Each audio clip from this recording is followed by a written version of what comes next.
Yeah, I mean, but it's not as like, set up and pronounced.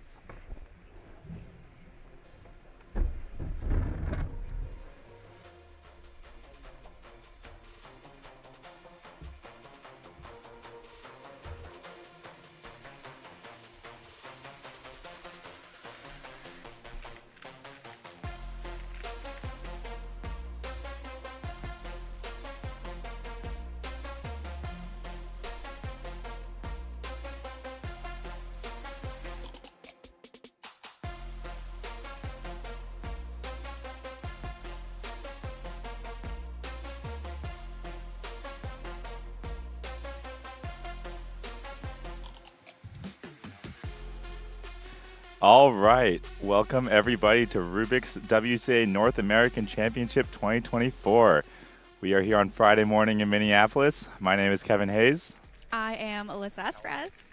And we are excited for 3 days of high-level Rubik's Cube competition. Yesterday started off with a bang, as at the end of the day, Max Park set the 5x5 average world record of 34 seconds. Right at the end of the day, very exciting stuff. Right before then, Timon had actually set the European record for single with a 32.98. And that was the big highlights, but we're already into 3x3 blind round one, and we're going to go ahead and switch on over to that. We have a couple of our top competitors getting going this morning. Yeah, we're starting off today with Stanley Chappell and Elliot Kobolonsky. And these are seed 3 and 4. And we'll see 1 and 2 right after this. Yeah, there are 3 rounds of 3 blind at this competition. We have first round here today, so not really a lot of pressure going on right now. It is a best of 3 event, so obviously there is that slight thought in the back of your mind about the triple DNF, but for any of these top guys, it's not a real concern.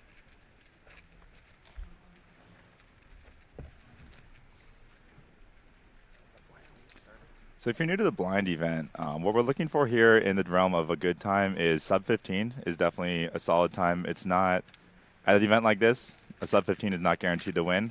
Where the way it's ranked is a best of 3, so the competitors will do 3 solves, and then the best solve of the 3 is what determines the ranking. So the winning time, we're looking at this round probably with no nerves. Depending on how the scrambles roll out, we're probably looking around 13 or 14 seconds. The top seed, Tommy Cherry, won World Championships last year with a 14-second single, but notably, every single solve in the final was a 14, and he broke the world record average during the final, and his worst solve would have won the competition. It was one of the most impressive final performances ever. Dominance on another level, yeah. It was honestly, absolutely ludicrous. Just first solve 14, it's like, that might win.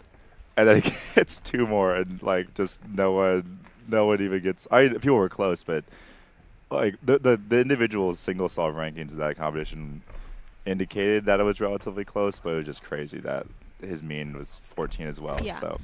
And breaking a world record in a final round at a major, that's not a major, world champs, the major. The major. There you go. Yeah, there's world record in world finals is a huge rarity, and it's one of the greatest accomplishments there is. It's so exciting when it happens because it's way harder. You see so many records at these small local competitions where there's really no pressure. A really common time to do well is 1 or 2 weeks after your major championship because everyone's in super good shape, and there's even less pressure than normal because you just competed at your main event. But doing it in that final is a whole nother level. Totally. All right, if you're new to blind solving as well, the time includes both when you're memorizing the cube and when you're solving it. So to me, that makes it even more insane that we're going 14 seconds to memorize a cube you've never seen before and solve it. Yeah, I mean, these guys are solving the cube in the time that is they qualify for second round in the 3x3 speed event. Yeah. In 14-second breakdown is usually 6-second memo, 8-second solve. And, I mean, 8-second average is no slouch. No. You're top 1,000 in the world with 8-second average. Absolutely. And, it's actually relatively common. You'll see some of the blind guys are true. It's kind of unique to blind where they are truly only do blind and have like they put no effort into practicing the other events. They'll just do the blind style of execution during the 3x3 speed. I love that. Yeah, because Elliot has a good video of that on YouTube, and it's hilarious. Yeah. He DNFs one of the solves because of that. He didn't. Oh, they're actually putting the blindfold on as well during the execution. No, but he was just like, he just executed the last alg too fast and stopped the timer, and it was a DNF. That's like, I always preach the if you're for an average of 5 event, it's not as quite a big of a deal, but for those like first rounds when you're guaranteed to make the next round, I'm like, take that extra half second, make sure the cube is solved. You're a mean of 3 specialist. I am, and if you watched my solves yesterday, every single one, and you'll watch my 7x7 this morning, I will add half a second at the end of every solve to be 100% sure I'm not going to DNF. All right, here's Stanley's first solve. All right.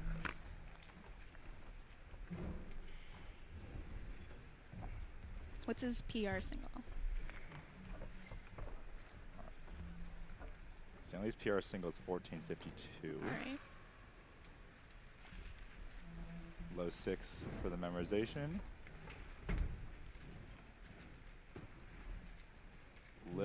This looks like a really long execution. Yeah. And a DNF. DNF to start.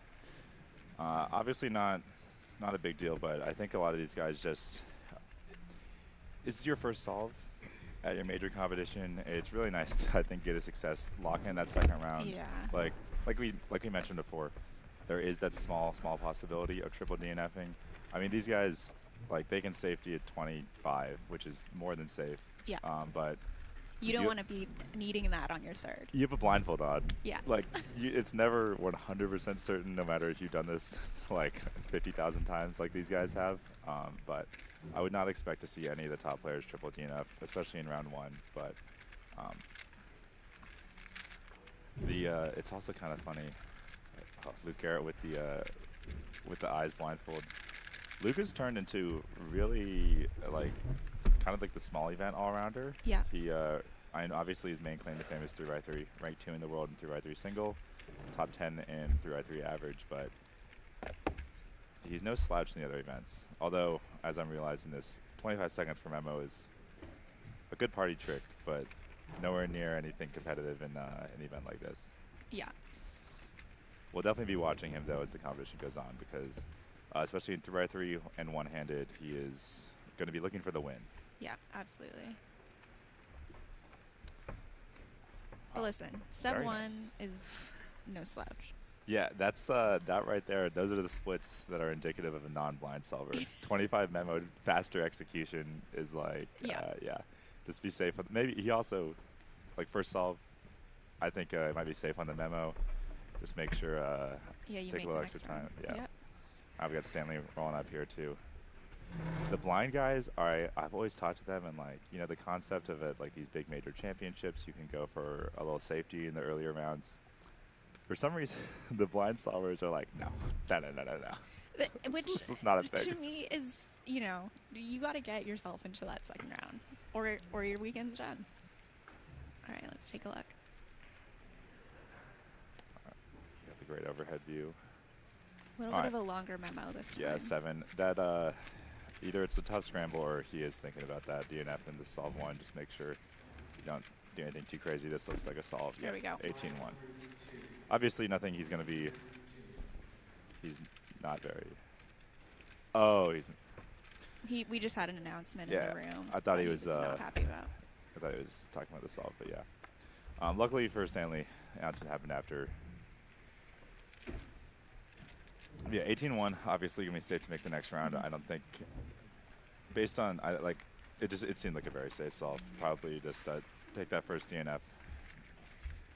He's not quite the go for broke on round 1. I don't think you'll be seeing that in the final, of course, because 18's not going to get top 3. There's no point in getting an 18 execution. You might as well or 18 second solve. You might as well just go for 15 plus. Yeah. And now's the time. Now that he has this, it's good to watch that third solve now, because he can do whatever he wants now.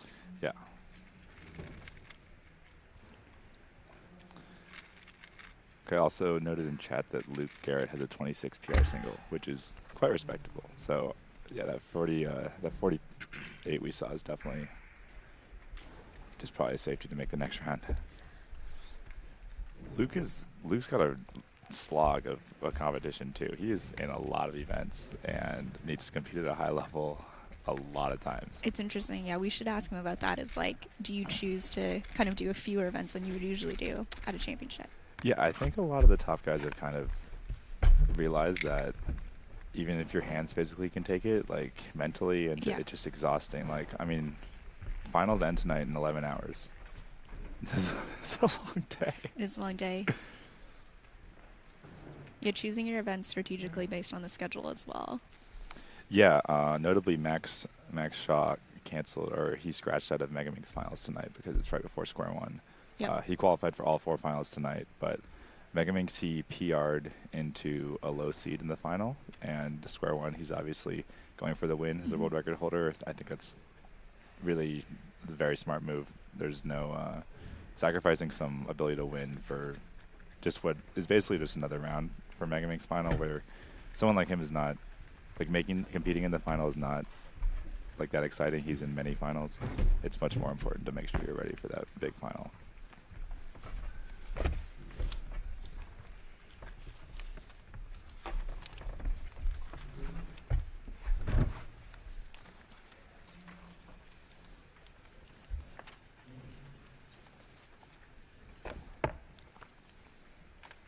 The other thing you'll notice about blind solving, if you're new to it, is that the turning looks a little bit different than speed solving a 3x3, and that's because you've memorized where all the pieces are and you don't want to move all of them around. So they're focusing on moving just a few pieces at a time and focusing just on that, and all the other pieces are going to stay where they remember they are so that they can continue executing the rest of the solve.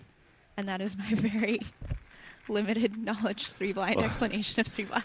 That's why there's so many S&M moves, because it's mostly commutators which don't affect the rest of the solve. Because Stanley's third solve here, he's definitely going for broke.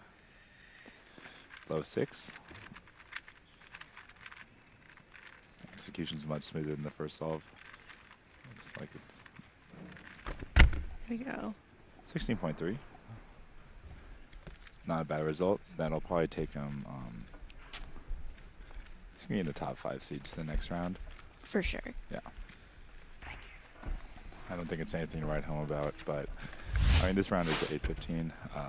Blind, because for blind, it's much more of a focused event than the other events. It's important to have the room quiet. So, in order to accommodate that, blind first round and second round are first thing in the morning on Friday and Saturday, which is good from a competitor perspective of quietness. It is a little not ideal. You're not a morning person then. It's 8:15. Historically, there's always like a 4x4 or a 5x5 round first thing in the morning at Worlds on Sunday. And you can look at the results. It is slow. It is. Everyone has the slow. Even playing field though. So, oh yeah, no. It's like you go in, you're like, okay, whatever it was in round 1, it's gonna be like 2 seconds slower. like in Paris, it was like Nations Cup Saturday night, and like the whole competition was up until like 11 p.m. and 5 second round or 4x4 second round or semis was like at like 8. It was like 8 a.m. is early to start a competition. It is. It's early. Like for blind, it's kind of like I mean the blind starts every single day this weekend for Friday, Saturday, Sunday, because even Sunday 3-blind is a premier event and it's going to start. It's in the final slot on Sunday afternoon, but 4-blind kicks off Sunday.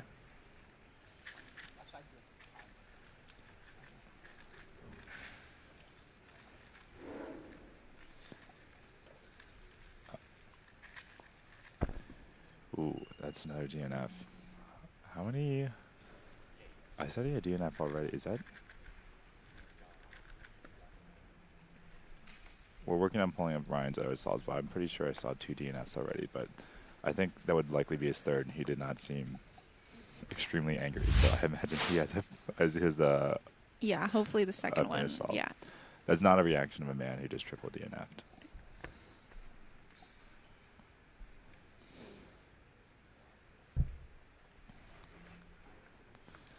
Oh, that's...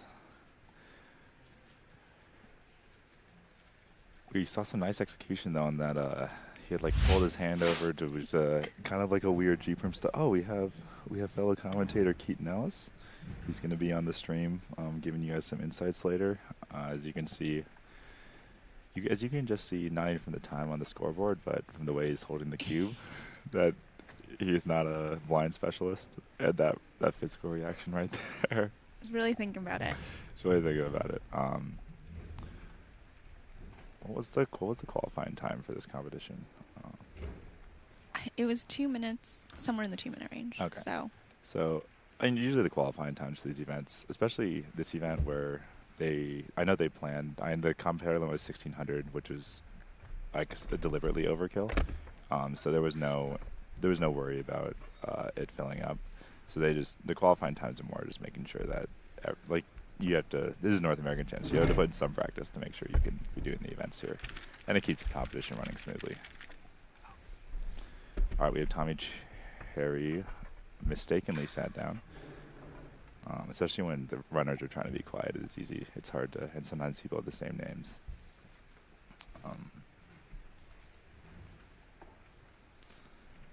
We'll see if we get a success from Keaton. Keep checking in. Say that like we're gonna cut to Tommy, do his whole solve, and come back and be we like, might. Keaton's still going. That's such a fair statement, though.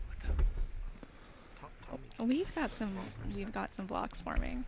It's kind of interesting that like these events run so fast, like blind, but at like locals, these blind guys, because a lot of times blind at locals will be stationary just for convenience, and you can do an entire blind meet in like 3 minutes. Whereas someone else is doing an entire blind meet in 20 minutes. But like I've just noticed the blind guys do not take a lot of time in between their solves. They kind of go. Yeah, it's true, and they really could because everyone is taking so much longer. Yeah, blind. Like in 3x3,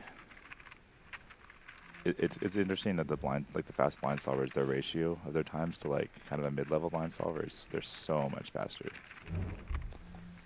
That was a nice safety. The safety 22, you could tell by the set down. That looks like slower turning as well. It seemed like. Yeah, no lockups.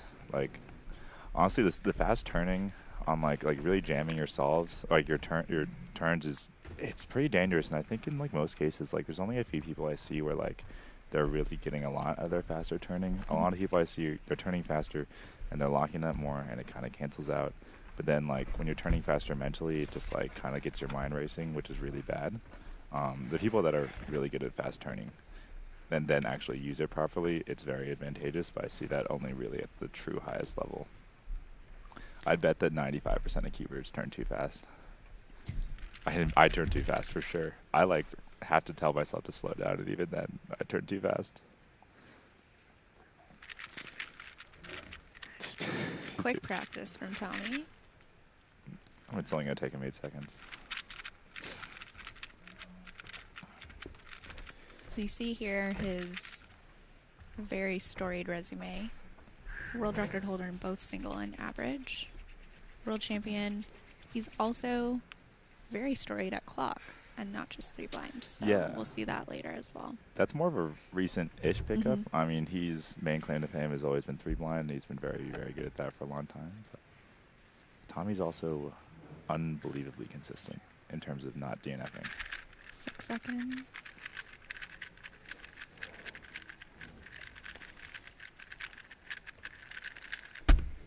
Ooh. That was also a long execution again on that first scramble. That first scramble, there's no way. Yeah. Well, we're in a different group now, actually. So it's a different scramble. Yeah, you're right. That was a huge, like, really long execution. And he DNF solved 1. So we'll see if Tommy's going to take the Stanley approach and be a little more careful on solve 2. But that's, like, really uncharacteristic for him because Stanley's success rate is, even amongst the top guys, like, who all have a very good success rate, Stanley's success rate is extremely high. He's also just, he just kind of shrugs that one off. I don't think he's got a pedigree these competitions. Yeah. He won worlds in, as you mentioned, world record, like, with every solve winning. Okay, Charlie Eggins. from Australia. The new young phenom had the world record single for a spell at 12.10 before Tommy took it back at 12.00. Just a few weeks later as well, I think. Yeah. But Charlie had the world record within 2 years of competing, which is wild. I mean, he's only 15. Ooh, that was 3 U moves without doing anything. It's not. This is no. Interesting. Right? Just shake it off on that first one. We've Absolutely. seen 3 DNFs on the first vault from some of our top players. Everyone's seen it in the first one. It's very interesting when you're a younger keeper and like, obviously like, Charlie's already accomplished already, but by default you have so little experience at these major competitions that, I mean, this is probably, did he He go was to at Worlds last He was at Worlds year. last year. I'll pull it up. I think Or- he was he was 4th, so he fell off the podium at Worlds. Okay, but 4th is not bad, especially at your first Worlds. There's it's a really common thing to say, like, to do bad at your first Worlds, because it's just, even if you've been to nationals or North American championships, it's an entirely different ballgame. It was also his first time leaving Australia, I'm pretty sure, for Worlds last summer. I mean, that makes sense. He was 14. Yeah, exactly. All right, much better.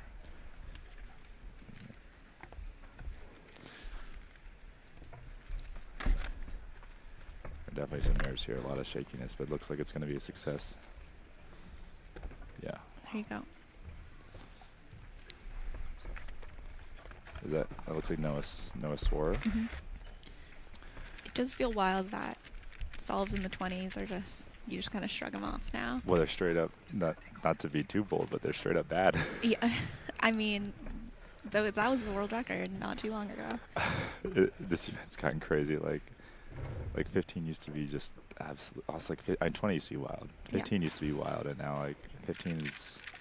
15. You get a 15 in the finals, you're not feeling terrible. It's probably good. It's probably a good solve one. If you're happy with that as a solve one, that means like you're in a good spot. You're unlocked to like really go for something crazy. But we got Tommy 1 DNF up, but a little sloppy on the cube on the box pull. He like moved the cube and he had to. Wow, 5-second memo. All right, we're looking at this. Let's go. There we go. 13.99. That is a fast solve. That's a fast solve, but you can just kind of look at his face. I bet like it looked like it was really easy with the 5-second memo, and then Yeah. execution Oh, another wasn't 5-second memo here. Yeah, this is neat. The second one solve is easy, so let's watch. Oh wow, very nice. There we go. 2 very fast solves. Two there. basically 14 flats, both of them. Charlie's much happier, I think. Like even the 14-0 is a good solve for him. He's a 14-9 mean. So 14-0 is not definitely in the good range, but I think that's more of a fist bump of relief. Yeah. Like, especially when you're younger and like you haven't, just the number of rounds you've done are lower and you don't have that like, oh, I've DNF'd the first solve 100 times. Yeah. And then there's just no problem. Like, Been there, done that. Yeah. yeah, it's a little bit like, or even the first solve of the first round in the major is very different than locals.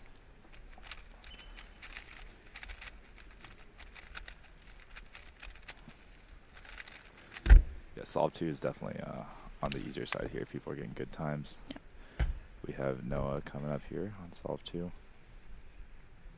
Yeah, and both Charlie and Tommy like had 5-second memos, or high 5, but still under 6 is what we're looking for a solve that's going to be in the elite range.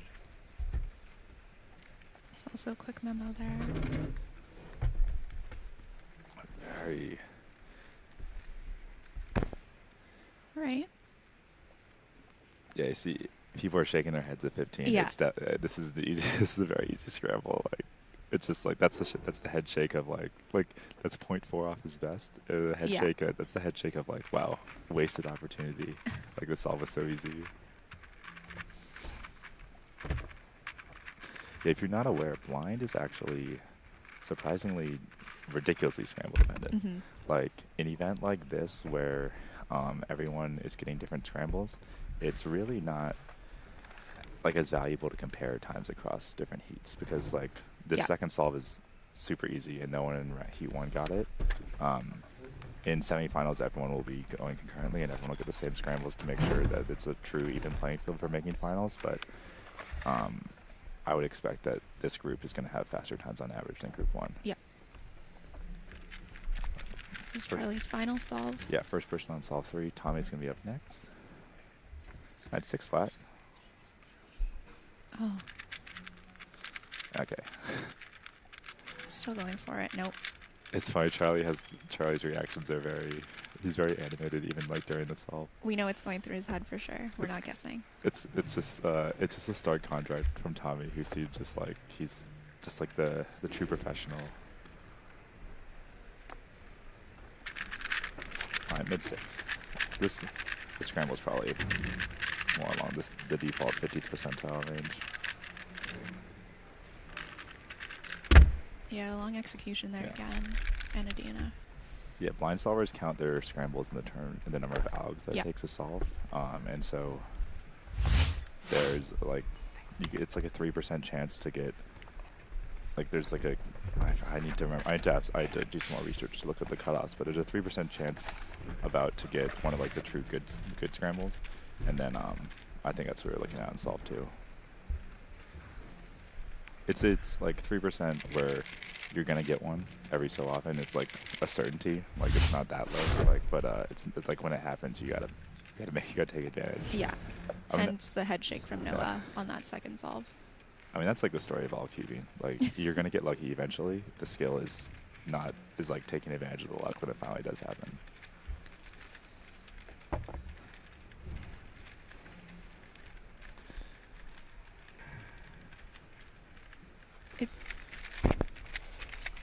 It's 23. I will say Noah's execution got much smoother on each solve. His first solve was extremely shaky, which isn't too surprising. I mean, it's like first round, first solve. It's like first solve is always so nerve-wracking at these things, even if you've done it a million times. not seeing a lot of successes on this last scramble. Not seeing a lot of successes this morning. Yeah. Success rate is true. like really low today. Yeah, 1 out of 3 from Tommy is rare. That's really bad. Yeah. Maybe it's the 8:15 start. Maybe it's just. I mean, the thing is, like, bad scrambles though. Like, it doesn't. It just should slow the time down. It shouldn't really make the success rate any lower. This is Michael Mao, a fellow Canadian. Yeah, we're right. We're only a few hours from the border here. It's true. Not my border, but the border. We're only a few more hours from the Yeah. other border.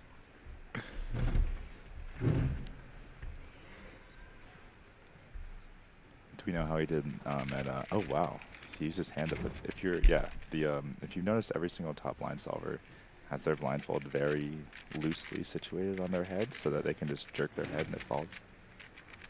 Production, I can't hear yet.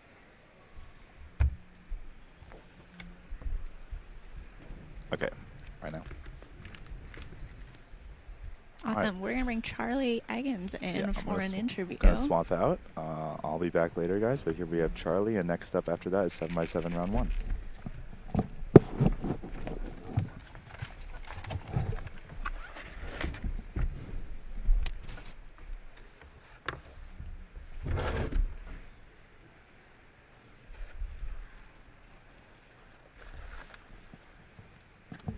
All right. Welcoming Charlie to the stream. How are you, Charlie? Yeah, good. Thanks. Good. Yeah. You're losing your voice already. I can hear. How'd you feel about that? Yeah, it was pretty good. The second scramble was really easy. Yeah, walk us through it. Yeah, so I think it was maybe 8 algorithms, which is on the luckiest side, because generally in 3 blind, sorry, I'm losing my voice. Okay. We sort of measure how easy a scramble is in the number of algorithms it takes to solve it, because at the high level we're all using the same sort of method that sort of does a bunch of algorithms back to back. So that one was just 8 algorithms, and I'm pretty sure it was just from, you didn't need to use any fancy tricks to get it down to that 8 algorithms, so it was pretty good. Yeah, we saw a lot of good singles on that scramble. Yeah. Okay, well, we're going to chat through some, you've had a busy week, You're coming straight from Australian Nationals to North American Championships. So talk to me about that competition. How'd you feel? Congrats on 3 national champion titles. And yeah, tell me how that competition was and how you felt about it. Yeah, so last weekend was Australian Nationals, and that was really fun. Lots of people from the state that I come from, Queensland. Lots of Queenslanders won different events, which was awesome. I managed to win 3 blind, and then also 4 blind and 5 blind because of the unfortunate triple DNFs from Michael Trapodi in both of those, which was unfortunate. But he did manage to get out the multi-blind win, which was really good. Awesome. Yeah, I'm curious. Like, talk to me about your mindset. Like, I think everyone knows you as a 3 blind specialist, but you are obviously very accomplished in 4 blind and 5 blind in your own right, and multi-blind. So what's your mindset as you balance like those 4 events? Yeah, I mean, to be fair, I should be valuing them more highly. I think mostly I just practice 3 blind and 4 blind. I haven't really gotten into 5 blind and multi specifically as of yet, but just my 3 blind skill kind of carries over. So I should be putting more attention on the 5 blind and multi, and even 4 blind, to be honest. I sometimes skip out on practicing it just because it's still kind of in that zone where it's like a big effort to do a couple solves. But sure. Yeah. Yeah, when you're comparing, it takes you 15 seconds to practice a 3 blind solve versus what are your times in 5 blind? It depends if I'm solving well. If I'm solving well, maybe like a minute 20, or sometimes up to like a minute 30, minute 40, minute 50. So yeah, big variance. Yeah. Okay, we'll talk more about blind in a second, but I actually want to ask you about 3x3 because you were on the national podium for 3x3 at Australia Nationals. So talk to me about that. Is 3x3 like something you practice, and then how do you balance 3x3 practice with 3 blind practice? Yeah, so for 3x3 I managed to come 3rd at Australian Nationals, which was pretty cool. Toby Soifert and Felix Emdex both went at the competition, which sort of took out 2 people quite a bit faster than me. But yeah, I definitely used to practice more 3x3 in comparison with 3 blind. But for the last couple of years, I've kind of just been practicing a little bit. I kind of haven't learned a whole lot of new stuff, so I probably haven't been practicing as efficiently as I would have liked. But you got to be good at 3x3. It's like the main big thing to be able to just whip out a quick 3x3 solve is pretty I guess important for publicity and stuff. So yeah, I do a little bit of practice, maybe like a couple hundred solves a month. Okay. So yeah, not as much as 3 blind though. Yeah, in comparison to, I saw your Instagram reel yesterday where you were saying you aim for 100 3 blind solves a day. Yes, theoretically. Theoretically. When I'm practicing, I do that. Yeah. Yeah, that's awesome. Well, but we were talking about the fact that if you just did a 3 blind execution, that would be a pretty fast 3x3 single in its own right. I think it would be maybe like 8, 9, 10 seconds. Yeah. But on the easier scrambles, I could get down to like 6 or 7. Yeah. I mean, Tommy's execution is even faster than mine, but yeah. Awesome. For those just joining us, we are talking to Charlie Eggins, who just finished his first round of 3 blind. And he's coming fresh off of Australian Nationals here to North American Championship. And Charlie, it's your first time in the U.S., you told me. So how has that been? How was the big, long flight? And what are your first impressions of the U.S.? Yeah, so obviously the flight here was like pretty rough, especially to get to like Minneapolis, which is kind of like in the middle and like the other side of the country. There wasn't like direct flights or anything, so it was like two stopovers in like Vancouver and Montreal, and I think all together it was maybe like 30 hours in transit, which was pretty rough. But I'm here now, and I'm feeling better because I arrived like 3 days ago, I think, on Wednesday. Yeah, so we're all right now. Yeah, just adjusting to the time zones and all of that stuff. Hopefully by finals day I'll be all good to go. Yeah, awesome. Okay, I want to ask you about the world record.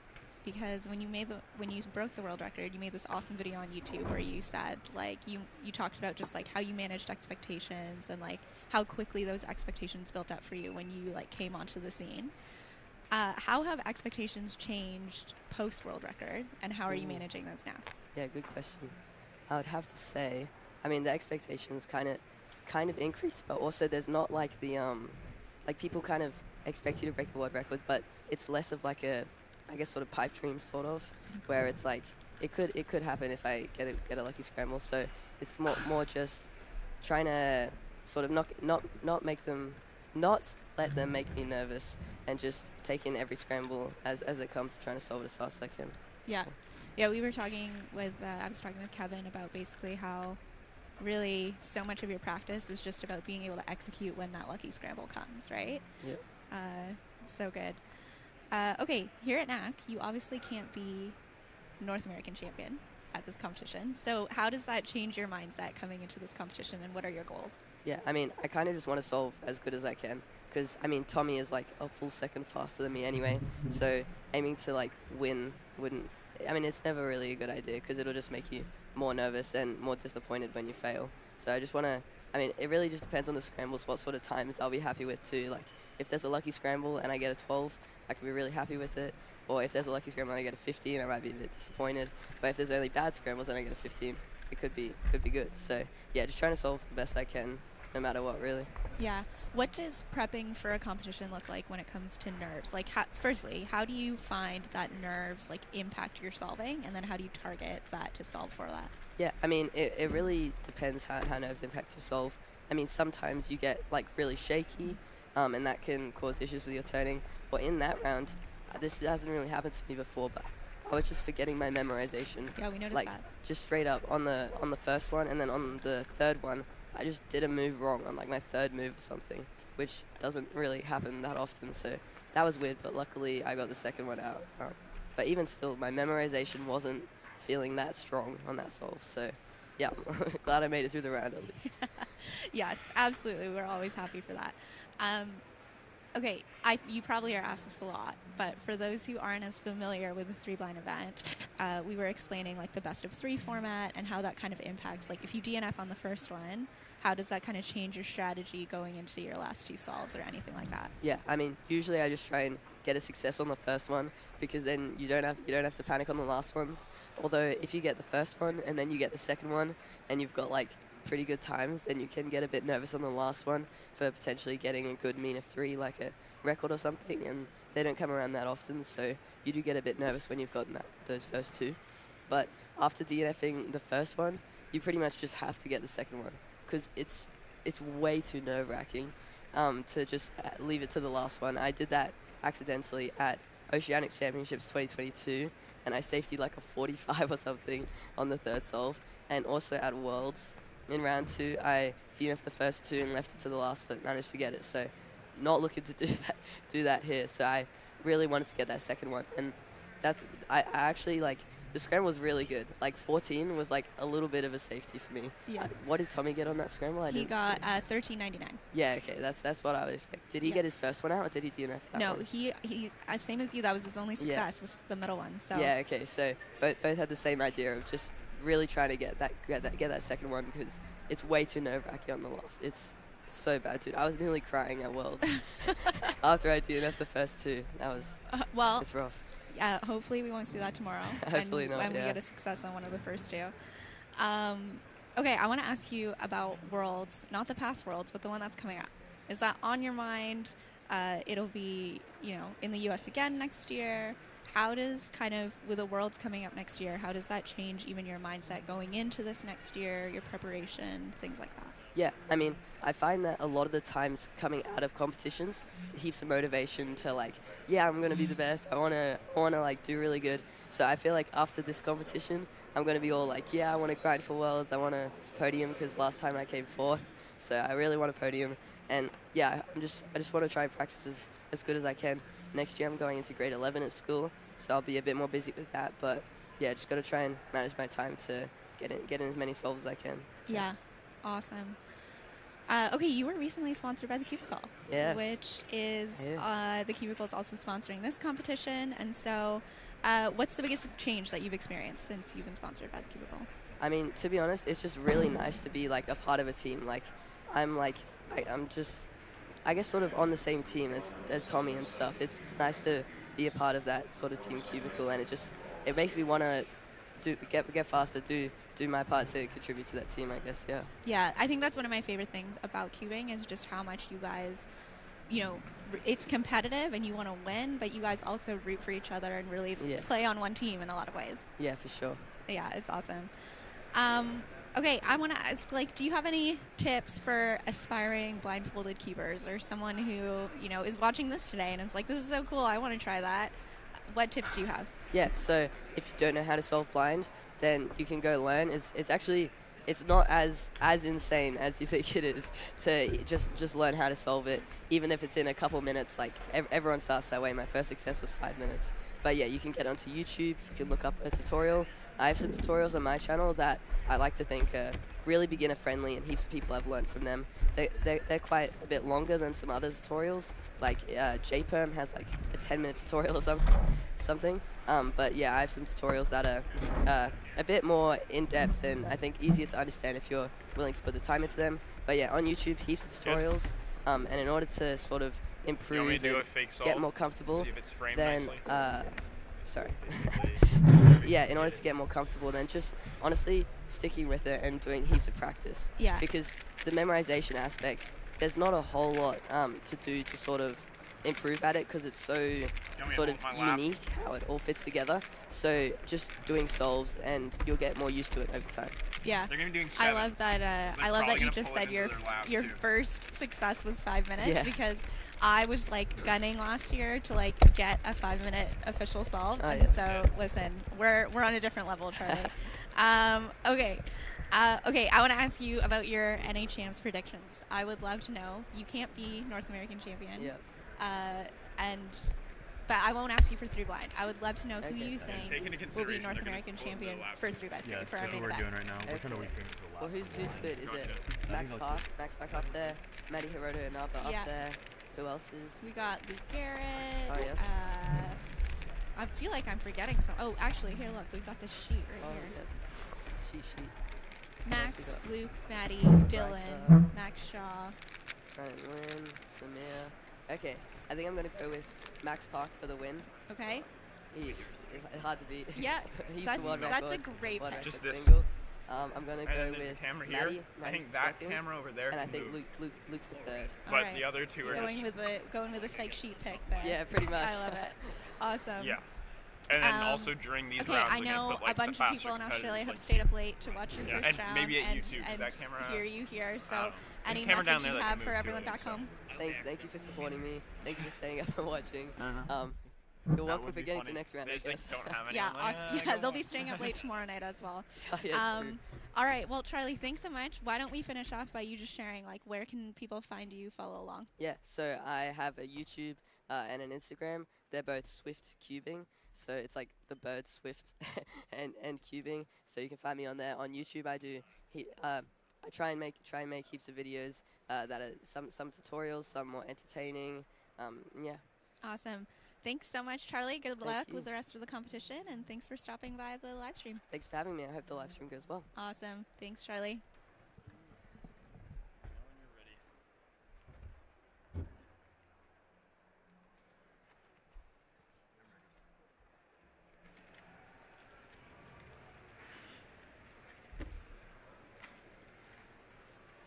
Eight seconds.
All right, we are back at Rubik's WCA North American Championship in Minneapolis. We're here. I'm Alyssa Esperas, and Hello, I'm Brennan Lynn. Nice to see everyone.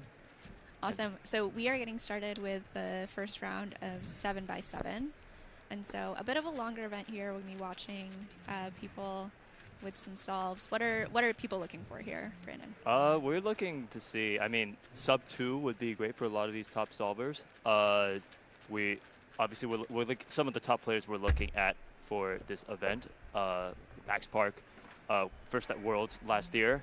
Sungkyung Nam, who just got the 6x6 world record, and of course is really at 7x7 as well. Timon Koloshinsky, who is second at Worlds last year. So some of these sub 2 solves are going to be really good for them. We just saw 218 there. That's going to be a pretty good solve from them. Yeah. So, yeah. We're looking. The world record right now is Max Park, who is not in this group. We'll see him a little bit later, but he is at a 139 PR mean, which for those of you new to cubing, the 7x7 event is a mean of 3, which is a little bit different than our average of 5 events. So a mean of 3 is 3 solves. All of them count, and you're looking at you can't DNF, which is a different from the average of 5 events. Yeah, so every solve is going to count for your mean. As we're seeing Kate Graham on the live stream right now, the current female world record holder for 7x7. She is second in North America for 7x7 with a 151 PR single. She is going to be starting her, I believe, her first solve of the round.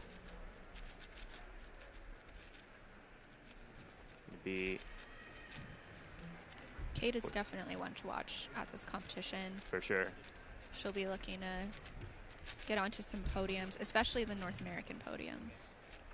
For sure, yeah. So second in North America is definitely a big deal. So she's going to definitely looking to show people why she's second in North America. As she's finishing up her second center already at 30 seconds right about now. She's going to be working on the side Yao edges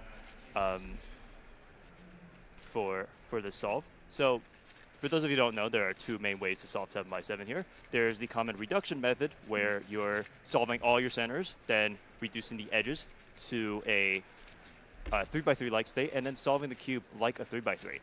There's a more different method, which is the Yao method, which involves, after you finish your first 2 centers, you're going to solve 3 of the side edges, solve the rest of your centers, and then proceed from edge pairing there.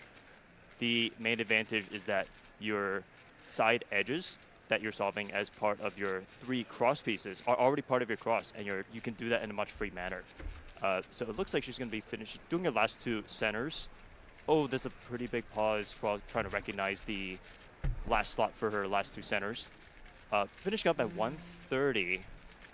Definitely not going to be PR territory, but maybe looking at like a 220, 230 solve-ish.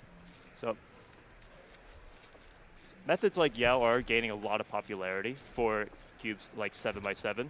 It's definitely the mainstream method for 4x4 and for some for 5x5. 6x6 and 7x7, it's gaining a lot of popularity lately, but it's definitely not the mainstream method. Yeah. So I actually didn't know that Kate used Yao for 7x7, so it's interesting to see that. All right, she's on 3x3 stage now.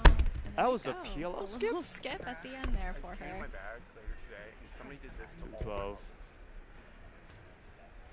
She might not be happy about that, given it was a PLO skip. Yeah, I think there's some first solve jitters, I think, that we're seeing a little bit from people today. It's 9 o'clock in the morning. Yeah. People are getting warmed up. We are just starting to see some action in there. Yeah. Some lockups while doing the, I believe so it looks like at least in the solve, she was pairing the inner edges first. The inner wings as part of the edges first, and then the subsequent outer wings later as part of her last 4 edges. Really smooth transition. Was that a last layer skip, actually? I think it was. That was a yeah. last layer skip. Yeah, and she seems surprised by Wow. it as well. Yeah, that's what's the last layer skip possibilities? I think it's like 1 in 15,000 or something like that. Maybe more. It's something in the thousands. Yeah. 1 over 1,700 or something like that. Crazy low odds. That's crazy. So last layer skip odds are 1 in 15,552 solves. That's crazy. To see that first solve at NAC 7x7. It might be the only last layer skip. Yeah, we'll see this weekend. given the odds, I don't think we're gonna see another one. I'm glad we caught that.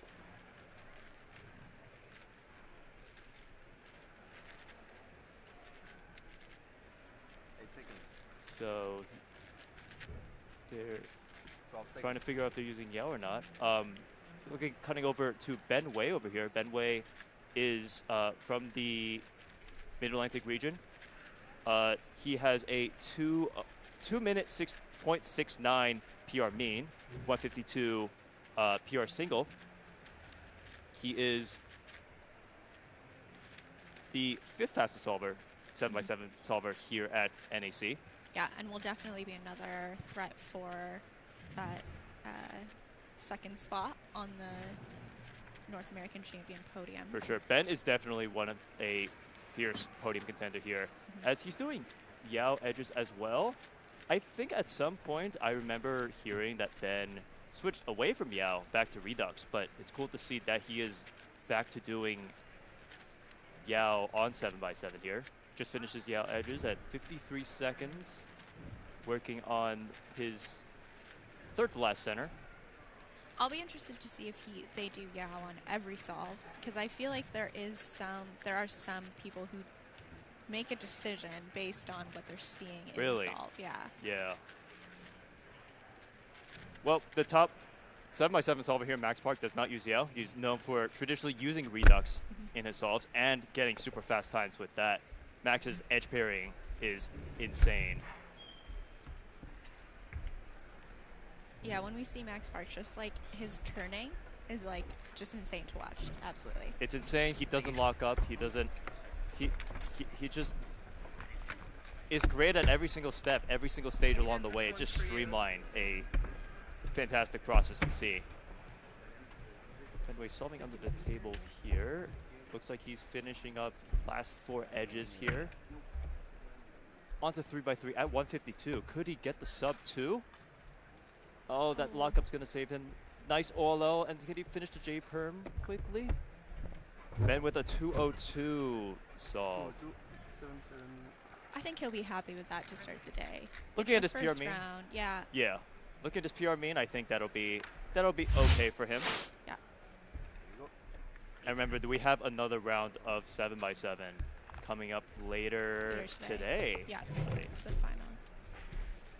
So a little bit of a pause there, transitioning into 3x3 stage. And we did see a few lockups coming into there.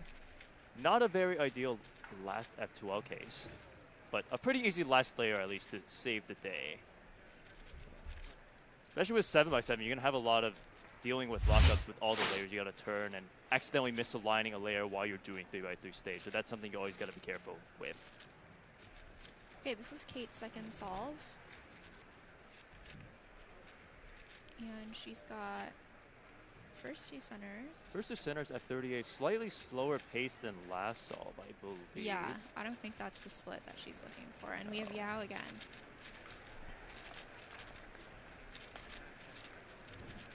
We'll see how she does on the second solve, because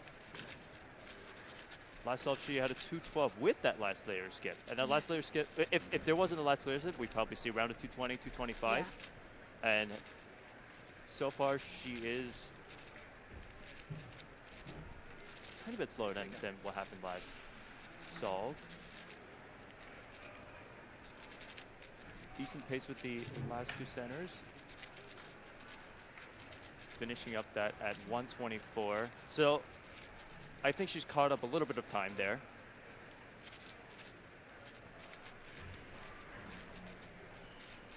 I'm always impressed with top 7x7 solvers, how they're able to find the Find wings, the pieces. right color they need to find, because every time I solve 7x7, there's colors flying everywhere. Yeah. I don't know And it's where always to look. under your thumb. The Exactly. piece you're looking for. Exactly. Got this great duo, Kate solve. So 157 right now, just crossing the 2-minute mark here. Onto 3x3 stage. She is going to need to do parity here on the 7x7.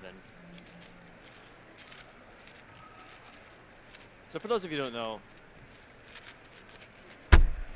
so 214 on Kate's solve. We're hearing on the hot mic. That's She did so not like- bad. she did was not like that happy with solve. that. Well, I guess slightly faster pace than last time, considering, again, the last layer skip. Yeah. So slightly better here. What was I going to say? I was going to say, even though the 7x7 doesn't naturally have parity that you might think about in 4x4, 6x6, a lot of top solvers from 7x7 will save one of these last edges for the 3x3 stage so that they're able to do the last edge flip in 7x7. So if you see that they're on 3x3 stage, but they still have a flipped edge somewhere, that's just because they're saving that for later. So we have Silas Brilt here, 208 single, 215 PR mean.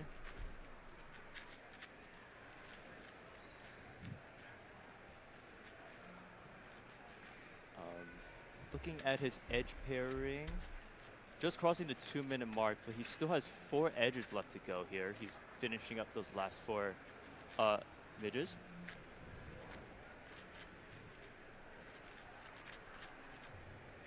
Oh, did he mess up centers? Oh, no. Oh, no. All right, so we're going backwards a little bit here in this solve, which is unfortunate. Probably use a quick at least in that case, probably a quick commutator to fix the centers. So it shouldn't hurt him that much. But again, what's tough is in 7x7, because of the mean of 3 format, everything, you feel everything in that final result. Exactly, yeah. So depending on whether that was his first or second solve, that's going to affect his mental going into the next few solves. 250 from him. I guess like even without that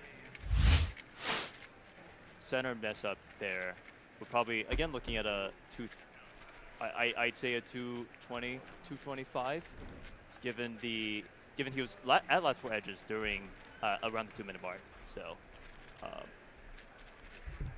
probably not a great solve for him regardless, but let's see if he can redeem himself in the subsequent solves. So yeah, it looks like most competitors here are catching up on their second solves. Yeah. We'll probably see their third solve and see their means soon enough. I hope. Well, this is the second solve we're seeing from Ben. I think, yeah, this is his second. Yeah. If I'm remembering correctly, 202 is his first solve. There we got it. 202.77. 202. Thank you, production.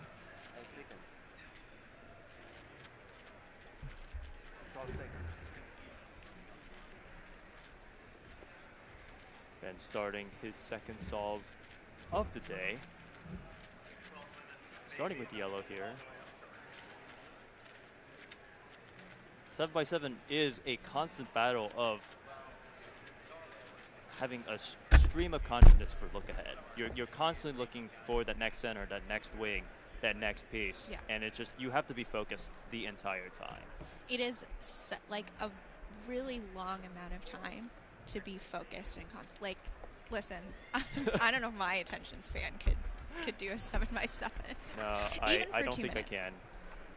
It's 2 minutes of really, really intense focus. For sure. It looked like he had a bit of a pause looking for that last Yeah, wing that last there blue-white, in that blue, white, and white green there.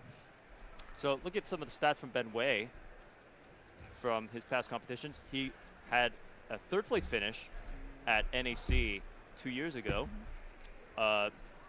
Last year, out of all the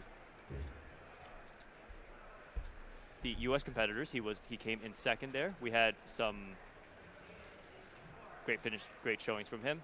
He had a former world record 7x7 single, which in fact is 1 second away from his current PR. So again, definitely a top competitor to look out for, as we see Ben, I think 6 edges to go. Right on last 4 edges here at 140. 8 seconds. The way you see them speed up on those last 4 edges is also remarkable with, you know, just a few pieces left that you're looking for. The turning increases, you'll notice. And really just executing a few familiar cases most of the time. Yep. Ben getting on 3x3 stage at 2 minutes, finishing with a 2:07. Good for Ben. Bit slower than last time, but on pace for a really solid mean. Would, of course. Anything can happen on those third solves. Of course, that's going to be effective since you're not dropping any times here. Kevin was saying just before this that in the first round, you're always just kind of saying, like, big believer in taking that extra half second at the end of the solve just to make sure that it is indeed solved. For sure. He looks like Ben finished with a 2GLL at the end, which is a subset of ZBLL that only involves R and U moves. Okay. So those are usually pretty fast to execute and not terribly hard to recognize since there's not so many of them. It's a 1/6 of the size of ZBLL, so about 140-ish cases for 2GLL there. As we see Kate Graham on her last solve. As a reminder, she had a 212 and a 214 solve here. So likely not on pace to break her PR.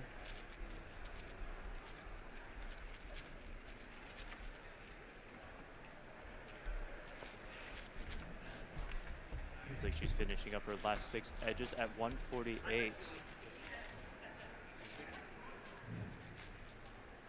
I want to say that's slightly faster. But she's also... Well, now she's on last two edges here. So it might be that's going to be a little bit slower than the previous 2 solves. Hearing some commentary from Kate herself here. Edges are so good. That's going to double rotation into the R perm, which is going to be a tiny bit of a lockup. Oh, doing a quick check there to see if the 7x7 was solved. Wow! She's not going to be too happy with that, I can but tell when you're on edges, you're like, it'll no. get her in the finals. Edges were and that's so what she's bad, working and my centers were so inefficient every solve. Great. I feel like when I'm so tired. I feel like when I do 7x7, I have to also talk to myself to make sure to tell myself, you know, everything's gonna be okay. Yeah. Everything, you know, I need a way to distract myself from the fact that I can't find my next edge piece. So I can understand the commentary there. Totally. Some live debrief as well from Kate. So it looks like looking at her solves, she's gonna be looking It's at. been up since like I got here. I believe our chart is slightly broken, but like a 216 mean, I believe, from Kate. Yeah. And that will be solidly in the finals. So Yep. that's really what these competitors are worried about here. Obviously, they would like to have a good performance in the first round, but it's all about that final round where we're deciding podiums, North American champion, North American podium. Always. Yeah, looks like I believe we're looking at Silas here. If I'm pattern matching from the color of his pants, so he's on the. I think he's on the last 2 centers. Right over here, right at 148. I could be wrong. I hope it's a Silas. Timon in this group. Silas, look, So I'll crossing the probably 2-minute judge. mark. ER record, no big deal. I'm joking. Yeah? You judged a single? Yeah, no, I remember it happening. Silas, of course, having a bit of a mess up from last solve where he misaligned one of the centers there. Moving on to last 4 edges.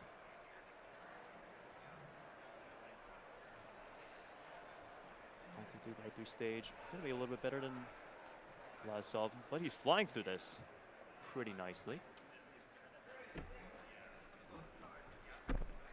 Oh, sorry, this is not Silas. This is Jerry I Yao. was like, I wasn't. I was like, I'm not sure, but I didn't want to correct you until I was wasn't sure. I was just going off the color. I was going off the color of his pants because I Fair. believe Silas is also wearing purple pants. But this is Jerry Yao.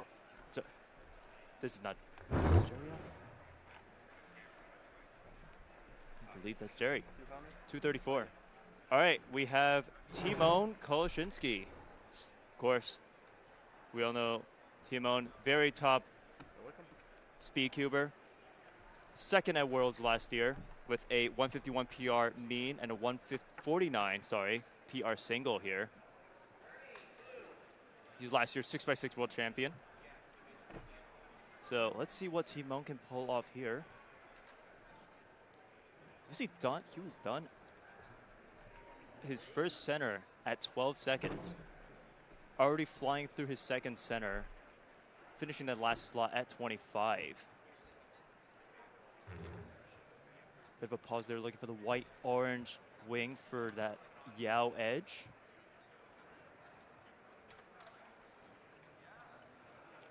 Finishing Yao edges at 40 seconds.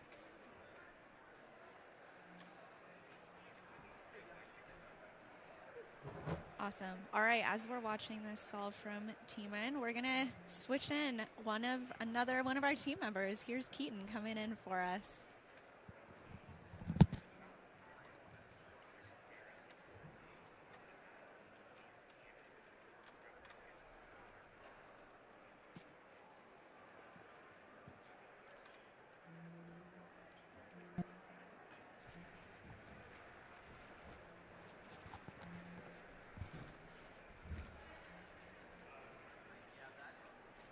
All right. Hello, everyone. Hello. I'm swapped in for Alyssa. My name is Keaton Ellis. I hope you're all doing well. We are currently watching. Hello, everyone. We were watching Timon Koloshinsky 7x7 solve. He is just giving you brief updates. He is on 3x3 stage right now at 142. Gonna move right into the ZBLA. 145. Timon doing his iconic almost chair flip, getting up from the table. 145. That is PR single. Is that European record? That is. No, Janusz Barecki has a 142, so that should just be Polish national record. Amazing. Well. And Kieran Behan also has a 143. Gotcha. But gotcha. A 145.94 will take Timon from 9th to 8th in the world standings. Yep. Bring him one step closer to that ER. I mean, it's PR single for him. He's going to be happy about that regardless. That's a 118 Yao edges plus centers. That's a fairly good time right there.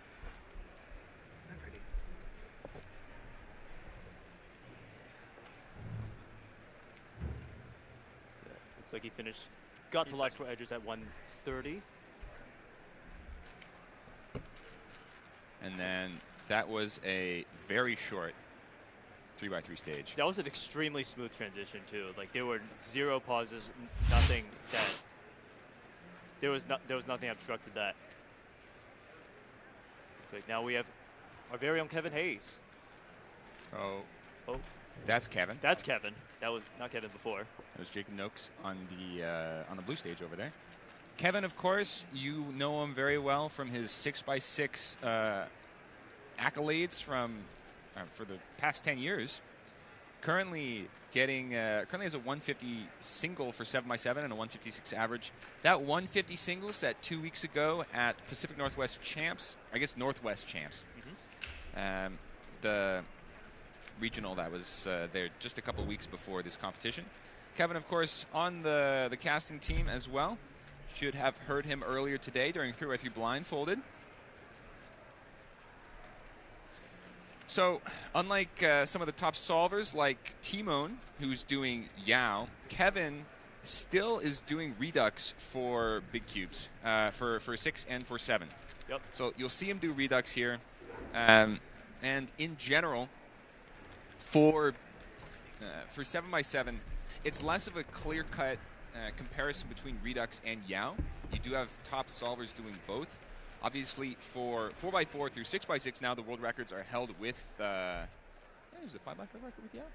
5x5 is with No, 5x5 is Five by Max is Park. Redux. That is Redux as well. Right, but 6x6 world record is Yao. That's correct. With Seunghyuk Nam's 106. Kevin finishing up centers here at 1 minute. Going into Redux edges here.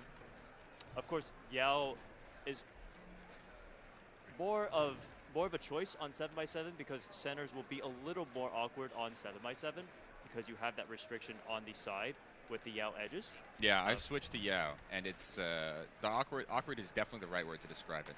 It is pretty awkward. Personally, for me, it makes the edge pairing much more easier. This is true. Than as Kevin finishes up Olaf. This looks like a pretty decent time. 2:01. Look at that face. It's not. That's a stank face.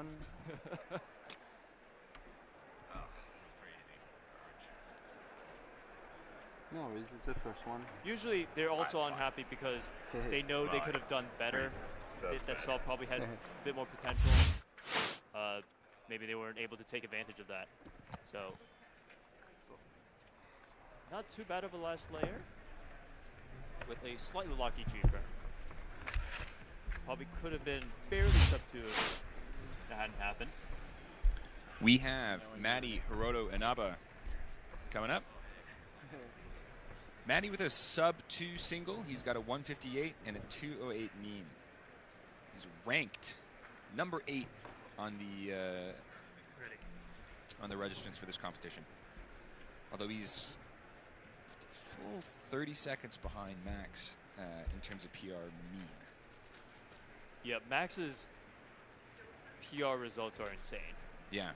In terms of, so Nicholas McKee put out this really nice set of simulations using last year's times in order to project the probability of winning and then the probability of podiuming. And then for 6x6, it is essentially 100% the podium is going to be Max, Seunghyuk, and Timon just in an unsure order. But for 7x7, there's a little bit, it's still very top heavy. Max, Seunghyuk, and Timon take up the vast majority of the percentage. But Kevin and Ben Wei also have a non-trivial percentage in there. It's just not quite as it's not quite as stacked, but still it's still a fairly low percentage. So we have Timon and Maddie solving at the same time. So we'll try to give you a little bit of highlights from both of these solves. Timon is on pretty good pace. He had first two centers done at 24. Maddie, we have Timon solving actually right now on the live stream. First 3 centers right about now at 112. So this is a little bit slower than the last time. He finished Yao edges plus his centers at 118. So this, he's finishing centers at 124, and he's got the last edge in only now, 132. 132. So he's it's still on track using the same pacing. It's still on track for a sub 2, but not quite the same as the previous solves.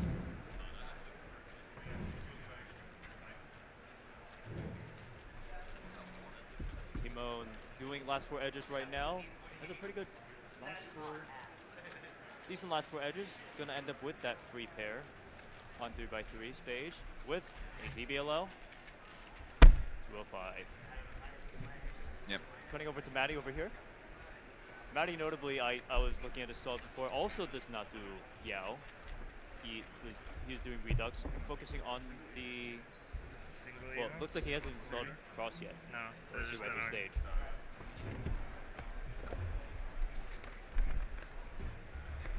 Right on 3 stage with a small lockup.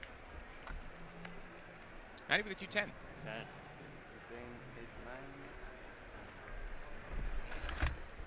Very reasonable to get PR at this point for mean. But even then, I mean, as long as you don't DNF, looking good for finals. And that's what people should be concerned about in this first round. Exactly. There's definitely a lot less pressure to perform at your peak. There is a lot of pressure to not DNF, which I almost did during my 7x7 solve. Oh no. I did a Z-perm with the MU ALG and stopped the timer real fast. So one was definitely a +2. It was up by 90 degrees, and then the other was at 45. Yeah, MU Alex is going to be very difficult on big cubes, of course.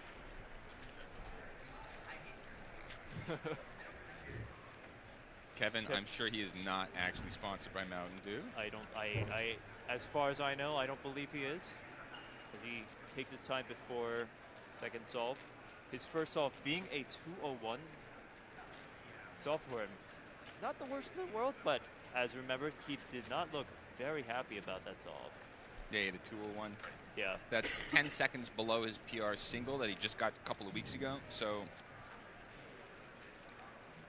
again, five seconds slower than his PR mean, so not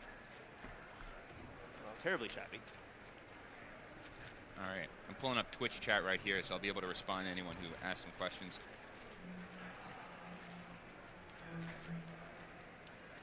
Hello, chat. All right, Kevin starting his. Just finished up his. He's doing second center right now. Second center. Oh, there we go.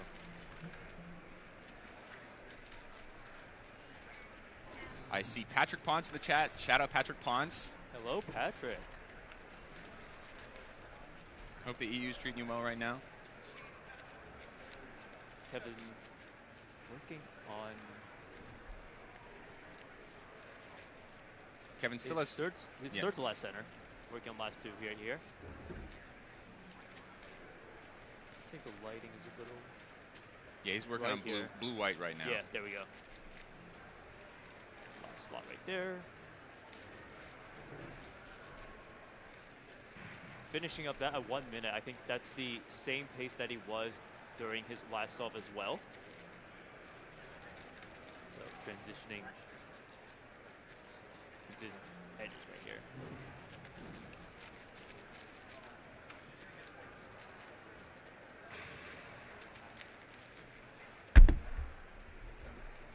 So the bump that you just heard was Jacob Noakes getting a 210 out on the other stage. So he's a 218 and a 210. Would need something close to PR single in order to make that a PR average. But he has one last solve. More like a 202 for him for PR. Kevin right now, this is not going to be sub 2. He's just finishing up 3x3. Probably not, no, that's not going to be sub 2 because he didn't do cross unlike y'all solvers, but Patrick is going to be at Euros next week. All right. 205 for Kevin. 206. So Patrick Ponce officially a European at this point. Kevin with the stank face. 8 seconds. But the main thing right now is just to make it to the next round. 12 seconds. Obviously, a PR single is nice. But he did just get that 2 weeks ago. Yep, can't complain about a recent PR set. Last player here. F inverse sexy into R perm? Yep. That's not too bad. Looks like. Varun? They get. No, that's Samir. I think that's Samir. Yes. Samir is looking at. Well, let's see what his current pace is. Doing white and yellow centers. Bless you. Thank you. There is second solve at his second center at 40 seconds. And he is doing Yao. Yep. The iconic Yao edges. Pause. It's just it's so much pausing at the Yao. At least personally, it's really hard to find those initial Yao edges if you don't have that constant stream of look ahead. Off camera, we're having Maddie Inaba starting his second solve. He had a 210 for his first one. So chat, we've got 3 days of streaming coming up for you. This is day 1. What are you most looking forward to over the course of the next 3 days?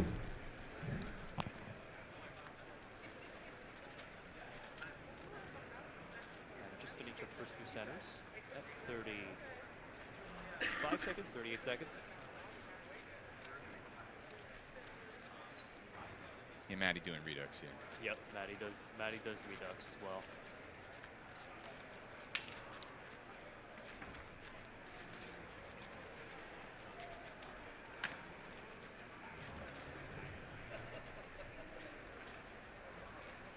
Yeah, I heard that there have been some airline issues. You know, at least for me, there's been some storms around the Mid-Atlantic region. So Actually, I think it's because of that tech outage that affected Caribou Coffee this morning. oh, We couldn't log into Caribou Coffee, so we had to go to the store in person. Yeah, there's also that tech outage, That's unfortunately. that's So unfortunate. hopefully you're able to get here fine soon.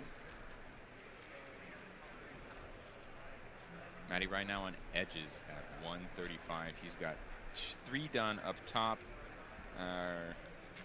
Guess down there. below now. Yeah. Um, In Redux, you're going to see these constant flipping around from the top, bottom. I'd love to see someone do an analysis of Redux solves. Like, what is the distribution of times based on how quickly you can get 4 edges on one side, right, without forcing it? And I feel like, ooh, Maddie has inner parity here. I think he just opts to do parity twice. Yeah. He locked up quite a bit there on the at parity out. On the by 3 stage. He opts tricky to deep move. orient his edges. Gets a nice soon. Lucky J-Perm, I think? No, that's 223. J-Perm. 223. Maddie?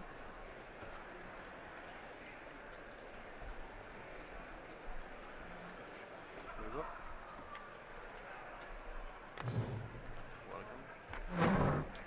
Yes, Yihang is not here Yep. at North American Championships.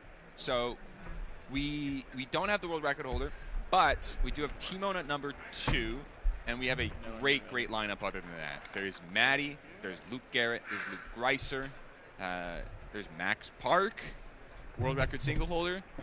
So there Last is world champion. plenty One last game. of 3x3 speed to go around. Yeah, there is no shortage of competition at this championship. So Yeah. you're going to see fantastic solves all weekend long. Yeah. And it's going to be exciting. Timo's starting his 3rd solve right here. For those of you catching up, Timo had a 145 PR single as his first solve, which is Polish and our not European record though. Yeah, he's 3rd behind Kiran Bihan with the 143, and then Janos Barecki of Romania with a 142. Finish up his first descent at 27. I believe we only have 2 groups of 7x7. No, they just called the next group. Okay, that's good. Okay. The website was saying something different. Yep. I think people are finishing up their 3rd solve, so we'll be able to get that next group called up soon. Looking at back to Team on solve here, he is pausing a bit on this 3rd to last center. This red center that he's doing. This looks good. This looks very good. I want to see what his last edge is like, because he got 118. Oh, wait, the last edge is still one. Yeah. Yeah, he's 3 seconds ahead of his 145 right now in terms of centers plus yaw edges. So this is looking very good for Timon. As I say that, he's a big pause. That was a Commentator's curse. yeah. One last 4 edges right now.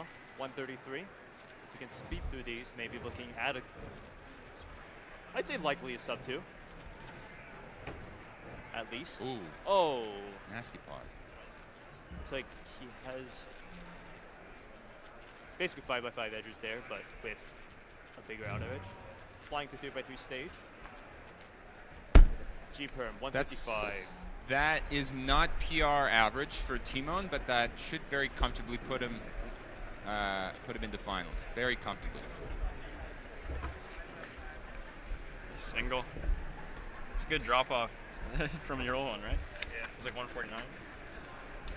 Yeah, big improvement from his PR single. 4 That's- second drop. Sorry, around the 3 second, more closer to 3 second drop here. Still, But, yeah, very fantastic. impressive. Kevin is finishing up his 3rd solve. He's finishing edges just at 2 minutes right there. Very quick cross, though, at least.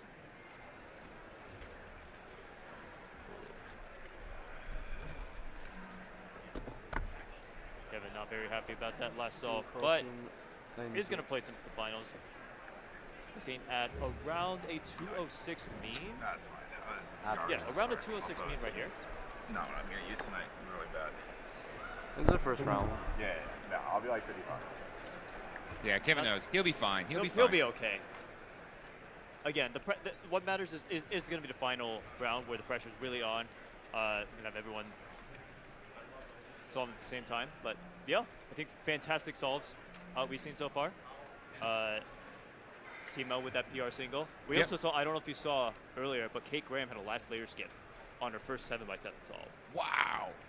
I mean, talk about luck. Yeah. But also, getting a last layer skip on 7x7 is, I mean, great, fantastic, but also doesn't really affect the solve as much as it would on 3x3. Yeah. So It's just crazy that we got it right in the morning, right early in the stream. was it forced? I don't think it was forced. It was very standard, like last slot. That's very so. That's very lucky. Well, congrats to Kate Graham. Yep. I'm sure she's also moving on to the finals very, very comfortably.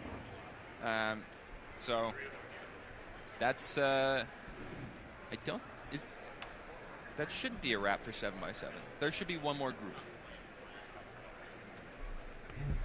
Yeah, we got a few last remaining solves right here.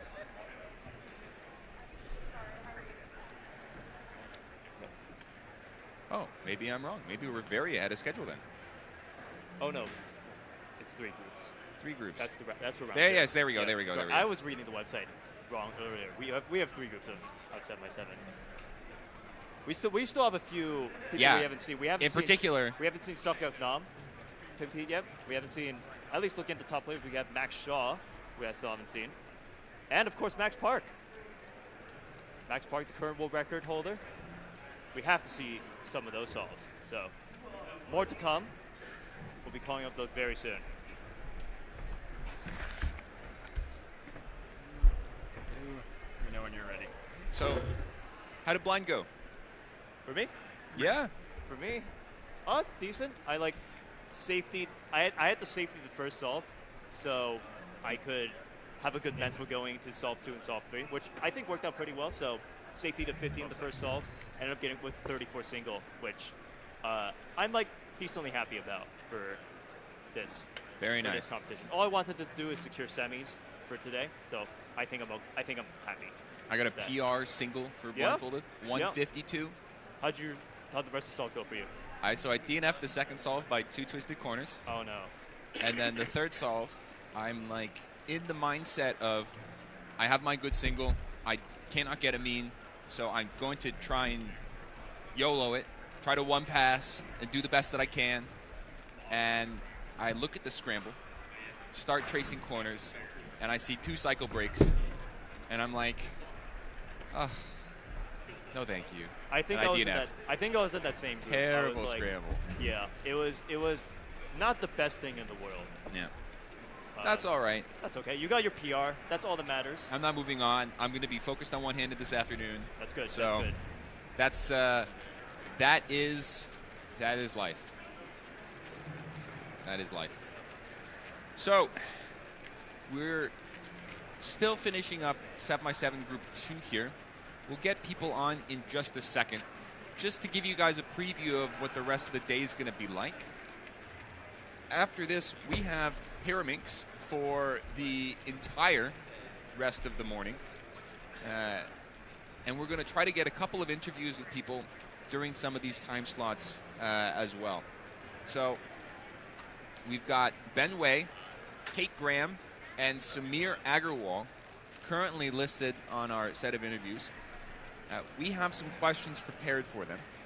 But if you guys down in chat have anything in particular you'd like to ask, you can always feel free to write things down, and we'll try to take some notes on that. But other than that, after lunch, we've got 3x3 one-handed. And then in the afternoon, we've got 4x4 round 1. Those are the big, long events that are going to be taking up all 4 stages here for most of the day. And then this evening, we've got 6x6, MegaMinx Square 1, and 7x7 finals. So we are going to be showing a couple finals here on this Friday. Whereas after this, most of the finals are going to be on Sunday afternoon. We have a very stacked schedule for y'all, so make sure to stay tuned and keep the questions coming. I believe production trying to pull up the Kate Graham's last layer skip from Group 1. Ooh. Just to give you guys a sense of what happened there. Oh, yeah, that's unforced. She just finished the last F2L pair and it was solved. Not even an AOF. AOF on PLL. That is incredibly lucky. That is incredibly lucky. You know when you're ready. Gosh. And looks like we have Max Park joining us for the next group.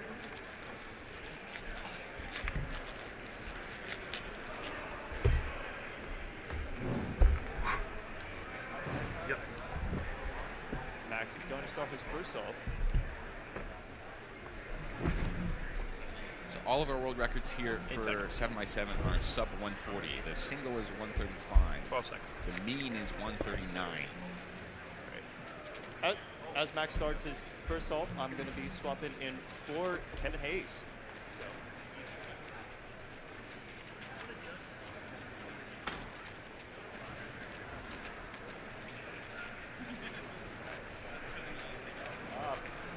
Already out to a hot start yesterday with his 5x5 world record. Let's see what he's got going here. Yep, 34.76 in that second round of 5x5 from yesterday evening. 28 first shoot centers. We're not looking too hot, but we'll see who gets in the center split.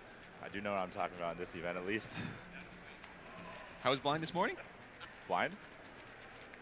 Oh yeah, blind was fun. A lot of DNFs on blind. It's surprisingly low success rate for like everyone. But the first scramble group had terrible scrambles. Second scramble in the second group was very good. Let's see what he's got here. Bad last two edge case. 1 minute centers. Actually, that's like really slow.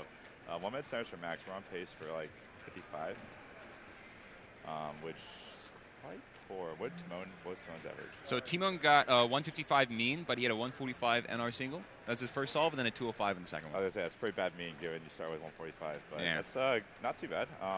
I think that indicates good stuff for finals. This is I'd request that we don't use that shot. Thank you. All right, he's doing full cycles for the last 4. But no, he's not in the last 40 yet. Wait, this is terrible. He's on last 40 just now at 136. We're gonna get close to 2 minutes in this solve. Okay, actually, you did the interesting last 40 case there. He's gonna yeah. This is not good for Max Park standards at all. 54.7. All right, rough start. It's obviously Max. I mean, we are already eliminated from any groundbreaking results with a 54 here. World record mean is 39, which is. You can still get world record single, of course, but the world record single we're itching down closer to that 90-second range. People have done it at home. Just incredible. Max and Nam both gotten sub 130s. I think we should have Nam probably connect next on this side, the second stage. Yeah, he's on red. Oh, okay, he's on red. Guess we're going to wait. Ready? 54.7 from Max. So he's actually, I mean, he's already under Timon's average, and that's going to be, the odds that that's what Max's worst solve is like 95%. So it's going to be Max and Timon going for, or Max and Nam going for first 2 seeds here. In 7x7, they've kind of distanced themselves. Nam is the only Yao solver on 7 that's like truly, like really, really good, I'd say. Yeah. He's significantly better than everyone else. You could just kind of watch him, and it's kind of obvious why. Like, the stuff he does on Yao is nuts. Like, it's like just it's just so smooth, and there's no break, like there's no pauses, and it's all stuff that like you have to practice. You can't just do some Yao on 5 and 6 and then call it a day and move up to 7, which I think is more what a lot of the other guys do. Right.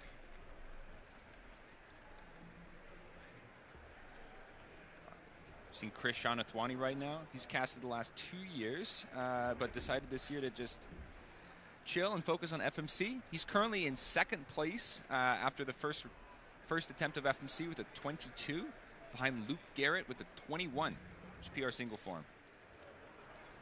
Is Ben Wei gone? Or he's in this heat? I believe he's in this group. He's probably alternating with Max then, or with Maddie or something. Interesting. Okay. How did your 7x7 go? We saw 2 205s and a 214. It was 201, 205. Oh, 201. Sorry. Yeah. Not to mince words. It's garbage. I'm not too worried about it, though. For some reason, 7x7's been pretty automatic competing-wise. Obviously, this round not included, but, like, it's just gonna, like, I don't know. Is this, oh, this is my, oh, yeah, what's, oh, this is when I screwed up, this is, oh, no, this was the easy one. I got, like, this solve was actually, the 201 was honestly a garbage solve, too. I just had easy cases. I see. The whole thing was, like, this is not a bad last 2-edge case either. It's one of the good parity cases, N2 slice of slice, which is definitely probably like 60th percentile luck here, but I mean, it was terrible. And I mean, like, yeah, 10-second 3x3 stage is pretty solid for me too. Like, I don't know, 7x7, like, I'm just not, like, it's just gonna take care of itself tonight.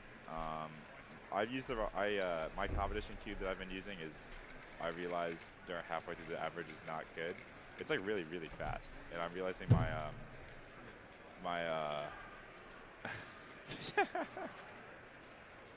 that's the face of the champ right there.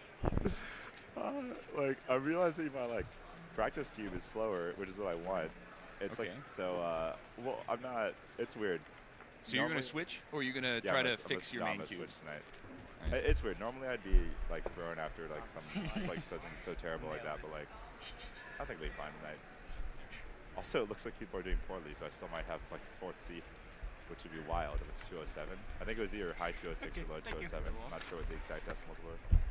All right, so Nam is clear number 2 in the world. 145 average is, I think, 6 seconds clear, 5 seconds clear, 2nd place, 3rd place. Yep. That's not close. Now is the premier Yao solver kind of like on the limb? Hung got 48 average. That's been really recently. All right, God, Nam is just the most beautiful turning you've ever seen. Wait until we get to, once he's on his like edge pairing, his last 8 edges, like the U wides, while Griffin just the bottom layers. Yep. They're just too pretty. That's one thing you advocated for. A lot of U wides in order to do your edges. Yeah, especially for Yao.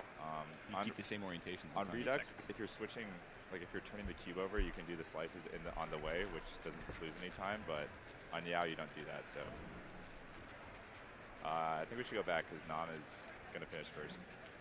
But we have Max going simultaneously. We'll keep you updated on. I can see Max's overhead on. Yeah, I can see Max's overhead, so I can get the center split. Tell you what he's gone. If Max is on world record pace, we can switch over. But Nam is looking. This is the stuff that you don't see the Yao solvers that are good but not great do. Like the center building, the smoothness, that U prime with the pull is crazy. Like, I wouldn't recommend that usually, but like that is amazing.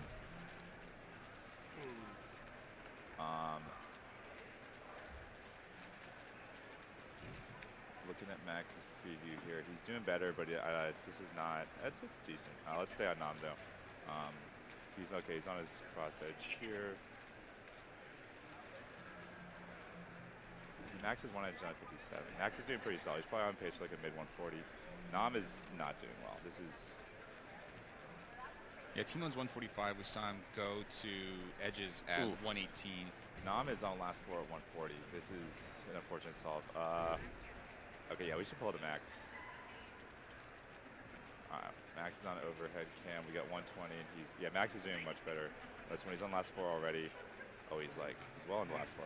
Oh my God! Whoa! He's on those edges. This is holy crap with the edges. What is going on? 135 is what you need for world record, and Max crushes it. Holy crap! Whoa. That was the most back half solve I've ever seen in my life. What was that? Max Park with a 134.15. That beats the previous world record single. What were the edges of the solve? Like, I've never, like, it was, I legitimately, Absolutely. it was like, not even that impressive through centers. It was the craziest edges I've ever seen. What? Okay, I'm sorry, stream. I'm sorry I didn't have the premonition to switch because that was ridiculous. What?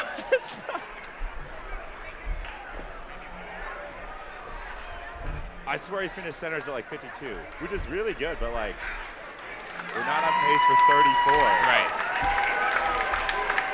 By a second and a half. What? That is, oh my, that is a wild solve. Unfortunately, he's gonna need a lot for the mean due to that 154, but that is so wild. That's gotta be like the fastest edges ever done, like, ever.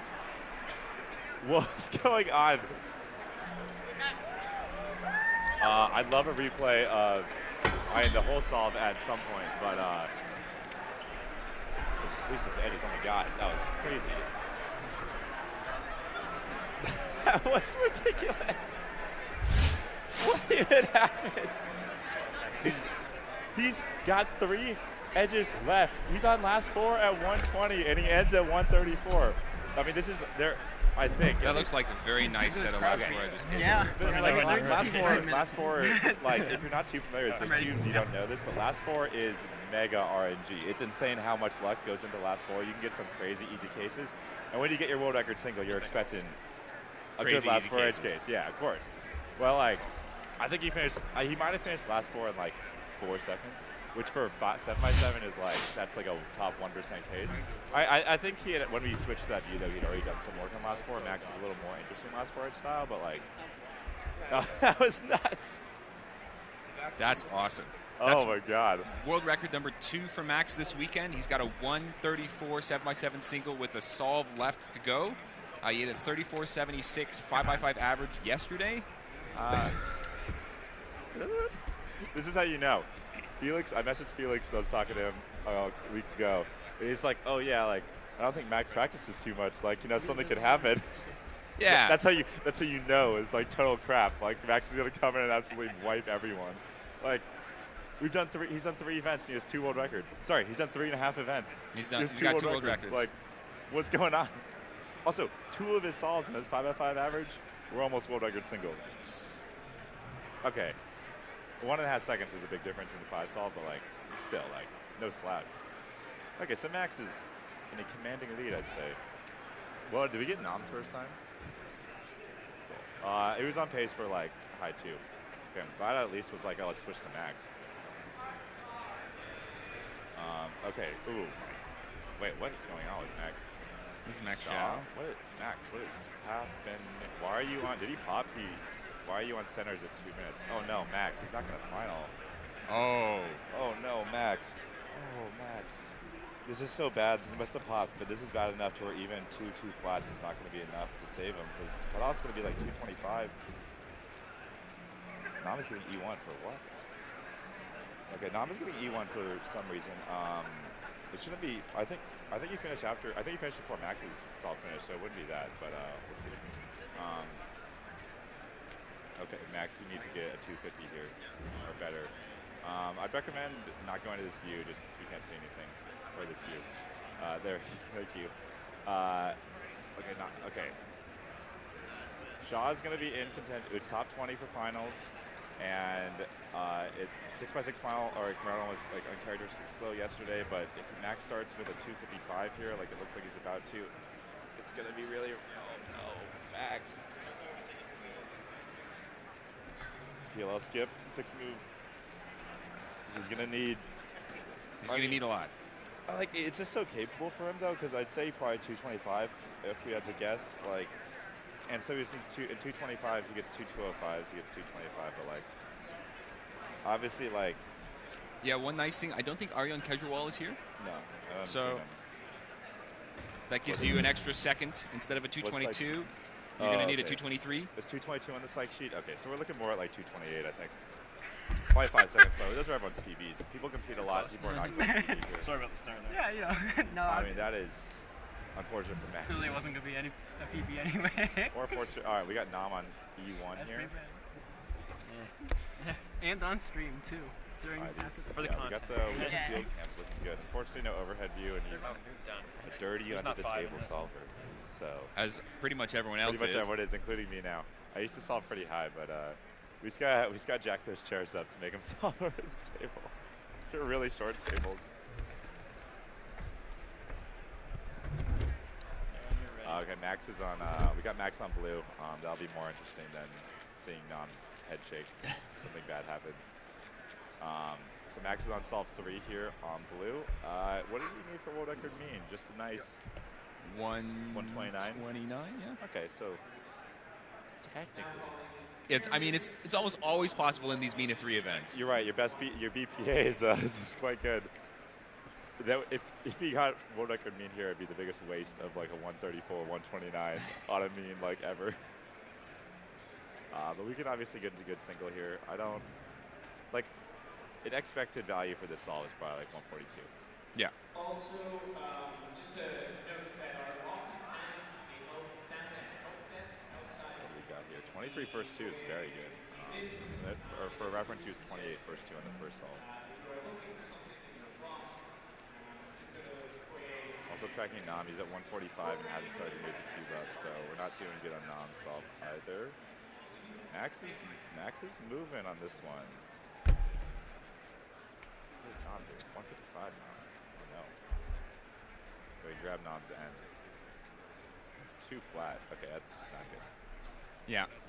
Max has finished centers at 56. So 4 seconds slower, I think, than than his world record single. Max is a huge edge monster, like as we just saw. Like I think even for Max, those edges were crazy back out. But I mean, especially the last 4. The last 4, insane. But yeah, I think he's probably on pace for a mid 40 here.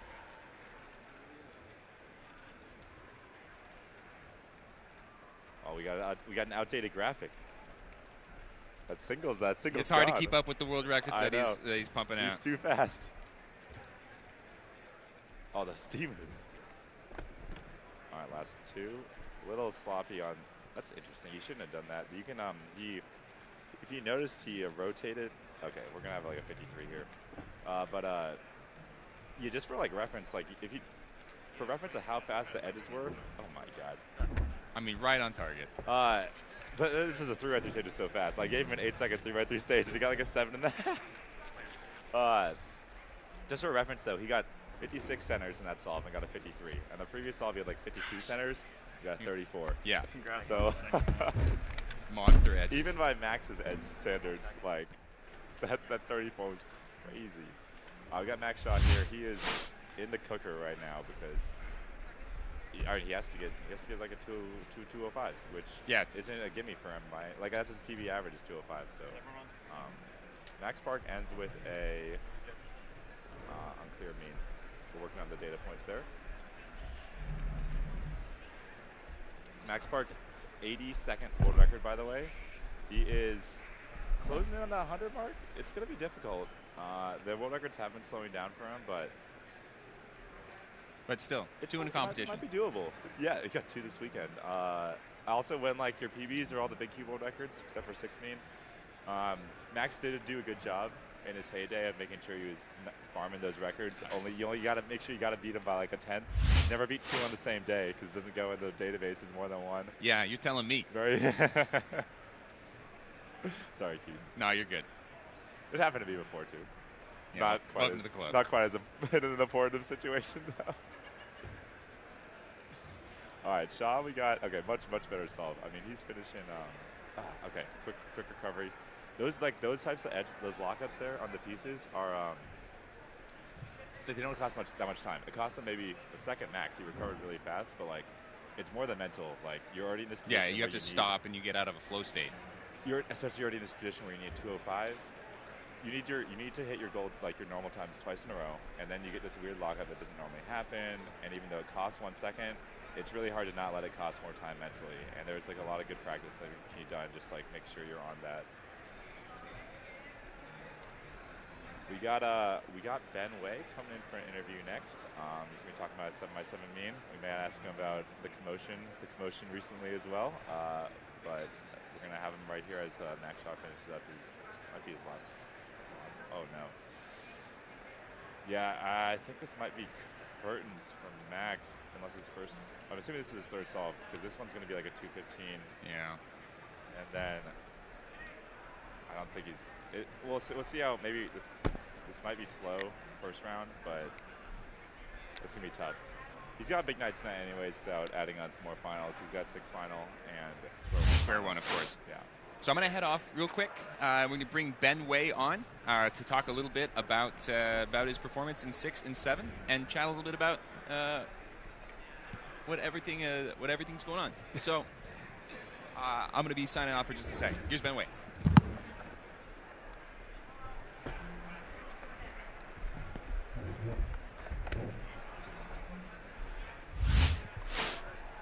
All right, Ben. Welcome. Okay, we got Nam's last solve rolling up. Unless something crazy happens, it looks like you are going to get 5th in the first round. I think most people are in here. You can look at the results. I just notched you by a little bit, you know. Honestly, no offense to either of us. Kind of slow. Could be better. How do you feel? You started off with a rough solve, 216, well, 215.9. Mm-hmm. Walk me through your average at least. Yeah, sure. So I was not very well prepared for the average. I got up pretty late. It's 9:15.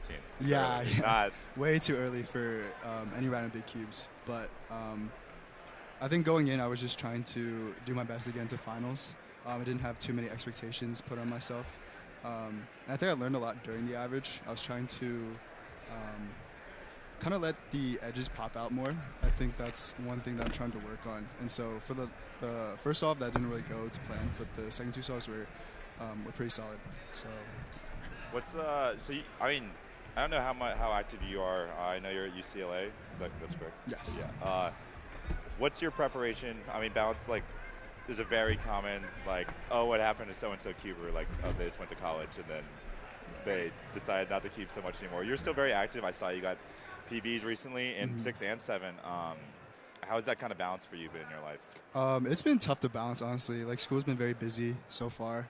I think during the school year, I don't really take cubing too seriously. I just try to fit any solves here and there whenever I have any free time. During the summer, it's definitely a lot more. It ramps up a little bit, and so I've only really started practicing pretty seriously a week before this competition. Definitely not as much as I hope to. But, or as recommended. Yeah, or as recommended, yeah. But I think I was able to improve a lot and just get in the zone for this competition. I will say though, it's Wait, well, how long ago was your 200? That was 2 weeks ago, and so you did no practice. Yeah, yeah. Well, that's a pretty good mean for no practice. It's pretty good, but I will say this competition is. His average is. Oh, this is the second solve because he beat you one. This is okay. So Nam is, I mean, 200 and 155. Good ZB, but that is poor for a man that averages hits a 145 pixel average. But, I mean, he's still gonna be. He's gonna be in the realm of Timon. Timon got a 155 mean, and so Nam just needs a 150 to beat him, which sounds fast, but for Nam, it's just another day in the office. I mean, I know he averages under that. I think the 145 average was good for him, but definitely not. The solves now are not really looking for. I think it's 9:15. Max seems to be the only one immune to the time of day. But so what is going into tonight? Obviously, we have first round's kind of early. It's still early on in the comp. You're not too happy with the first round performance. What is what changes are you planning to make? Honestly, I think I'm just gonna try to think less about my solves themselves because. I think you put it well in some of the videos where you described preparing for competitions. At this stage, it's very hard to control your nerves, and it's very impossible to kind of mimic that at-home setting. So just trying to not think about the solve and just really going at it. I think that worked well for me in 5x5 semifinals. I did pretty poorly in the first round, so my mentality going in was just to not think about the solve and just go as fast as I can. So I'm going to try to do that in 6 and 7 finals for sure. Yeah, your 6 finals, or 6 round 1, what was, let me pull this up again. It was 127. 127, you're 8th. I know you have a 122 mean. There's a big group of US cubers that are all in that 122 mean, set up 6x6. It's now everyone's so close, you're also praying for that good parity count. I guess what is I guess 7x7, obviously you're gonna have a higher rank in first round than 6x6. Like, which one's your favorite? What's like your kind of like, how do they differ in your mind? Because most people, they know they're pretty similar, but like, what are the more nuances for you? Yeah, I guess like recently I've definitely been practicing a lot more 6x6. It's just like a lot more enjoyable. 7x7 takes a long time, and I feel like my schedule's so busy, it's hard to fit like more solves in that event. But in terms of where they're different, I say they're pretty similar. I feel like most people just don't practice 7x7 as much. I think there's a lot more like different tricks you can do on 7x7, different ways to build your centers. Like I know Nam's really good at building like 1x3s to form the middle center, and then expanding on that by building 1x4s. So I think that's something that like myself included can work on, because it's a lot more. You can be a lot more creative when you're doing the event for sure. Yeah, there's a lot of like. I mean, it's like you should just never. It's like which one's best. It's like, well, like what case do you have? It's like what ZPL. It's be like what ZPLS should I do when I have soon? It's like, well, what case do you have? Like. And Nam is like very good at like you were saying, those 1x3s. It's actually funny, like people originally did those like 1x3 center out. It was like a Unakajima 7x7 thing, yeah. And then people did bars to like it's more intuitive. And then I think it's still a good thing to have in your wheelhouse. It's like although like a lot of the center building techniques are pretty balanced on like what is better or not. It's just like what case do you have and like what are you used to recognizing. But just like with like kind of all cubing, it's like have more options, and then you pick the best one. And then you get less bad cases, because like a bad case for bars is a good case for X, Y, or Z. And Nam is doing Nam's an interesting case for some of his nerves. Like I feel like, I mean, have you looked at his official results? Yeah, it's actually I haven't really recently. Well, like okay, so like at home he's a practice monster, and like he's relatively very fast in competition as well, but like sometimes like it's like he needs to really be on, and then like his like world record 6x6 average, like he gets 107, 102. He's like on pace for his first world record, like one of his best averages like ever, and just crushes it with another 107. Like that's indicative of like a man of steel. Like but then like I see his results at a lot of these other major competitions, and it seems like the nerves are really getting to him. Maybe it's the early time, but it seems a little like interesting. While some other people are just like usually good under pressure or bad under pressure always. And Nam is this solve's not great for him. Good. He's gonna be high 50, maybe 2 if he has a bad. No, Nam's good through it. Oh my God. Never mind, not even close. 58. That is not good. Like you're in danger of not making top 3 of this competition with an average like that. 2 minutes, 155, 158 for a 158-21 average. Like. That straight up could get 4th. So I would argue, I'd be a betting man. I'd say Nam's definitely gonna go a lot faster tonight. I think if you asked literally every single person here, and you said would you rather compete at 5:30 or 9:15 a.m.? Let's say 5:30 p.m. 5:30. But yeah, it's a bit uncharacteristic. Like Nam, Timon and Max are the only ones who did relatively well, and Max just had one good solve. I mean, did you see it? The Sitco world record? Oh, yeah. The 134. He finished centers at like 52. It got like 135. It's the most ridiculous thing I've ever seen. What's 52 on pace for, usually? In my mind, like 44. Okay. Max is a little faster in Max's mind, but like I couldn't believe it. Like he finished, it was just, the solve was just like over. I saw those last 4 edges were really good. I think they might have been like the fastest last 4 edges ever done in the history of the world.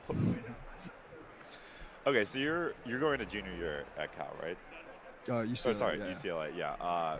What's your plans in the next couple of years? Because like, World's obviously in Seattle, which is real close to UCLA. Although I don't know where you can probably it's over the summer, so I don't know if you're going to be around the area. But what do you have like a longer term cubing plan?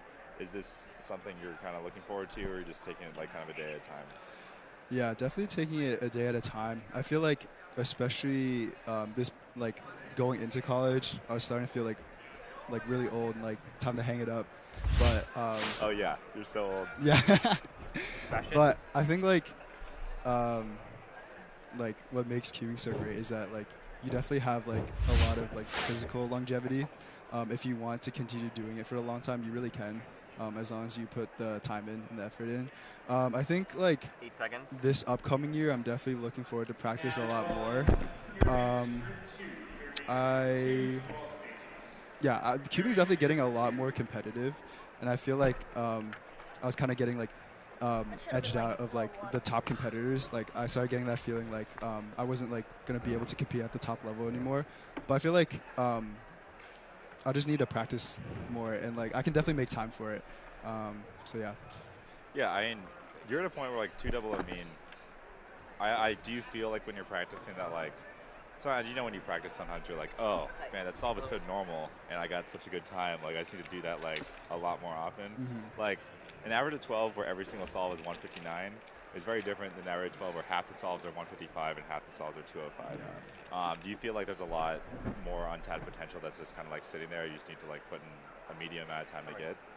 Yeah, definitely. I feel like every single good result I have, I kind of complain about which parts of the solve I didn't do properly. Oh, well, I mean, yes, any cuber after you get the world record, they're like, oh, but like it should have been like, a little faster. Exactly.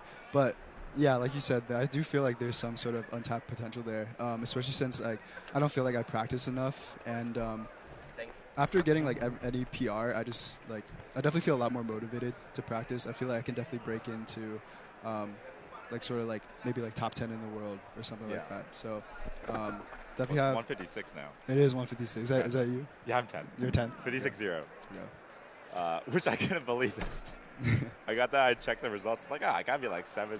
And I was like, what is this? Everyone is so fast now. Yeah, it is nuts. Like, it's odd though. Like Europe and Asia used to be like, Asia used to be really bad at big cubes, and now there's like everyone can do big cubes. But yeah, it's pretty wild. I guess, do you compete a lot during the school year? I think like this past year I only competed like 8 seconds. 4 times, 5 times. It's still decent. Yeah. Not very happy with that. You had a 1 earlier that he was even annoyed with. Yeah. There it is. This should have been a high 1. It's always the should have. Yeah. Quick note to everyone out. I mean, it's fun to say like it's always like there's always like things you could do better. Good mentality to have is I should have executed better. What am I going to do next time to execute better? Or like saying this should have been something is like, it's only true if like a hurricane hit the building on your PLL. It's like, okay, you can't really control that, but like everything is under your control. What can you do better next time to have a good result? For sure. Do you have any changes in like mentality going to finals today? Oh, yeah. I mean, like, it was 9:15. I kind of didn't warm up alone. 8 seconds. Just because I was too lazy to, like, go to myself. Like, I mean, I've prepped for finals, like, a million times now. So, like, I know. Also, 7, I don't know. I thought it'd kind of take care of itself, but it didn't this morning. But it's not. It's weird for 7. I'm just, like, not worried about it. Like, it seems automatic when I'm on, and then I know how to get on for tonight. It's a long day. I don't want to waste kind of all my energy, like, at any moment. So it's really just, I'm just like planning on just kind of being happy to be here, have a chance to compete, not too much worrying about what happens. And then hopefully, like if I do well in 6, 7 will definitely take care of itself. There'll be like no issues there. But like, it's just 6 is so tight where like my possibilities are so wide with my variance on 6 is higher. But I'll just do my normal thing. I'll go off by myself. I have a couple hours before the event to get ready, warm up alone. Just kind of get more focused and like confident, and just remind myself that like I'm just happy to be here and still doing this at a high level. Like this is my 15th year going to this competition. Well, they skipped a couple years, but it's been 15 years since I first nationals. I've gone to every single one, so it's just nice to be able to do this, and like it's fun to get up on stage and have everyone watching and be able to compete with the best of the best. So it's just every time you get up there, it's like I try and now especially just be happy to be in the moment and to like experience it. So, and then we'll see what happens. I hope you do really well and beat me. I hope I do really well, and I hope you do even better and beat me. I don't want you to beat me unless I do really well. Then it's okay for you to beat me. Okay, he's happy with that one. All right, that's the only counting time so far. So. Only counting time. I have 190, and then 3, and then 261. Oh, the mics are really good. Yeah, the mics are on really this good. thing. I was thinking about the guy next to me finished his solve, and I knew my last solve was going poorly. I was like, I could just like live commentate on the stream like during my solve. I know it'll pick it up. Do you have anything else you want to share to the stream?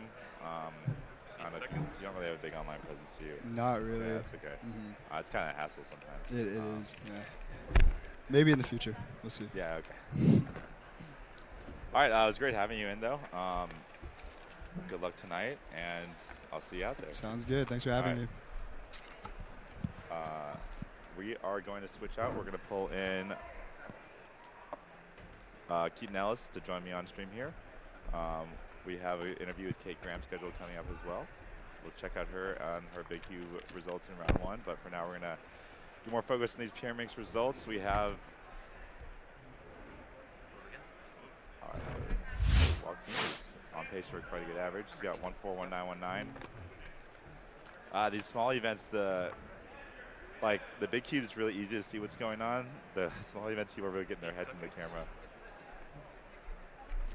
Oh, we got Kate already right here.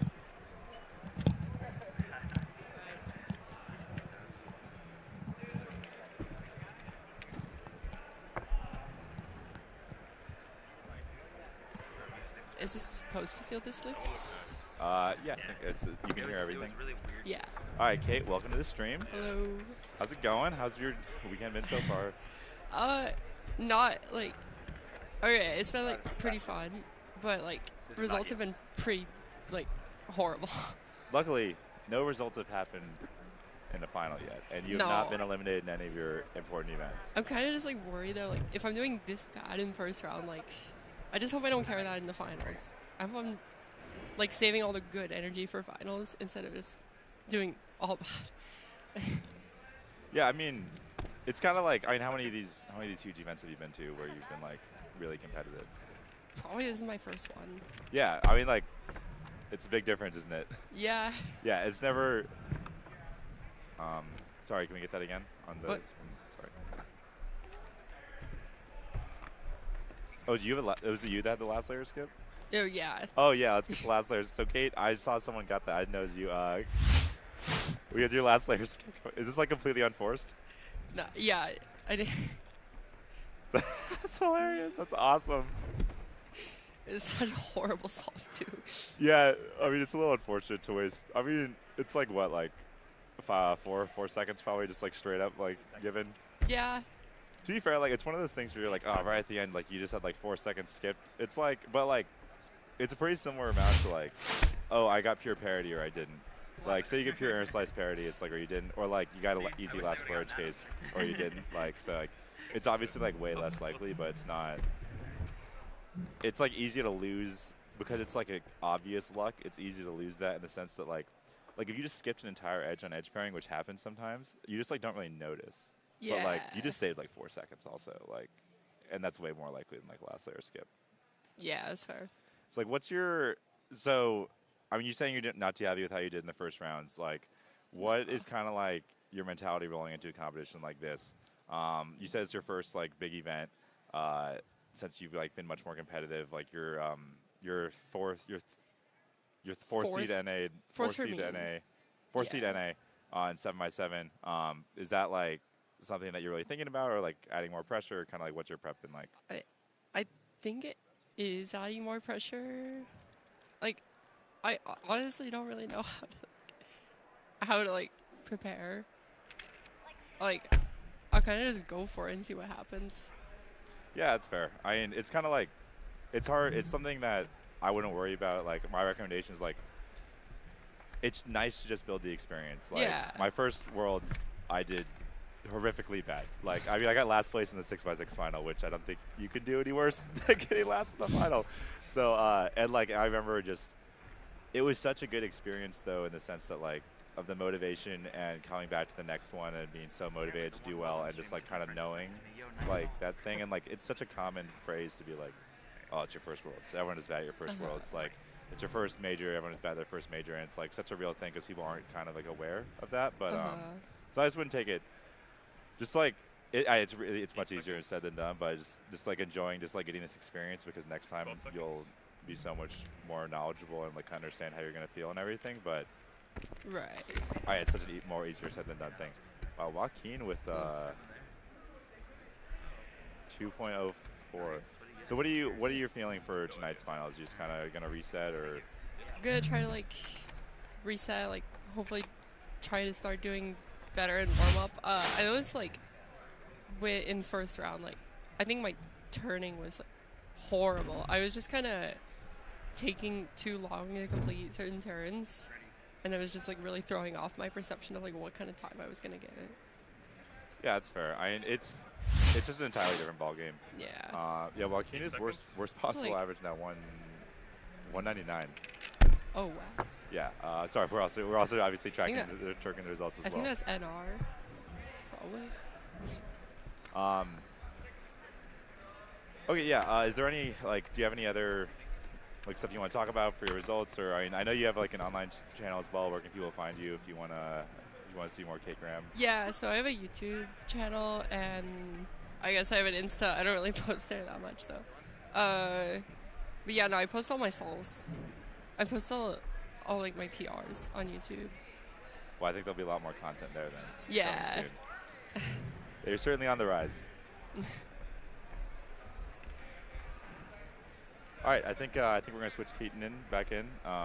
Okay. Thank you for joining us. Sure, no problem. Yeah, and good luck tonight. All right, thanks for having me on. I am ready.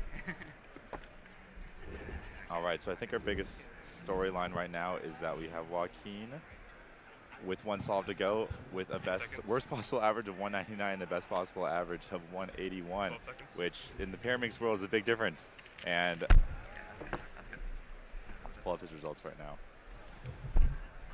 Braden Adams very got to take the station down. Thank you.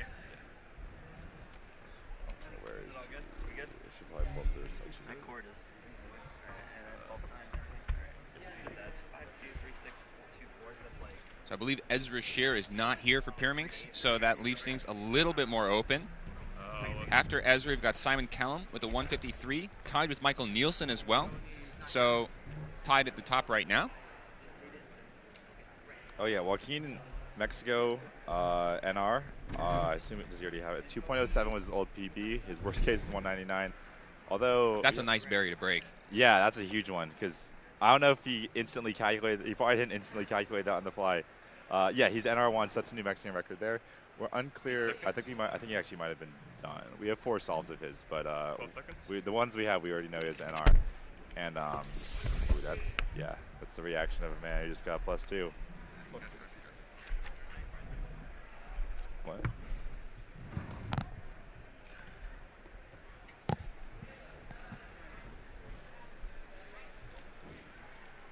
Okay, 199.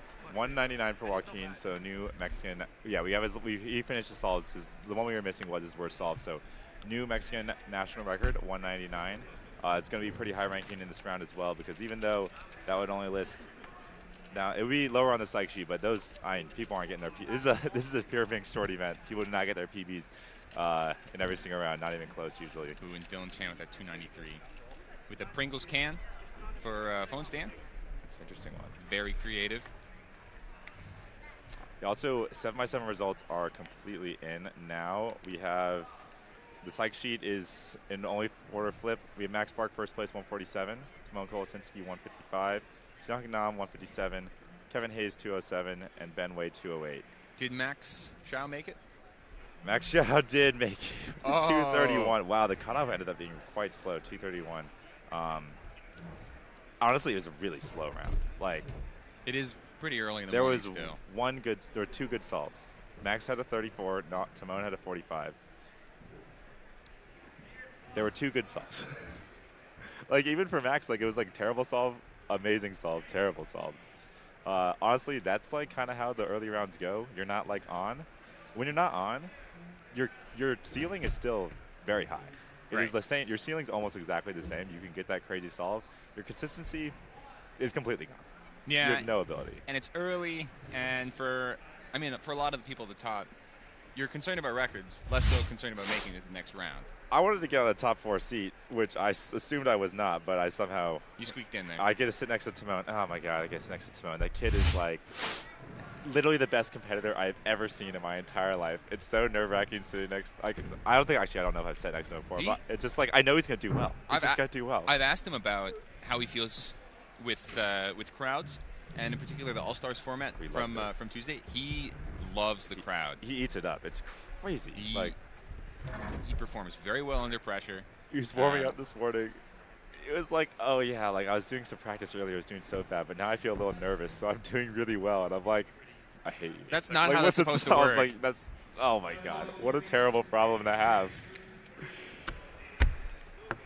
The man thrives under pressure. Like, yeah, I saw his 7x7 results recently. He's averaging like 203 officially. I'm like, he's going to get 153 in the final, for sure. I'm just like, there's not even a thought in my mind that he's going to do bad. So we have plenty of familiar names in 7x7 finals. Now, as always, whenever you're going and looking at the psych sheets, you're going to have to discount the fact that this is someone's PR. Yeah. You're at a North American championship. You're at a major. But for Pyraminx as an event, especially such a fast and such a short event, you're going to have tons of variance at the top. So right now we have top 20. So there should be 3 rounds of Pyraminx. Yeah, 3 rounds. So this is just to make it to the second round. But for top 20, which is going to happen on Sunday afternoon, you're going to need a 207 according to the psych sheet. You're going to need like probably a 2.4. Yeah, 207. There's no way. Once a first round actually completes, we'll have a good idea of what's going on. Fortunately, it'd be nice. Actually, a cool idea for the WCA website would be psych sheet based on mean of your last 5 official averages. Yeah.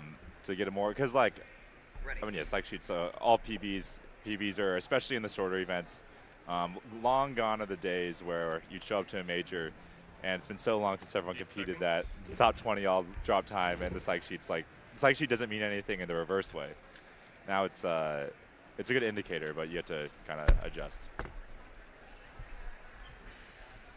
Yeah, nowadays you can, in some places in the world, you can literally go to a competition every single weekend. I mean, it's true. The accessibility is crazy. It's amazing to see. We have top 100 on Pyraminx making it to the next round, which for any of these super top guys, it's not going to be an issue at all. That's not a problem. Yeah, That's going to be something even like top 4 100 seconds. is like, this event's not that close. Top 100 is like 3.2, so we're talking like 3.7 probably. Yeah. Especially and Pyraminx is a pretty scramble-based event as well, but not quite to the extent as like 3 blind. Like you can always get good results. Like I was talking to the blind guys, or I heard that group 1 of blind was terrible, like absolute garbage solves. I did get PRs. I got PR single. 152. Sorry. For some people, they were garbage solves. But yeah, I know like people were getting annoyed at like almost getting a PB in the second group. They're almost getting on second group scramble 2, like almost got a PB and just like, oh, what a waste. Like just like an amazing Because you can't scramble. get a good mean. No, it was just like the scramble was like really, really easy. Yeah. And so like not even like it's like, oh, that should have been PB. Like you like wasted the opportunity type thing. They'll be fine. They'll be Especially fine. if you make the next round. Oh yeah, I mean like all these guys. It's nice to have 3 rounds of blind. I know 3 blind sometimes they have 2, but it is. I love the 3 rounds. It's a premier event. I think it's the most exciting spectator event. Yeah. Like it's also just like the coolest event ever to non-cubers. Like it's just wild when I like describe like you start the timer and then you memorize it and then you solve put a blindfold on, you don't see it again, and it comes out solved. And the record is 12. 12 flat. Yeah, like what is this? That's like the execution on that is like almost my PB 3 by 3 single. Okay, I guess I'm a little faster than 7.5 single, but still, that's like not a bad. That's like top 1,000 PB 3 by 3 single. Yeah. Last year during Team Blind at U.S. Nationals, we had Calix Tang and Tommy Cherry doing just blind memo relaying. Calix would relay the memo to Tommy during inspection. Yeah, and then Tommy would just execute, and they would get an 8 because he knows everything. Right. He knows the whole solve. Right. They win. Of course. I mean, they're theoretically. I'm trying to think if you had 2 people that literally only practiced it in like a more standard speed solving way. So there are But, people like- that do that. In particular, a lot of the New Jersey Cubers. So Are really Patrick good at it. Ponce and Avocado were a team that did it. And in person, they got a 12. That's not even close. It's not even close. It's like not even. I guess yeah. It's just like because you have to still relay the information live. Yes, It as just opposed makes it to- knowing the entire thing. Yeah. Yeah, I guess you're right. Like it's just like match the scramble on like the old Red 8 Bull seconds. competitions. It's Yep. like use do blind. Just do It's blind. just like you have to do blind. Yeah, 8 for now that it's just like kind of like it's just like okay, team blind's so fun. Wait a second. The most Just OP, do blind. Yeah, it's just like just do blind is the most OP strategy. It's like okay, well, I mean it's still fun, but like the reason a lot of people found it fun is like broken because it's like way worse than just do blind. Right.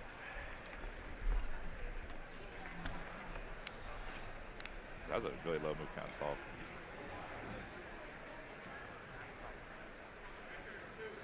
Speaking of these unofficial events, last night we had FTO. We had a sub 20 average winning that event. Dan Pastushkov, 1908. FTO's gotten a lot of traction. People are very hyped about it. Yeah. It's also a good length. I think it's a good length of a solve, and I think unlike other unofficial events that have sort of risen and fallen in popularity over the years, the one before this I'm thinking of is Pyraminx in particular, is that FTO is a Platonic solid, right? That's not a puzzle that's already been put in the WCA. Like, What is- Pyraminx is just Define Platonic solid. It is a puzzle For the where people who might not know, I mean, I obviously know what that means, but yes, with your nice college degree. It's a puzzle where all of the sides are the same shape, and they're all a very standard shape. So Pyraminx has triangles, equilateral triangles as each of the sides. A cube has squares as each of the sides, right? MegaMinx has pentagons, but FTO also has triangles, but you can put 8 of them together, unlike a Pyraminx. Right. So I think this is a type of puzzle that the WCA doesn't have. And we have an FTO here, graciously given by Manu just off screen. It looks like this. So it has 8 triangles. And there are only a couple of Platonic solids. Like, there are not that many of these types of things.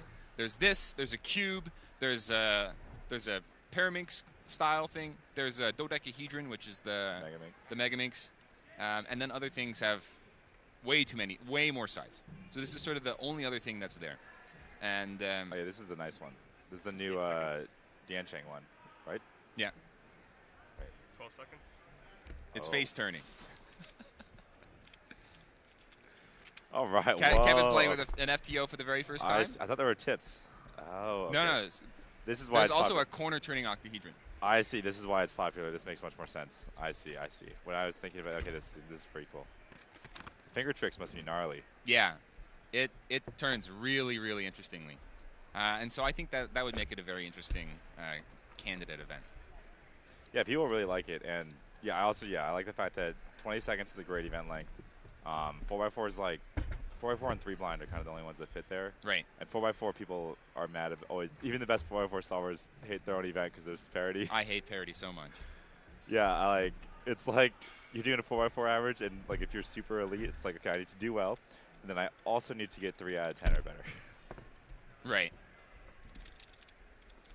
And although parity avoidance really became popular a couple years ago, but didn't take off as much as I think I would have expected. I know Sebastian knows how to do it. Yeah. But it's like, because like the top guys do OLO parity in 1.9. So you're averaging 0.95 per, on average.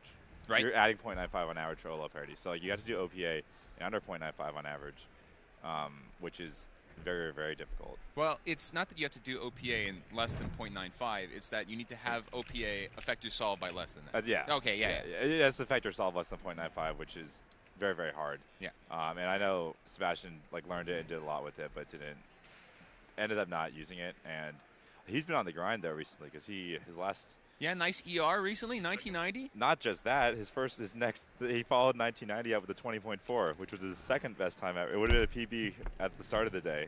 So Sebastian is like, I remember talking to Worlds, and I was like, oh man, like our whole group, we're all old. Like we all did, me, Felix, Mod, Sebastian, Philip, we all did bad. And I was like, yeah, we're all washed. He's like, no way. I'm coming for Seattle. Like, I'm still. I have a. At least for 4x4. He's like, I have a number 2 world rank. Like, and I was like, are you really gonna grind for that? He's like, yeah. And paying off. I believe him. Yeah, because 19. It's honestly getting a 19.9 is one thing, but it's just the fact that he followed it up with a 20.4, and like his second worst solve in the day was like a 21. Like, because like 19.9. I don't think he needs to get any better. He could just get a good parity count and a good day and get that. But like he's gotten better is the real key. That's what that shows me. And like, if this is like, if his normal competitions are gonna start being like 19 and 20s on the reg, like he can beat Max for sure. Obviously, we shouldn't spend too much time talking about our European counterparts. Euros will be next weekend on the live stream, but that's kind of like a preview for Worlds next year. When we get to 4x4 later in the weekend, those top guys are all the top guys are here. Except Sebastian. Yep. And he is the big player as well. Honestly, like if he's gonna get 19 and 20s all the time, he's on the same level as Max. Yeah, well, that's whether or not it's one competition exactly. where he gets two good averages. We'll see what the next competitions look like, because Max is hitting those 20s like very consistently. I think 19's still hard for Max. No one is hitting 19s on the regular. You still need a good average with a good parity count, but I mean, sub 20, crazy. I mean, I think the single is still like 6 single just got set at 16-0. That's not that. I mean, it's fast, it's so fast, but like I would expect like a 15 by now. 4x4 world yeah, record yeah, yeah. It's 1573. I thought he hit 16-0. Okay, never mind. 15's good then. That seems more accurate in my mind. 1571. I apologize. That's like the appropriate amount. 12 seconds. Who's in this group? Fuck, I still can't believe how slow 7x7 was. At least Jacob Noakes made it. He DNF'd out of 6x6 finals. Heartbreaking. On a M slice. Oh. Reminder to everyone. Don't do MU, Z, and H. Also, just like, if you're a shoe-in for the final, take that half second. Make sure you don't DNF. That's what you were doing? I did, yeah. Especially I'm like, I know this is like over 210. I'm not going to like mash my hands down to the timer to save a 10. Especially for the longer events where the quarter second almost never matters. Almost never matters. Right. I think on a Worlds Round 1 next year, I won't be mashing my hands on the timer, but I will be going a little safe still. I'll be going faster timer stops, because I think Worlds Round 1 next year might be, it's going to be tight. I mean, if it's going to be top 20 again, I mean, you still have a top 20 rank. I think it'll be top 16 probably. I'm going to recommend, I think it should be top 16. I kind of am a fan, even as someone who will be kind of probably on the line around there, I'm always a fan of, if you want to win, you got to do well twice. Which isn't quite as, like, for winning for big cubes, but, like, for 3x3, you got to win. Like, you can't mess up nowadays. Like, yeah. Top 16 of Worlds next summer is going to be insane. I mean, we saw this with All-Stars a little bit this past Tuesday. I mean, the fact that you had top 18 and then top 10 in order to make it to the final round of All-Stars, meant that you had to perform at the top level. Exactly. I like that a lot. Like, the small finals, like, has a different, changes the what is required to win in a way that I think is more exciting. And obviously the counter, like, it does remove the number of people that are required that can make it. But yeah, All-Stars 666, and you're not in. Yeah, Max Shao missing out, Brennan Lynn missing out, Ryan Pilot missing out. I'm ready. That's probably one of the fastest finals requirements ever. I mean, it was sort of constructed that way. Do we know what World 17th place was in semis last year? Our World semis was. Our World semis at 3x3. Oh, the semis this weekend too is like, I call it the heartbreaker round, because like, that's it. So many people's goals. There's only a handful of people that are really trying to win these competitions in 3x3, but so many people are on the line. We're making finals a realistic goal or an expectation, and it's just, you see people, there's so much emotion in 3x3 semis, more so I'd say than in 3x3 finals, because it's just, you made it, or you're devastated, or you're angry. Yeah, 660. 660 for 3x3 finals last year. And we'll see it again. We'll see it again on semis on Sunday morning. Like, it's gonna be tight. Like, there are a lot of good players here, especially with Nam Timon being here. That takes 2 slots. Well, Timon's gonna take a slot. Nam's less of a 3x3 solver now. Well, you're just a big cuber now. Oh, awesome! We had the results right here for 3rd round. Yeah. A 4.8. Yeah. I mean, this is disgusting. this is like, it's crazy that I'm looking at this and I'm like, wow, next year's gonna be so much faster.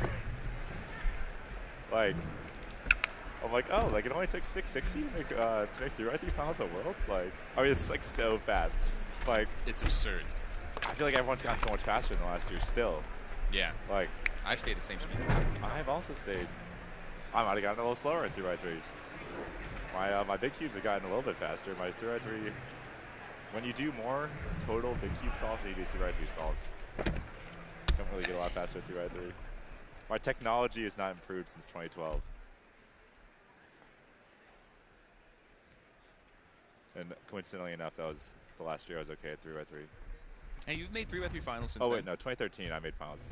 You made it in finals in 2014. Oh, but 2013 World Finals was way more. I was 6th seed. Wow. I was 6th seed. Oh, that was insane. disgusting. That was like ridiculous. I got last, but you know, 6th seed. I remember that picture we took in 2016. It was Last. you, Chris Olsen, Nathan Dwyer, and me, the people who've gotten last place in 3x3 finals at U.S. Nationals the last 4 years. Yeah, it's kind of like, I remember going to that round at Worlds because I just had like the best day of my life, and it was like, I need something insane to like have it matter. So let's just like we'll just go for full variance and just really not pay attention, because like sometimes that means like if you're just like weirdly in that flow, not caring state, you can just go crazy. But more often than not, you will not go crazy. I did not go crazy. Can't win them all. No, it was a fun experience. I mean, I'm really excited for U.S. I know it's the last time Worlds in the U.S., so. I wasn't there. You didn't go that year? No, Did you I not wasn't. start? I did start, but I. It's a little fun on stream. I had scramble. I hadn't really gotten so into it that my parents were willing to go to Vegas. To go to Vegas and fly everyone out. Yeah, it's fair. Me and my friends drove to that competition from Seattle. 17 hours. Oh man. It was so the whole weekend was so cheap. Hotel rooms were like $40 in the Riviera, and we drove down. Like that hotel's gone. They Yeah. tore it down in 2014. I remember, like, it was like, oh man, you know, if no one wants to do this, we could just host it at the Riviera every year. It's so easy. Like, it was a really nice place. It wouldn't hold us now. Like, the ballroom. I mean, there are 900 people here. Yeah. 8 seconds. It would like, and, I mean, there were 600 at Worlds, but we were already in their biggest room, and it was tight. So like, there's no way they'd hold all of us now. I mean, with, like, that might have seated. I mean, this venue is sitting around, but beautiful. Is I mean, at least one decent massive. solve. It's huge. Oh my! I just It's stacked that. This is my first it's the biggest, probably the biggest cubing venue ever. Like, How was Worlds last year? the venue? Yeah. The venue was quite nice. Very similar setup, extremely well lit. In terms of like, well, I'll just talk first competitor perspective. Like, extremely well lit, the correct temperature. The stage setup was good. Like, the only weird thing was, like, a lot of people were not thrilled with the weird gummy chairs, but like, yeah, it's like you like sink down into the chairs. It was very weird. Okay.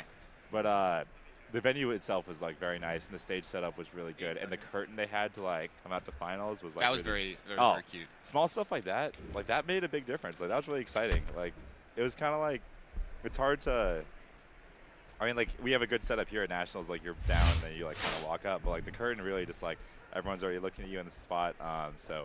But yeah, I like the venue a lot. It was right next to the super nice hotel that most people stayed in. That was like not crazy expensive either.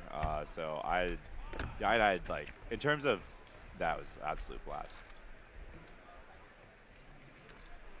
Remember, everyone, get your merch at the cubicle.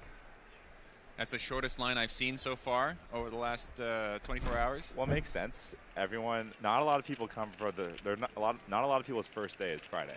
Right. A lot of people's first day is Thursday or Saturday. Yeah. Tomorrow, during 3x3 round 1, this place is going to be a madhouse. It's going to be a jungle. It will be. I'll be back here on the stream setup. Checking out chat here. Just a clarification for people asking about Yiheng Wang. He is not in attendance. No. So the psych sheets have him on there. They have him on the registration list, but he is not in attendance. Sure. Yeah, we have first seed Timon, 474, Max 486. Luke Garrett with a 503. Luke and Garrett getting close, jumping into that 4-second range. Almost there. That's such a big barrier. I mean, it's like and you have to get pretty lucky. I mean, the averages that people were getting at the only person All-Stars were considered very, very good for him as well. Yeah. Also, geez, All-Stars.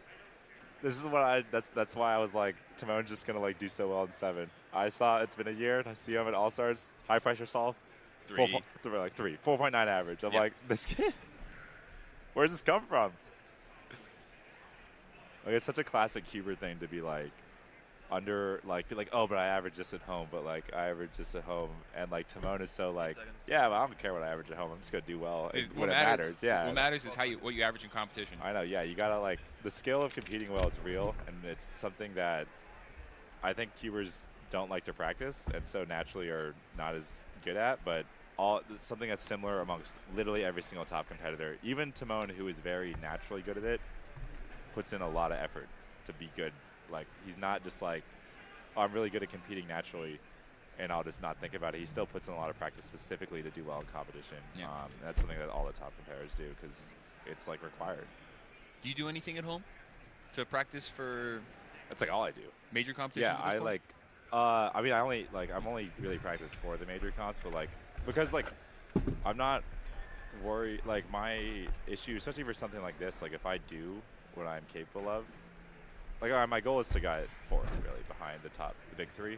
And so, like, if I'm doing what I'm capable of, none of the other people can beat me. Yep. So I don't need to get any faster at home. There's no need for that. It's all just like, okay, let's put on some, like last year before Worlds, I put on Convention Center background noise. Really? Yeah. No headphones, Convention Center background noise, that's exactly, it's very similar to what's going to be in real life. The whole cadence of, like, do the solve, you take the cube away, you do a little messing around by yourself, you sit there, like full run-throughs of finals, force yourself to really visualize, okay, this is how, like let's visualize Australia. This is what Australia was like. It's going to be similar in Korea. Yep. Visualize that feeling. Force your heart rate to get up, and then practice getting it back down. Yeah.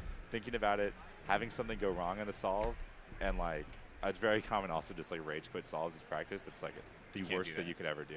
Like, because like being able to, especially in big cubes, being able to recover, like Max Straw got like a little lockup that cost him a second, and if you're great mentally, it costs you 1 second, and if you're bad, it costs you 5. Like, and that's the difference between making finals and not making finals. Right, and so like getting in that position, having a mistake, getting a bad first solve, doesn't matter.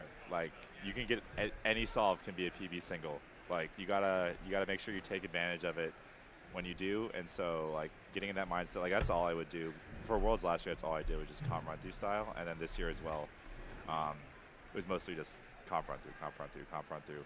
I feel a lot more comfortable this weekend. Like just even doing that, like I'm sitting up there and like take a deep breath in the middle of the solve, relax. It's okay. This is 7x7. You can pause for a while and still get a great solve. Yeah, and this time, next year for Worlds, you can literally go to the venue because it's a mile from your house. Yeah, I don't think they're just going to be like, hey, World Season a month, got us roll into the convention center and start doing practice solves here. Can I pump some background noise in? Yeah. You're having like some orthodontic convention here. I'm just going to sit in the corner real quick and do some practice solves. We have an orthodontic convention going on here as well. And Herbalife somewhere that I haven't found them yet. I mean, really, next year I have the huge advantage of I can sleep in my own bed. And that's take a big car to advantage. Worlds. Oh, it's like even like Nam Worlds was in Korea, but he had to. I mean, he lives like 90 minutes away, so he stayed in a hotel. Like I live 10 minutes from the venue. It's like insane. I'm like it's why I'm extra like excited for that. Like that just like Worlds in the U.S. already was like so exciting, and then this is like a dream. Honestly, even if you're like moderately close to the venue, like at Nats 2019. I stayed in a hotel despite being like less than 30 minutes from the venue. Baltimore? Yeah, in Baltimore. Well, there's a lot of convenience in the hotel. Much more convenient. I mean, I was also up at 4 in the morning every day making it to the venue. What? Yeah, for setup and other stuff. First day was 4 a.m. setup because we weren't allowed to have a room. We weren't allowed to have the room on Wednesday because the city of Baltimore was doing that makes tons sense. of stuff in the venue. Yeah, all the setup usually goes on Wednesday. It looks great in here already Wednesday night. Yeah, I mean, it's fantastic. I came by, everything was all set up and everything was in place, and it's been a great 2 days so far.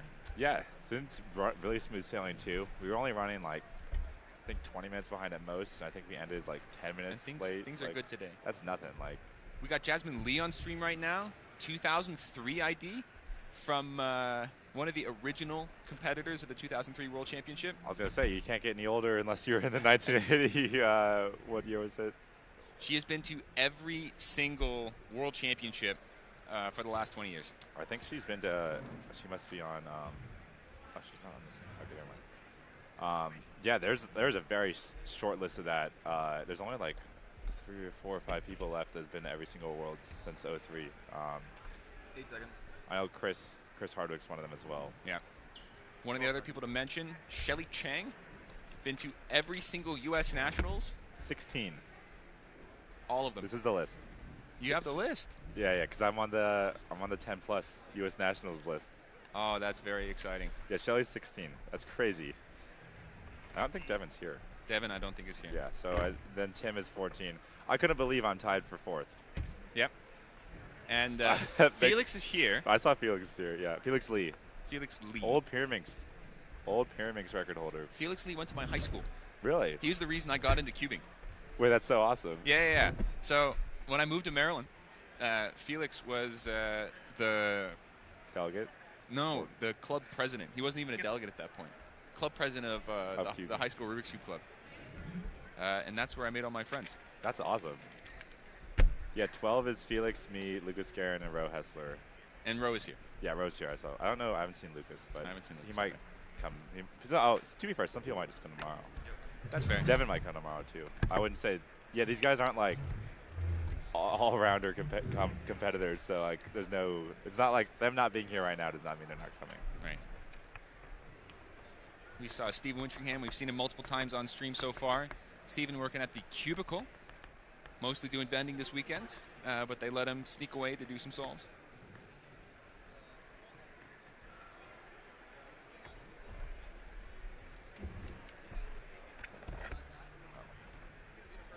Stephen just moved to New York. He's doing work full-time for the Cubicle now after graduating from, I believe he went to Miami, Ohio.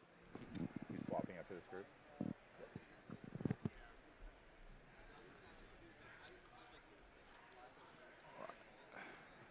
I think we're gonna. Oh, never mind. We have Samir scheduled in later for an interview as well. He's had a pretty good day so far, or yesterday. Big square one tonight. Finals are gonna be nuts. Square one in particular. He didn't +2 out of a world record. Okay, average. yeah. Let's set the record straight here right now, everybody. It would have been a world record without the +2. You can only +2 out of a world record average if you +2 on the last solve. Right. Or the 4th solve if you only needed that solve to like get the world record. But it was still PR average, 497. Incredibly for sub-5, incredibly impressive. And one other thing that's occurred in the last 2 rounds of square one, Hassan Kanani has +2 two 3-second solves. Yeah. The 586 in that first round was a 386 +2, and the second round, the 573 was a 373 +2. So Hassan is, I do not believe he has a sub-4. He's a 4.15. Which I believe is ranked 10. It was not his world record. He had 434 back in 2022. So 2 extremely unfortunate +2s. Square one is extremely competitive at this competition. Yeah. The Americans absolutely dominate the event. Is wild. Like, destruction in the event. Like, everyone, like, all the players are here in square one. Yeah. And, like, let me pull up the rankings. Yeah, and obviously there's something to be said about if a couple people start practicing an event, it sort of spreads in their network. So that's not too surprising that the Americans are extremely good. Yeah, U.S. has 7 of the top, this is single, 7 of the top 10 singles with the first 3. On average, they have the first 4 averages. Yeah. That's crazy. Yeah, Max, Hassan, Dylan, Samir. And Samir just jumped up to 2nd place with that 497 average. Yeah. Wow. Yeah. Square one domination for sure.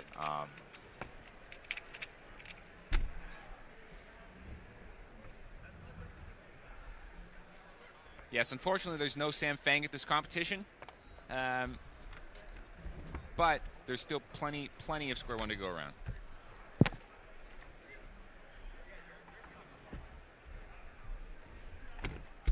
There's another 2003 ID, Doug Lee from Michigan. He's also 2004 third place for 5x5 at U.S. Nationals. So that was 20 years ago. 804 average. With an 804 average, got third place at 2004 Nationals. Wait. For Pyraminx? 5x5. 804? 8 minutes and 4 seconds. 8-minute, 4-second average. 10 years later, I got second place at U.S. Nationals for 5x5 in 2014. Did you really? Yeah, second American. No, you didn't. It went Felix. It went you. It went Steve Cho, who's Korean nationality, and then me. Did you really? Yeah, I was the fastest of this giant glob of people. It was me and Kevin and Mitch and Ken and Lejeune. This so is when a bunch of really slow Yeah, people. it wasn't like cool to do 5x5 yet, because like hardware wasn't that good and people hadn't picked it up, and like there was this like huge gap. It was always like 5x5 was like distinctively.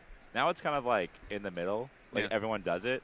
It used to be definitely like a big cube. Yeah. Yes. And like it'd be me, it'd be Felix, and then it would be like Felix had the world record, and I'd like inch closer, and then when I'd get close, he'd just destroy Crush it again. But then after me, it was like some huge gap always until 2017, where The hardware Max gap. and, The hardware gap was just. it was just hard It was to get so a good. It was hard to get a difficult. good cube. Even in 13, you had to get a Florian modded Changshu. I know the feeling. And like, and then even after that, the Moyus weren't that great, and like it was just like okay, magnet cube. Like then magnets, and then 5x5 became fun. Yes. And everyone was like, oh, we should do 5x5. Agreed. I was like, magnets should have come out after 2017 Worlds. Been a little nicer for me. But well, we're doing turnover. Okay. So Kevin and I are going to sign off right now. We're going to move things over to Manu and Zach. We've got tons of Pyraminx left for you for the rest of the morning, all the way up until 12:30. So we have another hour and a half of Pyraminx. So we're going to sign things off to them. Thanks for listening, and stay tuned. Thank you, everyone.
Hello, everyone. Welcome back.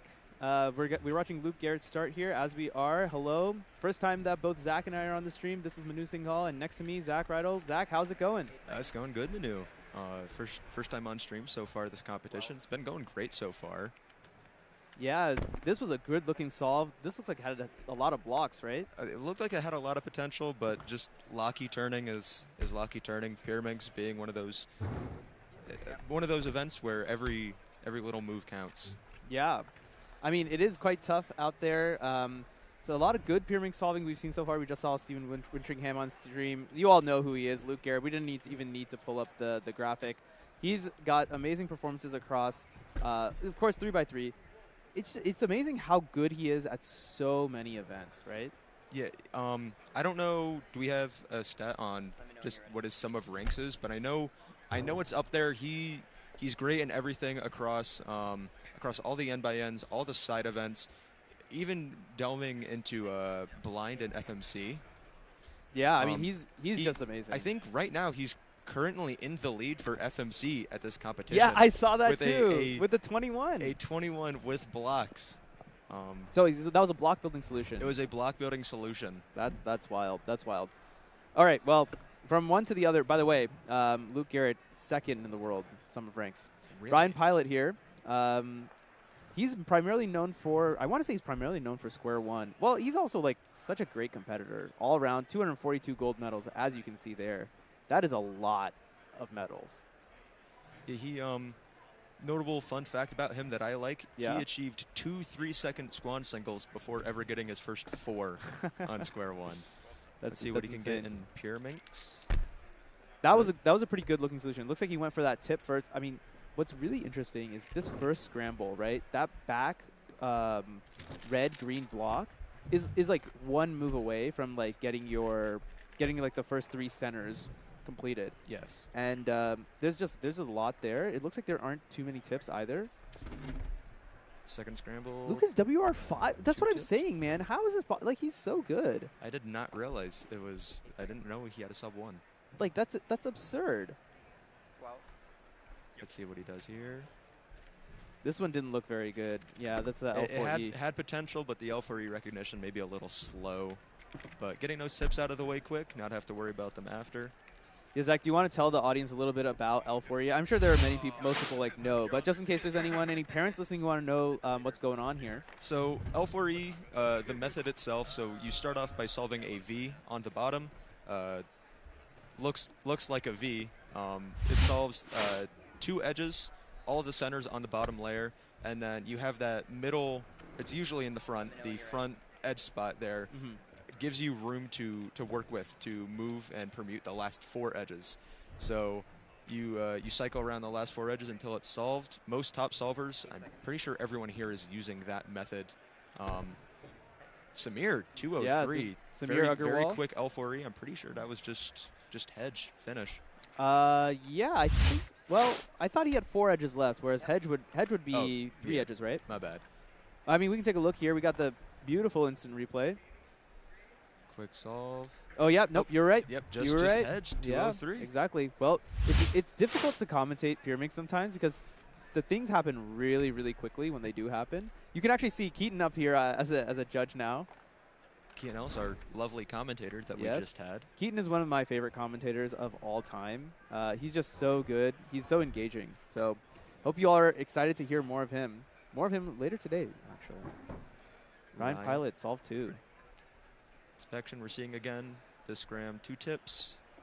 I don't see any big blocks. I feel like that blue side maybe. There is the blue-yellow block I see. He's taking a good amount of inspection here, trying to plan deep into the solution. Very fast. Nice. 154 from Ryan Pilot. Luke Garrett, a 415. I saw there was a little hesitation on the top tip. I saw it was misaligned. I wasn't sure if it was going to end up being misaligned or not, but here's Ryan's 154 replay. His beautiful hair getting a bit in the way can't here. really see it, but the Pyraminx is solved at the end. That's really all that Worry matters. not. Yes, the Pyraminx was solved. AJ Camel up here on the red stage. Where's he from? He's from Northeast, I'm guessing? He's from Northeast, I believe New York, but he does go to school at Carnegie Mellon in Pittsburgh. Oh, cool. Wow, so smart kid. AJ, I think most known for FMC and MegaMinx. Yeah, I was going to say that's where I think I've heard of him the most. This, ladies and gentlemen, is going to be a plus 2 second penalty, as we see the graphic right here. Plus 2 seconds, that happens when the puzzle is misaligned by 1 outer turn. In this case, you saw right there, it took 1 turn to finish the puzzle. When that happens, we like to give people a plus 2 second penalty because it's just enough to be discouraging. You don't want to get a plus 2, but it's also just lenient enough. Samir inspecting again. Big pause there before L4E, but quick execution. So did you know that case?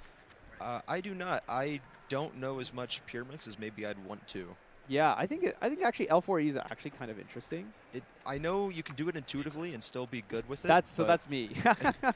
I just solved that like bottom piece and then just permute the last 3 edges.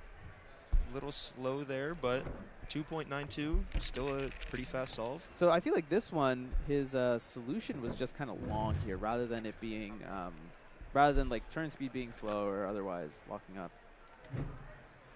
Big blue-yellow block here for Luke. 8 seconds. He's going to keep that in the back, hopefully avoid a B move. Oh, he did one. Well, he actually did the B move on purpose, but yeah. 193 very plus unlucky. 2 second penalty. We're going to see a 393 there for Luke Garrett. Yeah, very unfortunate. I'm curious to see if we can get a replay on this. There's Luke. always, no matter what, after any solve or any bad solve I've seen Luke have, he always has a smile on his face. I know. He takes it in stride and knows that he'll just get it next time. Yeah, exactly. I think that is such a great mentality to have, is to be able to kind of come back from it. Yeah, I don't get to interact with Luke a whole bunch, as he's a little west of my region, but one of the nicest competitors I know. I mean, I feel like Luke travels a ton, right? So oh yeah, in short time. AJ 373. I am seeing. I think Luke also had that same L4E, just a 3 cycle there. But yeah, I also know another way to do Pyraminx is instead of solving that like bottom edge, you can also solve the back edge. That way you have all 3 edges that are visible right in the front, which is certainly interesting. There, replay of Luke's 193 plus 2. Yeah, I mean he thought it was just 193, and he was just like, even then he was like no, and then he's like, oh, the plus 2, insult to injury. Samir Agarwal from the Pacific Northwest. Mostly known for square 1. 276 though, nothing really to scoff at Pyraminx wise. Yeah. He's also been climbing up the ladder of 3x3. I know. Yeah, as of late. yeah. I mean, he's in like that same like friend group with like Max Xiao, Timothy Castle. Maddie is also like part of this this friend group, the adopted brother, if you will. So yeah, I feel like it's just like a little bit of friendly competition that's just kind of driving all of them together. Luke going up for his 5th and last solve here on the red stage. And looks like Ryan also started at the same time, so let's see what we got here. We're watching both of them. We got both of them on our side monitor as we switch back and forth. Ryan starts first. Ryan, 175, and Luke with a 299. 299. So this was a pretty, I would say this is like not a very good average for Luke. The +2, and then that other 3. There was that 4. Yeah, I think it ended up being a mid-3 average. I know we had the average calculations on screen earlier. I don't know if we can get those. Yeah, as was shown earlier. Luke's solution, also. a rotation during L4E. A rotation? Yes. Luke Garrett with a 359 average. Not terrible, but I imagine he was shooting for something faster. Ryan Pilot, I don't know. I think he still have his 5th solve to go, but a sub-2 BPA. Going over a best possible average, again, for those maybe unfamiliar, you do 5 solves in your average, or at least for Pyraminx you do 5 solves, and then the best and worst time are removed from the average. Like this one. This one's getting removed. And we take the average of the middle 3 times, and then that's your average of 5. So Ryan, if he gets his best solve on his last solve here, then he will get the best possible average, which is sub-2 in this case, I think.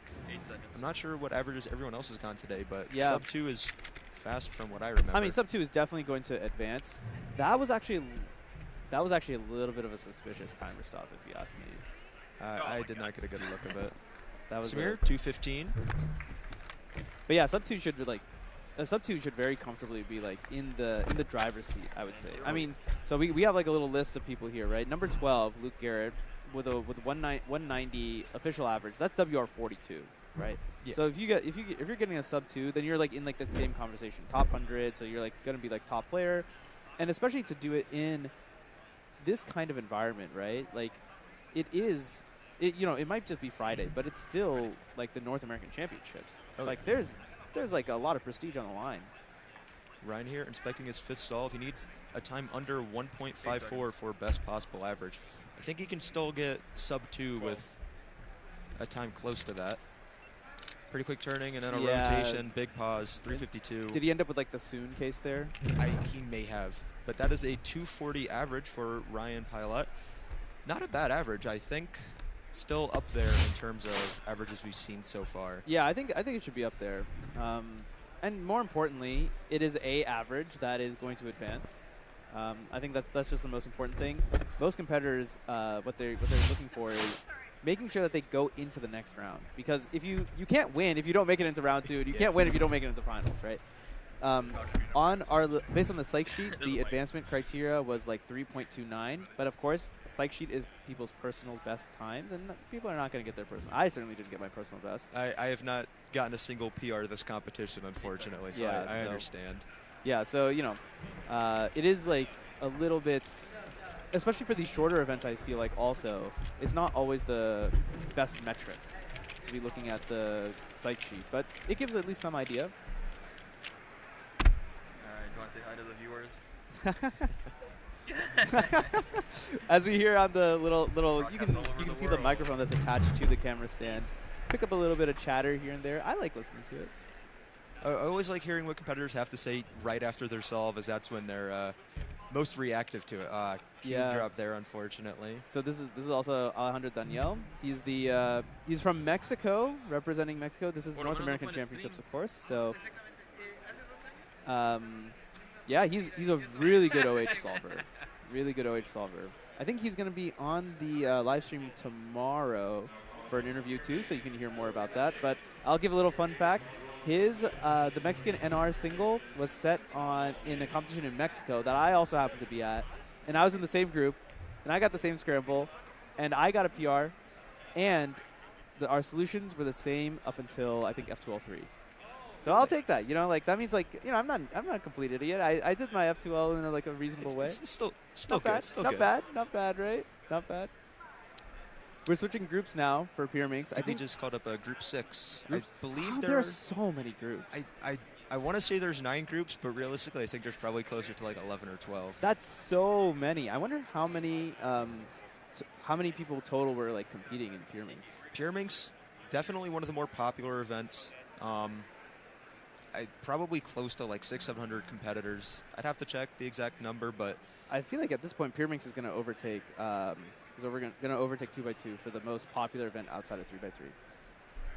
Well, I know, and in our region, in Mid-Atlantic region, Clock has also gotten up there in terms of popularity. Clock is really popular now. Like the advancements in the hardware and the advancements in the methods, I think, have made it like much more popular. All right, I'm hearing from the production that we have a replay of a very special event that we managed to catch on the stream today. Max Park, if you missed it earlier, got a 7x7 single world record. We have that for you. We have that on the stream for you. The full replay. What was it again? Was it 134? 134. With a little bit of a spoiler, Zach. All right. Well, my apologies. My apologies. No, we're all good. We're all good. But yeah, so here it is. This is the world record as it just happened.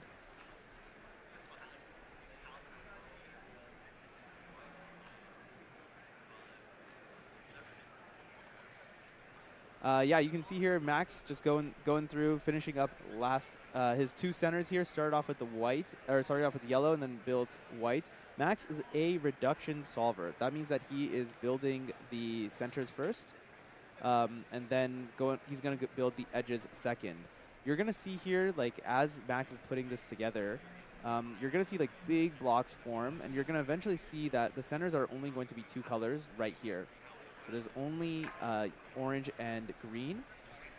And once he starts finishing this, now is where Max is really going to turn the jets on. This is the step called edge pairing, where the edges are going to be put together to reduce into a 3x3 stage. There are so many edges. So many different colors. I know whenever I'm doing 7x7, I get lost in it, and I can't really... I spend most of my time just looking for a piece. Exactly, just not even turning. But you'll see here, Max almost never stops turning. Looking at the time there, he got to L4E at around, I didn't get the exact time, but very quick into the solve. And then 3x3 stage here. I have a note here. I think his L4E and 3x3 stage, 15 seconds. Yeah, that sounds about right. So over a second jump from his previous world record single. And yeah, just magical. Magical to capture that moment live on stream. Max, of course, getting the 5x5 world record average yesterday. Unfortunately, did not have the stream up, did not capture that, but I'm sure it's on Max's YouTube channel at some point this weekend. So yeah, I mean, just absolutely wild. This is Stanley here. I think he just... Wait, no, that's not This Stanley. is not Stanley. I'm not sure who got the 168, but great looking solve there, too. I saw Stanley did get a 1.89 as soon as we swapped back. Maybe we'll see on the scorecard if they pull it down enough. Let me know when you're ready. Oh, is this Brian? I think that is Brian Johnson. Dude, yeah, okay. Brian Johnson got a PR square 1 average yesterday of sub-6. Not his first sub-6 average, but joining a club. I think there's only maybe 10, 12 or so people who have gotten sub-6. Wow. Keon Wilson here. Keon had an amazing showing in Pyraminx finals of U.S. Nationals last year. And that is no. a DNF, though, unfortunately, for Keon. Oh, no. So since he was 2 moves away from being solved, we don't apply a +2 penalty, or it doesn't stack to +4. It's unfortunately just a DNF. So that will count as his worst solve in the average. So instead of his worst time getting taken out, that time's going to get taken out instead. Yeah. It did look like a bit of a slow solve as well, lockups. Yeah, a bit of a lockup, too. I mean, exactly 2 moves off there. Carter Kukala here, solving on the blue stage. Carter's our current Scube world record holder in both single and average, but trying Pyraminx with a 2.2 single. Not too bad. And Stanley again. Man, dude, I feel like there's like so many like top players who have just showed up, right? Yeah, I haven't seen a lot of them, or seen a lot of solves so far. This looks like a good group. A lot of all-rounders. I know Stanley's a great all-rounder, focusing maybe on the blind events more. Carter Kukala, known for Skew, and I'm not sure what all else does Carter do. Well, Carter is just good. I think Carter actually could have qualified for NA All-Stars, but chose to actually run that event instead, which means that he has like sub 7 3x3 average also. So I believe this is Marcus Kamen and not Brian Johnson. Okay, Marcus Kamen, I see. I think I got distracted by the hair. I think the hair is I saw the hair and the similar. glasses. Starting a second solve, 3-tip solution here. 1 tip in the back, doing that with getting that it, finishing it at the end, 331. Keon with a 264. Maybe a little nervous knowing that if he's able to get, or if he gets another DNF, then his average will be a DNF average. So meaning he won't advance to the next round. Probably putting a lot of nerves on him to get a good average. The one good thing is that it is just round 1. So it is not, you don't need like a fantastic, you don't need to get like a world record average or, be in like the world record conversation in order to advance into the next round. So that's a good thing. It just means that just need to be a little bit careful and precise. Precision is tough in cubing. It's a very, very precise sport. All right, Stanley Chappell here. Smooth turning, big pause. Didn't end up stopping the Fixed timer, the +2 in time. Yeah. 378.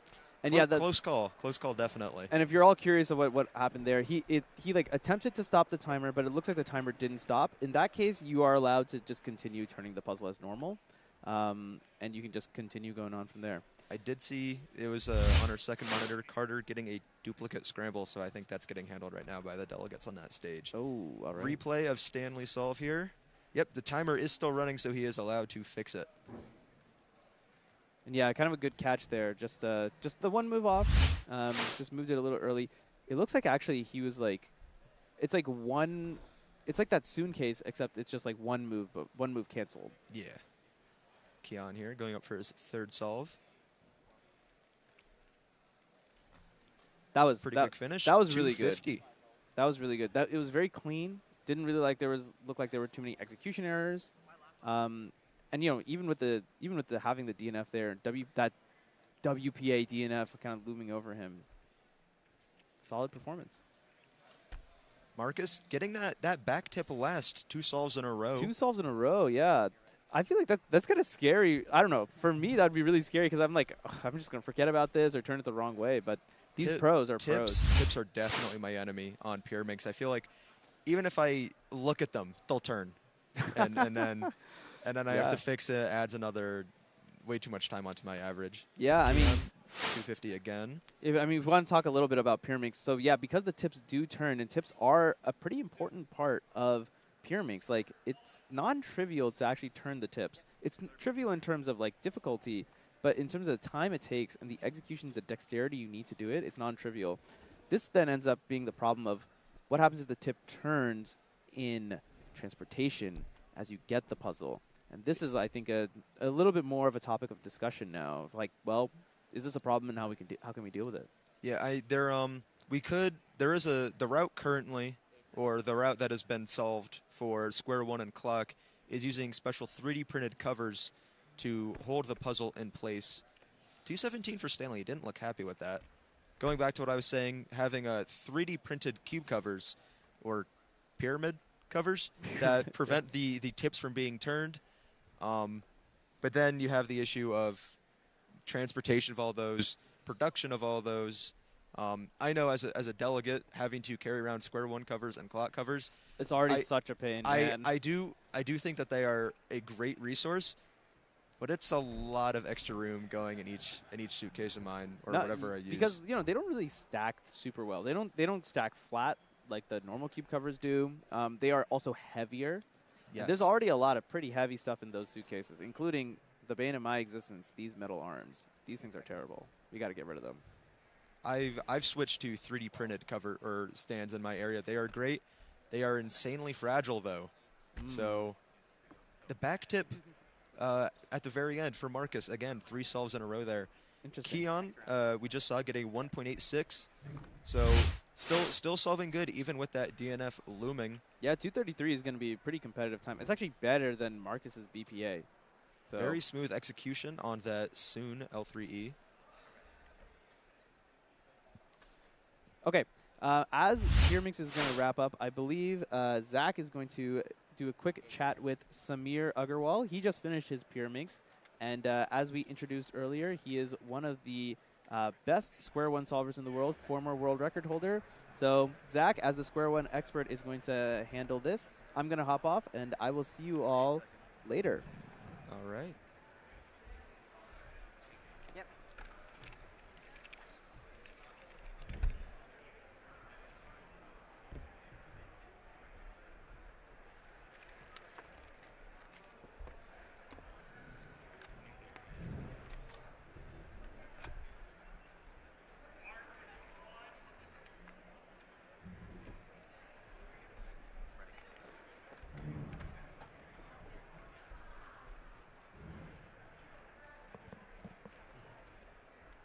Seconds. 12. Yeah.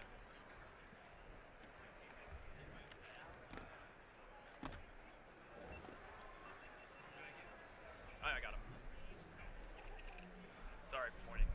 No, it's fine. All right. Yep. We are here with Samir Agarwal, just wrapping up his Pyraminx average. Samir, how are you doing? How are you enjoying North American Championship so far? I'm doing good. Yeah, I'm enjoying a lot. Doing good. I don't know if I caught all of your Pyraminx. What was your average in the end there? I think my average was around 2.6. 2.6? 2.6, not bad.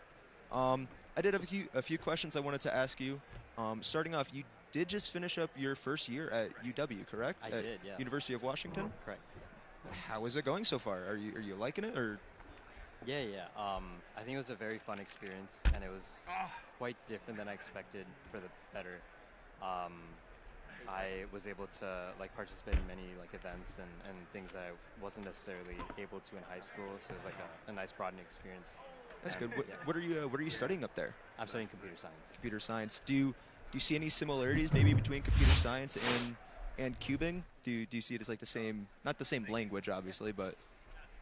Yeah, I think there's definitely some parallels with how you analyze certain characteristics of cubing, whether it's methods or algorithms or things like that. I feel like there is definitely a lot of parallel between the way I think, I guess. Got it. I know you mentioned you've had a lot of opportunities thanks to college. Now that you've started going, have you picked up any hobbies, or do you want to talk about any of those events that you've attended or now participating in? Yeah. So one of the biggest ones that I kind of started was playing pool, like billiards. Really? And this kind of allowed me to make a lot of friends in kind of various groups that I wouldn't necessarily otherwise have encountered. So I got to do that a lot and basically learn a lot about pool, and I found it really fun. Another is I got back into music with high school.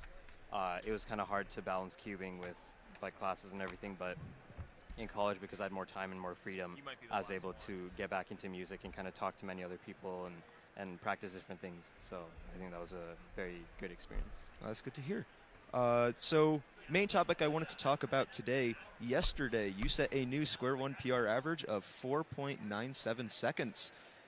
Amazing work there. Thank you. Anything that you want to talk about the average? Maybe I know the first solve was a +2, unfortunately. But otherwise, what all Do you have any comments on it specifically? Good turning or? Yeah. So the +2 was definitely unfortunate. It was +2 out of the 478 world record average, but it happens. I think my turning was pretty solid throughout, but there were definitely like mistakes throughout my solves. But it's okay. I'm definitely happy. Did the +2 at the very start, did that maybe ease your nerves, or was that worse off for you? Maybe. It was definitely worse off. Yeah. Going into the average, I know something that's maybe become a lot more popular in Square One as of late among high level solvers, and I wanted to know if you had any comments on it. OBLP, or for OBL prediction. So competitive Square One solving is now 3-look at a high level, where you do CSP, so cube shape, and ensuring you don't get parity in the same step, then orienting everything with OBL and permuting everything with PBL. OBLP is to combine CSP and OBL then. Mm-hmm. Do you have any comments on it? Did you use it at all in your average that you just got? Yeah, I used it on a couple solves, but it was only successful, and I believe only one actually. So most of it was pretty much just 3-look. But it is definitely a difficult thing to incorporate in solves. I can imagine only having 15 seconds of that, plus having to trace for CSP at the same time. Combining CSP and OBL, do you know if there's really anything else that we can do to further push Square One methodology?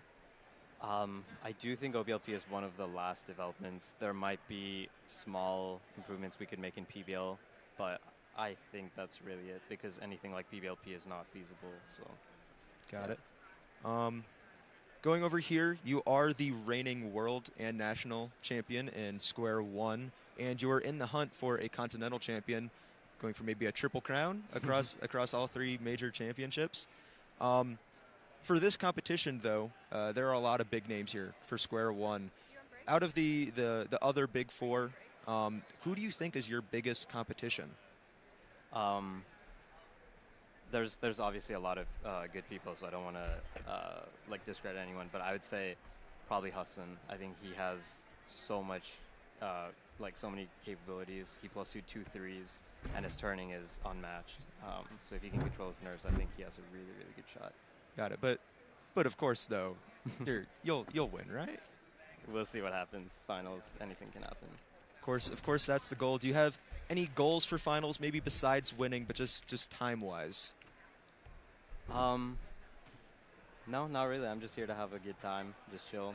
I don't expect anything crazy in finals, so we'll see what happens. All right. I see you are fast at Pyraminx. I don't know if you have much to provide guest commentary-wise. I know the very basics, but I don't know how much you have to provide on Pyraminx itself. Yeah, I'm definitely not like a top solver, but I do kind of know enough to be able to commentate top solves and whatnot. So yeah, I can try.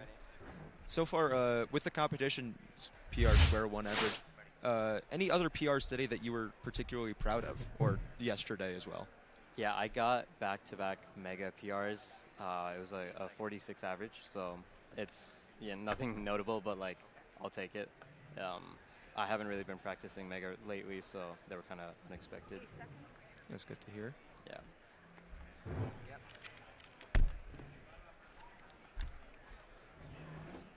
I'm still struggling to wrap my head around Pyraminx. Yeah, one-looking is a different beast for events like Pyraminx and Cube. So maybe on a topic of one look, where most pro solvers are 3-looking Square One, and now they're trying to 2-look it.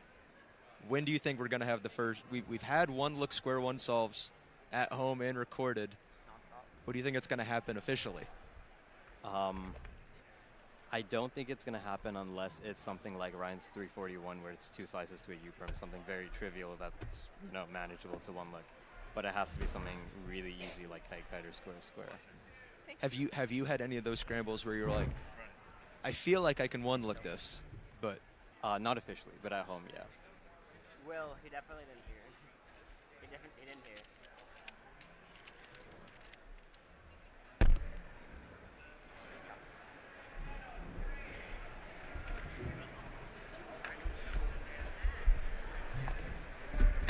is there anything else that you were maybe looking to talk about, share? I know you do have a YouTube channel where you post all of your solves. Is there any other way for people watching a stream to maybe follow your progress on cubing itself or any of your times, anything like that?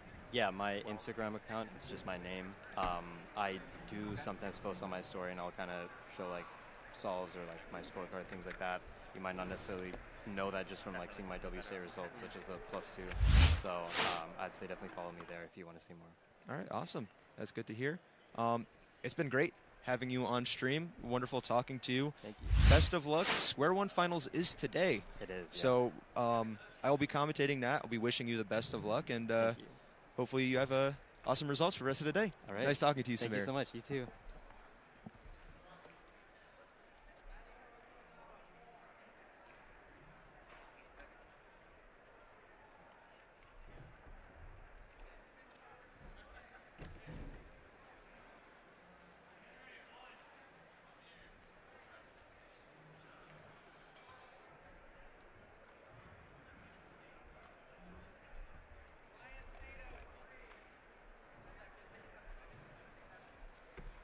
All right, continuing on with Pyraminx here.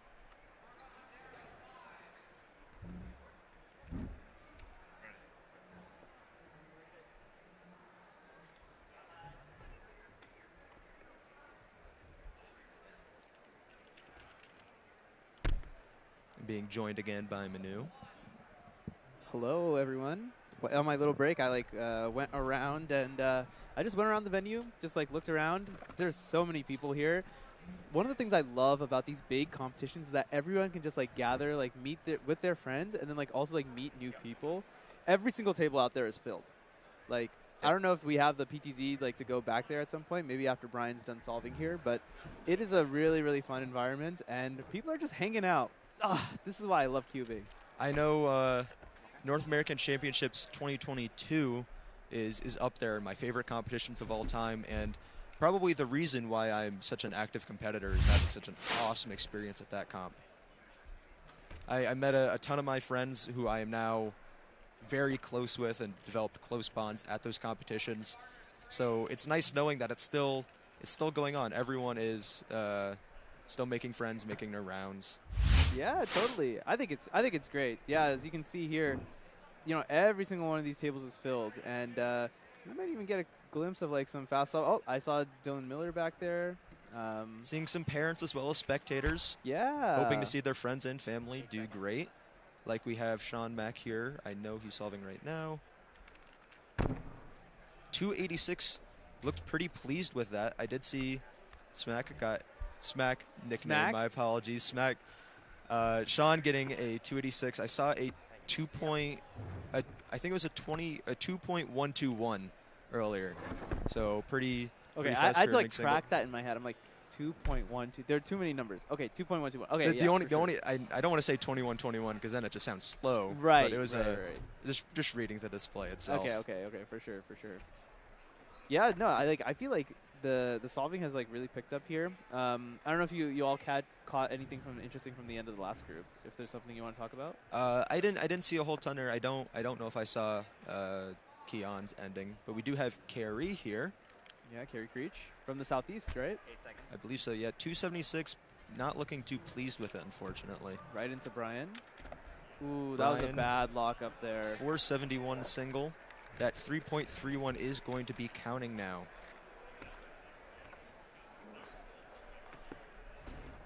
Yep. Well, we were mentioning it earlier when we mistook. Who did we mistake for? Marcus. Yes, Marcus came in for Brian. Marcus for Brian, but now let's say for real, Brian Johnson, one of the world's best all-rounders, really good at a huge variety of events.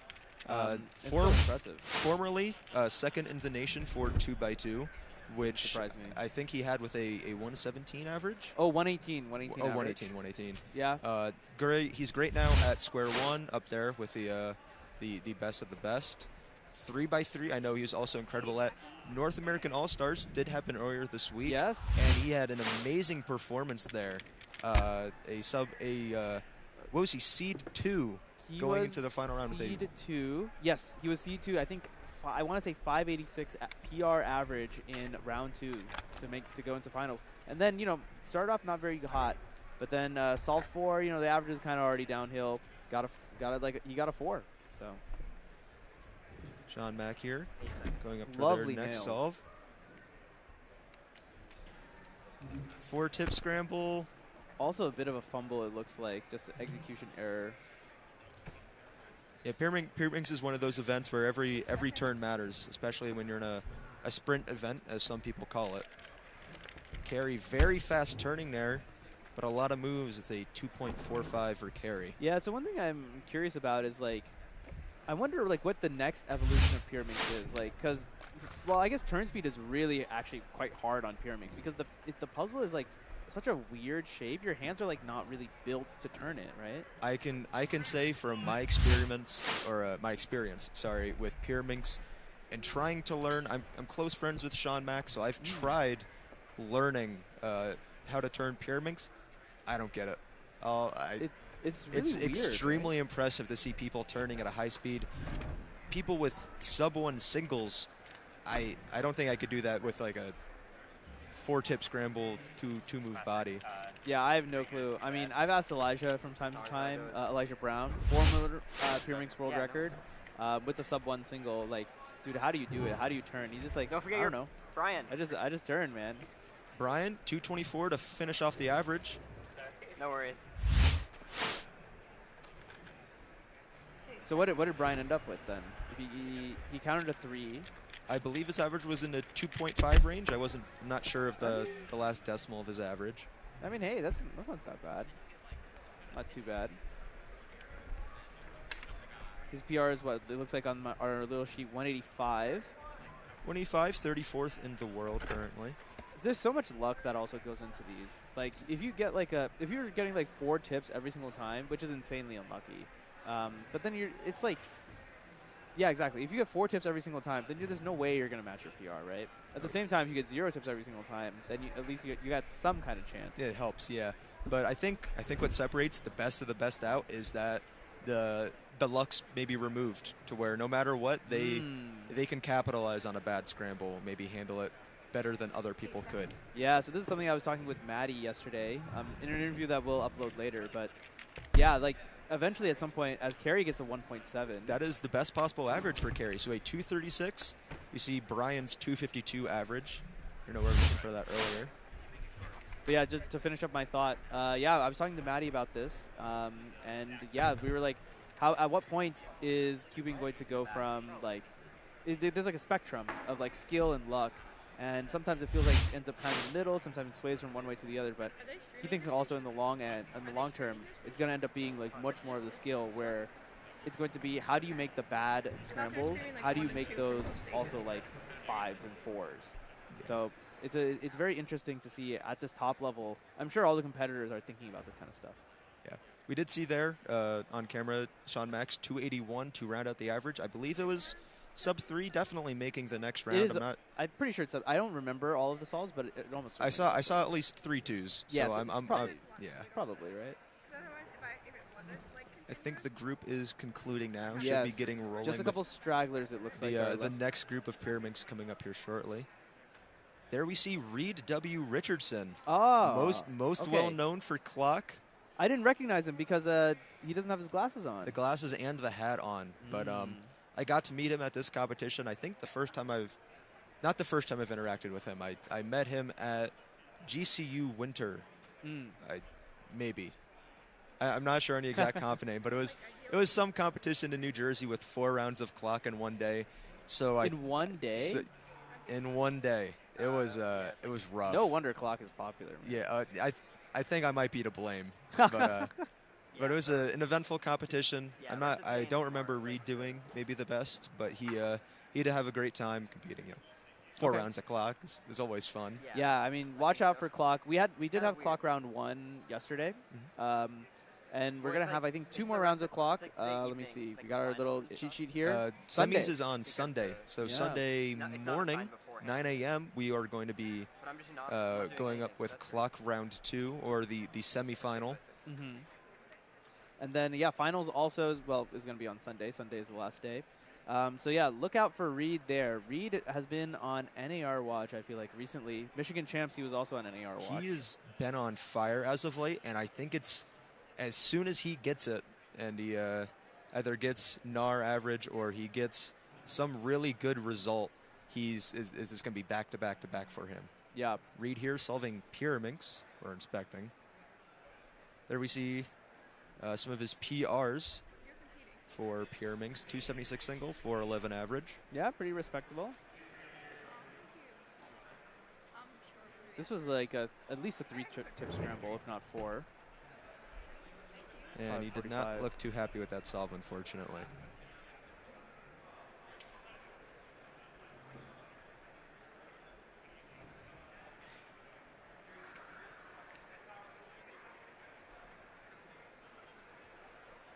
As we take a look around the venue, we're getting ready for lunch. I think a lot of competitors are getting ready for lunch and just warming up in general. For the next event, after lunch, we are going to have 3x3 one-handed round 1, followed by 4x4 round 1. That's going to be a big block. It's going to be 2 hours of 4x4. I'm kind of hyped. I love 4x4. I've been getting into 4x4 as of late. I switched to Yao finally after 4 years of stubbornness before nationals last year, and then proceeded to get 9 out of 10 parodies in the first round. So I had a terrible debut, but I started getting better. One of those events, kind of just do solves and you get better, which is my favorite, as I'm too busy right now to really practice anything specific. Yeah. I mean, at the top level, the only other additional thing you can add is like really OPA or just getting better at 3x3. But it is a lot of like look ahead and like kind of like focusing and trying to figure out that trying to figure out how to have smooth solutions. I feel like that's really, really critical. Up here we have results from 7x7 first round early this morning. There you go. Yeah, you can see up there, number 1, Max Park, 147 mean. That 134 world record single definitely helped bring the mean down. Yeah, definitely. I mean, so I saw the 154, and I'm like, oh, wow, like this is, there's nothing here. Especially since Simone got like 145, and I was like, interesting. That 145 being his PB. There we see his PR. So we see Luke Garrett and Timon Kolasinski there in the crowd. Oh, yeah, there you go, as we were talking about them. And then here's from Australia Nationals 2024, some of the 7x7 results comparing maybe the two regions here. Yeah. A 201 mean. From the first round, from Anyu Zhang. Just comparing the different means and skill levels here. But maybe it's just because we have some of the best here. We have Max Park, we have Timon Kolasinski, we have Sunghyuk Nam, some of the best 7x7 solvers in the world and North America here competing today. Yeah, exactly. The field is so like star-studded, and it's a really interesting comparison to compare this with Euros next week. That'll be really interesting back to back. I know a couple people are competing here and Euros as well. Luke Garrett, I think, is going to Euros. As well as Timon. Timon obviously is going to go to European Championships. He has many titles to defend there. See Brandon Irvin with a 5.5 Pyraminx single. He's from the Mid-Atlantic region. One of the friendliest competitors that I know. Yeah. Takes great pictures as well at all of our competitions. Yeah, I was gonna say he has like the fancy DSLR like on his hip there. Yep, always ready to take a good picture. I think it's underrated. I think we need more people who just take pictures at keeping competitions just to like spread the word. I love putting pictures on Instagram. In our region, we have Sam Wijaya, father of Carson Wijaya, as you may know. Yep. He was at All Stars, correct? Carson Wijaya, I believe so. I'm pretty sure he was at All Stars. I think he was. But his dad always takes pictures at competitions. I think probably around like 25% of people in our region, their WCA avatar or profile picture is a picture taken by Sam Wijaya. That's awesome. That's awesome. Yeah, no, recently I've been trying to do a push out in the West Coast, trying to do more and more social media stuff and trying to do more and more outreach. And I find that pictures of people just hanging out. It doesn't have to be like podium pictures. It doesn't have to be top solvers. Pictures are just people having fun. Oh yeah, we need a lot more of that. Yeah, I always love seeing some of the kids maybe maybe not the top level, but maybe they get a PR and it gets captured on camera. All right, let's talk about Harsha Paladugu, one of the best Pyraminx solvers in the world, as you can see based on those stats. 306, not a very good solve for him, it looks like. Representing the good old United States, and here's my homeboy, Elijah Brown. I actually live pretty close to him now, only about 20 minutes away in Los Angeles. Oh, wow. Big what lockup happened there? At 458. That edge piece did not want to stay in. It wanted to escape. I was shocked that it stayed in the puzzle, to be honest. Elijah, we can see a former Pyraminx world record single of .75. It lasted for almost a year, I believe, or was it over a year? I think it actually wasn't that. It was only a couple months, actually, until okay. Simon Kellum broke the world record, .71. Aiden Dincher, a 446 Pyraminx single. He's been an up-and-coming star in clock as of late in our region, but I know he does have a really good Scube single as well, a low 1. Clement Tucker here, also from the Mid-Atlantic region, seeing a lot of familiar faces. You guys are just taking over. Oh yeah, Clement known for Pyraminx and clock. A 541. You can see that timer stop, really wanting to make sure that there were no penalties, no +2, just a clean timer stop. But always a big smile, taking it in stride. Yeah, totally. It's only one solve. You still have 4 more. Yeah, definitely. And you know, like we said, we could throw out the worst one anyway. Yeah. So all you have to do is just make that one not count. A little bit easier said than done. But definitely. Harsha Paladugu going up for his second solve. The American hat does make a return. I think that I think it debuted at North American Championships 2022, or at least that's when I remember seeing it. 235 for Harsha. He looked upset though. Is it? I don't know if it was long, but I mean, I don't know if the front tip. I think it's solved. Yeah. Ooh, okay. I kept looking around to try and see it, even though it doesn't work like that. Yeah, trying to get behind the monitor here. I know he's been putting a bit of a focus on the clock as of late. Maybe not to the degree that some people do. Okay, so yeah, it was solved. He was just displeased with the solve. Yeah. But I don't know how much focus he's put on Pyraminx as of late. Hoping he can still get out some good results. Yeah, I mean, he's ranked really, really highly in on like the world rankings and stuff too. So. Welcome back. Aiden starting their next solve. Big pause before L3, but clean turning is a 335 still, low 3. Yeah, I feel like we were saying before, the clean turning cannot be overstated. I feel like it's really tough to. I mean, we saw Elijah do it earlier, right? Your finger just kind of could get lodged just because you can see the holes in the side of the Pyraminx here. So if your fingers end up in the wrong position, it's gonna get stuck in there. It's gonna get solved with the rest of the cube. A 365 for Clement, a little more upset with that solve, knowing that it's going to count in the average. What do you average? I do like his hat. That is great. I do like that. That's yes. Great. I've seen a lot of good headwear, huh? Yeah, the data entry team at this competition has each one of them has their own unique hat. Ah, it's very I like interesting. that. It's a good way to distinguish. Brennan Lynn from Canada. I see a pretty big block down there on yellow. Brennan with the back tit, a 4.10. Yeah, not too bad. Brennan, most well known for 3x3, definitely. Made it into World Championship finals last year, which is just a huge accolade in and of itself. Very difficult to. I mean, a lot of people dream of making World Championship finals in any event. So to do it in 3x3 is magical. Well done from him. He's got some good results in the last like year or so. Seeing Aiden back up here for his next Pyraminx solve. Ready. He doesn't look too happy with the scramble. I mean, it doesn't really look like there's that much here. I think that red is not a block, right? Yeah. I think it may have been a different scramble for Brennan. 284, I did see, while turning, maybe a bit of a lockup, and I saw a huge separation of pieces there. So glad he was able to still flow smoothly throughout that. You know, one of the things that people say at least for 3x3 is like how to get better. Yeah, there's that lockup we talked about. is kind of like turn slow and try to make sure you don't lock up. You have clean execution as well as try and look ahead. How much do you think that applies to Pyraminx as well? Pyraminx, I think maybe not look ahead as much, but one looking is a huge thing in top level Pyraminx solver. So doing the look ahead in advance while you aren't being timed. Right. 214 for Elijah. Looked pretty clean. No big pauses, smooth turning. Maybe a little nervous seeing him trying to stay composed there. Yeah, Elijah is definitely that type of competitor who the emotions definitely can get into it a little bit, and that's very, very natural. Think about like the stage and everything too, right? So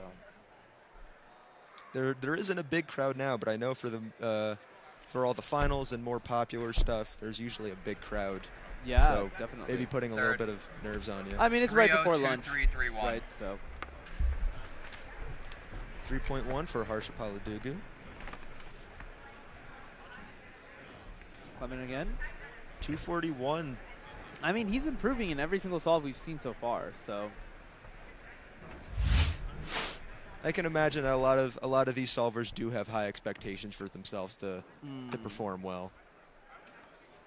Harsha, we can see his 3.1 just there. Yeah, there it is. The hat kind of blocks the overhead camera. Who did he get like the signature? Like, what is that autograph? I think I maybe made out a cursive L, and that's that's as far as I could tell. That's all I saw too. I mean, it's pretty, at this point it's going to become pretty iconic. So here we have Leland Pack, another Mid-Atlantic resident, repping the New Jersey. You would think that this is like taking place in New Jersey or something. What's going on, man? The New Jersey Championship T-shirt there. Amazing competition. 8 seconds.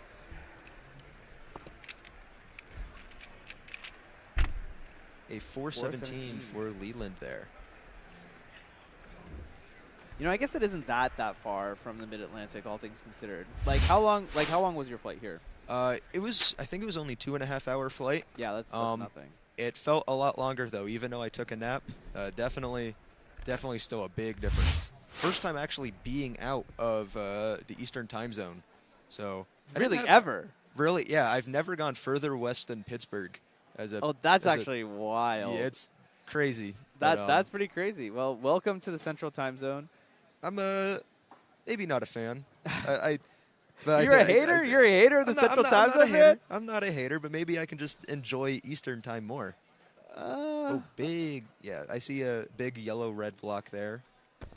Elijah, 199 plus 2. So a +2 penalty for those who don't know. When you are one move away from being solved, it adds 2 seconds to your time. Still keeping it enough of a penalty to make you not want to get it, but also not enough to where it isn't detrimental to your solve. Man, but for Pyraminx, a +2 is like almost as bad as a DNF. It's just only like one, especially for these guys, at the top. The +2 could be longer than their entire solve, like that. Like that one, yeah. Harsha, a bit of a fumble, 359. He was able to fix that tip though before stopping the timer. Right, so he avoided the +2. Definitely took him less than 2 seconds to fix it too. So that's the point of it being +2 and not like +500 or +1 even. My cursive might need some brushing up on, but I think that's Luke Garrett's signature there. Oh, it looks like a G. I see that G. Yeah, that's an upside down G. Luke Garrett, we did have on stream earlier for Pyraminx. Yeah, and he got an okay average. He got once a good signal though, right? Did he get he got at least 1-2? I believe he did at least do all right in Pyraminx. So yeah. As we're gonna get closer and closer to lunch, I'm curious to hear from the chat where you all are watching from. If you're watching from the United States, if you want to say what state you're from in the United States, or if you're watching from abroad, welcome. I hope you're enjoying North American Championships so far. Curious to know. Yeah, let us know where you're from. Seeing Texas. I saw 7x7. That's not a state. Germany, Spain. Seeing cool. Some Finland. Vancouver. Nice. Washington. Sweden. New Jersey. Yeah, there we go. There's the Mid-Atlantic region. UK. I know I saw one of my friends, Ann Lee, in the chat earlier. A 188 from Clement. Ooh. Very fast. Their fastest solve so far. Nice. That's what I was going to say, trending in a really good direction. Manitoba, UK, Netherlands. Very fast turning there. I don't know. I think Clement does still have one solve left. Going back to the chat, Pennsylvania. SoCal? My hey. home state, my home state. New York, Northern Ireland, Virginia. Man, we got people from. I actually thought most people would be NA because of the time zones and everything, but I'm really happy to see so many of you Europeans. Welcome, welcome everyone. A big luck up there for Aiden, but still a 247. All right, looks like Harsha has got, what, one more? One more, still a sub-3 best possible average. Yeah, yes, it is possible. This one doesn't look like much to me. Oh, it looked like something to him. Fast turning. He fixed it, but it is still best possible average, a 2.14 single. I mean, that was very easily sub-2 without that fumble, right? Oh, yeah, definitely. Let's see if we can see the timer. We cannot. Oh, ooh, it looks like he was 2 moves away from being solved at around 1.8. So that was actually a critical fix. All things considered, that was a very fast fix. Yeah, he definitely needed to make that fix there. I saw someone in the chat ask when Euros are. Euros is going to be next week. I don't know if they're going to be streaming all 4 days. They may also be doing 3 days like we're doing here. But that's really exciting. I'm going to be at Euros. It's going to be the first time I'm competing in Europe. It's actually the first time I'm ever going to go to Europe. That's Elijah, 167. 167? Clean. That does open up the room for really a good best possible average, even though that 399 will be counting. I don't know if he can get sub. Okay, he still can get sub 3. A 2.6 best possible average is still very fast. Definitely on the faster end that we've seen so far at this competition. You see that yellow block? I see that big block, but what's more notable to me is that impressive outfit, the pizza suit. Oh my goodness, it is the pizza suit. 525. Yo. That is dapper. Clement getting ready for his 5th and final solve. If he can keep this downward trend, we may see a really good solve here from like Clement. A 1.5 or something? I called it. 147. I called it. Is that a +2? Jesse Malo making the Not ruling. a penalty. Not a penalty. I mean, from the top, it looks. I can see that a lot better. You and I both delegates, so yes, you know. The downward trend was true. A 147. That is the best possible average for Clement. All I'm going to say, before he started, I said 1.5, 147. I think that's close enough. I'd say you were right. I got it.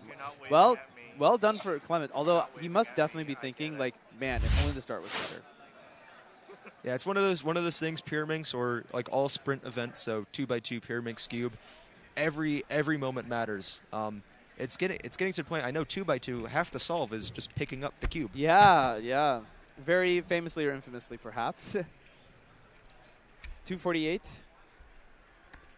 Pretty fast Pyraminx solve. It looks like a lot of people are getting good times on this last scramble. Indeed, yeah. A 323 from the pizza suit.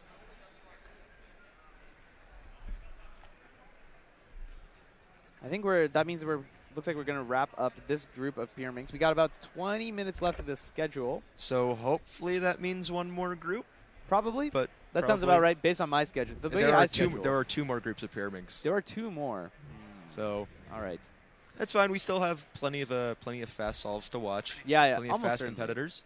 If anything, I feel like so far what's kind of been happening at NAC is like there's just like the fast solvers have kind of just been like similar groups. And perhaps that makes sense, especially for these smaller events that are more scramble dependent, to make sure that like all of or at least like the majority of people who have a chance to make it into the next round are going to get similar-ish scrambles. Yeah. There we see Raymond Goslow, our financial director. The financial director. He's on WFC. Yes. The World Cube Association Financial Committee does a lot of the finances and stuff. That's a big job, by the way. I believe he is the head of it. Yeah. So that is a huge job. Like the WCA as a nonprofit means there's a lot of bills to take care of. Dues got to be calculated. Equipment gets funded from the WCA to smaller regions to help grow their programs and stuff. So, all right. Here we see on stream now Michael Nielsen. I've been excited to see Michael Nielsen, man. I've been waiting to see him all day. This is our reigning North American champion in Pyraminx, as you see there. And the former world record holder, WR5 currently. Michael, known for his composure, definitely taking every second to get ready before starting inspection. Adjusting the mat a little going bit. now. Do you see that? I saw like green-blue maybe? There is a green block, but I think the edges are not solved. Okay, I see. Michael with a 177. One of the favorites going into this competition. Oh! Very reactive there for the we camera. go. Oh, nice. A great start. Great start. He is well known for his camera abilities, or at least being on camera. Yeah. One thing I'll clarify here also, you saw that Michael stopped the timer with his palms. Some people may know that you are not allowed to start the timer with your palms. You must start with your fingertips, but stopping the timer, as long as your palms are facing down, you can stop it, as long as you're stopping with your hands, of course. No elbows, no like eyelids and things like that. Oh, yeah, no, but I see. Did you say eyelids? I don't know how that would work, actually, now that I think about it. Definitely, if you, with Michael's solving style, holding the Pyraminx right above the timer, stopping with the palms, probably the fastest stop for him. Yeah. 293, that looked like very fast turning there. It did, yeah. I cannot see anything. Thank you. Ooh, axolotl hats, looking good. The Cuber swag sometimes like hits different. 625. 625, Mitchell Lane. That's a Mitchell Lane time right there. Is he in attendance? He is not. He is still in Northern California. That's unfortunate to hear, but a lot of other famous cubers here at this competition. All having a great time. Yeah. Well, one thing that's also great is there's cubers like past and present. Like there's so many like cubers of yore, you could say. Perhaps maybe a little bit washed, but they're still around. They're still in the community. They're still participating. Some of them are helping out as like staff members. So that's great to see. And then obviously so many cubers on the come up. Kyle Mead here, another Mid-Atlantic representative, as well as Michael Nielsen. Kyle starting a solve. Ooh. A +2. That is going to be a 4.62 from Kyle. Kyle formerly had the Pyraminx North American record average, as we see on screen, as well as he came third at U.S. Nationals last year. Yeah. That's pretty big. Kyle holding a sub-1 Pyraminx single, 0.99. I know that happened in our region. It happened at a New Jersey competition. There you go.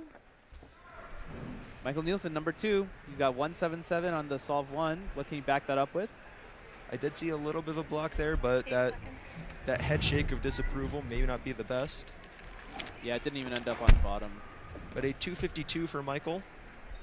Still solved, but again, with an average of 5, taking away the best and worst time, maybe that solve won't even count in his average. So yeah. This ended up looking like kind of a long solution.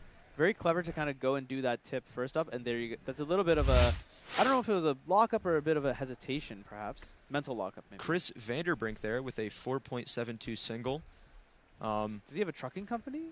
His family might. That's kind of cool. He's that shirt goes hard. Yeah, it's a very nice shirt. Well known for Pyraminx and Clock, as well as Ready Cube, an unofficial event. I know he has high rankings in that. A 222 single there. Yeah. Pretty fast turn. That scramble looked good. I think this competitor's I'm not sure who they are, but I think they're ahead a little bit of the others, so that might be a sign of things to come. That was a good looking scramble. If anyone in the chat knows, feel free to correct us. Is Nam going to beat Max? Maybe. I mean, Nam has the 6x6 world record, right? So, and 6x6, mean of 3 event, anything can kind of happen. You may also see around the venue. I'm not sure if this was... Actually, let's let Kyle do a solve here. Kyle inspecting. Definitely a competitor that I always think is very composed. In our region, never see him really get stressed. Good comeback. 2 flat there. Good comeback. From Kyle. Looking calm, composed as ever. Yeah. Nerves of steel, but still cracking a smile. No, that's good. That's good. Good to see. I mean, positivity is really important. You can't just like get caught up in like, +2 bad solve. I mean, it's tough. I find it really tough. Like if I get a bad result in something that I care about, then I get upset, and then it kind of ruins the rest of my day. But I think, at least when I was talking about this with Dylan Miller, he's like, yeah, it's like gotta learn how to move on. Definitely. Michael Nielsen warming up, making sure every turn is as precise as possible. before his solve. Yeah, just trying to iron everything out here. Couple deep breaths before he gets started.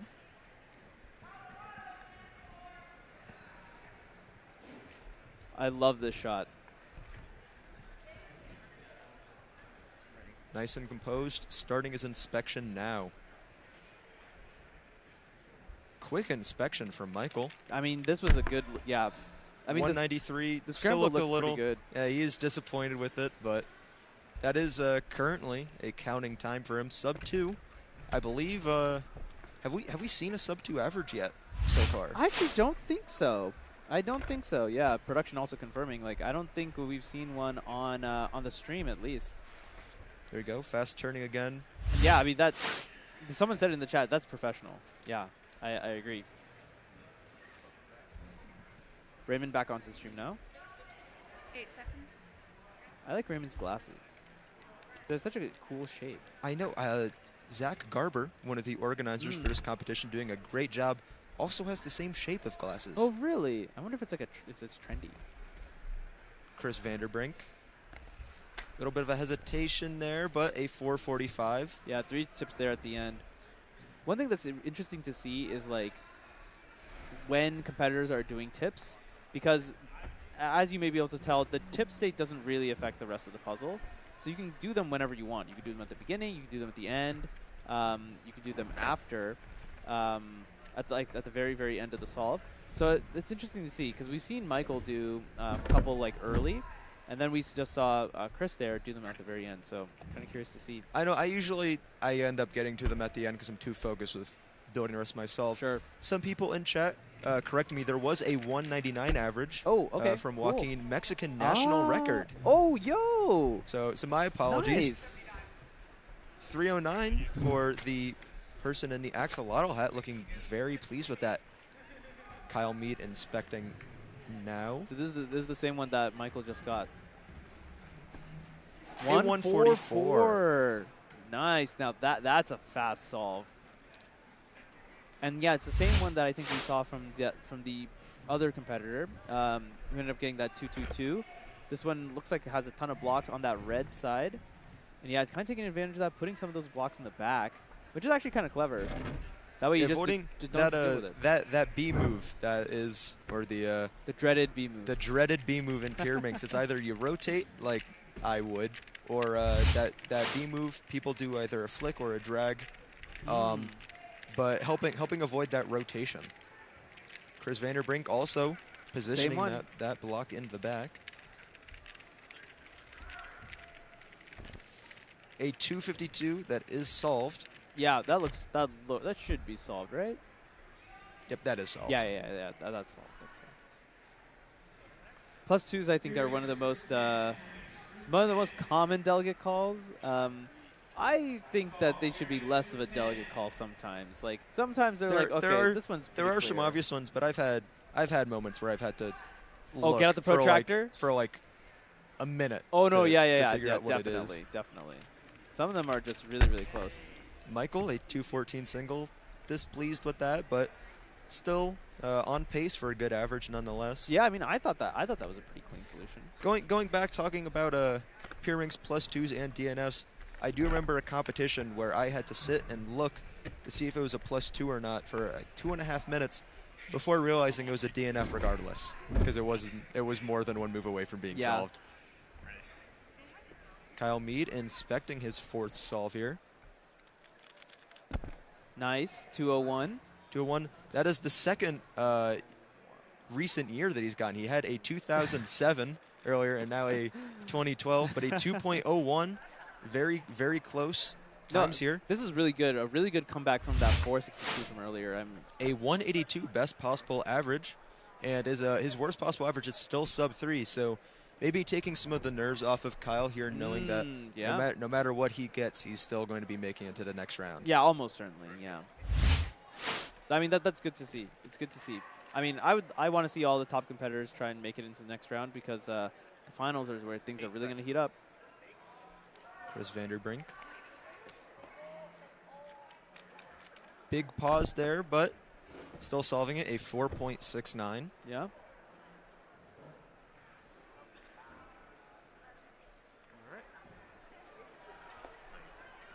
All right, and solve number 5.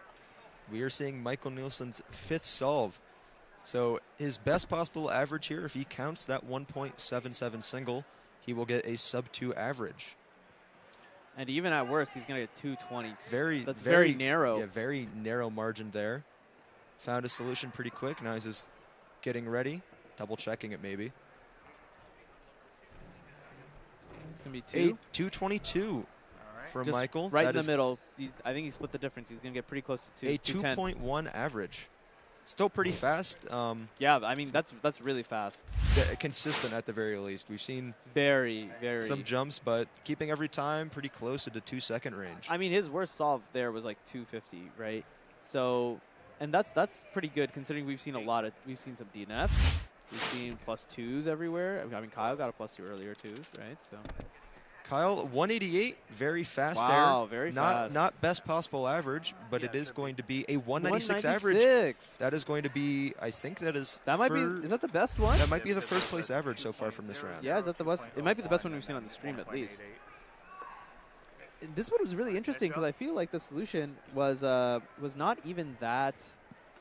Like the scramble didn't look that good. The solution was kind of long, but he just managed to clutch it up and put it together. I think that does put him ahead of Joaquin's 199 Mexican national record average. Yeah, congrats to him for that, by the way. All right. Here we see Simon Kellum, the current, probably one of the favorites to win here, the fastest person onto the psych sheet currently. Yeah, he has an amazing world record single, 0.73. And WR average, WR5 average of 1.53. A lot of testament to his world record single. I looked at the scramble for like 20 minutes. I could not find the solution. I heard, was it a 6-move scramble or 6-move solve? I think it was a 6-move solve with some obscure method going in, but I feel like 6 moves away I should still be able to see. But doing that in under 0.73 seconds is incredible. Yeah, executing on Pyraminx, it's not like 6 moves on 3x3 where it's just like, sexy twice. It's like 6 moves on Pyraminx is like kind of difficult. You can see how like the competitors are positioning their hands and how they're turning it, right? To do 6 moves like this, well, they're making it look easy. But oh, yeah, definitely. And it's not like, and there you go, it's not obvious 6 moves either. Here we see Daniel Goodman. Yeah, DG. Tell us about the concert. You were going wild at that concert, man. DG did a concert on Wednesday night here in Minneapolis. As you may know, DG, the artist, he makes music on the side. He incredible show. Great show. I may be going a little more hyper than the other people there, but an excellent performance, which we might see duplicated here as Pyraminx results. Let's see. Bit of a rotation here, but a 277, still a fast Pyraminx solve. And the reason we care, he's former national champion. Oh yeah. Like so he's like good at this event too. He's not just good at making music. Definitely familiar with nerves and how to handle them. Yeah, very true. Very true. And then L4E there to just wrap things up. Here we see Brendan Dunnigan, if you want to talk about him, California native. Well, he used to live in California. Now I believe he lives in North Carolina. But yeah, this kid is phenomenal. So he's so talented. He started competing in 2021 at this very small competition in San Luis Obispo. It's a random place. I wouldn't expect you to know it. Halfway in between San Francisco and Los Angeles. It's a 50-person competition, right? This kid, first-time competitor, shows up, sweeps the entire competition. And it's not like there's just like random people here. Like there's people from from NorCal and SoCal there. And he sweeps. I want to say he got like I want to say he got at least an 8 average, if not a 7 average, at that competition. And since then, he's just been going insane. Really, really good at clock. Very, very good at 3x3. You saw there 4.15. We did see a former North American record average there, as well as 3rd place at last year's U.S. Nationals in clock. Yeah, very talented. Very, very talented, just all around. So many events he's good at. Fast turning there at the end, a 328. but maybe a little displeased with that solve. Yeah, first couple moves were, or like the first several parts of the solution were turn slow and also kind of long. So unfortunately, that is going to hold you back to getting from a fast solve. But it looks like he may have knocked the stack mat over while trying to get up. Yeah, unfortunately. It's a bit of an amusing situation. I've actually, so when I was competing in Pyraminx, I like got up and like my shoelace got stuck in the chair, not once, but twice. If I had a nickel for every time. I know. I will say at least the chairs here are a So lot much better than last year, right? Than U.S. Nationals last year. Yeah, so much better. They're actually kind of comfy. I do enjoy them. I'm a huge stickler for chairs at competitions being nice quality or like the right table height. The table height. That's the thing that gets me. That's what I like. I think maybe it's because I'm an older competitor, but I like the tables to be. I like them to be like. I think like this table is currently at a good height. These tables are currently at a good height. Hopefully, at just a good enough height for Simon to get some. Simon Cullum, this scramble looks really good. Right? Gonna see what Simon can get here. 12 seconds. 2 tips, so not too bad. A 253 using every bit of that inspection time, as you can see there. And as you can hear as well from our NAT mics connected up to the station itself. Let's take a look at his solution. So maybe the scramble just looked good, but maybe it wasn't. Yeah, maybe there was actually not enough. I could see that, like, for someone like me who's like a very basic solver, there was 2 moves to get, 3 moves to get the like 3 pieces of the center and also a solved piece, which in my if I get that, I'm like, great, this is a fantastic scramble. But perhaps the continuation maybe not good from there. Yeah, no, usually when as someone definitely a low-level Pyraminx solver, just seeing colors together, I'm happy it is with. Pleasing to my mind. My monkey brain, my lizard brain likes seeing the colors together. Maybe that's why I got into cubing. Daniel Goodman there fixing maybe a cap on a 7x7 before the start of the solve. Here you see a couple of top competitors just chilling, relaxing right before lunch.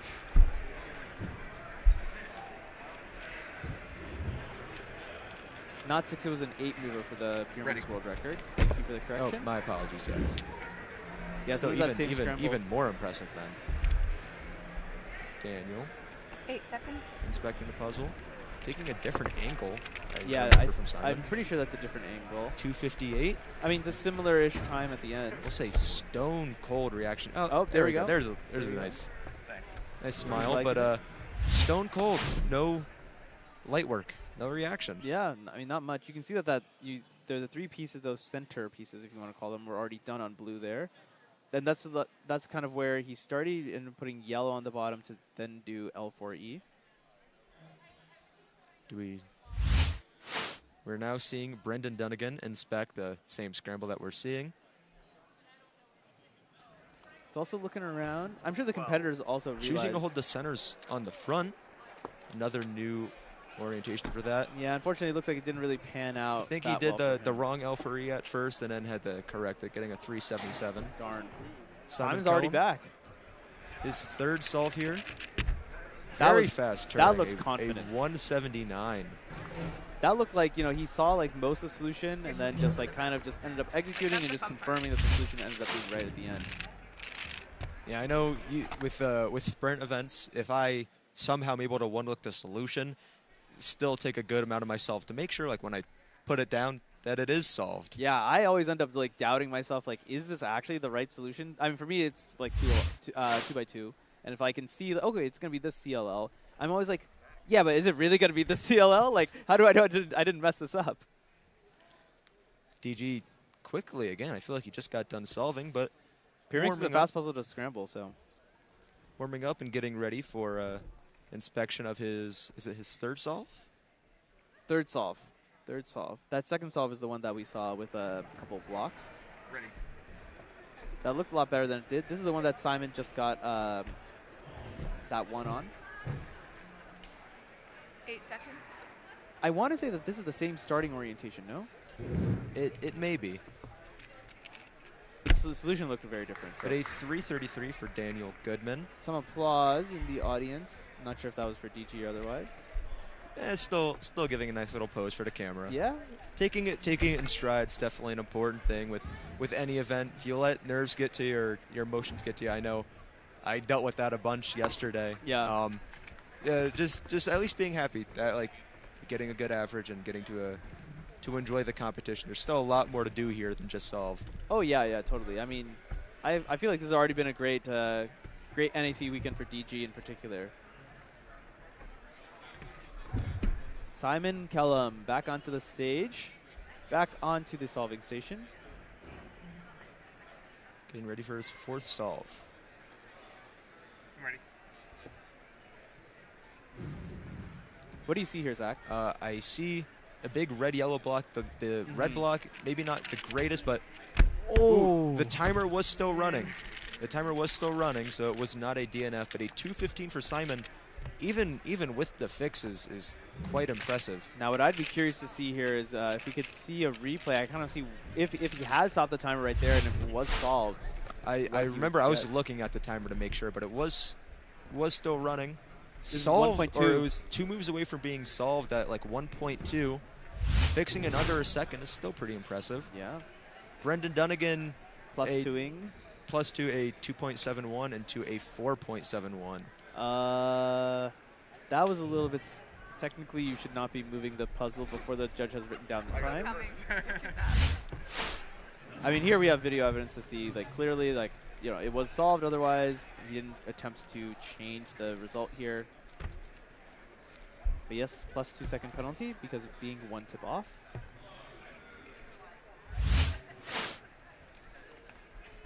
DG once again. I believe is his 5th solve here. 5 sounds right to me. It's so hard to keep track. There's so many solves we're watching. This is the downside of being at North American Champs. All right, I believe this is 4. This okay, looks like yeah, this looks like Simon's 4th. That big red block again. What can he do here, DG? Ooh, a little lucky, but a 294, still good. He's smiling it out. Yeah, not the cleanest turning, unfortunately. Okay. Sub 3 average still. Sub 3 average still. He's right. Yeah. He only has, I think he has one solve more than 3. That's 3.3. There's a big regrip and rotation there, and yeah. Then the lockup. Maybe could have been a low 2 without those things, but it's a part of the solve. It is definitely part of the solve. It's part of what makes the puzzle, you know? Like, would Pyraminx really be the same if it was easy to turn? Probably not. Simon going up for his last solve here. A 216 best possible average if he can perform well on this last solve. We need to count that 179. Sounded pretty good. Doesn't, but it is a 222 or 220. My apologies. Still a fast average. Yeah, 229 to end up at this round. Okay, wow. I think he did that in his head, or either he just knew what he needed. But Simon, you're absolutely correct. 229. He said better next time. So all right. I'm sure he will do it. The high-level competitor that he is. Yes, indeed.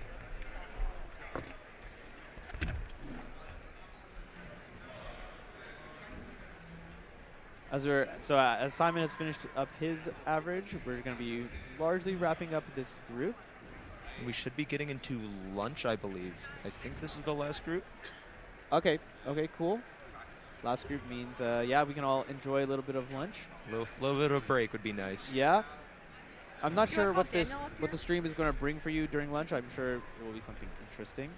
During lunch on the next 2 days, we will be having interviews with some pretty cool people. Tomorrow, Alyssa is going to be doing some interviews with who's she doing interviews with again? I'm not sure, but tomorrow, maybe we can leave that as a surprise. Oh, okay, fine. A surprise for some of these guys, so you do turn in tomorrow to watch the live stream. The thing is, you can always like eat lunch. Like we have to go and eat lunch, right? But you all are sitting at home, right? Just get your lunch. Get your lunch prepared. We're gonna have like a little bit of break before each of our lunch periods, right? So get your lunch prepared, sit down, and then watch those interviews. Those are gonna be pretty cool. They're gonna be pretty exclusive. Instead of being competitor interviews, they're gonna be some interesting personalities, let's put it that way. Yeah, but before we do that, we are going to watch Daniel Goodman's 5th and final Pyraminx solve. He has locked in a sub 3 average, I believe. Let's see what he can get. Nice. H264, he says nice. 269 would be a little bit more nicer, but I mean, can't complain. Sub 3 average, most certainly. And Brendan I think has one more as well. Oh, 2 more. This is scramble 4. Right. Yes, that big red. 8 seconds. There's also a bit of a yellow block there, but see what he can do. A 185. But he looks kind of shaky about it. Maybe, like maybe he was expecting something faster on it. Yeah. Thank you, sir. Sure. 288 DPA. Looks like mid 3 is WPA for Brendan, so he's definitely going to try and want to DPA as much as possible.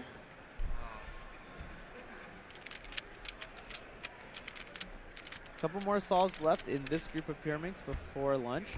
Everyone in the chat, I would like to know what you all thought was the best moment of NAC so far. You know, let's throw All-Stars in there as well.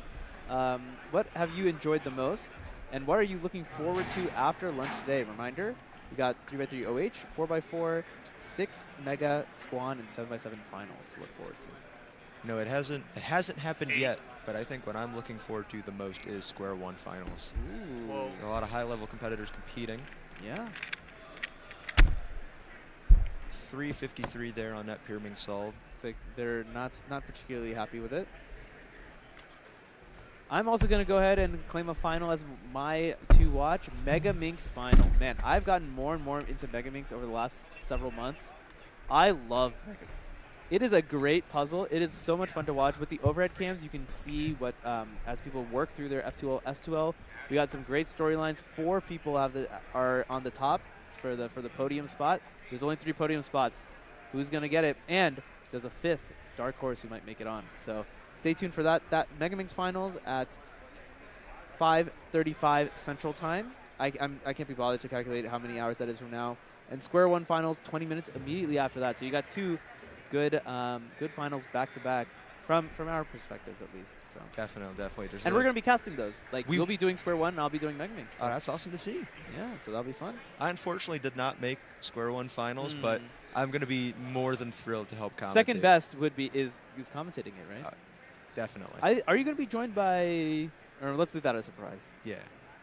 Brendan Dunnigan sitting down, getting ready for his 5th and final Pyraminx solve. Brendan, is Brendan in Square 1 finals? He's a really good Square 1 solver. I believe so. He was seated pretty highly. All right. Inspecting. Quick rotation there, but a little bit of a mess up. We're going to see a 470, not the worst possible average he could have gotten.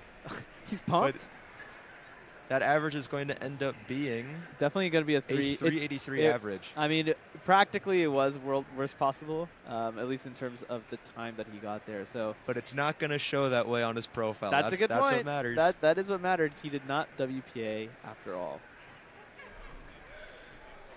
All right.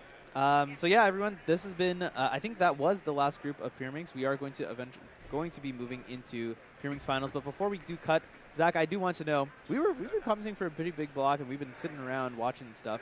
I want to know what your favorite part of the stream was so far. Favorite part of the stream so far? If I have to cite a specific moment, I'm going to say Michael Nielsen's Pyraminx average. Oh, yeah. All right. Very, very interested to see his performance throughout the competition. And also, you know, being a little reactive for the camera is always good for Yes, I love to stream. see it. I love to see it.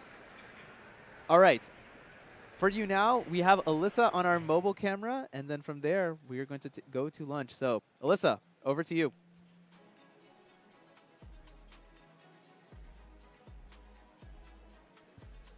All right, we had a very exciting morning here at Rubik's WCA North American Championship. We had 3 events this morning. We started off with 3x3 blindfolded, and Tommy Cherry won the first round and will go into the semifinals tomorrow, leading the pack, followed by Charlie Eggins in second place and Noah Swore rounding out the top 3 for our first round of 3x3 blindfolded. Then we had a very, very exciting first round of 7x7 cube where we saw a world record mean from Max Park. A world record single from Max Park, 1 minute 34.15 seconds, smashing the previous world record single in 7x7. So lots to come there with the finals later on today, I'm sure. And finally, we had Pyraminx, which the results are still going in. Make sure you are keeping up with all our live results on live.worldcubeassociation.org. But we did already have a record set in Pyraminx as well with the Mexican national record set. So super exciting stuff. Keep watching the stream. It's only going to get more exciting as the weekend goes on. And we've got 4 final rounds coming up later this afternoon. Sending it back.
All right, welcome back, everybody, to North American Championship 2024. It is day 2, Friday. We are in the one-handed first round, and with me, joining me today, I have Luke Tixon, the 4th seed for OH today. Best time 9.87. We're going to be doing a quick interview with him before the round. While we get started, we should jump right to Luke Garrett's first solve. He's like the 2nd seed. All right, awesome. So to start things off before we ask Luke any questions, we're going to catch the second Luke's first solve. Let's see. Like, we're looking for Luke Garrett's pretty consistently around the 9 range for. Oh wait. Wow. Oh wow. I thought that was an LL skip. Okay. You can hear him say, "Wow, was that an LL skip?"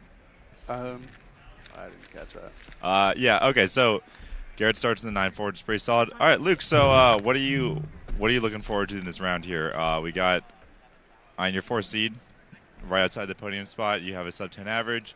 I looked it up. It was from last year or at U.S. Nationals. How are you feeling looking into this round? I'm looking forward to it. Hopefully, I can get another sub-10. Yeah, just hoping for good times. Wow, 8.7 from Ben. That's pretty solid. Maybe finally get a decent single. What's your single right now? I think it's like an 8.41. That seems, for someone with a 9.7, that seems, a little, I mean, this guy do enough solves. You get a good solve with the PLL skip, and that kind of solves everything right there. Yeah, for sure. This is your bread and butter event, obviously. What's, like, you kind of do a lot of the different events, so, like, what has your preparation been like for this event? Really just lots of practice, like, nothing super fancy, honestly. Are you doing anything specific, like different than just like your regular stuff? Because there's obviously a lot more pressure at events like this. Expectations for yourself, or just kind of like, it's like a more important event. Do you do special stuff to kind of handle that? Not really. I like kind of try to control my breathing. But apart from that, that's pretty much it. I'm like, yeah. Yeah, you're in 7th final tonight as well. Snuck in there, 17th place. Very nice. Yeah. Is that kind of focus for you at all today, or just kind of like we have one-handed and then 4x4 later? Yeah, I'm not really thinking too much about 7x7. I haven't really I didn't practice much at all before this. That was kind of just 8 seconds. Got lucky getting into final, I guess. There's no luck. It was a slow round, but it was early, and if you do well, it's because you're better at solving early, which is a skill in itself. It's not luck. But yeah, it's a good one. It'll be an exciting night tonight for sure. Yeah. Okay. What's your kind of, it's been a while since the sub-10. Obviously, you've been kind of flirting with that for a while now. What's your kind of, is there like an extra like kind of nervousness, or like just like kind of like a monkey on the back thing of like doing it again, kind of breaking into that more realm where sub-10's less of like an outlier and more of a regularity? Yeah, for sure. Sorry, I lost my train of thought. Oh, no worries. Yeah, I mean, I've been getting like a lot more official 10 averages lately. Like I won Northwest Champs with a 10.61. Yeah, congratulations, by the way. Thank you. So it's definitely becoming a lot more common, and I'm getting closer to another official sub-10 average. So hopefully I can do that this weekend at least. Yeah, well, you got 3 shots. Yeah. If you had to pick, I'm sure you'd take it on Sunday afternoon. Oh yeah, absolutely. The hardest time to do it, but the most exciting if it does happen. Yeah. Sub-10 should. It'd be pretty wild, I think, to get sub-10 and not make top 3 of this event. But there are a lot of good people here. It's definitely possible. That looked like a dot case. That just, yeah. I mean, I'm sure you're. When's the last time you got a good solve with the dot case? Oh, I don't get dot cases. Well, also, yeah. I'm surprised you got a dot case in the first case. Like, what do you do? That seems a little odd. I get dot cases sometimes, but I don't know. Is there anything else you're really focused on, or you want to kind of talk about before I let you go for? I know you got to prep for your round. You're coming up soon. Yeah. I don't know. I've been doing a bunch of 3x3. Hopefully, finally get a decent average there. Maybe another low 6. Sub-6 would be ideal. Yeah, that's a huge barrier right there. Yeah. 5 is kind of like, it's like the new thing. Like everyone's got 5 somehow. Yeah, like there's so many. Yeah, it's crazy. 8 seconds. Yeah. All right, great. Well, thanks for tuning in with us or joining us. Good luck with OH specifically, and then obviously everything else. And we'll see you tonight. We'll see you on the stream, and then we'll see you tonight for 7 finals. Yeah, thanks. See you later. Okay.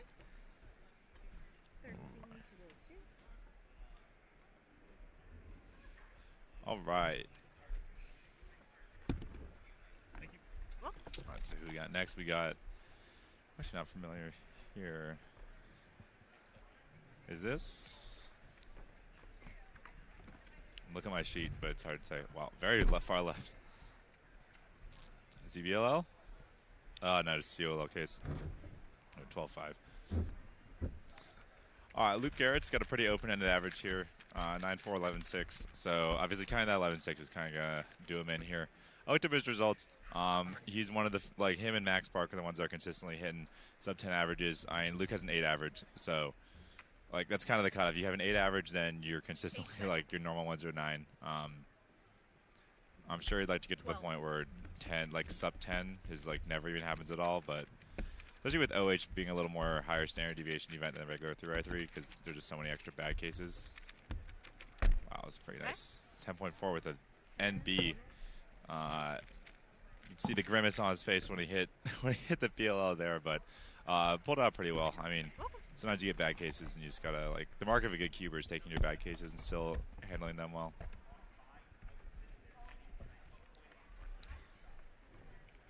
Ben is.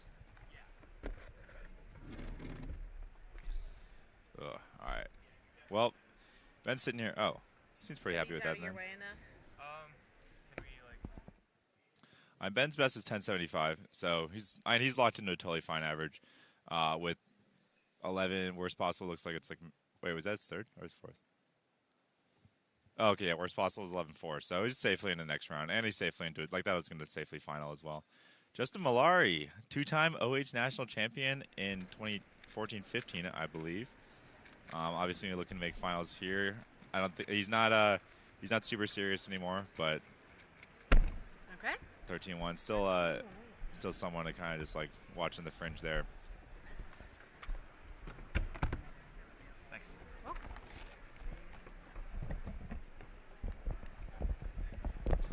We got our own Manu. Doesn't look to be. No. Oh no, the 40.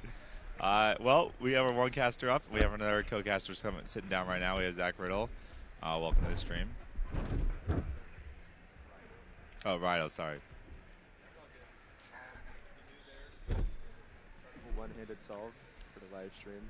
I was just on with Manu actually, so I don't know what he averages one-handed, but I can't imagine he was happy dropping the cube. I don't think you're supposed to do that. I've heard from top-level solvers have told me that's not a good idea. All right, so we got Luke Garrett back. We are on solve 4 here. We're not in a situation where there's a lot of potential here, but it's always nice to kind of like he still can totally get a sub 10 average. I'm sure it's a little bit on his mind.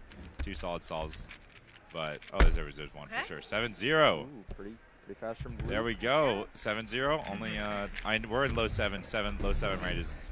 I mean that's the solves everyone's happy about no matter what. Oh yeah. A sub 9 BPA also possible. He will need to count that solve just now, but not out of the question for him. That would be impressive. I think in a scenario like that, that's when you're like, oh wow, great to get an 8-9 average, but also can I roll the rest of this average out? A little like. It'd be like a little bittersweet to get another 8, but you're like, oh man, kind of a 10, like what a waste. Either way, he's guaranteed a great average. Yeah, he's in a great spot. I'm sure what's really like his worst possible was 10. I'm sure on his mind just get that sub 10. It's a big barrier. It's like you don't want to go over stuff like that.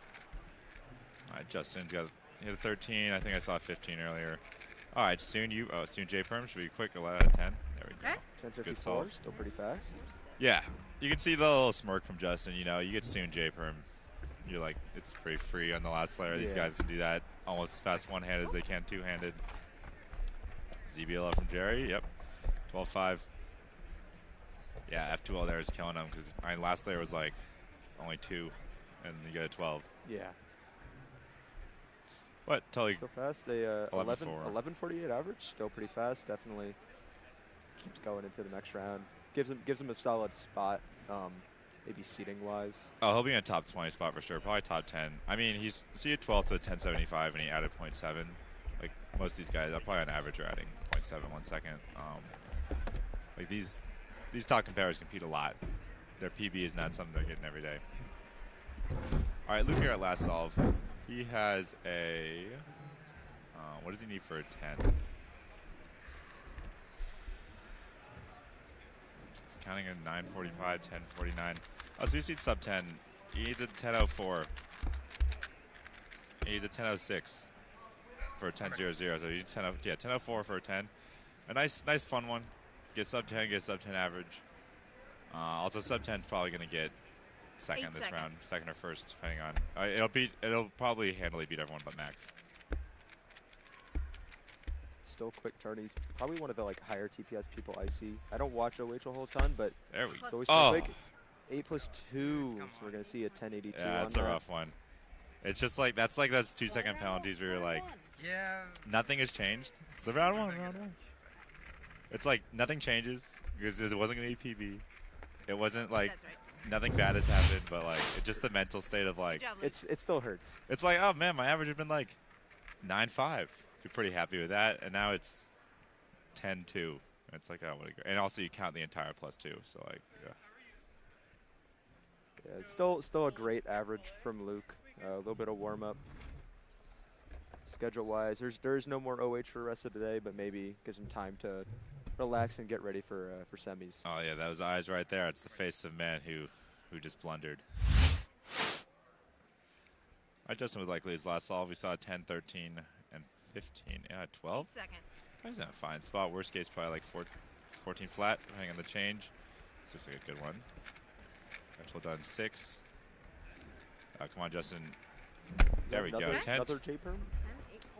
Yeah, you got the JB or J both times, and he had a pretty good solid OLL. So one of those like wide soon alteration cases. So 6 seconds, 6-second F2 on the 10 is pretty solid there. Good next round. That's same all as last time, right? Yep. It's a rough one. It is important, even though, like, technically, like, first round, as long as you make the next round, it's all the same. Like, you can win from any seed. But I've always found, I think a lot of the top solvers, like, just the mentality of even reacting well to a bad average is honestly better for the next round than reacting poorly to a good average. Like, just having that positive mindset and confidence that it's going to go well next time is like, so important. Like, so we cut away there from Rue OH solving, which I don't know if we'll see much of, but yeah, Rue is.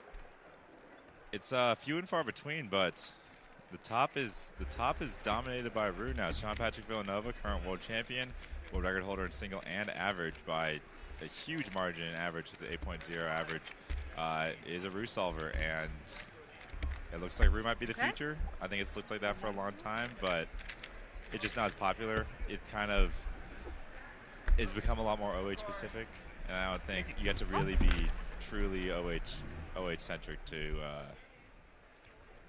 really commit there. Yeah, of course. 958, last solve of the average, pretty solid.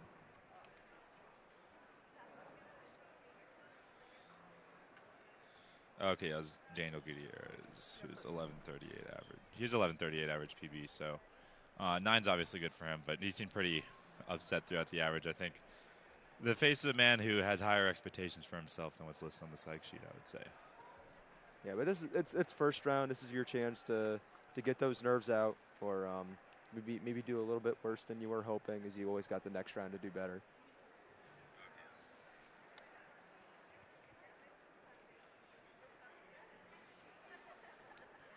Got Wesley Chase up here, getting ready for his one-handed solve. Practicing 2x2, naturally. 2x2 we have, oh no, it's tomorrow. First round 2x2 is tomorrow. We have 4x4. OH is a relatively short block today. We only got an hour and a half. And then 4x4 round 1 is 2 hours and 20 minutes. So that will be most of our afternoon into our first set of finals tonight. We got our side event finals. We have 6, MegaMinx, Square 1, and 7.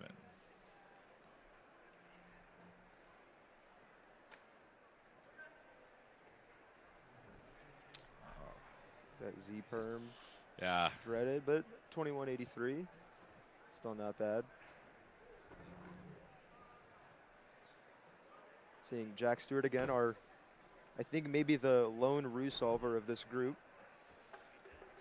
I know he does 17. I know he does Rue two-handed, so should be an easy transition over. I don't think anyone does Rue only for OH. Like, I don't think anyone's picked up Rue OH only. It's like the OH people do Rue, and then they just kind of roll with it for two-handed. I don't know. When was the last really fast two-handed OH, like two-handed? Sean Patrick made finals in Australia, but not. I don't know how. I don't think he did that well in 3x3 last year. It's really fallen off at the top in two-handed solving. But just like the ease in the M slice in one-handed, it's like basically like you're doing two moves at once with the M slice being so common. Like, it's so obviously like really caters to OH. Going to see Brian Johnson up here getting ready. 948 PR one-handed average and 779 single. One of the ZBL? ZBO cancel into the PLL. Not happy with an 11-17, but he is one of the competitors in top contention for third place. I know I've been kind of paying attention to the one-handed race, and it's a big toss-up for third place. I know first and second has been kind of floating around Max and Luke, and then third is open for a whole ton of people. And I know Brian's one of the leaders in that conversation. Yeah, Brian's PB's 0.4 ahead of Luke Tixon, who's in fourth. It's definitely a little bit more of a wash. The two guys with the 8 averages are significant favorites. I mean, we just saw Luke Garrett count a +2 on a sluggish average and get a 10-2. Like, when those are your bad averages, you're kind of in a different tier. But yeah, the rest is a total wash. Third's up for grabs. I mean, it's OH. Like, it's not like for a 10-second event, the variance is relatively high, and so I think it's still pretty locked that Max Park and Luke Garrett are gonna be 1-2, but it's certainly nothing's guaranteed. Going to see Carter Kukala up here for one-handed. 12 seconds. Carter, all-rounder, but maybe focusing on Scube, our current world record holder for single and average. Also, a Rue solver, I think, for OH. I don't see the second block finally got solved, but I've been seeing slice moves the entire solve.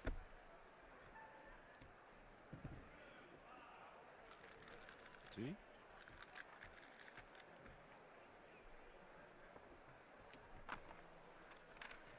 Oh, okay. Yeah. I was double checking. The card said second place at World Champs. And I was like, not in one end. It was Scube. Yeah, it was Scube as expected. Just double checking. Yeah, I know one-handed at Worlds is a wild one. Like, Sean Patrick kind of was under the radar the first couple rounds. Obviously, he's the big name now with double world record, but at Worlds 20 in Korea, he was not. Like, he was up there, but it was kind of a surprise win. He was also just like so chill. We were just like, I remember someone next to me was watching him, and he won in 4 solves.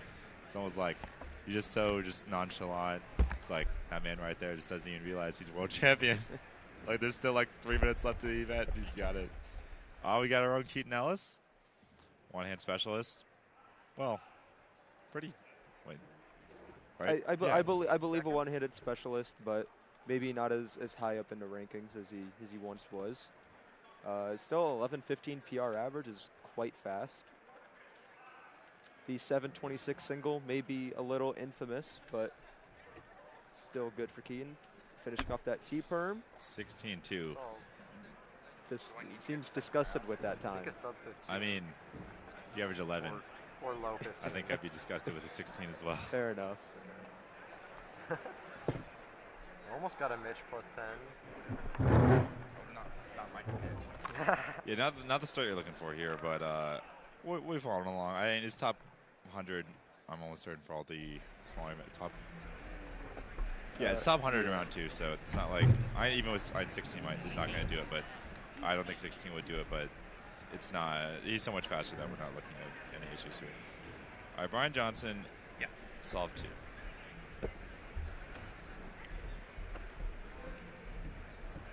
Starting off seeing inspection. I do see some stuff on red. Good turning. There was a free pair there floating around for a second. Perm, nice. 10 flat for Brian. Carter Cut 2, 10-19. Head shake though. Thank you. Okay, yeah. Keaton won Nationals one-handed 15-16. Here you see a replay of Brian's solve. Quick turning. There is that red-green pair floating around. Then gets the insert. Yeah, double rotation for that, but makes sense. I think. And then E-perm finish for 10 flat. Maybe the first round nerves getting to him. Yeah, that's an easy last layer. I don't think he's probably too happy with the 10 flat. Given, you get U-perm. It's like that one's almost just as fast one-handed as two-handed for most of these guys. So yeah, just did some research. Keaton won one-handed at U.S. Nationals 2015 and 16 with averages of 13.75 and 13.00 respectively. So I'd say it's fair to be disgusted with the 16, 12-7. A little better. A marked improvement. Kind of probably in the area he wants to be. And the average 11.2. 12 is not thinkable, but. Seeing Rue here again on stream. Okay. Got gained some popularity, as we mentioned, in one-handed solving as well. The growth, the lower move count, and the ease of M moves with new hardware especially, it's made it a favorite among top solvers. Or at least some top solvers. There are still people using CFOB, of course, but... I mean, primarily people are using CFOB. I don't think... I know one at this... Who's the fastest free solver at this competition? It's really... Sean Patrick kind of stands alone at the top. It's still very rare in the top. It's just one of those things where the number one guy happens or does use it. So the potential is clearly there, and also Sean Patrick is has the world record by 0.6, and is significantly it looks like he's significantly faster than the other competitors. Brian, quick solving, big pause there. Big pause, and I think he must have been trying to figure out how to do that pair because it was sitting right there, nice and pretty for him. Big pause in OLL too, but 1363 for Brian Johnson. Yeah, we should get a replay on that because that looked like a little bit of a missed opportunity. He may have canceled the OLO into PLO if I'm looking at it right. Yeah, let's see what happens because there was a free pair that he paused for a long time on, and then it looks like there's a skip. There's that free pair, or at least one of them. It's right. Oh, he makes it, and then he was trying to figure out what to do with the next pair. And then getting to OLL here. And then trying to get the one look last layer. Okay. I mistook. I thought he undid some moves. It looked like he might have undone some moves and then got a PLO skip, but no, he did a one look last layer. So there was no wasted luck. It was saving the solve with a good one look last layer. 1084 for Carter Kukala. That is going to be counting, which is pretty nice in the average. Yeah, it's always a little scary on these when you have that terrible first solve kind of hanging over your head, but you just be happy that's not a MENA 3 event.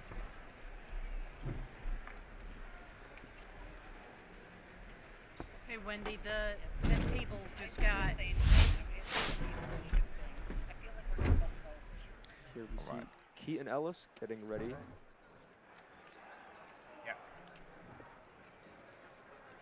Over who would I prefer? Which way?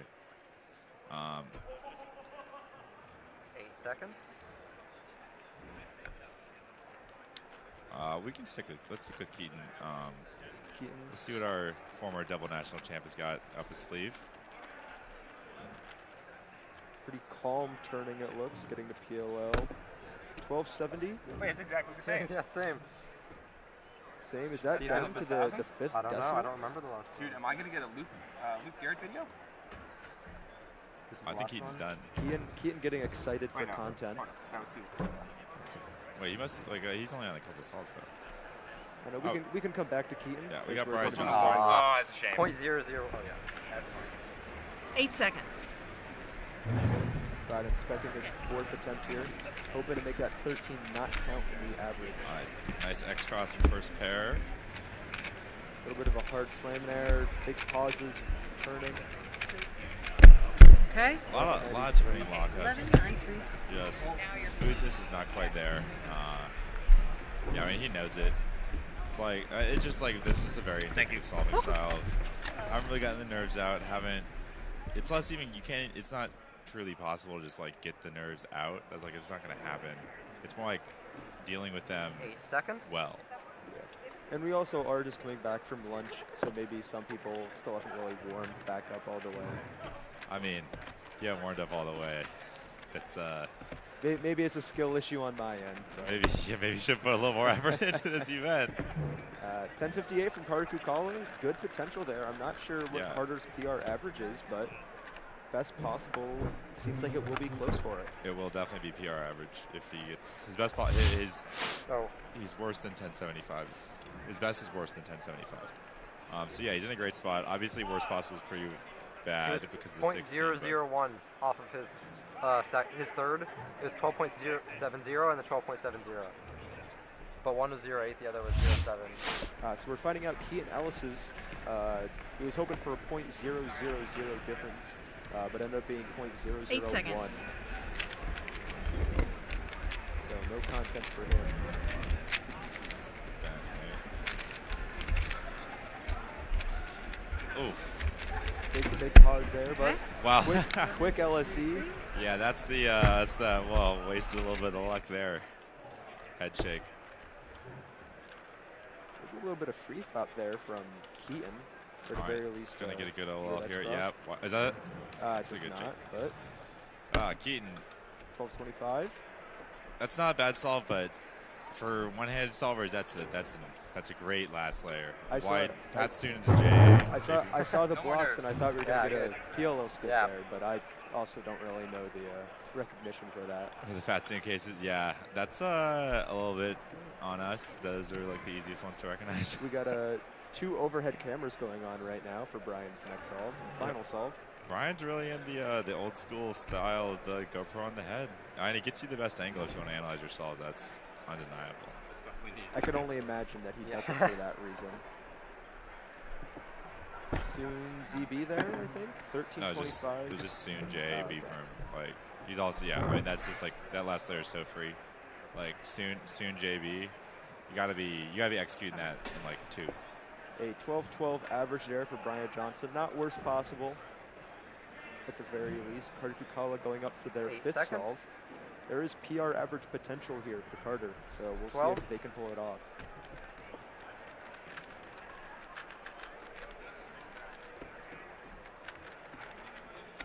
Oh, looking solid, looking very solid. Oof. Does that do it? That S move really killed on, it's going to be 11:01. Not sure on the PB, but yeah, that was, I mean, that S move that cost a mid-10 right there. I mean, you saw the. I wasn't sure of the LSE case itself, but S moves when already locked in for MU it's a killer. It's close to a PR. It didn't. No, not a PR. Did the math. Oh, we got Ben.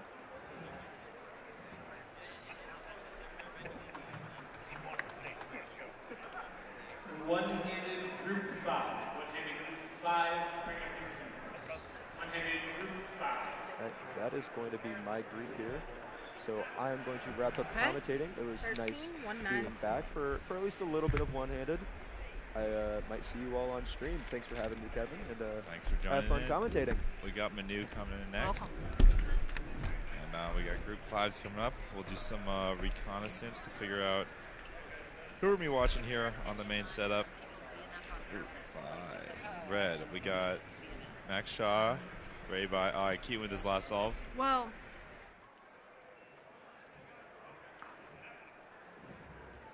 Group 5. 8 seconds. Blue, Sean Mack. Okay, we don't have any of the sub tenors on this heat, but we have some 10 solvers. All right, Keaton, come on, get that 12. Beat your winning time from 2015. There it is. Let's okay, go, Keaton. Come on, you gotta get this. Yeah, there it is. 11.8, best possible. Oh, yeah. 12.55 average. Man. There we go. Big smile on Keaton's face. No. Well, you start with the 16, and you pull it out. Okay, well done, Keaton. Nice. I actually haven't looked at Keaton's recent averages. Is 12 any good for him anymore? I mean, we were looking it up. He won 2015 Nationals and 2016 Nationals with 13.75 and 13.00. Okay. So, and then I have his OH rankings. Recent average is 13.2, 12.3, 14.6, 13.7, 12.5, 12.5. So, kind of right on target. Okay, not bad. He's watching himself behind the thing right here. A-perm at the end there. I feel like that A-perm in particular is like not too bad, no? Because that actually is just a pure RUD out. A is supposed to be good. Yeah. Like, if I mean, it's all this stuff where like it seems unintuitive, but like, I mean, these pro OH solvers, they can do all the algs in like sub 1.5. Well, yeah. maybe not 1.5. Yeah, OH solving is like really, really, really impressive to watch. I saw that there was Carter was on earlier. He was doing Ru. I don't know if you all explained Ru also, but yeah, like the fact that there's both Ru and CFOP in the game now, and you know Sean Patrick More also. we were talking about Sean Patrick. It's more than in the game. Yeah, it's leading the pack. Yeah, exactly. Yeah, I think it's really impressive. It's a really fun time to watch OH. Yeah, so yeah, like you mentioned, we hadn't gone over Ru yet, but if you're unaware, so standard CFOP, most like what 90% plus people are using. You build most people are probably familiar with this if you're tuning into the stream this day, but you build your cross in any color, but most people do white on bottom, and then you build your first 2 layer pairs, and then you do your OLL to get your yellow on top, and then you solve the end. And then for Ru is much more freeform. It's like a block building style, which I will do by building the first 2 layers and then undoing the parts that I didn't need to do. And I don't know how to do the last part, but and then you do So you get these 2x3s. Yeah, 2x3 block. 2x3 on one here, 2x3 on one here, and then you solve the corners on top. Like you get all these corners correct. The 4 corners on top. These aren't 100%.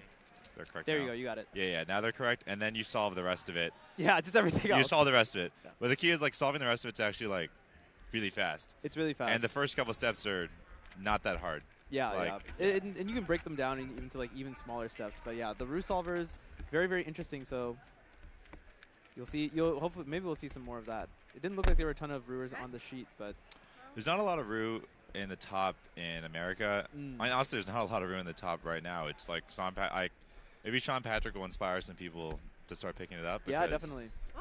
I mean, 8-0 average is not that's pretty good. Yeah, it's quite good. It's quite good to say the least.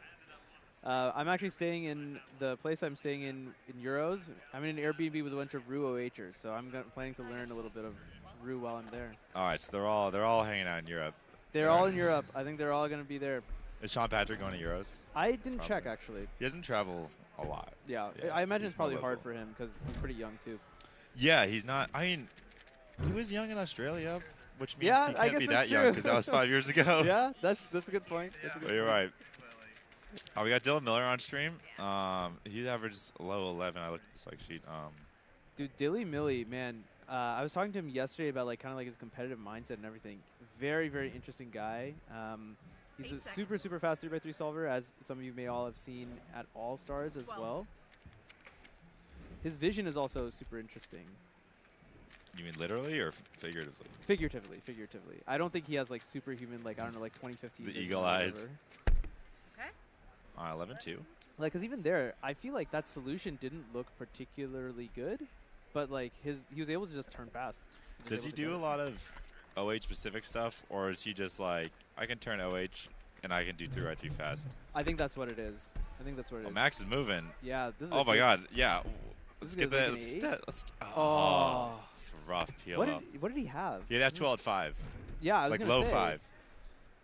Yeah, it's like a really that's one I need to look back on. This screams, I'm a good 3x3 solver, and I can burn through F2L, and I don't know how to do last layer. Because I guess the huge advantage that like a top 3x3 solvers have is that your look ahead is just so good here, right? It was little. Oh my God, he hit PLL at 6. I got a 9-3. Oh my God. Yeah, that's just like that's the quintessential. Like I don't do OH as much. I'm just really good at 3x3. Because like he had an X cross. He had some easy cases on that 12, but it was a clever X cross and then executed well on one of the F2Ls. Then the rest kind of flowed. And then very fluid. Yeah, and easy OLL, and that's how you get 90% of the solve done at 6. Yeah, exactly. But then, man, so many moves you have to spam at the end for PLL. So it's just also G-perm's really rough. Yeah, if you don't do 1,000 OH solves a day. Which I can't imagine that he's really super grinding OH specifically. No. He said he's practicing. It's square 1 and 3x3. Which makes a lot of sense. Yeah. All right, we have Ray over here. Ray's got a 10, so Ray's on a good start. Yeah. 1070 PR average. It's gonna be rough. If he wants to get his 1070 PR, it's gonna be rough to count that 11. Yeah, but Because even if he counts that 10, that's not enough to count an 11. Right. He's still a little over. You would need to count another 10 to have a chance. And then we get into solve 5 situation. That was a nice F-perm, though. Wow, that was a quick F-perm. That looked really good. That was faster than a lot of people are going to be doing their two-handed F-perms later. I was going to say, like, I cannot execute my F-perm. That was really fast. F-perm's not that easy. I mean, okay, actually, tricky. I'm talking with one-hand solvers. They're like, oh, yeah, F-perm's so easy. He's doing really fast. It's like, yeah, I mean, okay. Ooh, rough start. Yeah, this was unfortunate because it looked like cross was actually not too hard there. That was looked like kind of a nifty insert. And then what is this, R? Oh, man, wow. Yeah, you see these like these two-handed specialists who do one-handed, they have a really high variance because sometimes you just get your good last layers that are like 2-gen or like really fast. Very ergonomic. And then if they're ergonomic, they just burn through it. And if they're not, they're just they lock up and slow turn. They're in trouble. But the people who do one-handed for sure, like I mean, they go slower on the non-ergonomic ones, and but it's a lot smoother. But like barely any slower. Interesting. He also had R perm. Oh. Ooh. Yeah, it's +2. 13-8. I mean, the judges check it. I don't actually, know. I don't know. It's actually really close. I don't know. The judge is one of my friends, Lucas Aubin. I mean, he's seen a lot, but I feel like this one's pretty close. +2. Yeah. No, it looks like they wrote it down as +2. When the competitor immediately says it, if you as a competitor are truly unsure, you're like, oh no. Maybe, yeah. Hoping to get your way, right? Yeah. Yeah, there we go. Yeah, so that's, I guess, some of that lack of OH specialty. Yeah, that R. Yeah. What's up, Brandon, in the back of the stream there? I think, was that Sean? Did he just do solve 3? Okay, yeah. So yeah, I think that was Sean. So it's fun having this camera right here, and they can like just watching the playback. Who's this? Not sure.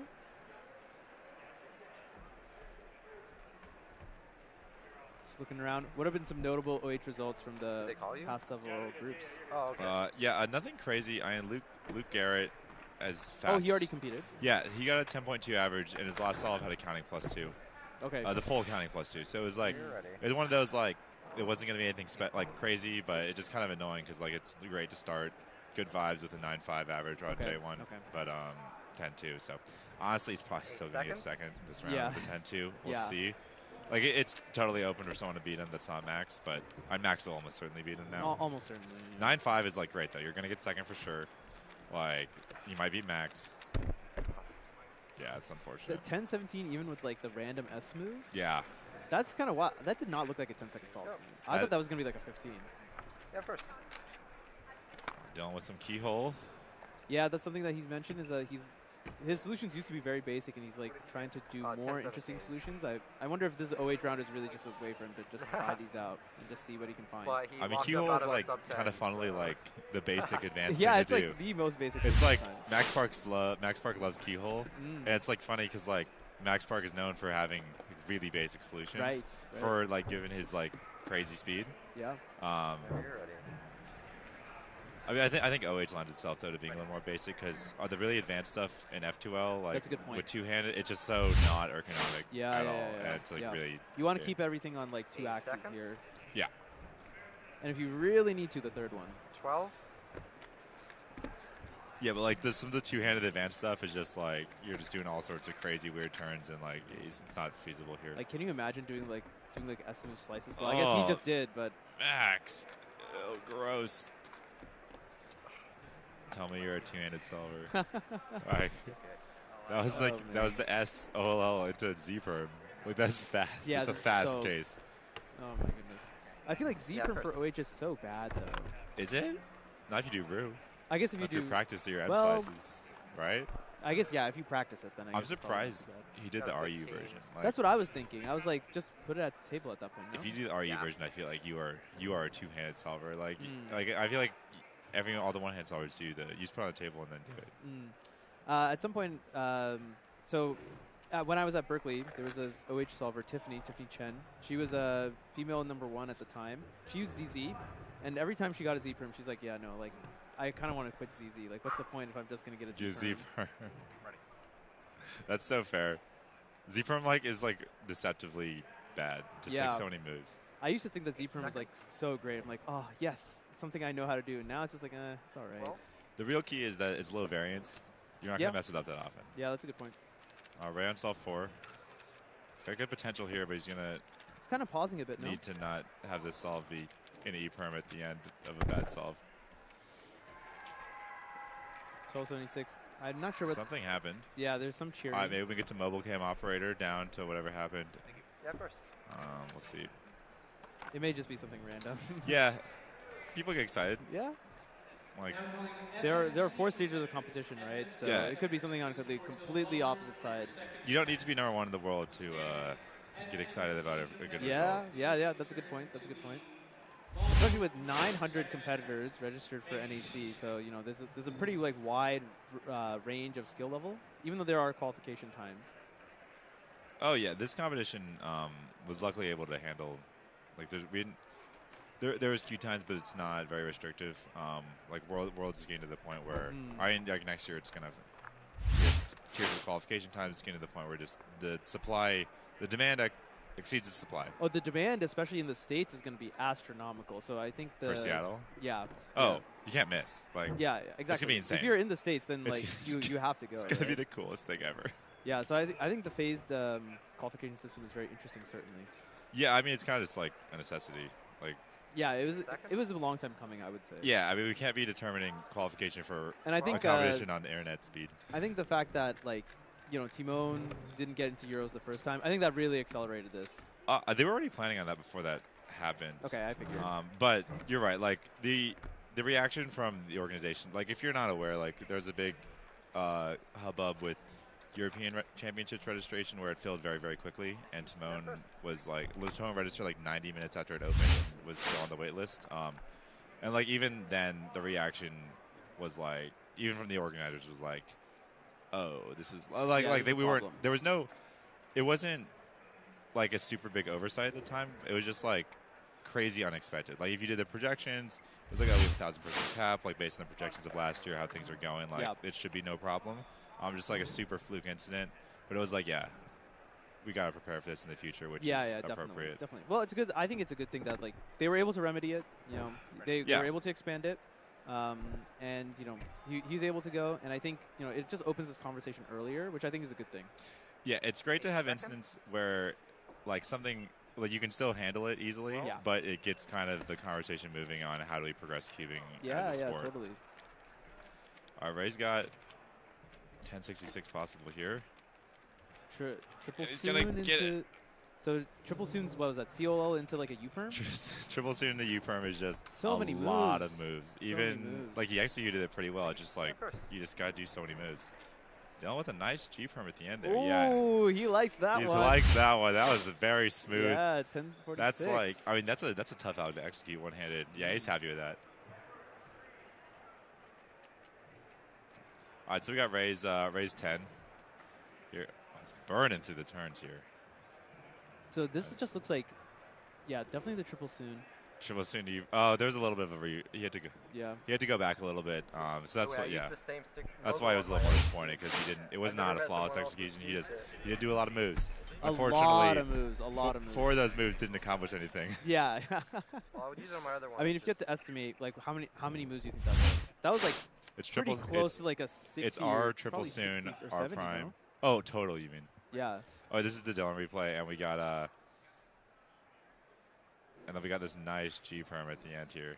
This is a good looking G perm. Yeah, wow, very nice G perm. That's why. I need to learn that out. That's a G perm to be happy about right there. That's a good looking one.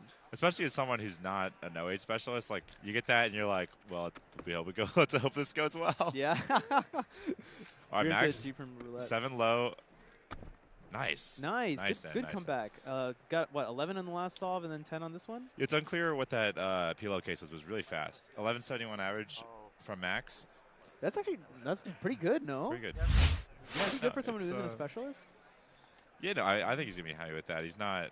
That can't. See what this PLO is here. Yeah. Oh, then U-perm. Oh, just a U-perm. Yeah, it's interesting. Like, if you or when we're watching the guys that aren't Max and like Luke Garrett, like the rate at which there's like a lockup or an obvious flub, like execution wise, it's so high. I just going to show that like this is like a very execution-based event. Oh, extremely so. Yeah. Extremely so. I mean, it's just the fact that like most people's look ahead improves significantly, right? So then what's left? I feel it's really just. It doesn't improve significantly. You're just going slower. Yeah, I mean, yeah.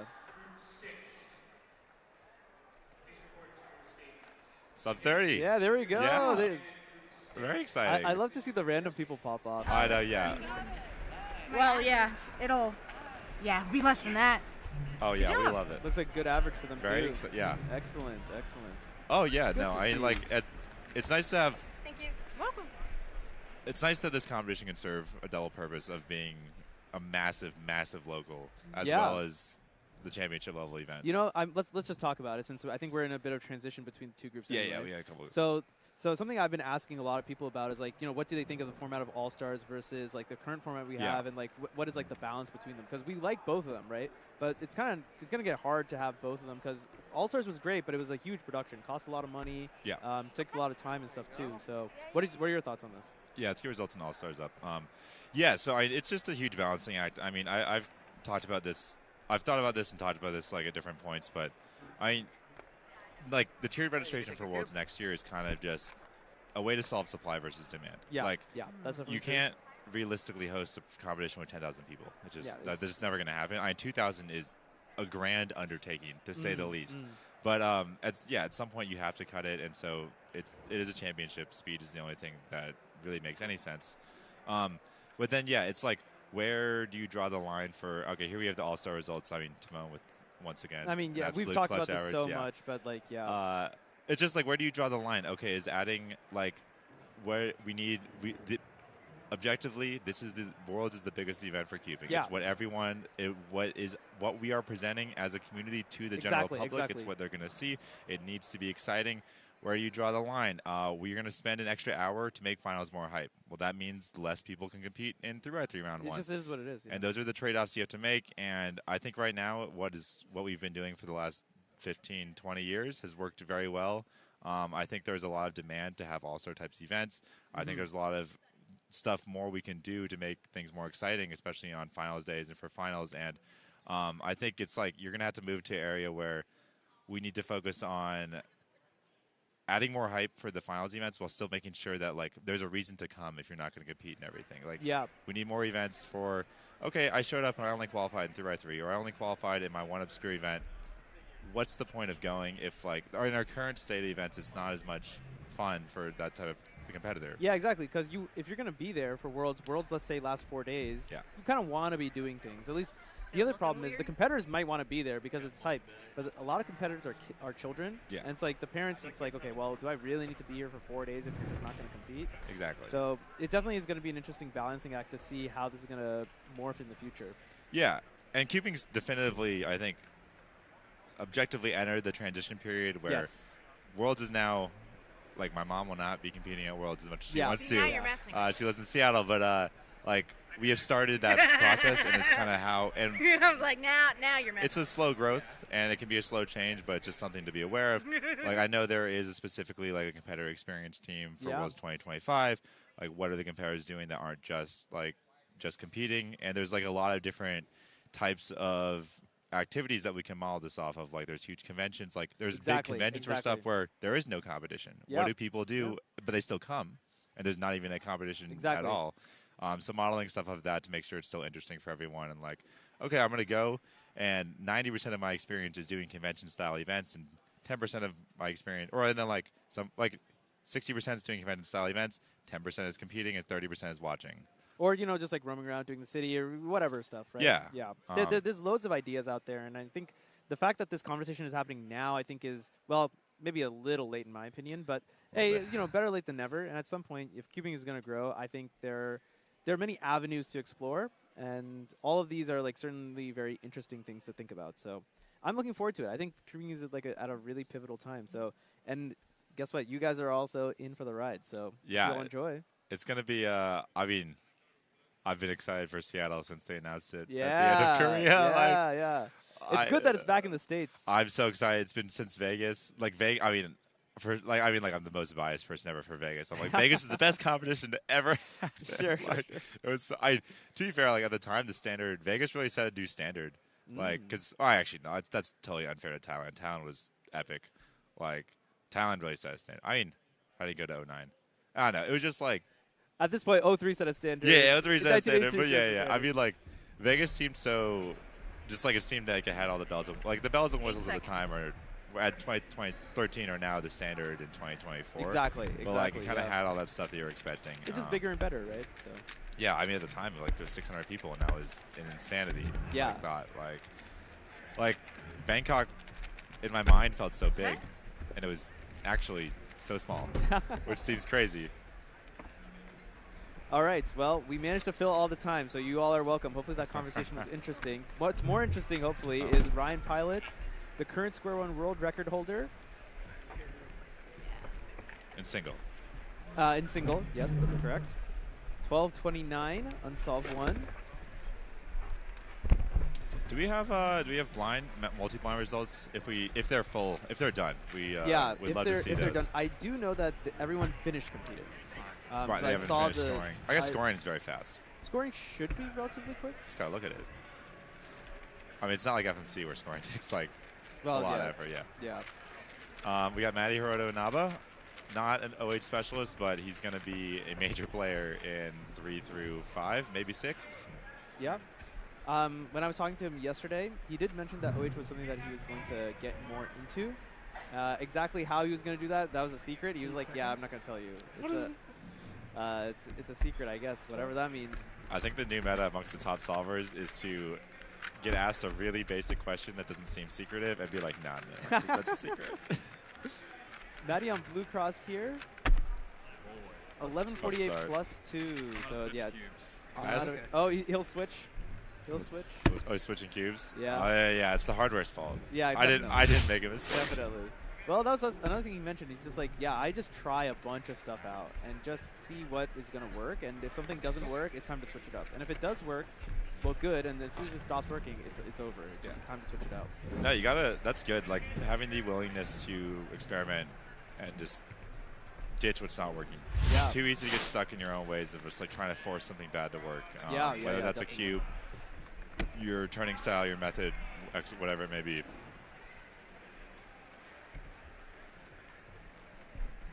Hello. Yeah, I asked Timon what his 5x5 single PB was, and he wouldn't tell me. And I was like, this is so this silly. seems like such an innocuous question. It's so silly.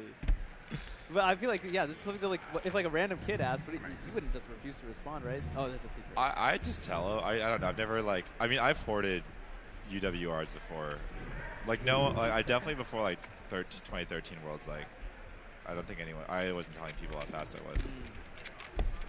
But like, I don't know. Now everyone competes all the time. How fast you are can't really be a secret anymore. Ooh, wow.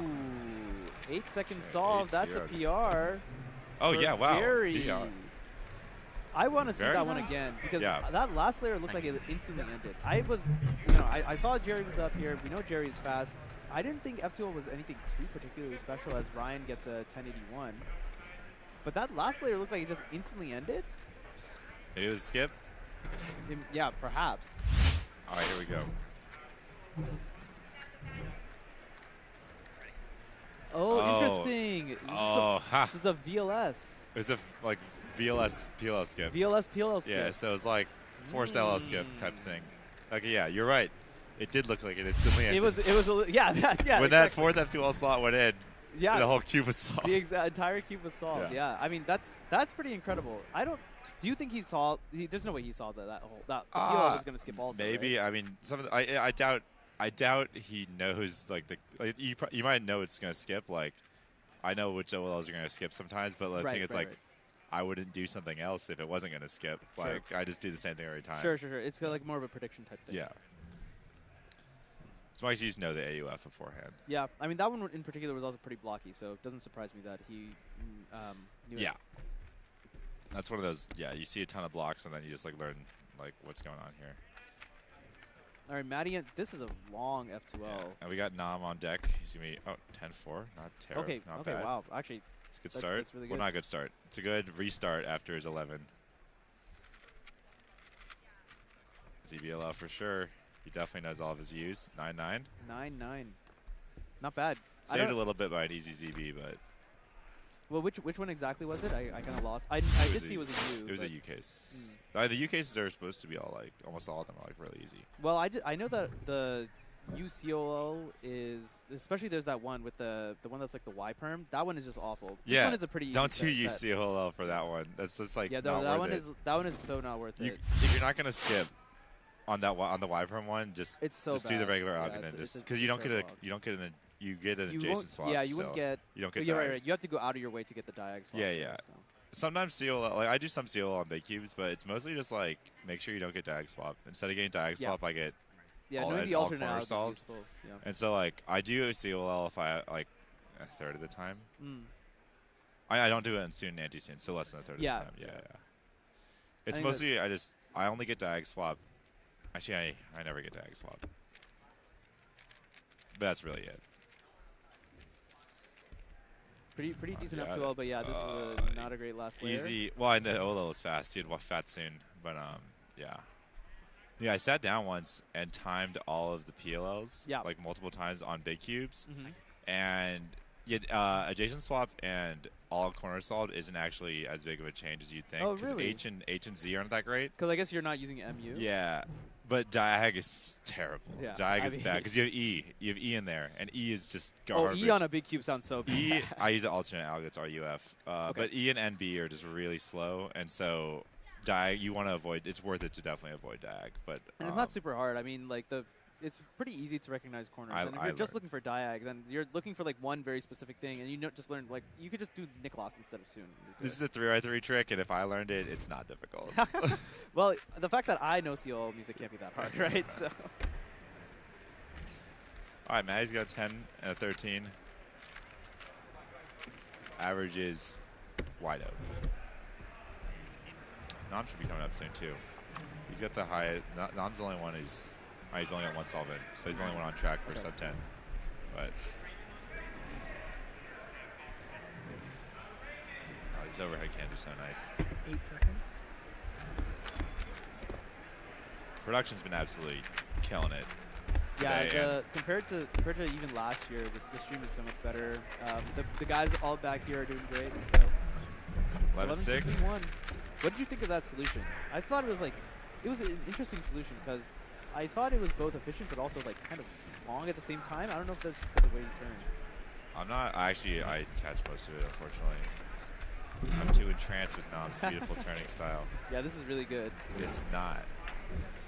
Well, just as I was about to say that he didn't make any execution errors, right? He At was the still on very pace for end, like man. high 11. Yeah, exactly. He just got stuck on that A perm. High 11's not good. This is 2024. How much OH is non-practicing? Probably not much. I mean, he came back as a big cuber. Yeah. Like, or he's a 1048 average. But after service too, right? Yeah, I mean, it's wild. Yeah. Like, I'm gonna ask him about that tomorrow. We have an interview scheduled tomorrow. He is one of the most unique stories. Like, 3x3 solver, the infamous timer reset at Paris with the most clutch, just still getting second average, and then does pretty well. Goes to military service during COVID, I think, and during all of COVID, I think. But then comes back, and then is a big cuber, and then like is like by far the most like decorated cuber without a world record, and then takes down one of the most like absurd world records there is. I don't want to say out of left field, but I mean, Max was pretty strong in 6x6, but it was and little, he was creeping up. Left Nom field. was Like 107 is so fast. Like the slowest big cube record right now is 5 single. I think actually by a large margin it's 5 single. After the results of as of right now, maybe not when we entered this weekend, but like it's definitely not 5 average. Yeah. Let me tell you that oh much. my goodness. But like 5 average is 34 and 5 single is 32. Like, right, which makes no like sense. what are we doing? Yeah. Like that's just like, and Max can obviously get a better time. He's only 2 seconds off an average, but Nom and Timon are well capable of 32.5. Yes, definitely. Like 6 single is 58, 59. Like that's good. 6 average is great. 7 single just got crushed. Is 7 singles singles.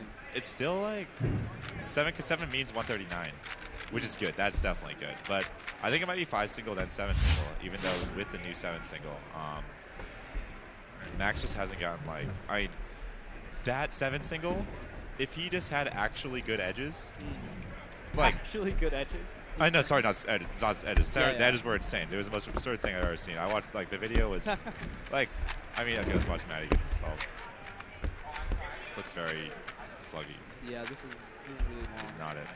But, like, Max finished last 4 edges and through right through stage in 15 seconds. Yeah. That is the most ridiculous thing wild. I have ever seen. I was like, how did the cube was done? And then I watched the video. I was like, wow, I was right. So it was just done. So I think you guys were like on here, right? I was like in the back. I saw Max come on. I'm like, okay, let me watch Max. I see him. I'm watching him, and you know, he's like he's doing edges, and he's like at like 125 or something. And I'm like, okay, whatever. Like this is like not. Like, obviously it's Max. It's an incredible solve. But I'm like, this is nothing special for Max. And then, like, a couple seconds later, I hear cheering. I'm like, what? What happened? I look back at the time. I'm like, all right. It was, I mean, his centers are 53, which is, like, pretty good. But, like, it's not. Like, for 134, like, Max is definitely capable of getting, 48. Like, that end of the solve is on, okay, the quality of the end of that solve is probably, like, a 126 quality solve. Like, in my mind, if you say you finish the solve in, what, 41, I'm like, wow, did you get a 126? Like.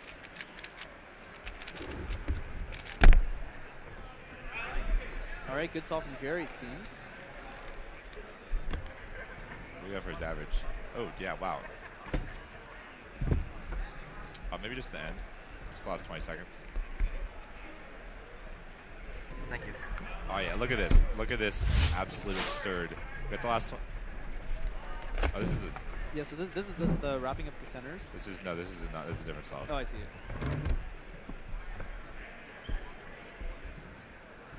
Okay. We're going to get the last 20 seconds back here in a second.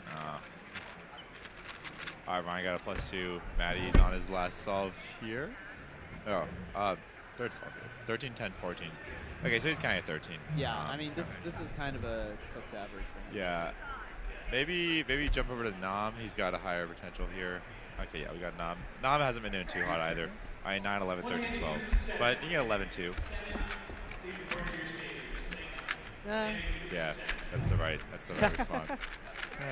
It's just round 1, so you know it is what it is.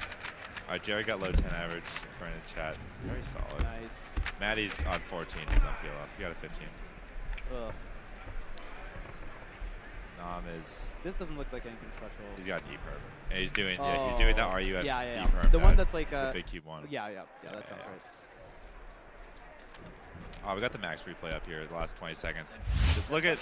Oh, this is just the most ridiculous thing ever. Okay, so here he goes. Right. He's on last 4 now. And then he does a cycle, 1 cycle, like 2 cycles, 3 cycles, and then slice up slice. Which is, I mean, it's a ridiculously lucky case, but like, I mean, just the wherewithal to see it, also to execute, and then he gets a 9 second, like, he's at 134, and he hit last 4 edges at 119. Like, this is just like, that's insane. Like, the edges were already really good. And then, specifically the last 4, like, you're still not even on pace. At 119, if you're on last 4, you're still on pace for, like, 40, probably. Like, last 4 is going to take you, like averaging under 10. I don't think, I remember doing 6x6 last 4 specific practice, and it was, like, 10. A lot. And so, like, Max could be averaging 10 on 7. Yeah. But, like, he ain't. The 6 is plus, and then plus 3x3 stage as well. 6 is crazy. I mean, it's 3 cycles and a slice up slice for 7x7 last 4. That is very. That sounds pretty fluid. Hey, David. I need to look a little. We might. I imagine there's already an overhead angle. Like, someone will probably reconstruct till we can get. Yeah, like a really tight that'd be really cool. Video, but like, I mean, that's wild. Oh, Nam's got one more. Yeah. Okay. Yeah, we'll see what Nam has as last, but I mean, he's counting a 12 and an 11, so. Oh, his BPA should be like this. 8 seconds. What happened? They have it written down as like this is last solve. Yeah. 6th solve. Not sure. Oh well. In any case, let's see what Nam does here. No. Yeah, that execution did not seem. Oh, to be good OL at least. You see, he's doing F moves on the table, which I don't think is what you're supposed to do. I think you're supposed to. I mean, the top solvers are just doing it in their hand. In their hand, yeah, exactly. Except maybe Max. Max abuses the table harder than I think anyone. I mean, Max kind of, I feel like, started like a generation of like table solvers. So you should not just blindly model your solving off of Max Park. Oh, you need to tell this to the kids. Shout out for the kids, Kevin. Go for it. Do not blindly copy Max. He could do. You are not Max Park. You cannot get away with the things that he is doing. I'm judging. Max is very special. Like he just like I remember like ages ago when he had 147 7x7 world record, and I just like ripped the solve to shreds because it was objectively like really bad, like from a fundamental standpoint. And it was like this kid. It was just so clear, like he's so much like. And then I did his 59 as well. It was like so much better. It's like, oh yeah, this is what happens when Max just becomes a better solver and still blitzes through all his turns. He just starts setting like unbelievable world records. Like, Max is like one of those like very specific cases where like he's always been on like the less fancy style, just like but he does it so fast. Yeah. His again, it's you can call it vision, you can call it look ahead, whatever you want. I feel like it's just so special. The vision, the edge vision. No one has it like edge vision. He should make that like a trademark. Or his something. edge vision is so good. It's so absurd. Like, I mean, like what he did today at the world record is not replicatable every time, even by someone like Max. But like, it's just an example of like. No one else, even on their best day, is doing that. Like that's like the edge vision is, like it's just so good. I like this. We gotta actually trademark edge vision. Edge vision, it's too good. You can't like. Back in the day, like Felix would have good edge vision, and like, but like I don't know. I feel like just Max is just crazy. Like, but his centers are good too. I mean, that's just what's always impressed me about Max. That he during edges he just doesn't stop turning. It's just amazing. Right, but it's easy to not stop turning. It's hard to not stop turning efficiently. All right, this is Alejandro Daniel from Mexico, the national record holder for OEH. 995 average. He's our he's fifth seed, our last sub 10 solver. Good to get some Mexican representation. We did see Mexican NR for Pyraminx earlier as well. It is North American Championships out there. Turn speed looking pretty good here, but I feel like that was a pretty bad OLL. Ooh, yikes. Oh, he also does the RUZ, but he executed that a lot better. 1206. I feel like he's not going to be very happy with this. No. You got 9.9 average. All you think about is getting that sub 10 again. Like, it's such like, even though I mean like time barriers are like objectively like kind of completely arbitrary, it's just not how human mentality works. Like, it's just such a big thing, and 10 is like one of those like ubiquitous. It's like block, it's a single digit. It's like how many digits are in this thing? Like a minute. It's like a minute barrier in a big cube. Like, yeah. It's like Max getting his 59 with PLL parity. Ridiculous. He got that so long ago. 8 seconds. When he got the, like him getting a 59 now seems like reasonable. When he got the 59 though at the time it was insane. When was this? It was like 2.5 years ago. Oh, that was long. Oh yeah, no, it seems much more logical now with that the world record's 107. He's got a bunch of sub 110 averages, but like when he did it, it was like where did that even come from? It's Brody on the other camera and Samir on this one. Samir's definitely I think he wants to do well, but we know his focus is on later parts of the night. Definitely going to be square one. Yeah. Oh yeah, I mean square one's a dogfight. Like you might as well just you win this. Like it's like the same. There's not like World's going to be harder next year. It's like almost the same. It's going to be like the same group. It actually will be like basically exactly the same group. Yeah, I want to be harder because I want to be faster. But like if this was Worlds instead of NAC, it'd be like a similar level of competition. Here's Asher now. Hard to the 10-8, pretty solid. He's he's seat 6 of the 10-2. Yeah, I mean, yeah. I didn't realize. Yeah, I didn't realize how fast he was. Yeah, Asher's another one of the PNW boys. Him, Max, and Samir were the. I remember them when they were like all 10. Babies. Yeah, even then though, it's like so interesting to see when you're at these locals. You can just tell who has it and who doesn't just by how they talk about results, how they talk about what their plans are. It's not even matters how fast they are at the time. It's just like, what is their attitude towards cubing? How do they talk about results? Like, when they get a bad result, the people that are going to do well aren't focused on it too much. It's more about the process. Sorry about it's that, more like, I just knew I was going to okay, have to we're going to do better right next time. Like, we're going to practice, we're going to do better next time. Not like, oh, I should have gotten this. it's like you don't even care because like you're on the rise so fast that like, oh yeah, man, 10 would have been really good just now, but like in a year I'd be so fast that 10 would be bad. And I wouldn't even. Why would I care that I didn't get this 10 right now? Like, it's so much just like getting in those reps and like even when you're a kid though, and the kids aren't thinking about it this way. The kids definitely aren't thinking. They're not thinking about it like this way. It's just the natural. Like some people are just taking it more like something their just general viewpoint is longer. Yeah, once again, it comes down to the mindset. There's a lot of kids who definitely are like more emotional about it and can get swayed up. But it's important to kind of take a step back and be a little bit more objective. Oh, you can tell who the good competitors are also before the round starts. Like you just, it just kind of like, it's just like the aura and just like the aura. It is what though, a term. dude. You What hang out with Felix for years at these things, and you're like, God, how does he do it? How does he do it? How does he average so slow and then go up on stage and get a PB? I don't know how he does it. Aura is good. I like aura. I'm glad you didn't say vibes. I feel like we use vibes for too many things. Like, it's not the vibes. It's the aura. They just got the aura of success. I see it. The aura of success. You know it's coming. Like, I mean, like I said, I saw Timon on his official results in 7x7. He's averaging like 203. For 0 seconds did I think he was getting 203 in this competition. I'm like, this guy's getting 151. Like, he's probably going to get ER in finals tonight. Like. Well, there we go. That'll be a joy to watch. Okay, well, I wasn't guaranteeing that. Oh, yeah? The Kevin viewers are going to be angry, dude. Yeah. No, I 7x7 final tonight. I wouldn't be surprised if everyone goes 5 seconds faster. Like, at least in the top 5. Because, like, it was just very early. It was 9:15. I don't think, like, there were two good singles. There were 2 good singles. Timon's average was decent for him, but still not insane. But, like, there was 2 good singles, and that was it. Every other solve was, like, objectively bad for the person. And so, and it's just early, and people are really going to have their game on. And also because 7's the second final, people got a lot of the first final jitters out with 6. Like you saw at Worlds 2023, 6 final was slow. 7 final was brutally fast. Interesting.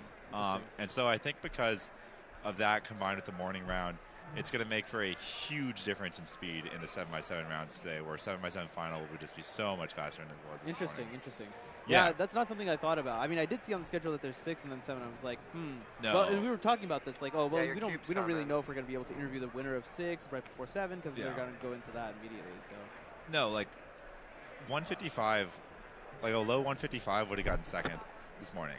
I wouldn't be surprised. Like, I legitimately think if I got a 155 tonight, I'd get 4th. Like, that would be my attitude. Like, if in my mind, it's like, okay, if you want to beat one of these big 3, I'm going to need, like, a 153. Okay, I see. Which is, like, it's so fast that it's, like, not a realistic goal. It's just, like, go in and try and do well. And then if something magical happens, then something magical happens. But well, that's another thing that Maddie was talking about. You got to let yourself win. What do you mean? By that, he means, like, you have to give yourself, like, the mental capability and, like, go into it saying that you're going to perform well. If you go into it thinking like it's just impossible, then you just can't make it happen. Yeah, I agree with that mindset as well.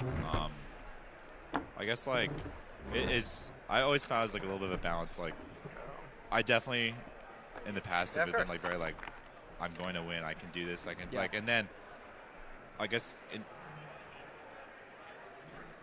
we have Dylan Boemach, Rusolver on screen right now. Yeah, this is one of my friends. He's one of the guys I'm going to be traveling Europe with. So. Oh, awesome. Yeah.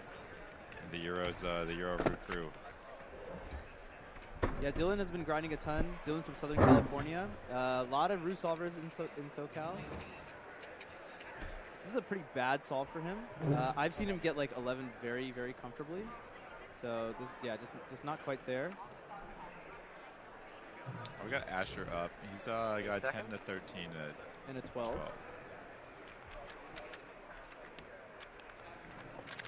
Shaky start. Although it was an X cross setup, so it wasn't. The extra moves were not. Yeah, but that's yeah, not no, that's so good. Ooh. What was that? That's a PLL skip. That's why he's very mad about it. You don't want to waste a PLL skip on a 13. Exactly. For sure. It's funny that we say like waste as if it's like it can be controlled so much, but that is also the attitude. I Yeah, have. well, it's like, it's funny because like so many lucky things can happen in the middle of the solve to save you like a second and a half, but those don't matter. I wasted my PLL skip. Yeah, like it's just such like a discrete amount of time at the end of the solve. Like, oh, I got double parity. I could have gotten no parity. It's like, yeah, well, I didn't also need to skip 6 seconds on last 4 edges, but like let's not talk about that part. Yeah, like that's in last 4. No, that one was always coming. That was so I was due for good. it. I was due for it. That one was all skill. The fact that last 4 edges on 6x6, all the middles were already paired. I planned that. No, like, but double parity. So unlucky. The world's out for me. You're right. Yeah, unless you're losing like a world champs on a parity count. Like I parodied out of WR maybe. Well, I guess that might actually be legit. I mean, like some of those can get kind of frustrating. Like, I mean, it's like only 4x4 really. Like 6 is, you can just skill your way into 6. Like I like using skill as a verb. Yeah. It's just a skill issue if you can't deal with your parodies. 4 though can get frustrating. Although I mean, really, you could also say like in OPA, overload parity avoidance is real. No one averaging like 22 or better though is using it. What's Ari's best average? On that solve? I have no idea. It's not fast. Just because. I don't think it's like 22. But Just because. I check. Thank you. Can't wait for it. It is 23. 23. Yeah, which is, oh my god, it's 13th in the world. It's wild. Yeah, bit behind the top solvers right now. Yeah, now everyone has good has like a 21 somehow, or like a 22. Felix still has like his ancient 4x4 average from like 2019. It's like a 21 in rank 4, I think. 4x4 quite hasn't had the renaissance that I think I would have expected a lot of the other events to have. 12? Yeah, Felix is rank 4 with a 21.57. Okay, then everyone has a 22 average is the thing. Okay. And then Patrick is 12th with a 13.07. He's the first non-12, 22. Oh. All right, WPA. This was a pretty bad average, probably for Asher. Yeah, I mean 13.00 is not what you want to be seeing on the screen right here. When you have a 10.5, 10.2, so. Yeah, it's just so far off. Yeah, that's one of those things where I think if I do bad enough, or if anyone does bad enough, I'd recommend just don't even bother watching it or thinking about it. Just, it didn't happen. We're just going to kind of move on. It's okay that happened. Yeah. This is not our whole competition. We're kind of going to brush it off. I don't really find as much use in analyzing, like, just stuff where just like, I just wasn't on my game. Yeah, I guess that makes sense, because I guess the problem is there are too many things potentially to analyze, and then you just get caught up on each individual thing. Or the issue just like the whole thing was slow, but because the issue was I was mentally not there. Yeah. And that's less of a like, what are you gonna see in the video as much? Like, It's a intangible. Yeah.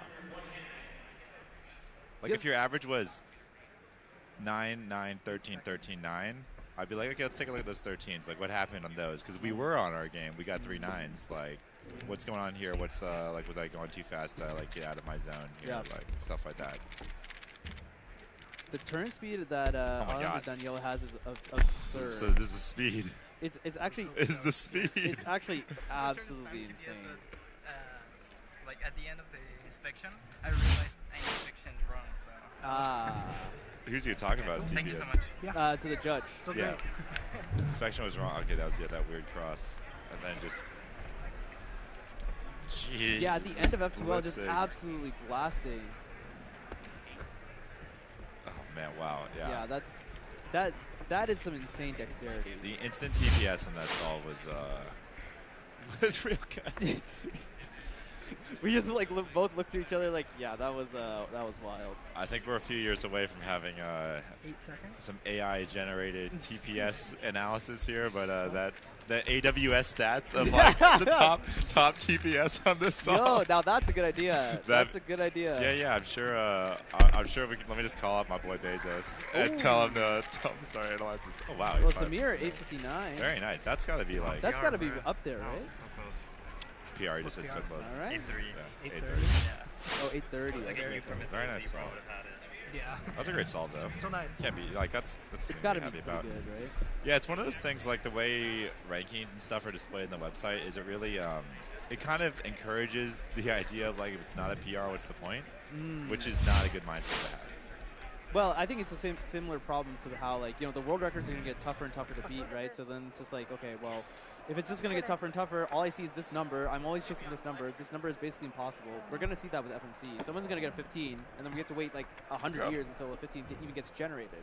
People are like, oh, the event's going to be dead. And I'm like, no, the event's going to be alive because, I mean, track is a great example. Like, a lot of the track world records are from, like, some of them are from, like, the 80s. Yeah. Are people just like, oh, man, this event's dead. Got some stopping running. Yeah, like, it's, like, all about world lead, who wins these championships, who performs when it matters. Like, you always see, they have on the graphic at all, like, track meets, like, world lead. Like, who's the fastest in the world this year? Who's going to win this summer? Like, who's the fastest right now? Like, no one's going 9.59 in the 100-meter dash this summer, but do you think they're, like, not motivated to run it? Like, but yeah, no, I mean, like, I would be more excited for cubing to run on a kind of annual cycle where, like, I'm definitely all right, world lead, or like, okay, we pick like these, like, this would be harder because you need everyone to go to these things. Like, tennis has like the event, like the Grand Slams and stuff, but like, okay, like, what is your like every competition you go? It'd be kind of hard to do, like world lead for the year. Stuff like that. Like, I mean, like, just based on the number of competitions they have been to, minimum a certain number of comps you go. Yeah, maybe? like average of like your top 5 averages. Or like and minimum only minimum or of like this many events and like. Yeah. Or like we pick like as like a community, there's like 3 events a year that like determine the best person for the year. Right, yeah. So a major basically. Yeah, because like we are getting to the point where like you are so tight that like these finals are a bit of a toss-up sometimes. Yeah. And like it's kind of cool. Like I love the finals aspect of like it's like right here, right now. Yeah. One day. And I think a lot of events thrive in that, and I think there's just a little bit of balance of like we can have a better way to just then reward like one result that one time 8 years ago or something. Yeah, maybe. I could see it's something similar to like the PGA Tour professional golf has the FedEx Cup, which is like a points-based system. You collect points throughout the course of the season. Yeah. Then you go into some playoff at the end. And, Yeah. And even that, like the winner of that playoff event is not necessarily the winner, because if you're further down on the list, but you still place well, and you had, or sorry, if you're at the top of the list and you don't necessarily place well, but still place like within like the top 10, you can still have enough points. The playoff is just worth more points. It's just worth and more then it's still points winner. So it's like F1 too. Okay, It's just points. yeah. Well, points. F1 doesn't have playoffs. Everything's just worth the same Okay, amount, so you can clinch way earlier. But like, it's just a points-based ranking system. That's basically winner that's at all the it end. is. Yeah. That's all it is. And you just run the season. And I think that's a scenario that works well for more variance-based events, where the best person doesn't necessarily win every single time. Like, you don't need that for events like track and swimming, where like it's very, very consistent. Like the best person is gonna win like almost every time. Right. But for cubing, like, I mean, that's not completely true either. Like, swimming is more variance than would meet the eye, but like, and track too. But like events like F1 where there's a ton of variance on like what happens, and like I think you're mentioning golf. Yeah, golf is huge variance. Like even the best guys, like, and like you can be like, oh, you got to be on, but like there is a distinct amount of luck involved. In some of these most things, certainly, so. most certainly. And even, well, I think the biggest thing is up here. I think there's a lot of variance that can go on day of, and the best golfers are the ones who are steeled at the top. And I think cubing is kind of similar too. Without having without having any good mental game, you're just gonna kind of crumble. Okay, no, I completely agree with that. We are going to transition now over to, we are actually going to do a full swap. We're going to transition over to Keaton Ellis will be interviewing our multi-blind champion, Graham Siggins. Talk about mental strength, right? Right. Geez, I can't even imagine doing an hour-long event. That sounds grueling. We're going to do a quick transition over right now, so thanks for tuning in. Or, no, keep tuning in. Keep tuning Absolutely. in, because 4x4 is next. 4x4 and we is have, my favorite and we event. have the interview with the multi-blind champ. First event winner. Yeah. First true. event to win.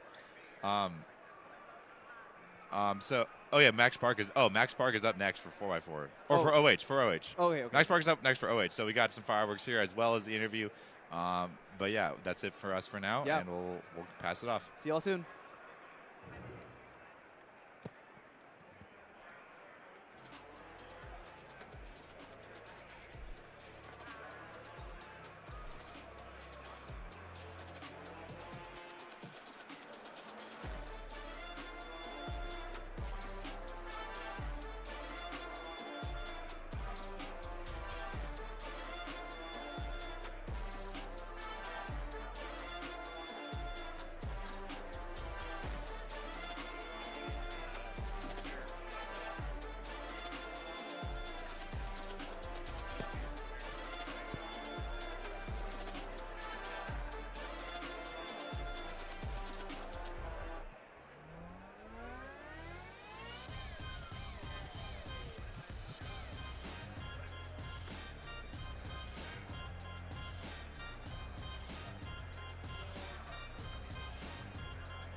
Hey. Hello, everyone. Welcome back to North American Championships. I am here joined by the multi-blind North American champion, Graham Siggins. Graham, how do you feel about being North American champion? Feels good. Yeah, it's like the world's redemption arc right now. Yeah. Yeah, for sure. I know that I know your world's showing wasn't as you expected, so it's great to see that you had that Yeah. redemption arc this time. It's one way to put it. Yeah. So to update some of our viewers on multi-blind, so Graham had a 61 out of 64 result on his first attempt, which is actually 1 point away from world record. And then second attempt, 54 cubes out of 66 cubes. Can you walk us through each of these attempts and what you're like maybe beforehand, how you like decided how many cubes you're going to do, maybe some of your thought process with like during and after your attempts? Yeah, this is an interesting comp because it was like one comp where I was like going in. There's a serious chance that I don't win. I think I was like slightly favored over Roe if you like look at our official results over the last like year or so, but still it's like really tight, which is exciting. I haven't really had that much competition ever, since like 2018 Nats. But I tried 64 because that's like a pretty safe, confident number for me at this point. I can go really careful on most things. I was super nervous leading up to it. I kind of just tried to block that out, and I ended up making multiple Roman room order mistakes during the first 32 cubes. I made like 2 different mistakes, which held up Memo a good bit, but then I made up the time elsewhere somehow, and I just like managed to tell myself like, don't worry about the mistake, don't worry about the mistake, and like shove it out of my brain and just like review everything like a little bit more, and it worked. And yeah, I was really not expecting like that good of a result. Really close to world record. Felt good. Yeah, for sure. Do you feel like that? I know that Roe has been catching up a lot in getting really good at multi. Did that make you like nervous at all for your attempts, or? I feel like my mindset going in, I was like, I obviously want to win. That'd be nice, but like, Roe is probably better than me at home at this point. It's kind of hard to say because I don't know all his details about that. But so like if he wins, it's like I can't really be upset about that. Yeah, but for also going in, I was like, if I just get a result that's not bad, or like better than mediocre, I'd be happy even if I got second. You know, like if I got 50, I was thinking like if I got 52 points or better, I can't be like bummed about getting second place. But then I got 58 points, so I was over the moon with that. That was nice. Gotcha. I think that's a great mentality. You don't want to like pressure yourself too much in the situation, and it's worked out this time. Is there like a different way you sort of prepare for national championships versus local comps and multi-blind, or? Not exactly. I mean, I really sometimes when I have like a local multi-blind comp, I will kind of slack in practice because it doesn't matter as much.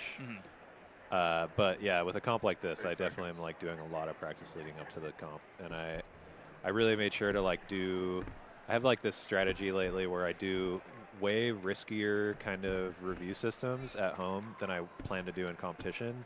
And because I found like over the last couple of years, I was always doing safety attempts even in practice, which made safety attempts eventually not feel safe anymore, even in comp. So that sucks. So I was like, I'm just going to do really risky attempts in all my practice attempts and then do safeties in comp, and it seems like that strategy is working really well.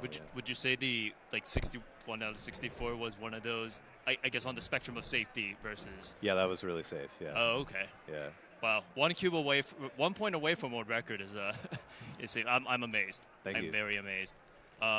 Yeah, I guess looking forward, do you have like other goals for the competition? I know big blind hasn't happened yet, 5 and 4 blind. Do you have any expectations for those? I really haven't practiced big blind a whole lot. I like kind of crammed practice for this because podiums are on the table for me, but I think I could, if I get a single success in 5 blind, I could at least get 3rd. It's kind of like between Eli and I for 2nd.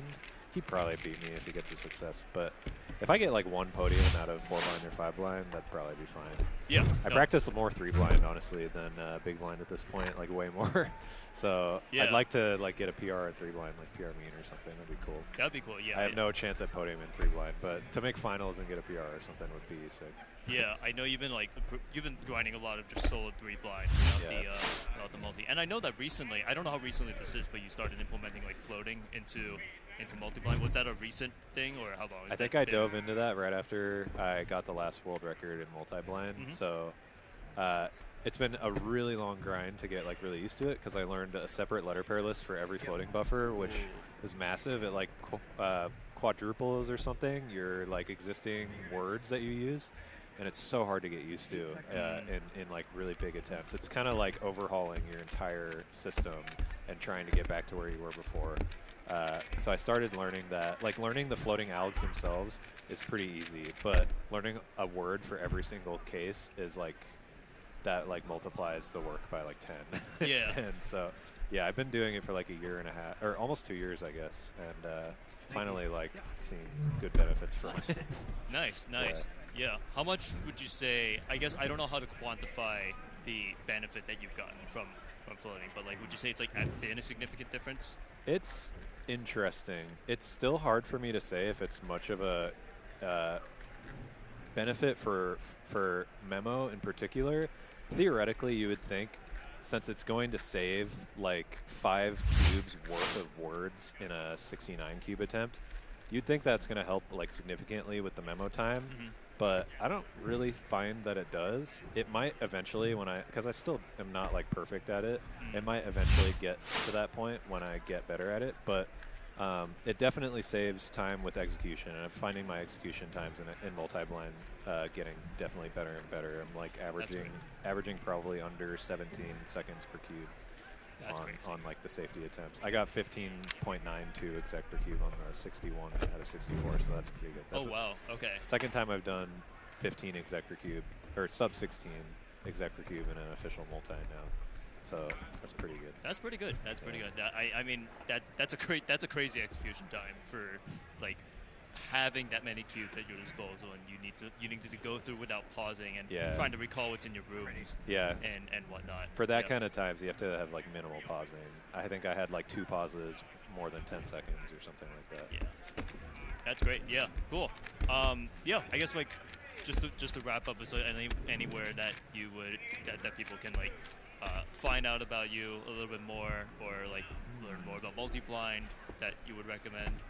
To learn more about multi-blind, you can always check out the seminar that I did at Nationals 2018, although that's pretty ancient at this point. But I stream on Twitch sometimes. I'm not super active because I don't have a whole lot of time for that aside from practicing. But hopefully in the future I stream more, and people in my stream chat just ask me questions and I'll answer whatever. Or go to my Discord, which if you go to my stream chat and type !Discord, you can find it. My YouTube or my Twitch stream is Sigalig, S-I-G-A-L-I-G.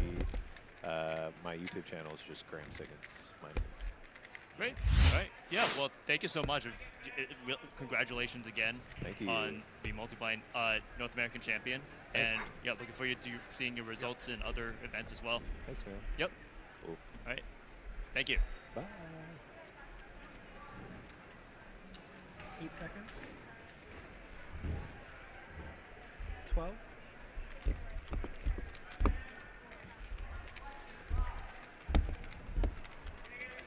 Bye. Thank you so much.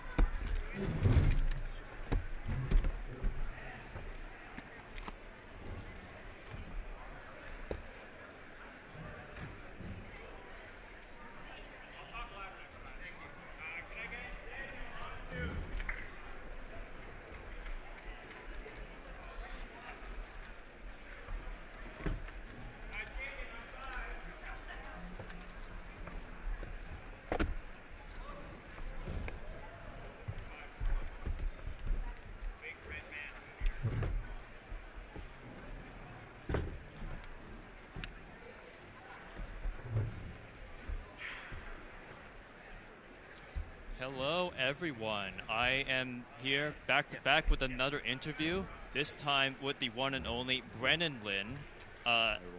Brennan, do you want to introduce yourself real quick to the stream? Yeah, hi, I'm Brennan Lynn. This is Brandon Lynn. Yeah, it's pretty funny. I'm from Canada, specifically the Toronto area, which the previous North American Championship was held 2 years ago.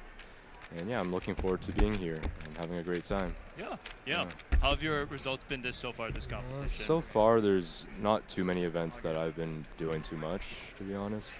I mainly do like 2x2 and 3x3. So, but as a whole, I've broken a few PRs, so it's been pretty nice as a whole. Nice. Do you do one-handed as well? One-handed? Oh yeah, I did do one-handed today. I got PRs in those, so nice. that's pretty nice. Nice. Yeah. Sounds good. Yeah. Cool. So you were at the All-Stars event a few days ago in America. How was that experience? Oh yeah, the experience was really nice. It's really cool how when you sit down to compete, there's like several levels of the building and people just watching you and just like watching the main jumbotron, and it's like really cool to compete in that environment for sure. Yeah. I know you were also doing the Canadian All-Stars event. Right, as well, right. That was the year before. Yeah, right. the year before. Okay, got you. Right. Do you feel like this time around there was a different mentality that you had versus that? Yeah, the I would say one? so. Yeah, after the Canadian All-Stars, it was actually right after going to Worlds, like going to World Finals and like where it's extremely intense there. So coming back to Canadian All-Stars, it was, like, to be honest, a bit more relaxed. So I was able to do like decently well in that. Nice. Yeah, I imagine especially last year with U.S. Nationals and then Worlds and then the speaking of Canada, that was going to be I guess it's going to be a lot. Yeah. Did you feel like a different so you felt like that was a lot more relaxed compared to this event that we had? So. Yeah, this one it's a bit different with like people all over the U.S. or even like Timon from Poland. Makes it a real competitive event. Like you definitely feel that it's a lot because. Yeah, I didn't even make the final round because it was very, very competitive. You needed like a mid-6 average. Yeah, and they were doing like only top 10 as well. Yeah. No, for sure. Would you go again if there was another one right before this? Absolutely, yeah, it was great. Cool. Enjoyed it a lot. Oh, Brennan Dunigan with us 10 flat. Yeah. Is that I know he had a 9.3 on the first solve. So I'm not well, it looks like he had a good average from that, based on that, not for the single. Right. Yeah. Let's take a look at this solve. Yeah, that is insane turning. Yeah, look at that. I just got word that is PR average for him. So, excellent reaction, Brendan. Yeah. Thank you. Nice job. Yeah. I haven't called him yet. I'll be right back. 1078 average was his previous PR. 1026 is his new PR. A half a second improvement from his rear PR. Congrats to Brendan. Yeah. I just saw that turning was super fast. It's wild. Yeah, I saw it J-Perm. Yeah, that was great. So I know you also you also went to the GAN event in China. Right. I'm interested to know more about like your experience there. I know you like had a lot of time to interact with some of the young Chinese cubers. Yeah, and like got closer with them. So yeah, like I guess how was that whole experience? Yeah, I for definitely had the chance to get quite close to them because we did a lot of shooting, like a lot of video shoots for commercials and all that. So yeah, I had some shoots. I had even one with just Yihang, and it was like really cool because in the shoot we were actually head to head, like in a table. And we had to race, basically. Yeah, when we were head to head, yeah, I don't know. It was a good experience as a whole. Yeah. I know it was like Yihang and Bofan. Yeah, they're just kids. They like to run around. It's really cool to see them. You know. Yeah. Yeah. Okay. So that was it just the shooting that you guys had, or there was also a competition? Yeah, there's That was also a fall, right? competition too. We shared like a lot of meals together. Like the GAN team, they're very welcoming. Like we had like a lot of like lunch and dinner together, and it was really nice because I'm not sure if everyone knows, but for the GAN event, they choose the top 8 competitors internationally, and then you have to qualify for that through their GAN Smart Cube, and then compete with the top 8 in China, and then meet together in Guangzhou, and basically try and make the top 8 then, and then make the top 3 eventually. I see. Yeah. I see. Sounds like I gotta go buy a smart cube so I can, Smart Cube, yeah. go for my adventure of qualifying for this thing. Yes. one of these years. One of these years. You're in the first group. So of I also then I'm that you're like a first year. Did you start your first year of college? Right. Yeah, I just finished my first year. I'm studying health science. Nice. Yeah. Okay. How have you been balancing that and cubing your spare time? Yeah, to be honest, I didn't really get to compete too much this year. I was actually in England for my first semester. Oh, okay. And I was supposed to spend my entire year in England, but unfortunately, we were staying in some castle where the semester was. But unfortunately, there was some malfunctioning, like the structure was unstable, so they had to send us home. Oh, I see. Yeah. I see. That was a study abroad program, or? Yeah, just for the first year. And then I'm spending the remaining 3 years of the program in Canada. Gotcha. Yeah. But I guess have you had like a lot of time to cube and practice?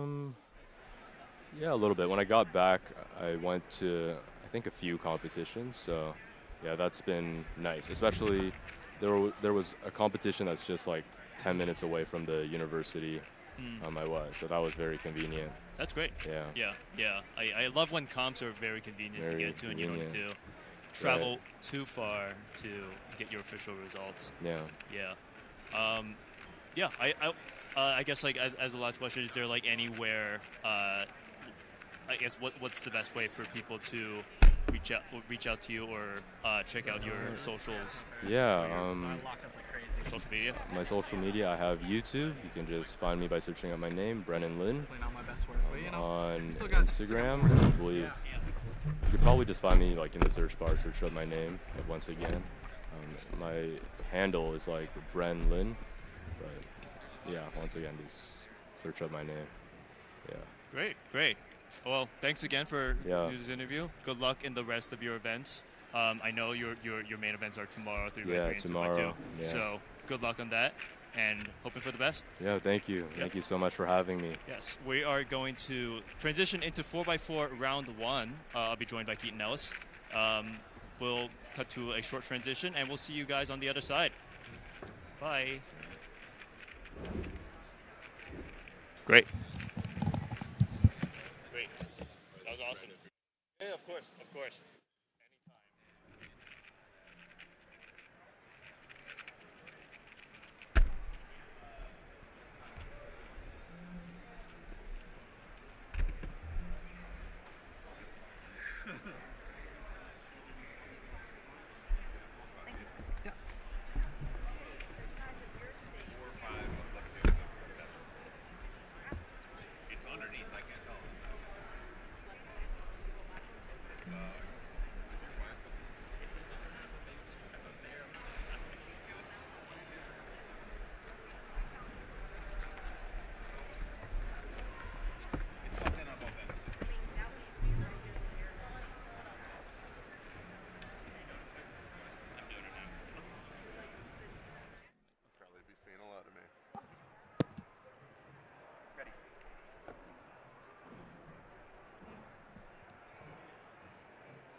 Seconds. All right, everyone. We're starting up with 4x4 here. My name is Keaton Ellis, and I'm joined by Brennan Lynn. Hello, everyone. Had some very interesting interviews and some very interesting 3x3 one-handed. We're moving over to 4x4, and we'll be at this up until the end of the workday today. After that, it's just 6 mega, square one, and 7x7, and then cubing trivia, which Brandon and I are both very excited by. This is the home stretch for the final day. Looks like we got Tommy Cherry with a 24-33.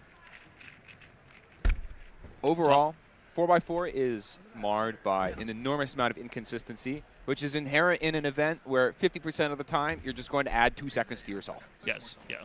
And there's nothing another you can do about it. There's another 50%. You'll add another half or so second for Right. PLO parity. And there's nothing you can do about it. And the people that do have something to do about it, I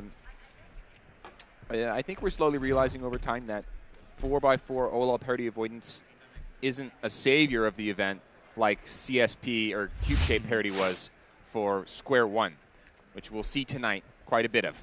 Yeah. So for anyone who doesn't know, OLO parity avoidance is something you can do in inspection to figure out whether to basically figure out or adjust whether you'll have OLO parity in the end.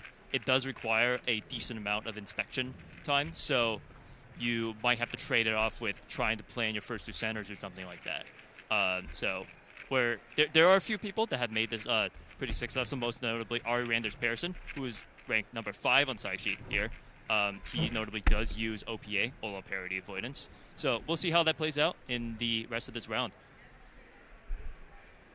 Yeah. Yep. You got Katie getting a 27 here. Katie is one of the fastest women solvers when it comes to 4x4.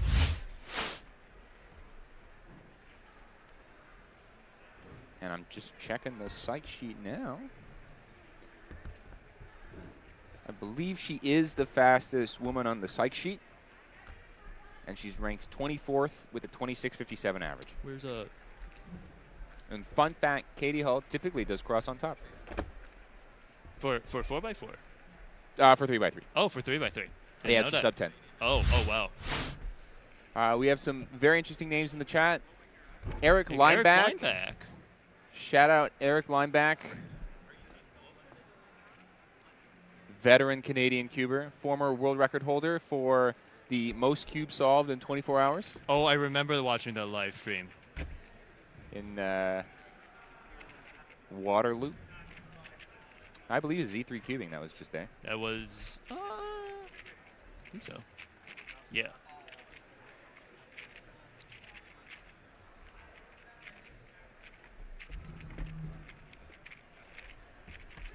It's like they're just finishing up edge parry, moving on to 3x3 stage.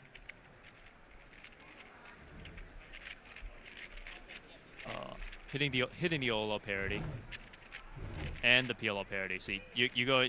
Unfortunately, 4x4 is one of those events where you're not going to know these unexpected roadblocks in your solve until right at the end. Fortunately, so most people end up opting to do some 5x5 to relieve this frustration sometimes. Got Lucas Aubin on stream right now from the from California. Very competent staff member. Actually judged all of my one-hand solves while I was on stream. Nice. Keaton, how'd you do one-handed? My first solve, I got a 16, and I was extremely scared that I was like, oh my goodness, I would not make the second round. And then I got 3 12s and an 11. Nice. So it's fine. Yeah. It's the redemption arc. Thank goodness. For you. Here we got Jonah Crosby, 11th on the psych sheet with a 25-second average. I believe he got a 27 already in this average. I think a low, mid 27. Yeah, 27-11 is on Jonah's OLO first at solve. 23. No OLO parity, but he is going to hit PLO parity and just finish. That's a weird lockup. That's not good. Just finishing above 30 seconds with a 31.45. Right. Jonah will do fine though. Top 100 is what gets you to the second round. So that's we're estimating currently to be just over 32 seconds. Actually, I think that's 100 on the psych sheet. Yep. So a little bit higher than that when you're counting for parity. I'd say 35 seconds, 34. Tommy right now doing pretty hot. He's got a 24.33 and a 26.79. Both of these are below his 27.20 PR average.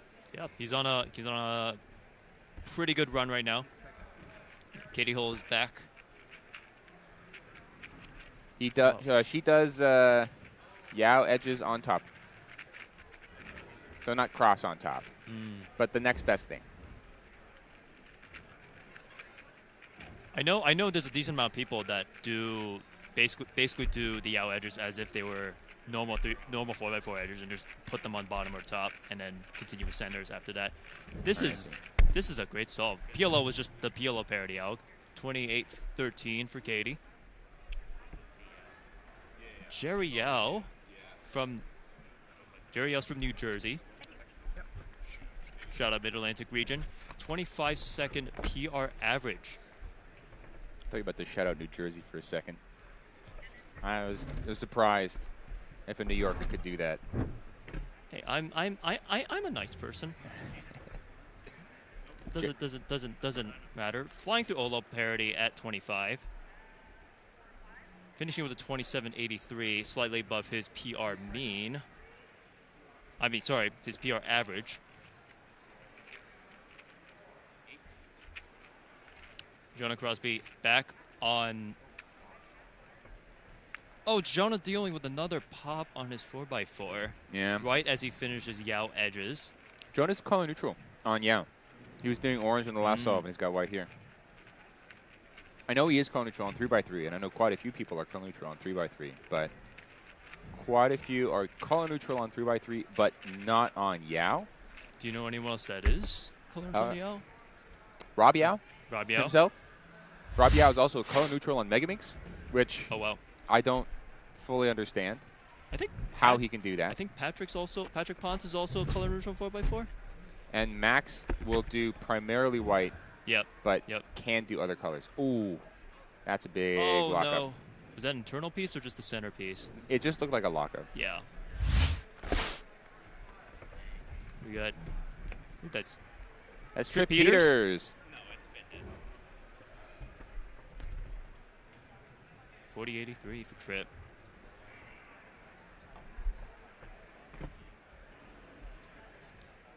It'd be interesting. I don't think Tommy does OLO parity avoidance. I mean, it would be in character too, because I mean one of the ways is to basically do blind tracing. But that also does blind tracing for OLO parity avoidance does take a while.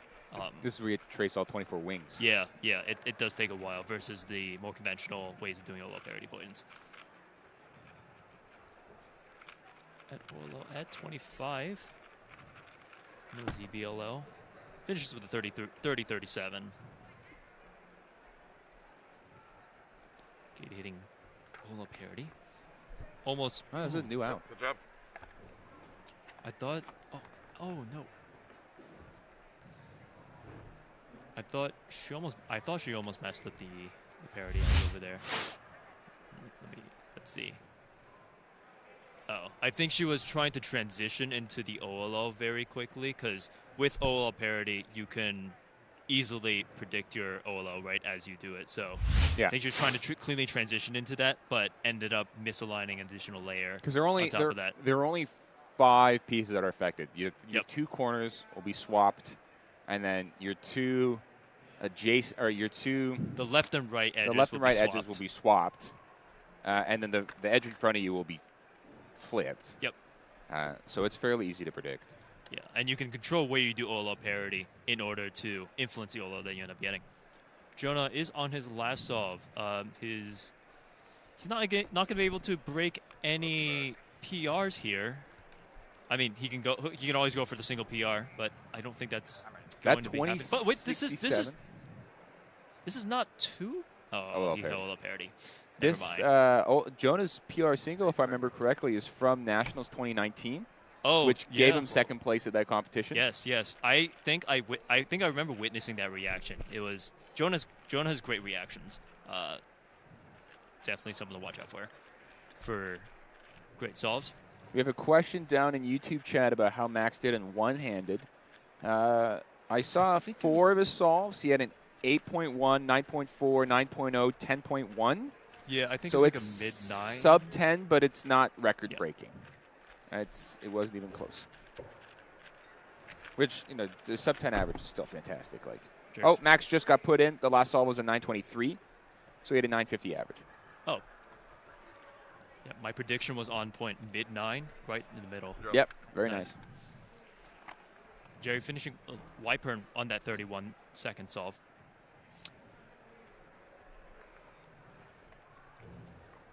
Yeah, I too missed Drew Brad's reactions. I remember watching those Pyraminx averages. Those are some of the most epic reactions I've ever seen. Yeah. For world record averages. Shout out Drew Brad's. Katie on the edge pairing. Just finishing up 3x3 stage at 24. We also have Tommy Cherry off stream right now, solving on the red stage. That that was the. That's his fancy U-perm. The RUS U-perm. Yes. Still waiting on I think we're gonna see that one more time, but that was one of the, that was one of those U-perms, and Yeah, it paid off with that pretty dang 23-second single. Yeah, Tommy's got that U-perm sort of down pat at this point. Helps to have nice blind finger tricks as well. But he's done it in some high pressure situations, and seems to execute it extremely well, despite the fact that it is not sort of your typical hand position. Yeah, and or your also typical grip. he also did it on 4x4, which arguably it's easier than bigger cubes, but that was smooth. 8 seconds. That was I wish I could execute all my outs like that. That would be amazing. But yeah, like he did it on 4x4. It's harder than 3x3, but it's not impossible. So that was really smooth to see from Tommy. And I think Tommy's locking in PR average, even if that 30 is counting, because he also has a nice counting 24. Jerry with Olo parity at 25. But finishing Olo with an end perm, 29.94.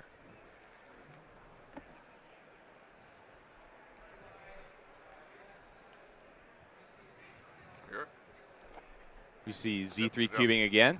Yep. Repping Team Colorado in Minneapolis. Oh, I love that little detail at the bottom. So they made sure it's explicitly for this competition. Come up whenever you want. Okay. Yeah. We should follow this example. I also think he's got red and red and orange centers next to each other. Not anymore. No, not anymore. Did you fix it? Yeah.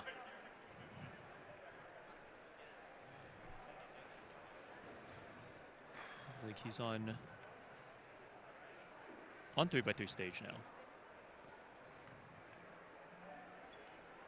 And parity. And parity.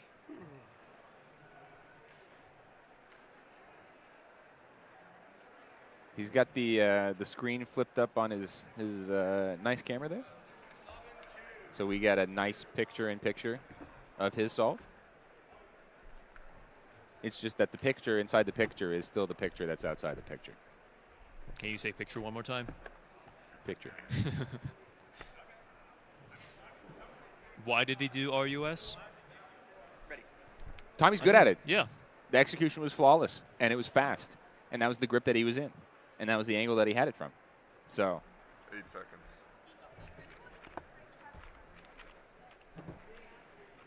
Yeah. Tommy's looking to try to not count the 30 here. He's got switching to edges at 15. So little slow, but on 3x3 stage at 22. And he has parity. Yeah, he's parity. With a it's a adjacent parity. Ooh. Yep. Well, he improves it by a little bit. That's progress. And that is PR. So by 0.08. Previously had 27.20, and he gets a 27.12. Although his worst possible was a 27.16. So would have had it either way. Slim improvement, but yeah, progress nonetheless. Back to the RUS U-perm. I know that Tommy also optimizes some of the blind algs that he does in real time based on whatever grip he's using at the time. That's incredible. So it's like it depends both like on the grip that he's in as well as like what the alg is. what the alg is, and also like what the previous move he does, so you can find opportunities to cancel moves. Oh, that's awesome. As well. So it's insane what he's That's doing at a next high level. We've got Jerry going here. Jerry with the 27, 31, 29. So there's not going to be a lot of potential for PR average at this point.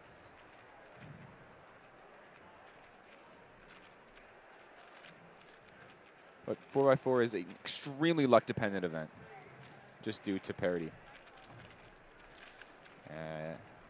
Case in point. Was that a Niklas 5x soon ZBLO? That's very nice. That's something I can learn tomorrow if I want to know a ZBLO. Here we got Nicolas Sanchez. I believe from Georgia. Yes. Yes. 28.85 for Nicolas.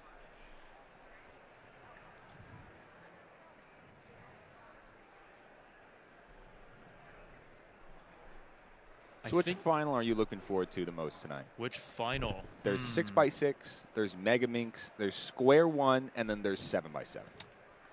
I mean, I think I'm a little biased, and I'll say Square One, but I do think Square One has a lot of like top contenders for podium. There's I at least looking at like some of the semifinal results, like Dylan Boemach, Asan, Samir Agarwal, Max Shaw, Daniel Karnock. All these, you have a lot of people that can end up on the podium. There's like it can be a toss up at any point. So we're gonna really have to watch every single person and see what's going on. Yes, even though there's like a lot of there's not so many like solutions at the top level that you can do. It's really gonna come down to the pressure and being able to turn the Square One really well to see who's going to take that top podium. Yeah, Square One has a very open podium, unlike some of the other events. I think 6x6, I saw Nicholas McKee's simulations, and 6x6, 99% it is going to be Max, Timon, and then Sunghyuk, just varying the order. Whoa, Varun with a 24.56. That's below his PR average of 24.78. Yeah, MegaMinx would be Alexei Sinyavin, and then Nicholas Nang. I think there's a few and then others third place would be more of a toss-up. Yep. You'd have Kyungmin Choi, Lucas Kuchai, Ethan Davis, and then sort of often a little bit slower Nico Harper and Ray Bai. We got Dylan Miller and Dylan Miller, Ray Bai. They are not trailing too far behind. We got Jesse Malu. Shout out New England. New England delegate. Solving on stream. Wait until you do big blind. I would rather not. Thank you. He was prepping with those hand warmers as he starts his neck and solve.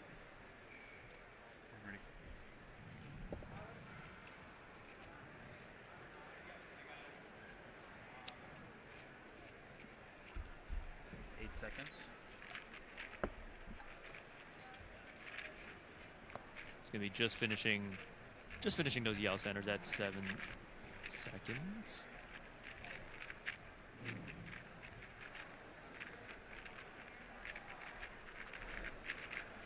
Oh, this looks real nice. Oh, he's all out 20. 23-28.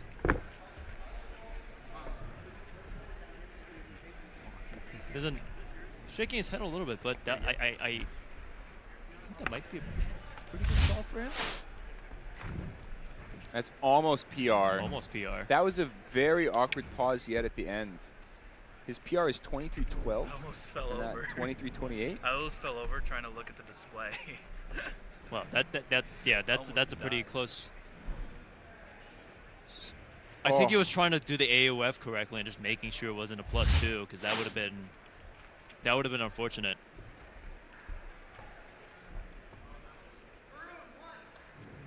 Ray Bai is up. Ray Bai, very well known for being an extremely fast Toya solver, along with Luke Tixon. He made finals last year for 3x3. at U.S. Nationals, getting 16th place. And then he also had a great showing at All-Stars this last weekend. He got PRs twice, including a 6.32 3x3 average in the finals, which put him 5th place. Yeah, he really came in clutch with that last solve. I remember watching his last solve on All-Stars. It was insane to see his results. Yeah, he had a 5.21 as his final solve in his average. Ahead of Luke Garrett, ahead of Caleb Chen and Brian Johnson. These are very well-known names. 27.61 for Ray. As we cut over the Baroon. Doing his next 2 solves. Vroon notably kneels on the chair instead of sitting on it when solving. A vestige of being a tiny child. No OLA parity. And just PLL parity as his PLL with a 23. So he's doing pretty well. 2 solves below his PR average, but of course 404 has lots of variation and he's not getting bad cases. Yeah, I mean, that one had parity, but that was the only thing in PLO. We'll see how his luck fares in the next 3 solves. Vroon, of course, from the Bay Area, and Ray are the competitor originally from the DMV, but now has moved to Dallas, Texas. Hello, everyone. And we're your casters. I'm Keaton Ellis. And this is Brennan Lynn. Hello. We are in the middle of 4x4 round 1, group 2. So far, of the top 12, we've had Jerry Yao and Jonah Crosby compete. We're watching Ray Bai and Varun Mohanraj, although exactly up right now is Nicolas Sanchez. We have not seen some of the faster competitors. Max, Timon, Sunghyuk, Maddie, Ari, Max Xiao. None of these people have competed yet, so you want to stay tuned and watch them.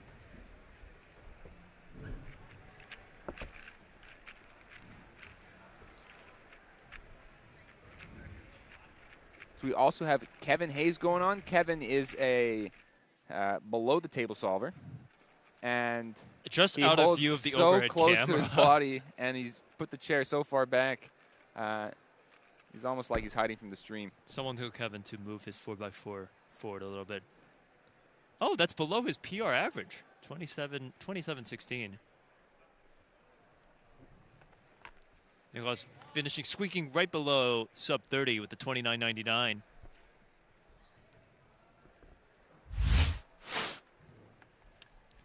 Let's see. Let's take a look at his solves here.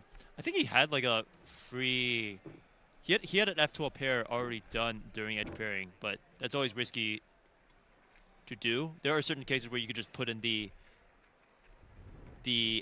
F12 pair and deal with it right after edge pairing, but I guess he just broke that one up.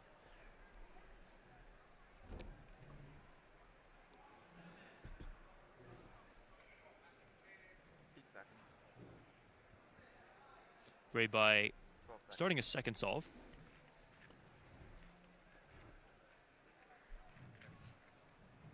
So for those of you who don't know the Hoya method, but may be familiar with solving a 4x4, typically what you'll do for something like Yao, this is not a bad solve by Ray. Hold up. He's on 3x3 stage at 20. Oh, is that a skip? No, No. there's parity. Never mind. 25. Not too bad, but yeah. Sorry, what were you saying about Hoya? For Hoya, what you do is you actually solve 4 centers. You solve two opposite non-cross color centers. So, for example, blue and green if you solve white. And then you'll solve a cross color and then an adjacent center. So, for example, you would solve blue, red, green, and then white. And then you would construct your cross edges using the remaining 2 centers. So take a look at that when Ray is solving. And then you solve your last 2 centers like normal. And then it's standard 3-2-3 edges just like Yao. There are advantages and disadvantages to this method. One advantage is that center building is extremely fast. and you can solve more centers before you move on to edges.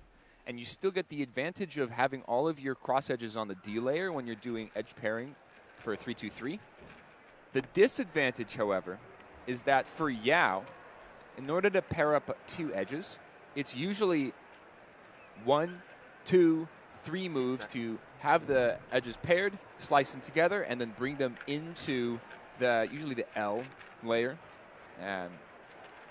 So you have a lot less, a lot lower move count relative to Hoya.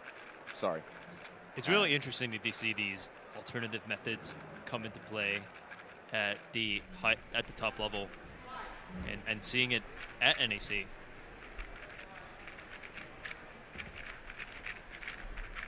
Was flying through 3x3 stage, was a little delayed now. Kevin with a 30.88. Almost finished with a +2 over there from Nicholas. So Kevin has a 27.16 and a 30.88. PR is not out of range for him, but gonna need to. There's a great comment in chat about Hoya being better with OPA. That makes a lot of sense because you end up doing your centers much earlier, so there's a lot less to track.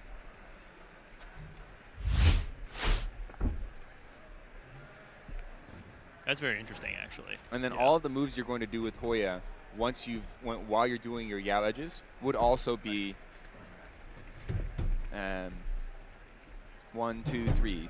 Yeah. So you wouldn't have to worry about parity. Yeah, basically not many of the top solvers, or no one at all really uses Redux for 4x4. You're really pretty much going to see Yao, and for the 90% of the time, the occasional Hoya user, but not much Redux in there. No, and that's because edges are much bigger part of the solve than bigger cubes. And the main advantage of Yao is that you do not have to rotate once for edges. Rune at 3x3 stage at 22. No. That's good. 27, 23. So PR is not possible for him. His best possible average is 0.04 above his pure average. Yeah, and you can see ray tracing right there. Yeah. Was that an intentional pun? You said ray tracing. There are no graphics cards here. So as you can see, he has those last two, that white center and green center were not solved, and he's still using that to pair up the edges over there. He's going through 3x3 stage at 23, OLO at 23, finishing with a 25.62. It's a pretty solid average. Yeah. We won't be too disappointed with this. Pretty good average for him. PR is 24.83. This likely isn't PR unless you can pull off something in the fourth solve that it would be pretty good at for him.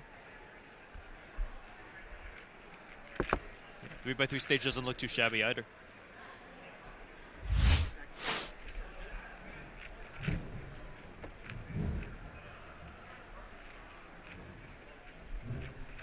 Nicholas going through just finishing centers at 19. I don't think this is going to be a fantastic solve for him, but he's moving on to 3x3 stage. No parity. Trying to recognize the ZBLL. It looks like an H case.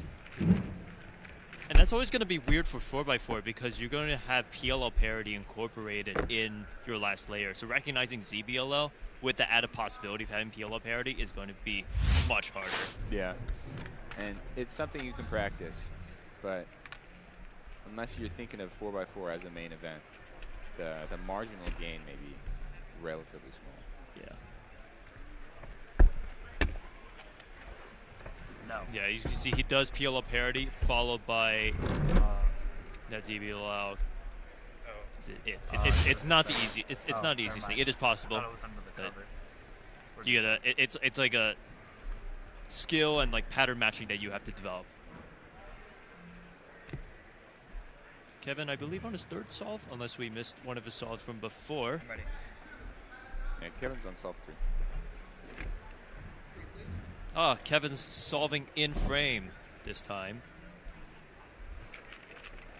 We're going to have Varun Mohanraj finishing up his last solve here on the blue stage.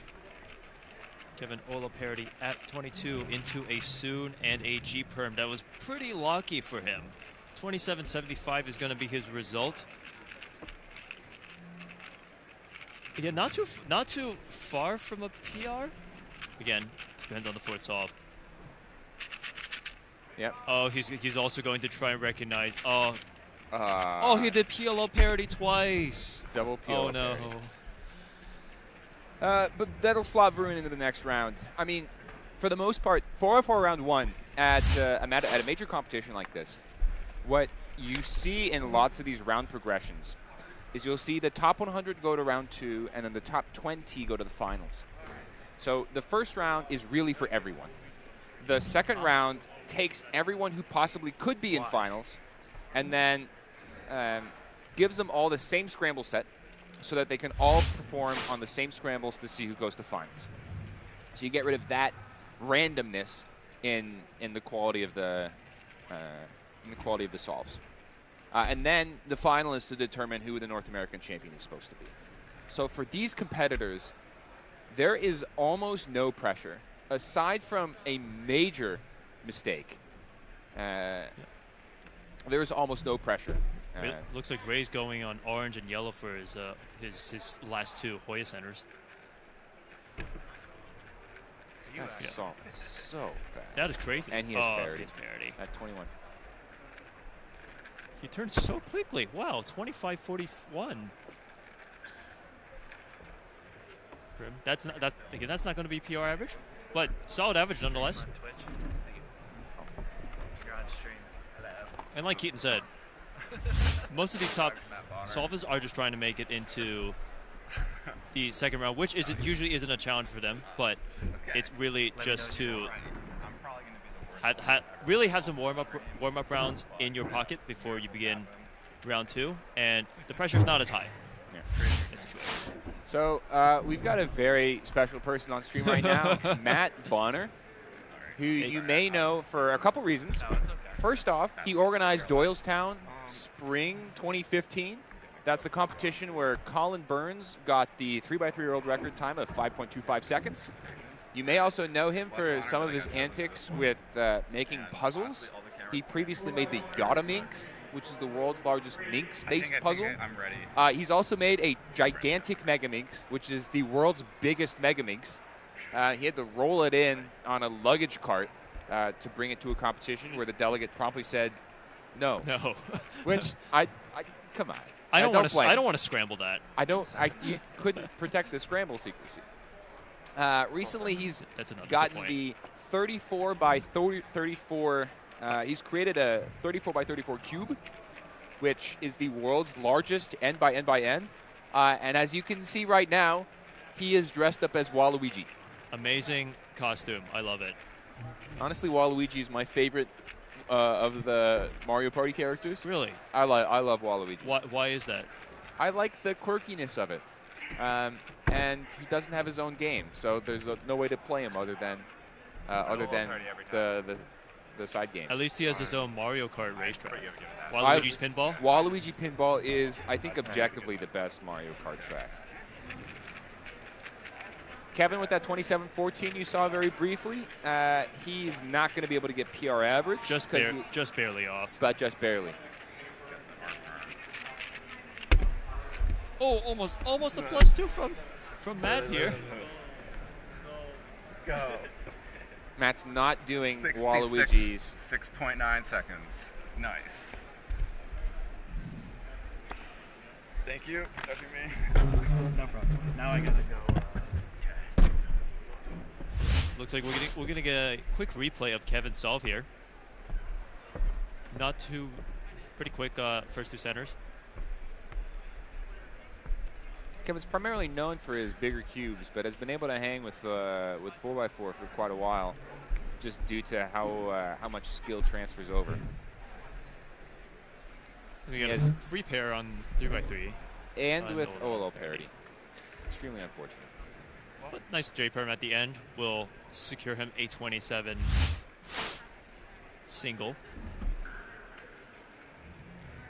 Ray is on his final solve here.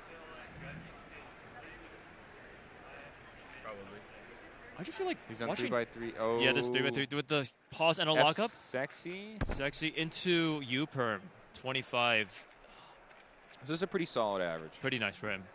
I feel like when I'm watching Hoya, I'm just seeing the edges. I'm just seeing the centers fly around, and then all of a sudden the edges are done. Yeah. Yeah. It's pretty cool. The transition is much easier relative to Yao. That was a pretty big pause. But that was 3 move F12 pairs. Yeah, very few moves, but unfortunately a moderately sized pause there.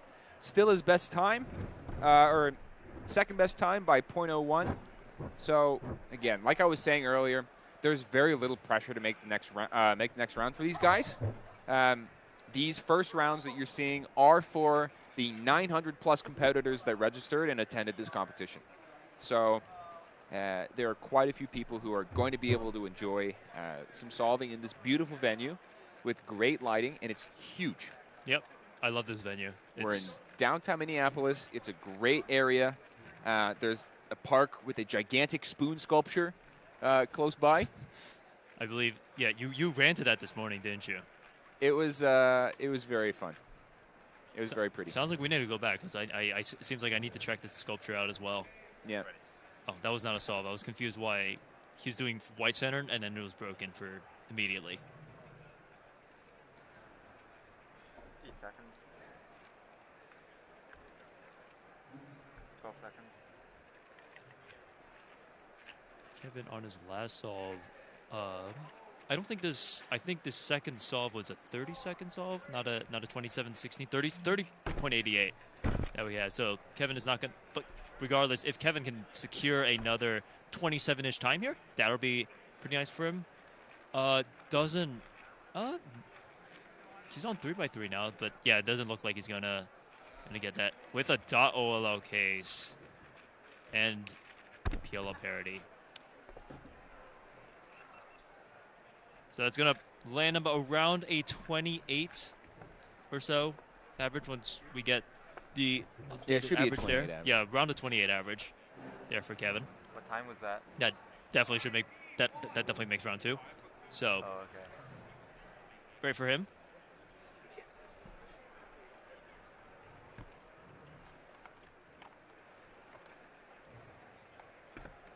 Yeah, so now we're really just turning through 4x4 competitors. We still haven't seen the top 7 of the section.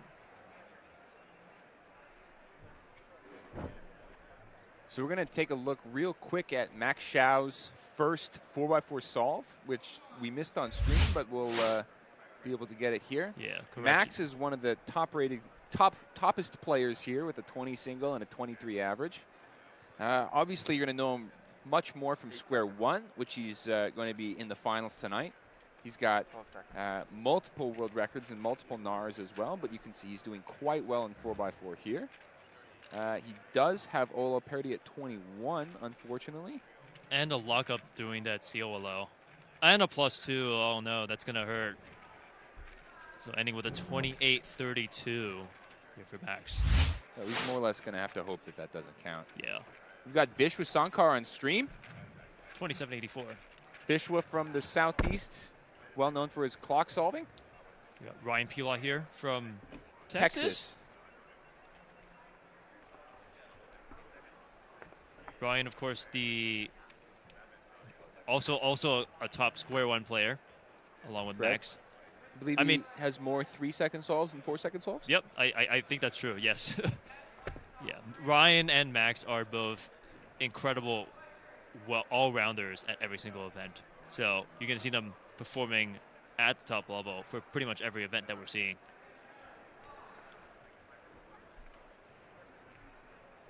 Here we have Max Shaw on his next solve here. I'm ready.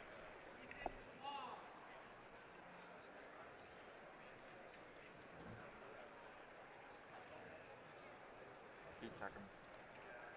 Gonna take his time to inspect. 12 seconds.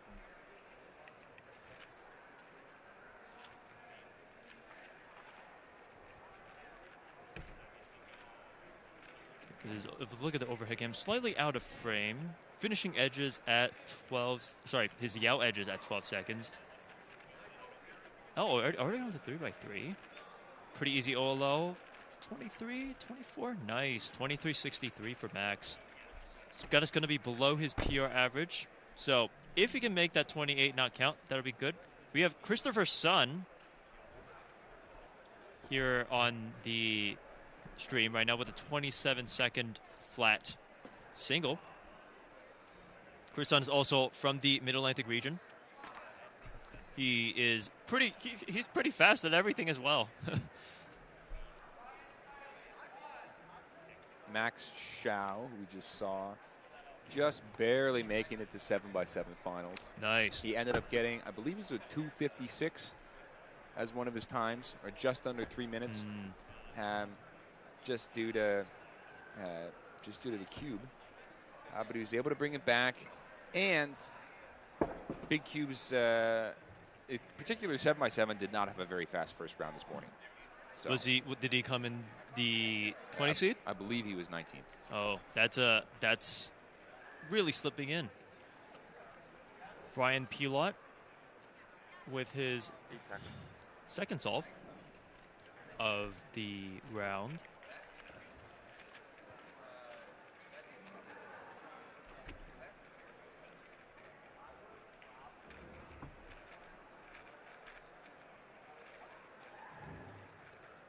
Onto his edge pairing at about 17 seconds. Still on that at 20.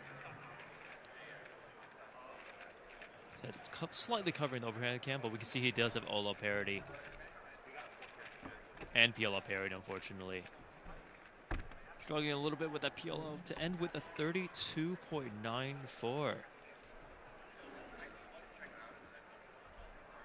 What was the first Cuban Comp live stream? I don't remember the first live stream that I've watched for a comp. Well, the very first live stream of any competition is almost certainly going to be a local event. Yeah. Right? But Nationals started streaming, if I remember correctly, in 2017. At that point, it was David Adams and Kevin Hayes with Mental Block. They were doing Mental Block TV, doing that. I don't know if it was 2017 or I know 2018 was definitely streamed. Yes. Because I watched it live. 2019 was streamed, and then everything since COVID has been live streamed. Yeah. I think live streaming technology has also come a long way from that era. So we're able to have like much more live streams, and also like more like production companies willing to do these live streams for us, so it's been really helpful. Oh, Worlds 2011 was streamed. That's incredible. I was not cubing in 2011. So I would not know. I don't think I had discovered. I don't think I had discovered live streams back in 2011 yet. Chris Sun with a 24.19. I don't think those personal records are correct for 4x4. So his PR average is 24.13. His PR single is 21.37. We just saw a 24 coming from him. Ending with a Z-perm, 24.19. Slightly above that PR average.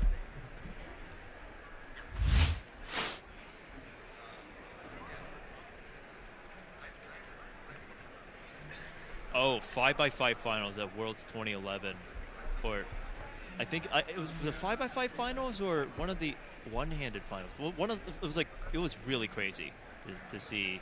5x5 finals was, I remember learning about this. It was just such a beautiful final. Yeah. Prior to Worlds 2011, no one had a sub-1 single. Oh yeah. In the finals, so Felix gets the first sub-1 single in an early round. In the finals, Dan Cohen gets a sub-1 single. Yu Nakajima gets a sub-1 single. And Felix gets a sub-1 average with a 54 single. And I remember the whole room on YouTube videos. Yeah, yes. As a kid. Slowly building hype as they realize that Felix is doing a G-perm at 52 seconds. And then the room goes nuts. And very rarely do you see that type of anticipation of such a major barrier being broken by so many people in such a stupendous way. There was a lot that happened at World 2011. I think that was right around when I started cubing, or at least starting to go into competitions. David Adams, this was 2011 in Thailand. 2009 was in Dusseldorf. Yes. 2007 was in Budapest. Boy. Oh boy. I think 2005 Budapest, was yes. in Florida. Yes. And then 2003 was in Toronto. Yes. And then you can't forget about 1982. Which one of the chatters mentions was actually streamed on television. Yeah. Actually, don't well, know. I don't know if it was live, I don't know if it was streamed live. or like pre-recorded and then streamed on live television, the pre-recorded segment.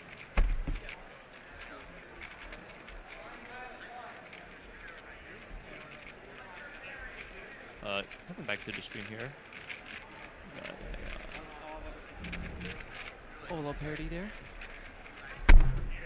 Yes, and the World 2017 in Paris, 2015 in Sao Paulo, Brazil. Vishwa with a 31.49. Man, I remember I was watching 2015 Worlds. I was not allowed to go. My parents didn't let me. I was watching 2015 Worlds on the live stream with a bunch of buddies from Maryland who also were not able to go down to Sao Paulo, Brazil. And it was a ball of a time. We had pizza and popcorn and all the things, and we just made it a giant movie for 3 days. It's basically a big, really big movie. Yeah. Yeah. 3x3 Finals is a mini movie in itself. And we're super excited for it this year. Incredible lineup for 3x3. I mean, at this competition, you have the world rank 2, 4, 5, 6, 14, 15, 16.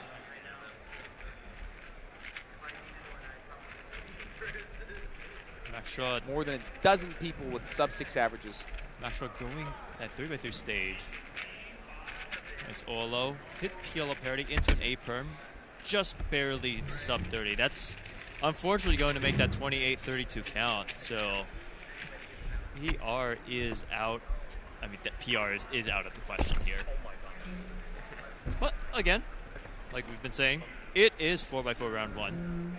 So they'll have a chance to showcase their skills once again in round 2 as well in finals.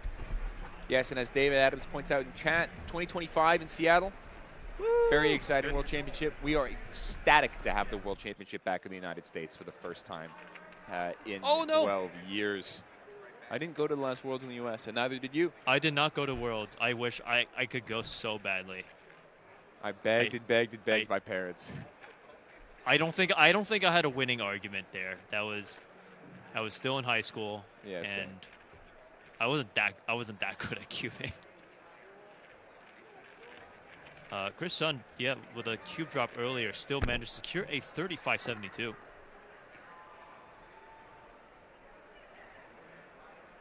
Yeah, I'm like already planning out what I'm going to do in Seattle beforehand. I want to go hike Mount Rainier. I would like to do that. I'm thinking about doing some competitions out on the West Coast. If there's a West Coast cubing tour, you can count me there. Olo parity for Vishwa, but into it easy Olo and A-perm. That is slightly locky. I feel like his layers are quite loose. I don't know if it's turning style, but they seem pretty loose over there.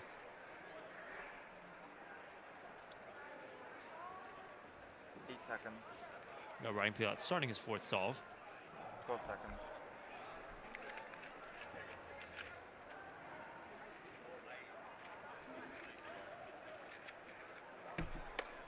Ryan Pilot with the 26 average, 23 single. He has the current square one world record. It is a sub-4 solve, 242 medals won.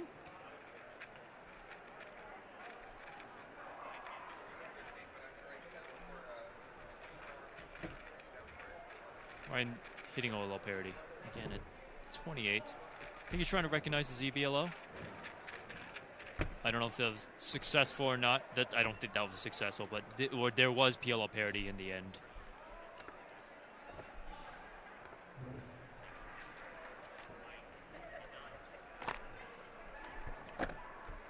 We got Max Shaw with a pretty big pause on transitioning into 3x3 stage. But a very smooth 3x3 stage Nice, after that. 25 flat. That's going to put it at not his BPA because he has a 23 from earlier. But a fairly good time. 26.38. Nothing to scoff at.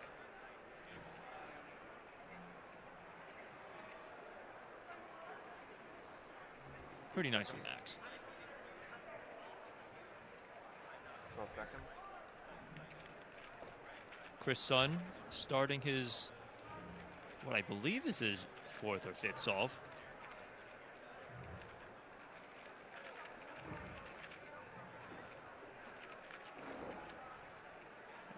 Chris Sun wins and Chris Sun beats us everyone in 3x3 most of the competitions I end up going to. So he is speedy. Definitely a top player for 3x3 finals.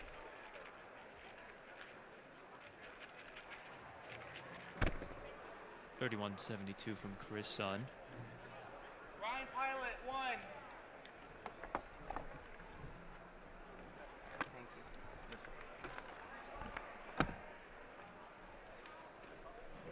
Colby Smith, 2. 4x4 group 4. 4x4 group 4.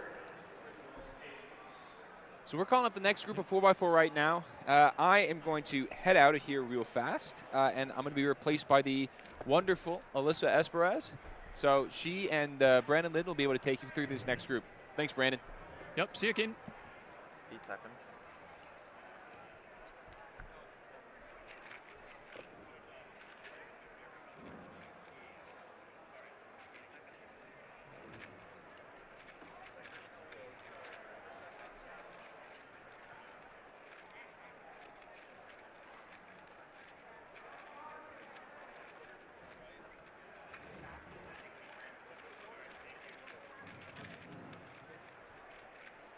All right, we are back. I'm excited to be back and watching some 4x4. Starting off with pretty fast solve there. This is Ryan Pilot from Texas. He's been getting around 32 seconds or like 30 seconds. Okay. In that range. Pretty decent for him. So he should be happy with that 27. Yeah. I mean that should make round 2 of 4x4. So I think that's pretty sufficient for what he needs to get right now. Off screen, we have Aiden Bartlett from the Pacific Northwest area. Aiden is a Square One extraordinaire. He recently switched to Lynn on Square One. So he's going to be doing 4x4. No, unfortunately not Square One. 12 seconds. Always okay to get some insights that on other events.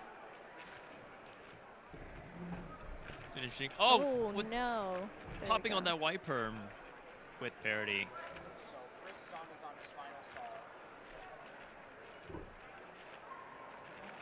So I think we're also going to see Chris Sun on his final solve here off camera. Finishing with a 2350.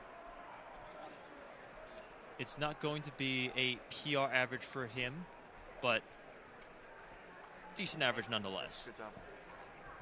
What were his other times like? Let's see. It looks like a 27, 24,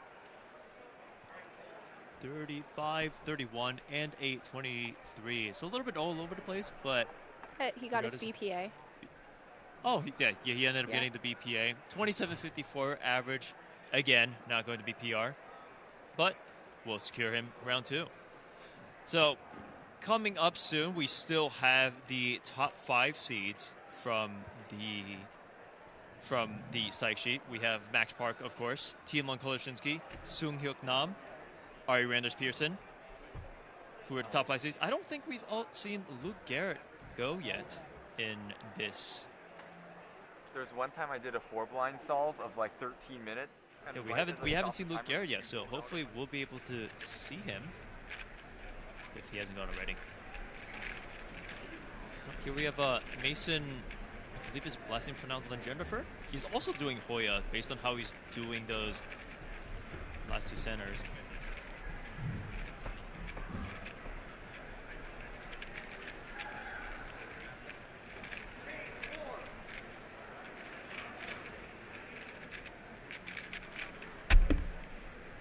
All right. Yeah.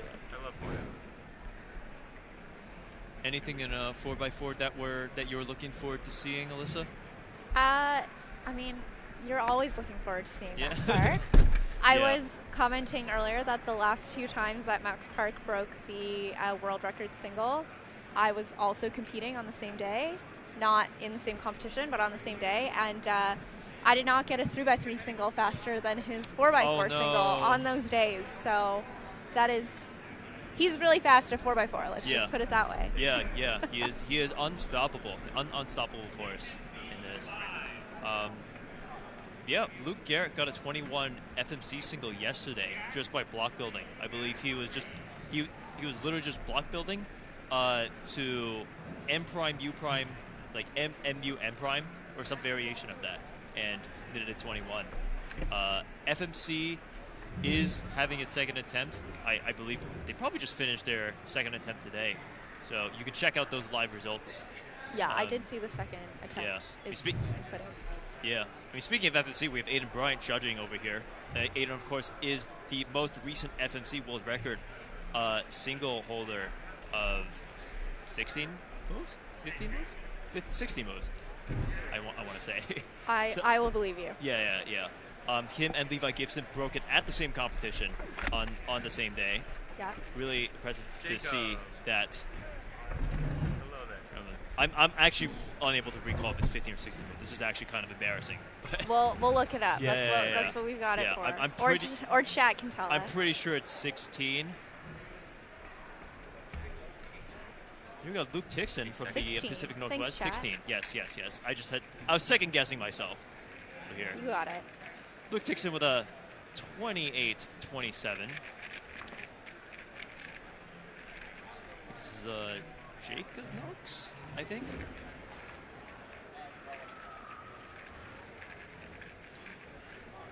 He's pretty highly seeded for 7x7 that we were streaming earlier.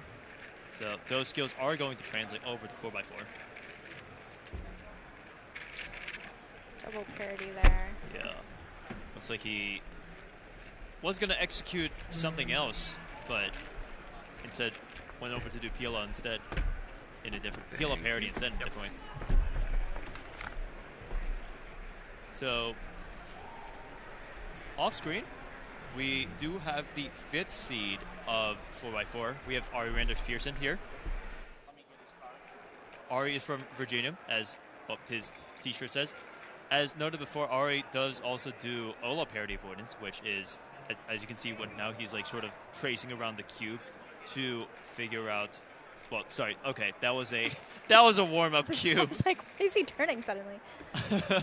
Okay, You'll see it now. There. Yes, but if he hasn't stopped using OPA, he does do, or at least used to do, Ola parity avoidance, where you try and figure out how to avoid Ola parity while doing inspection.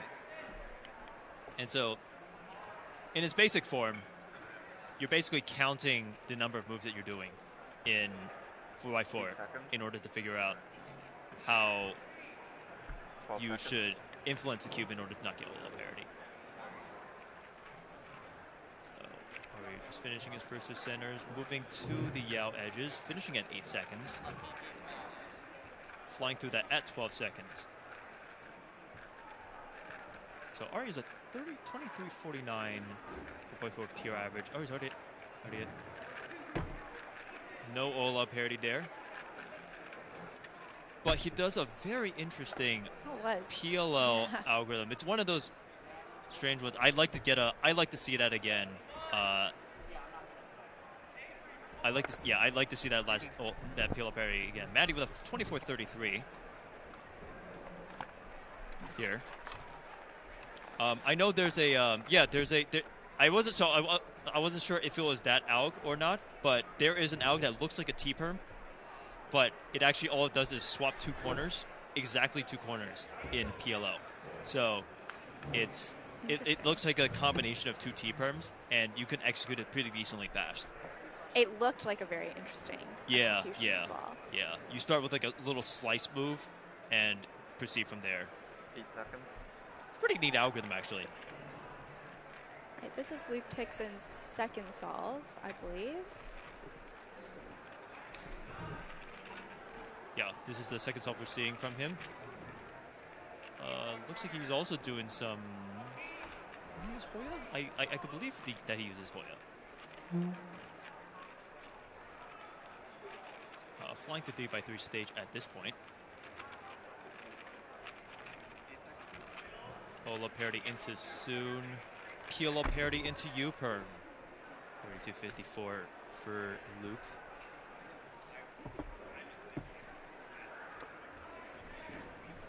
Off screen, we have Jacob finishing with a 29.08.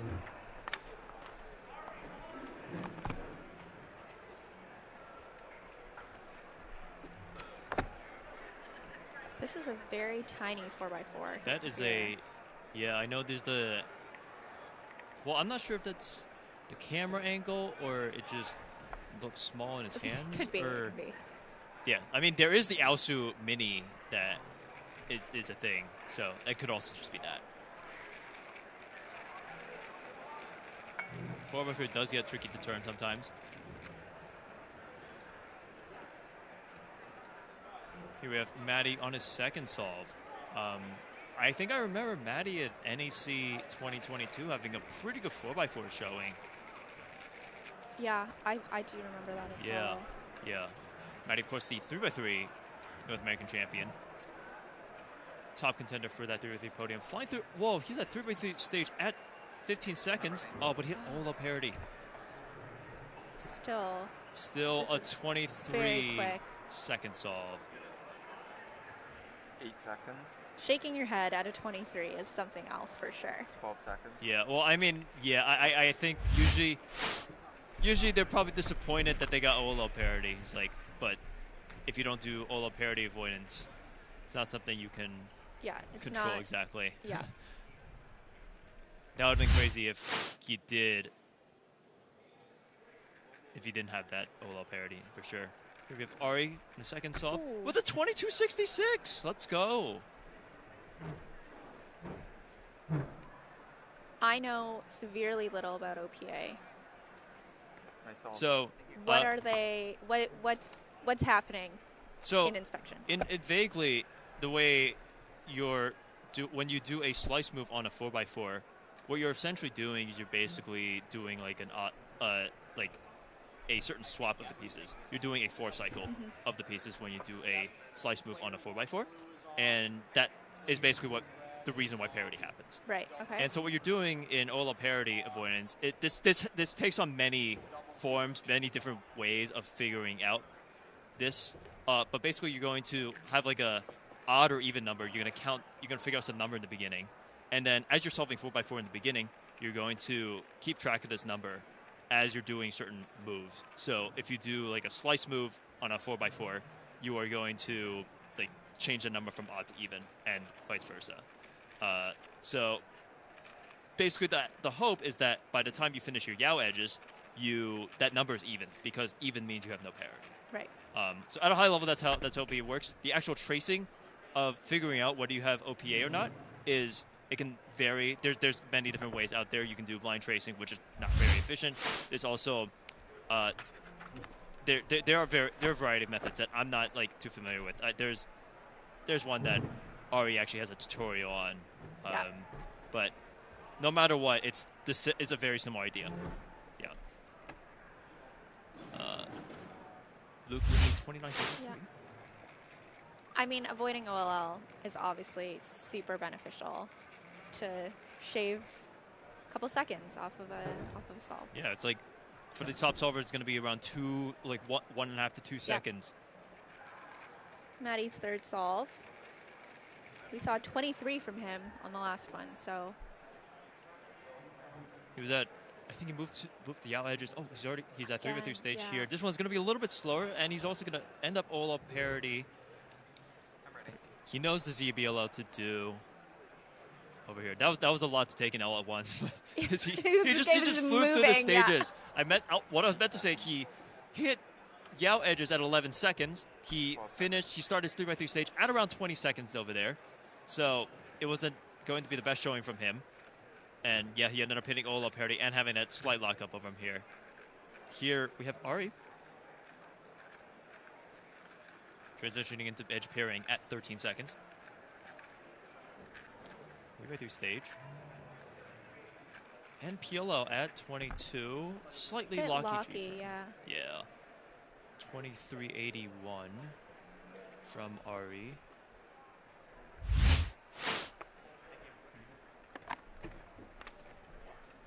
And edge pairing in 4x4 is going to be a stage that you can fly through because all the edges are going to be on top.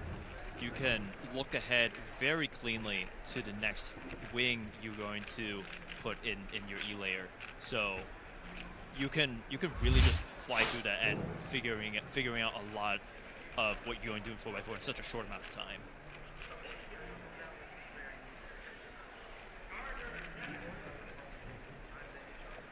This is Luke Tixon on his 4th solve. For those of you who might just be joining us, this is 4x4 round 1. And we are still waiting to see our top 3 seeded competitors. They're going to be coming up in some later groups. That's Max Park, Timon Koloshinsky, and Sun Hyuk Nam. Ooh, is that going to be a +2 for me? Taking a close look at it. Might be a... You're going to do the delegate call of whatever it's a +2. I don't know how you feel about this as a delegate, but 4x4 is a nice one because there is a line. There is a line, yes. You yes. can look at a line. Yes. That is true. Although I feel like I got to check multiple of these lines Yes. because I don't know if I can rely on a single line when I need to figure out whether it's a +2 or not. So it's definitely tricky with how some of these pieces are inserted into the cube.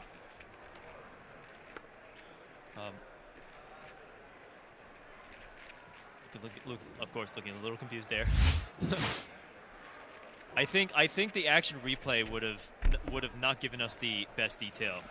We want to rely as much as delegate discretion as possible because they're going to see the solve up close, up to the finest angle move. So they'll have the best informed decision to make.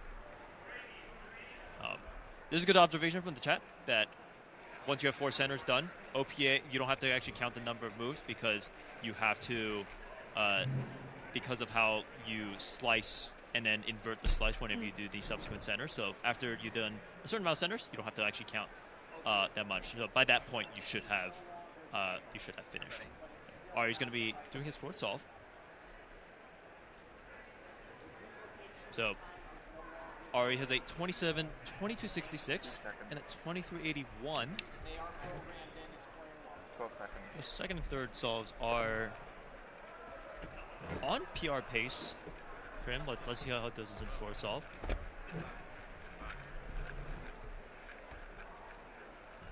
Finishing right at 11 seconds. Pretty good pace for him. There's that really quick turning on those last edges. That was a lockup, slight lockup there. 22, 23 right. seconds for Ari. Is that best possible average going to be PR for him? I don't think a 23-22 BPA. I think so that is going to be, that would be PR for him if he can get that best possible average down. 23-22. So he's going to need a doing some math over here. I mean, he's going to need around a 23. Yeah. For that best possible average. For PR at least. Yeah. So it's not going to be out of the ordinary. I mean, he pulled out 3 of these already, but that last solve is going to be dependent on his nerves there. We just saw Maddie get a 25. Maddie's as well. BPA is going to be a 24.52. So not his PR, but solidly into the next round. Luke locking up a little bit there, doing F2L right into OLL over here. And PLL parity to finish it off for a 25.68 from Luke. A very solid last two solves from Luke here. Sure, I don't recall if the last solve that they did was a +2 or not. We'll have to get some clarity that. Oh, almost bringing the stack man with him as well.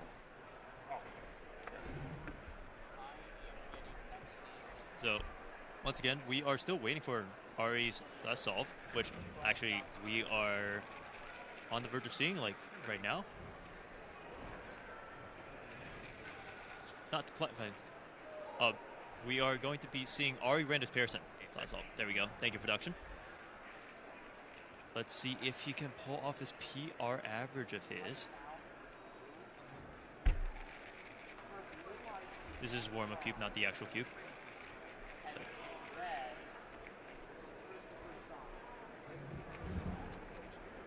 So we're looking for a high 22 here for PR.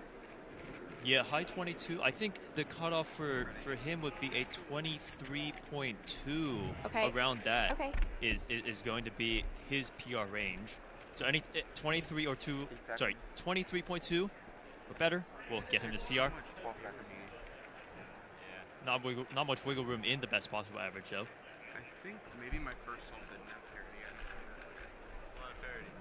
He's finishing up a little bit of a pause, trying to get the last yaw edge in, but he finishes that at 11 seconds.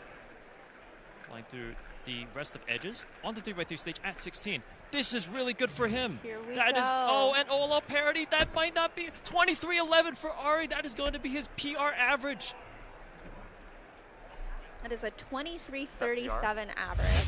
23.37, breaking his PR average by 0.112. Congratulations to Ari. That was a pretty close one from him. Yeah. Snuck it in right under what he needed. Had a slight lock up during PLL parity. Really nice OLL through there, but a little bit lucky. Still secures the PR. Fantastic. Here we're going to get Maddie's final solve of his average. Maddie's not in PR range here, but is going to be just looking to get something good here. I think he's already made 4x4 round 2, but just looking to see, just to see if he can get a nice single there. Flying to some fast turning at 3x3 stage. At PLL at 20, ending with a 21.43 from him. There we go. That's his BPA, and we have an average of 24.52. Nice job, Maddie. Correct, that is not a penalty. Some quick math over there. Yeah, doing some quick math on the scorecard. All right, I believe we're almost finishing up this group over here. I'm going to be swapping out. I actually will be competing in 4x4, but I will be swapping out with Zach Rydell for the rest of 4x4. So I'm Brennan Lynn. I will see you all next time. Thanks, Brandon. Bye-bye.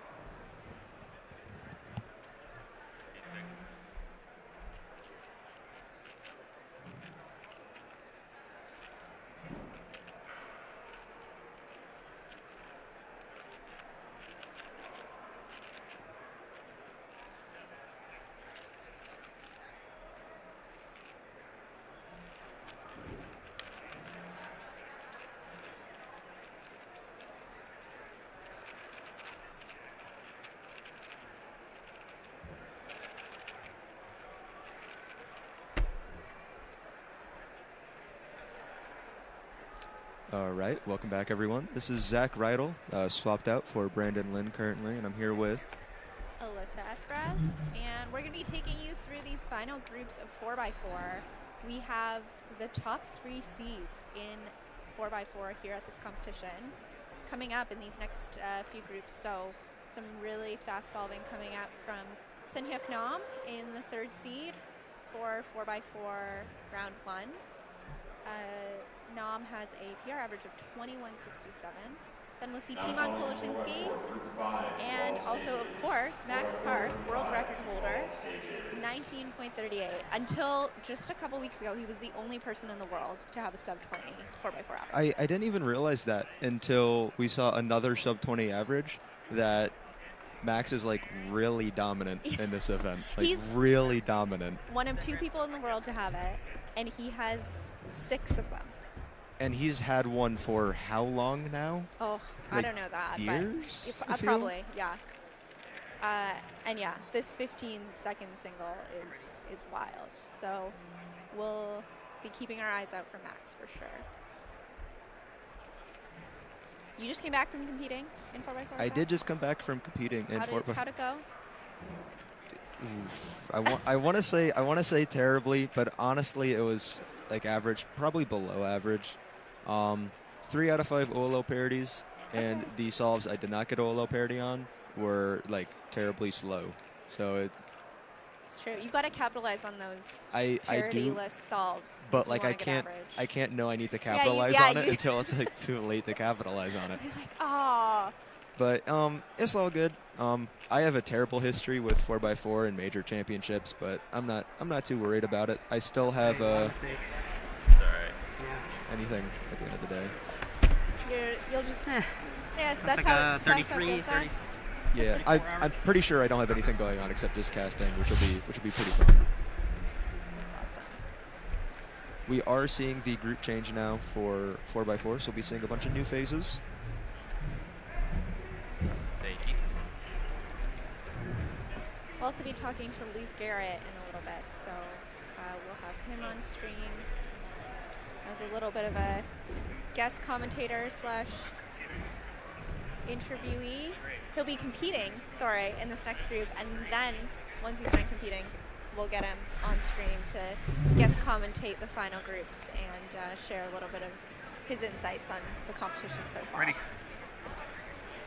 Yeah, we'll be seeing him on stream for his 4x4 average, along with Brian Johnson, another name to look out for. We've seen a bunch of Brian already on stream today. He's quite good at a lot of events, quite a significant all-rounder. So it'll be nice seeing how he does in 4x4.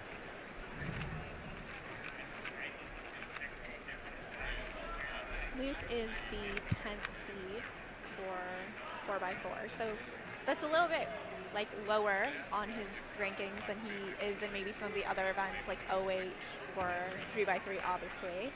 I do wonder, we can ask him later, how that kind of shifts his mindset going into an event when he's a little bit lower on the site sheet.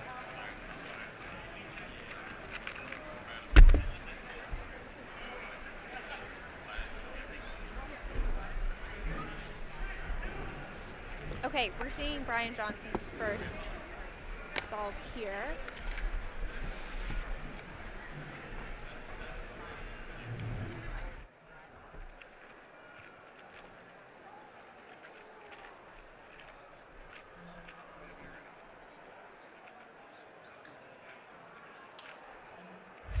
So I'm having some issues there. There we go. Now we see Brian solving 4x4.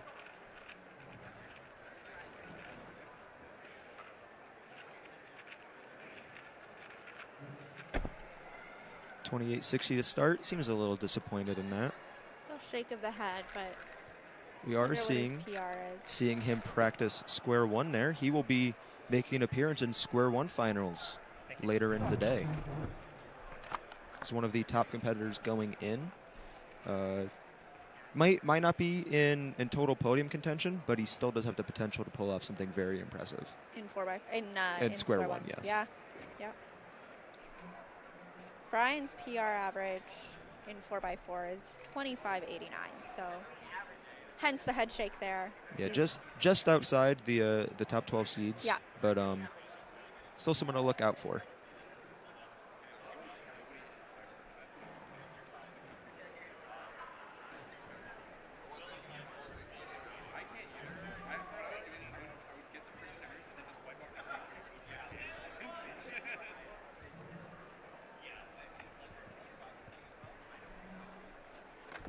All right, up here we have Jack Pfeiffer starting off his 4x4 solve. What will Jack be looking for here, do you think? I'm not too familiar with Jack. I believe he's just west of my region. I want to say he's like Ohio or at least Midwestern. There we go. So a 24.61 PR single and a 26.31 average.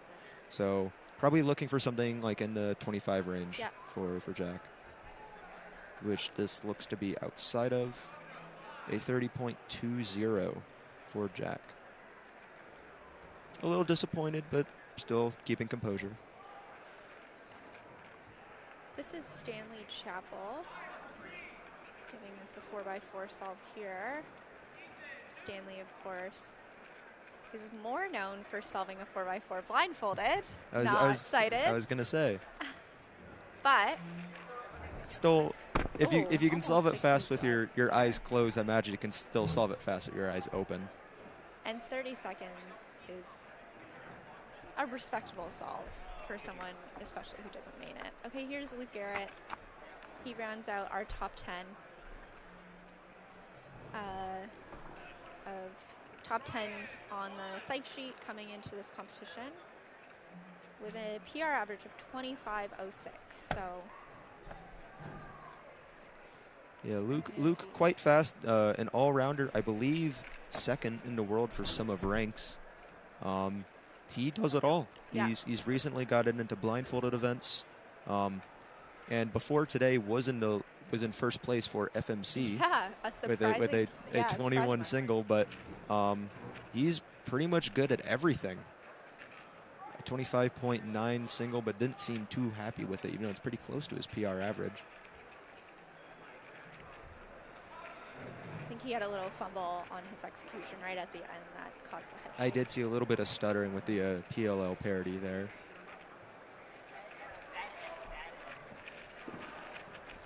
Brian getting to OLO parity at around 25. I don't know if we have any competitors using OLO parity avoidance. I know we just had one on stream, Ari Randers Persson, as well as maybe Christopher Sun. I don't know if he was using it earlier. A method in which you trace the edge pieces during inspection and then solve centers accordingly to hopefully get to not get OLO parity.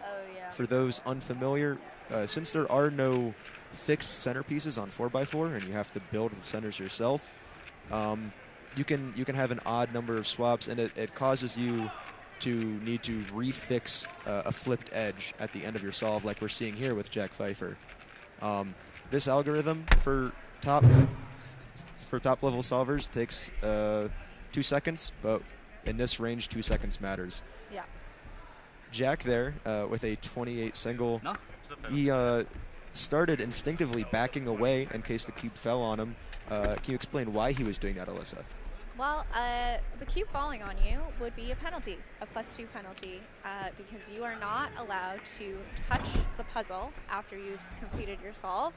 At any point, even touching your lap counts as a penalty. So it was balanced there on the timer and wanted to make sure he did not experience that looking penalty. at it in the replay, it looks like it's about to start falling back down on him. He I don't know what he did in time, but he made it work. Luke Garrett here again. That could have been the ultimate sacrifice, though, because if that cube fell on the ground, he could have smashed his 4x4 in the middle of a round. Luke finishing up his first 3 cross edges at around 11-12 seconds. Pretty smooth, but we're seeing OLO parity again. And PLO parity, 26.76 for Luke Garrett. Yeah, taking it in stride, though. Thank you.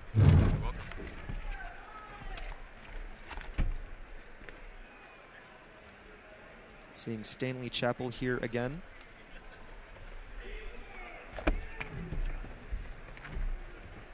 We'll pause, but we are seeing 3x3 stage here.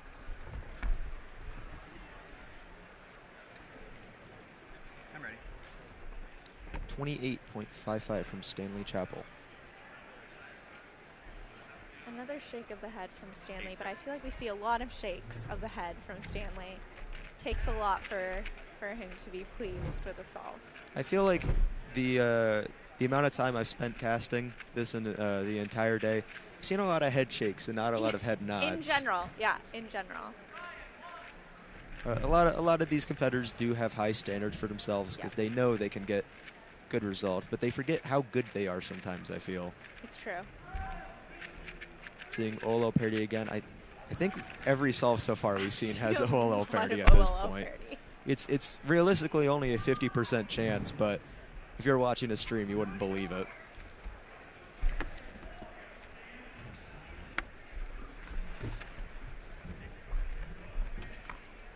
Brian Johnson starting off his next 4x4 solve. What did you say his PR average was again? 25 point? Yeah, it was. It might be 13th on the psych sheet actually. It's a high 25. So a 28:30 start maybe isn't exactly what he'd be hoping for. There we go. A 25.89 average and a 22 single. Olo parity again for Brian, along with every other competitor, but that did look like a fast ZBLL. ZBLL, like we like to call it in Canada. I was expecting you to make some sort of Canadian grammar reference. We will. It'll be my. We have, I'm going to assume it was you. We do have stuff prepared, obviously, as commentators. And I believe on the one document, you spelled favorite with a U? With a U, yeah.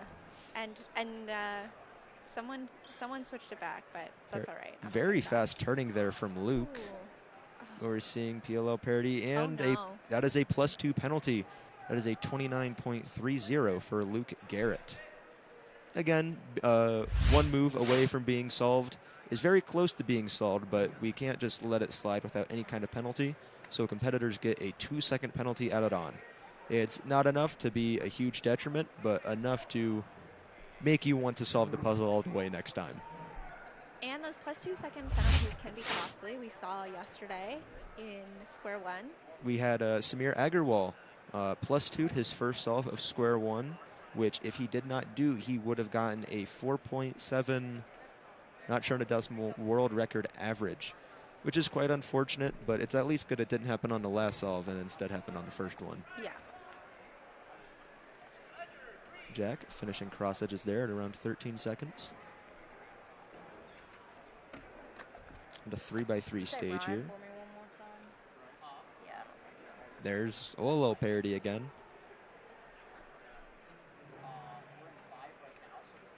A 30.39 for Jack Pfeiffer.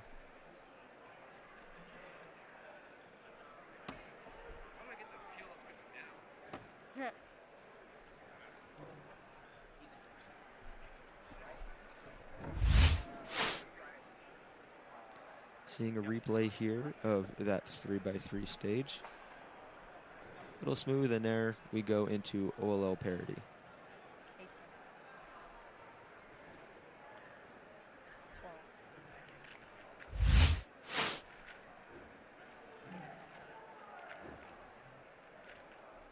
Here's Brian with his 4th solve. A little bit of a stutter there during centers. Yeah, I don't know if he's going to be thrilled with how this average is going so far, but again, in these first rounds, a lot of these competitors are just looking to make it to the next round. I was going to say top 100 for 4x4 does seem like a pretty achievable goal, even with an average like this. All right, here's the end of Luke's solve. Also his 4th. OLL parity. Quick OLL, and then PLL parity. PLL parity on at least 3 out of the 4 solves of Luke's that we've seen. We are seeing best possible and worst possible averages for both competitors here. For those who maybe don't know, 4x4 is an average of 5 event. So competitors get 5 solves, and then the best and worst solve are removed from the average, and we average out the middle 3. So if he were to get his best time on his last solve, then that BPA average is what his average would actually end up being. WPA being the worst possible average, being if he got his worst solve on his last. Seeing Stanley Chappell here now on his 4th solve. Not entirely sure.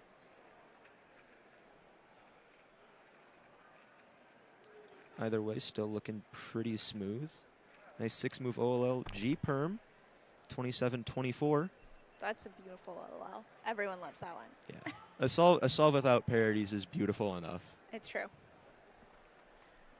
Speaking of, I think we have another one of those. Nope. No OLL parody, but PLL parody for Jack Pfeiffer, a 32.85. I've seen a few PLL parody fumbles in this group. So that's when, for those who don't know, PLL parody is that last algorithm. You'll see a lot of M moves, I guess, that are like like the R slice yeah, move. the R, yeah. And I don't know, I think maybe they get excited that they're almost done the solve and they're lifting and turning at the same time, and then And it throws them out of their solving yeah, position. And then we got some fumbles today. Of course, like OLL parody, PLL parody is caused by 4x4 not having fixed centers. So this is another one of those fixes you have to do before solving. However, it is a lot faster than OLL parody. You can see on the screen, Carrie Creech. Carrie, well known for both Pyraminx and Clock. Former North American record average holder for Clock, I believe.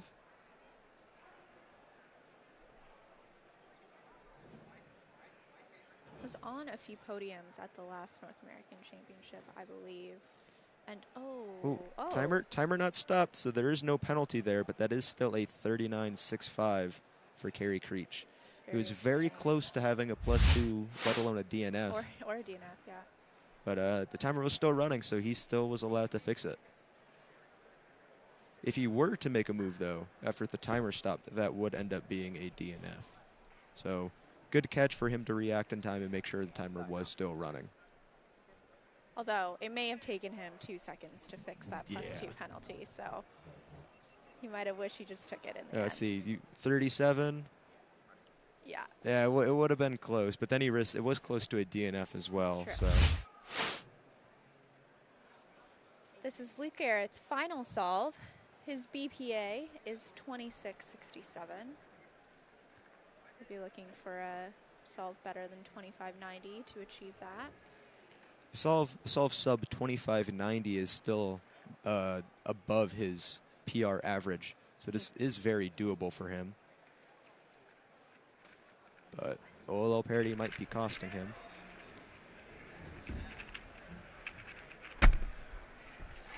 Another execution kind of error. And that is a 30.92, giving Luke the worst possible average he could have gotten, unfortunately. A 27.80 average.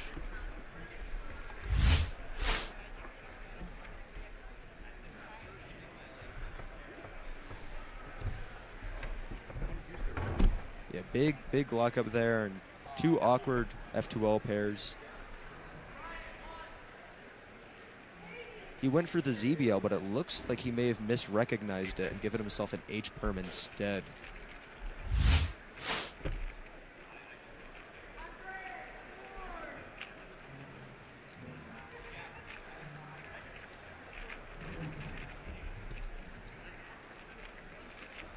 All right, we're going to get Luke in here for an interview, actually. So Zach's going to swap out, and we got Luke in here. I will be back shortly, guys.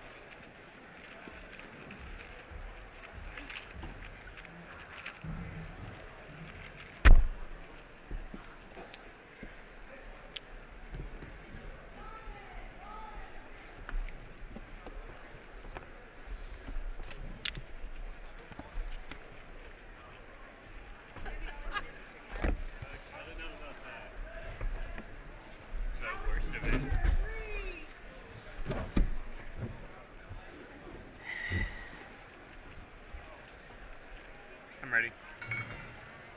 WCA North American Championship, and we're chatting with Luke Garrett as we get these final groups of 4x4 done as well. So we'll be doing a couple things. We'll be chatting here, but also we want to keep our eyes on the fact that Max Park and Timon will be, and Nam will be solving 4x4. So let's keep our eyes on both things. But Luke, how are you feeling? How's it going? Feel pretty good, yeah. Pretty chill day today. Just finished up 4x4. It was pretty good. I think I had like 8 out of 10 parodies, so I was we noticed that. Not happy about that, but you know, that's what 4x4 is. Yeah. decent results today. Yeah. I noticed, well, firstly, you're going into one-handed in the second, you're in the second seed, I think? I think so, for yeah. OH. But that came right after lunch, after, like, I noticed a lot of head shaking in Pyraminx. Ah. So how do Yeah. you go from a round that didn't go so well for you in Pyraminx, and then you're going right after lunch into, like, one of your main events, basically? Yeah, like, pretty how much, do you, how'd you get yourself together over lunch? I guess I just try to shake it off if I get bad results. So like Pyraminx, I mean, I can't say I've been practicing Pyraminx too much because I have a lot more chance of podiums in like 3x3 and OH. But I do like to do, like, I want to make like finals in Pyraminx. So getting like a 3 average like that was not great. But, you know, I just try to tell myself, like, I'm just here to have fun at the end of the day. And, you know, it's an event I didn't practice that much, so I can't really beat myself up about it. And let's go to the next thing. Yeah. I love that mindset. Speaking of, coming into this competition, like, are there specific things you've been working on and anything that maybe might surprise people, or is it pretty standard what you've been working on for this competition? I think pretty standard, yeah. I was doing a bit of, like, big cubes more than I usually do, like 5, 6, 7, although I did pretty badly in all those, but it's all right. And then what else was I doing? Let's see. Yeah, 3x3 and OH are my big two. 2x2, I've got a pretty good chance at a podium in as well. And then looks to be about it. Clock, I've been doing 7 simul. Pretty bad average yesterday, but at least I made the next round.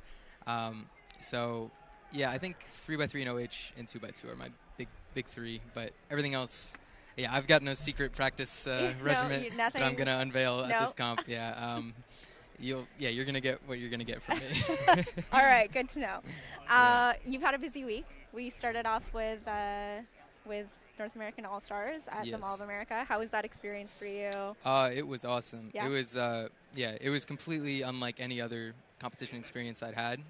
It was very nerve-wracking. Lots of people watching, and it was very cool though. Yeah, I enjoyed it a lot. And even though I didn't do the best in finals, I was still not too unhappy with how I did.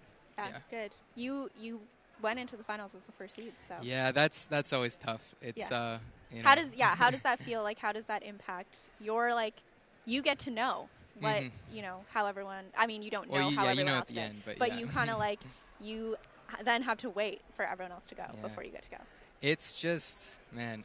So like the green room that you go in before you compete. Yeah. It's just like the worst place ever. You just don't want to be there. So when you're first seed, it's like you're just stuck there for like an hour, and it's just you and your thoughts, and you can't have your phone either, so you can't look at results. So it's like you're just it's like a prison in there. But it's I don't like being first seed. Yeah, I'll just leave it at that. Yeah, do you think NA All Stars helped to get some of the jitters out for this though? Yeah, I think so. Yeah, I feel. Oh, we got the results. I feel good. I feel better about my solving, I think, than I did before the competition. Nice. Yeah. Good. Okay. I mean, okay, let's talk about nerves. Let's talk about pressure. Right. Like, how do you prepare for that coming into a major championship as you're thinking through, you know, coming into North American Championship? How do you prepare your mindset? I guess for me, I was talking to Timon about this, but it's kind of you just don't want to focus on anything other than your own solves, basically. Just try to solve the cube, you know, solidly for you, make it a solid solve for you.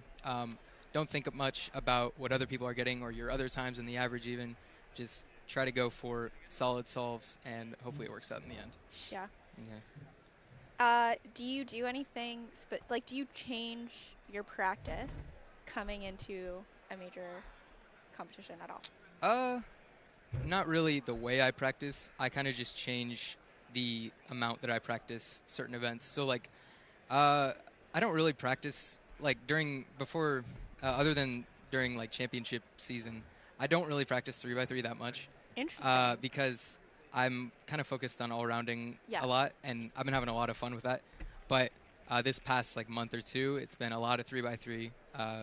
So hopefully I'm improving a bit in that. But it's just got to stay up to date for that to have a chance. Cool. All right, we're seeing Timon's first 4x4 solve here. and it's quick. Oh. Oh, jeez. Okay, still a solid time. Still a solid time for him. Just that drop at the end. Yeah. Talk us through a cube drop. What's going through your mind when you're dropping a cube? Well, oh man, it's just like could have been so much better. But then afterwards, I think you kind of assess what just happened. You think, okay, it's still a 20.7, still under my PR average, his PR average, and mine. But you think, okay, this, if something like that, I would probably be thinking that could have been a lot worse. I would try to get over, it could have been a lot better. Just could have been a lot worse because there was a pretty quick recovery there. Yeah. Speaking of Timon, you guys did a little preview for NAC podcast together on YouTube. Yep. And you had kind of asked him, that world record feeling, what's it like? You've been chasing it. But you've got some big moments in your own right. Yeah. And so I also feel like you're really well known for, your big reactions. Yes. I'm thinking of a YouTube thumbnail where your feet are above the chair. So walk me through do you plan reactions, or are you just in the moment? What's that moment like for you? No, I don't plan any of my reactions. I think I'm just a pretty emotional person maybe, or at least when it comes to good results and stuff. So I'm when I get something really good, I just get very excited. I don't really know what I'm doing. I just kind of do my thing, and a lot of the times it's pretty crazy. Yeah, I'm also thinking of there was another big one where you were like, I lost my shoe. I don't even know what's happening. Yeah, that was my 344 single, which is second in the world. I think I got it. I just screamed. I ran across the venue. I think I might have fallen down or something, and I lost the shoe in the process. Came back, signed for it, and I found the shoe after, I think.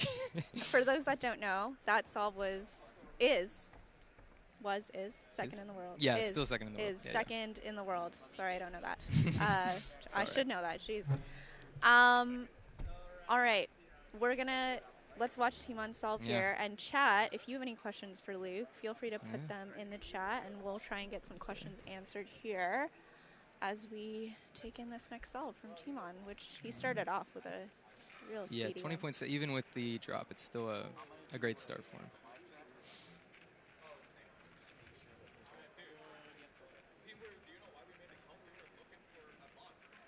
Oh, this is a good start. Yeah. Oh, little parity's rough. Double parity. You hate to see it, the double parity. I saw a few of those in my average. But everyone talks about that. They're like, you hate to see it, but then it's a part of 4x4 unless you do OPA. So, Okay, I like this question. We've got what do you expect for Euros, for European Championship? Yeah, so that's interesting. So next week we're going to the European Championship. Me and Timon are traveling together with my family. Nice. And I've kind of just been so focused on this comp, and I'm only eligible for podiums and titles at this one, that I haven't really thought about Euros that much. I'm kind of just going in blind, and I'm just gonna try to have fun. Yeah. Yeah, and it'll be nice. You'll have this off your plate at that point, and so you'll just get to go to Euros. Yeah, the pressure's pretty much off there. Yeah. Whereas for Timon, it's kind of the opposite. Yeah, he's kind of getting his warm up in now, and then he'll use the experiences he gets from here to try and improve his performance at Euros next week. So. Chat wants to know: is the podcast with Timon going to be a normal thing, or was it just a one-off? I'm not sure.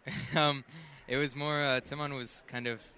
He was the guy who organized that, kind of. So it was on his channel, and he kind of just asked me, would you like to do it? And I was like, yeah, sure.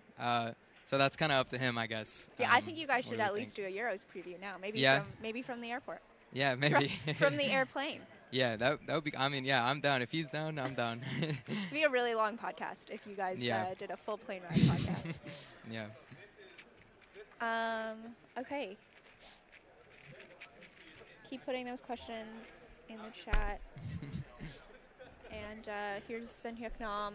I think this is his second solve. Second. Yeah, his first was a 23, I believe. 23.08. Yeah.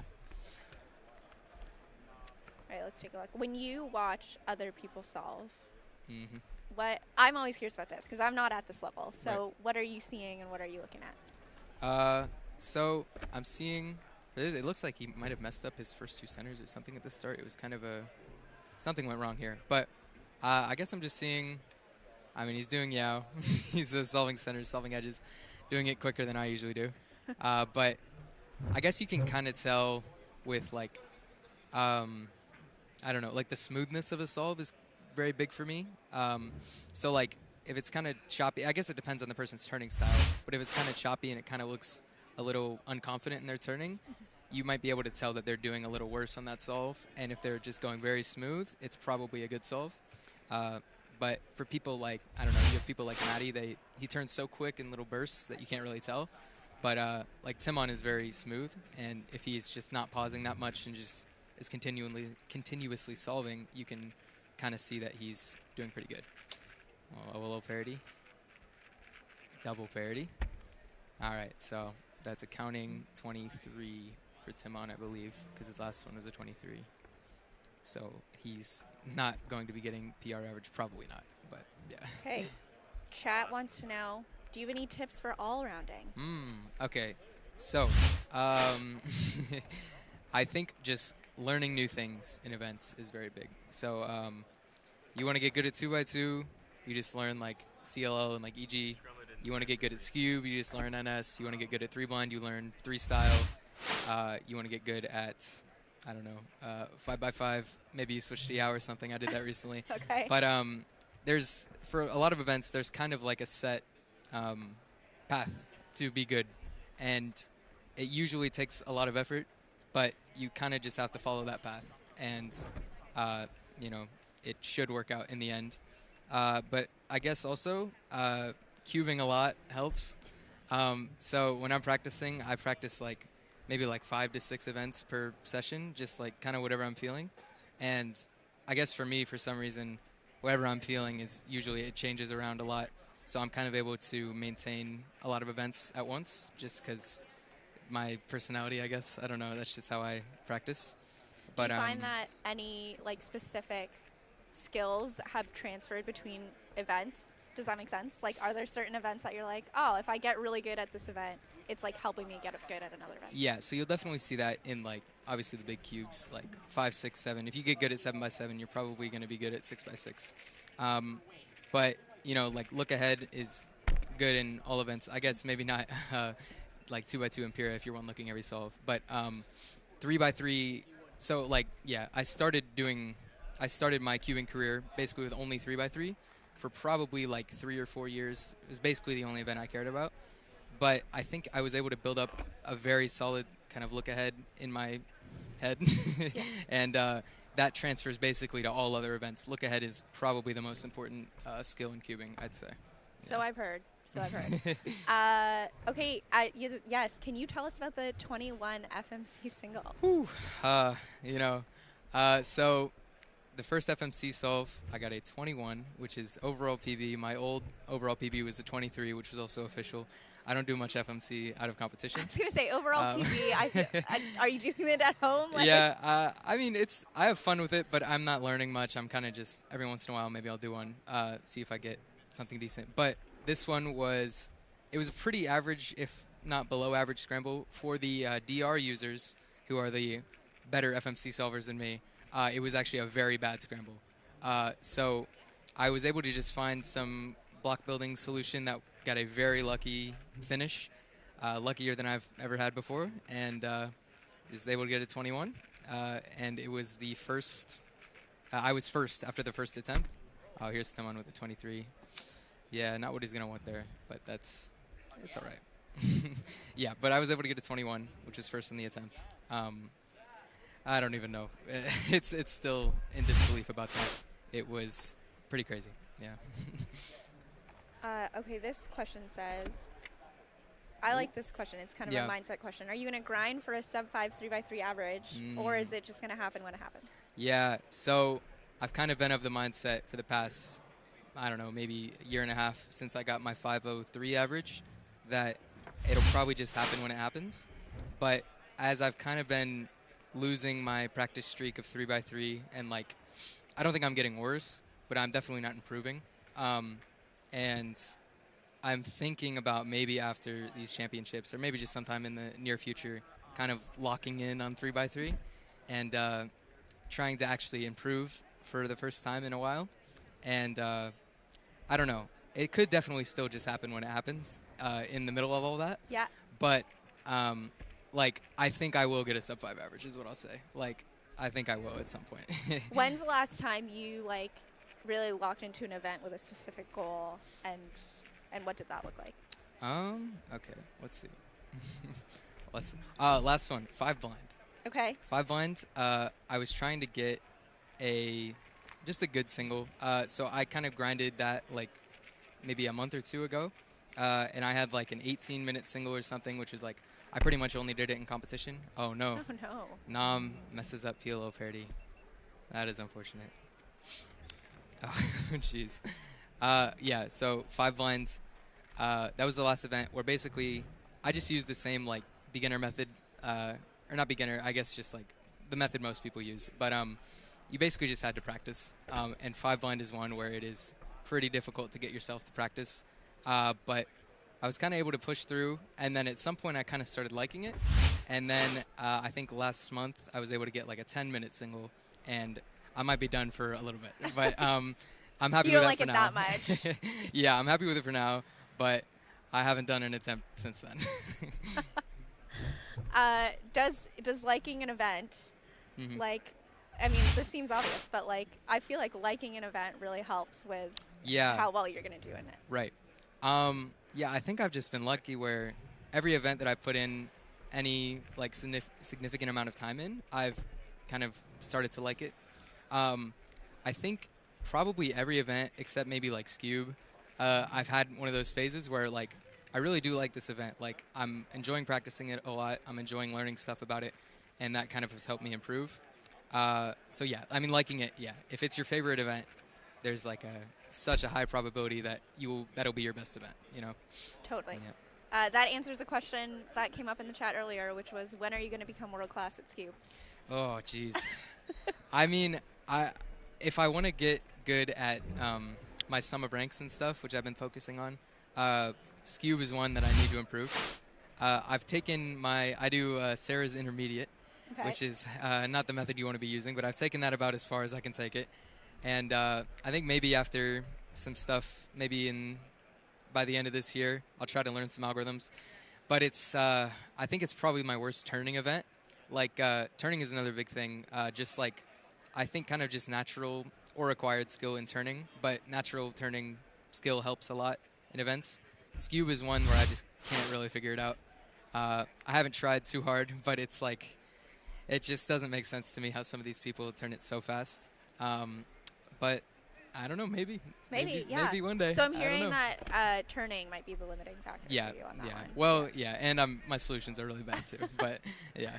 I mean, I'm always curious because I feel like a lot of people are good at 2x2. You know, I don't think any of it transfers, but there's just something about like Scube that there's a lot of overlap. Yeah, it's like, I think maybe having those quick bursts of turning or like one-looking events, if you can one-look your solution, you can also think about the finger tricks you're going to be doing during the solution, and you can practice those if you're using a lot of the same algorithms. So just grinding algs and doing those same finger tricks over and over again can definitely help. But some people, like, I don't know, I don't think if I practiced forever I would be able to turn as fast as some of the Scube people. Like, it is crazy. But I don't know. One day, maybe. All right, that was Nam's last solve. 25. And, obviously he's not going to be happy with the Yeah. fact that he had that 57 in there, but still a very solid average. Yeah. I don't think that was what Timon or Nam were hoping for in that round, but, it's the first round. It's the first and round. it's 4x4. You got to get into Anything can happen. Get into the next round. Yeah. Okay, this question says, how do you feel about the celebrity aspect of cubing, which I think is such an interesting topic in the world of cubing right now. You're obviously, what are your thoughts? It's pretty cool. I like, I guess it's, sometimes it's kind of exhausting to have people, come up to you over and over again, but I'm not gonna like say no to somebody who wants a picture, wants an autograph or something, and it's kind of weird for me to think about because I definitely don't think of myself as a celebrity, but it's like when I come to a competition, I kind of am. But I think it's important to be a good role model for people, and I do try my best to, be a good role model, I guess, to people who look up to me, because the people before me who I looked up to, like Felix, they kind of upheld that position, and I'm kind of in a similar position as him now, and I guess I'm just trying to follow in their footsteps. Yeah, I love that. You're sponsored by the Cubicle, obviously, and the Cubicle is the sponsor of this competition. Yes. How does being sponsored how does it impact your outlook on cubing or change your outlook on cubing? What does that look like for you? Yeah, being sponsored, it I guess just kind of supports your journey through the cubing world. I think if I wasn't sponsored, I'd definitely still be cubing, but it kind of just helps you out in your cubing journey, and it's pretty cool. Do you feel like there's more pressure being sponsored? No, I don't think so. No. I think it's, in like the Cubicle, they're awesome. It's not like, oh, you better get sub 5 average or you're not going to be sponsored next year. It's like, they're awesome. So they've been nothing but supportive, and yeah, Cubicle's great. It's really good. I want to ask, do you have any wild predictions for this weekend? I don't not about your own results, but do you have any event that you're like, maybe you're not caring about that event, so you're like, oh, I think this person's going to do great in it? Okay, yeah, here's my prediction. So, Scube, we have Carter Kukala, world record average. We have Zane Kanani, 1.6 average former world record. And then third on the psych sheet, I don't know if you know him, Dominic Radici. Yeah. He is one of my good cubing friends. I think he's taking it all. I think he's winning. Yeah, he has been doing. When I was talking about people who turn Scube way better than I ever will, I was thinking about him. He is insane. I think he's gonna be North American champion. Yeah, that's my prediction. Love it. That is such a great. That's such a great one for this. Okay, I want to ask you. Obviously, this is very far away, but we have a pretty big competition coming up in the U.S. next year.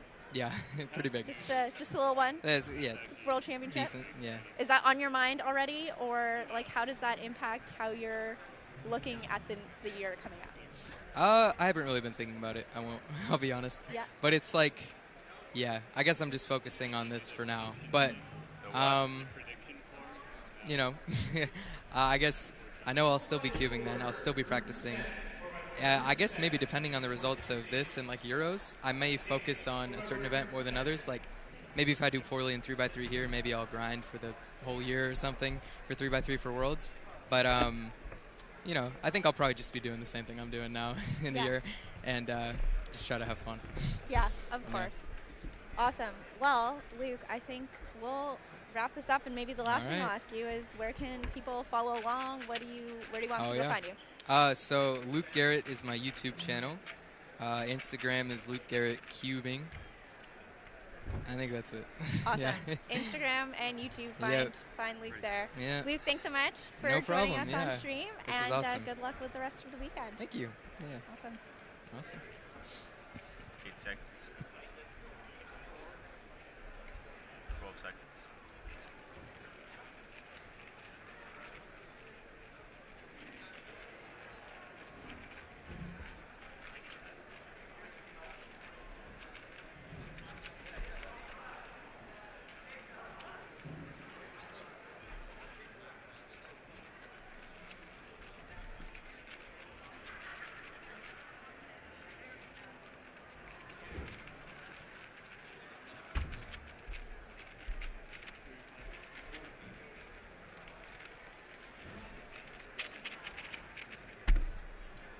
All right, welcome back, everyone. I hope you all enjoyed that interview with Luke Garrett.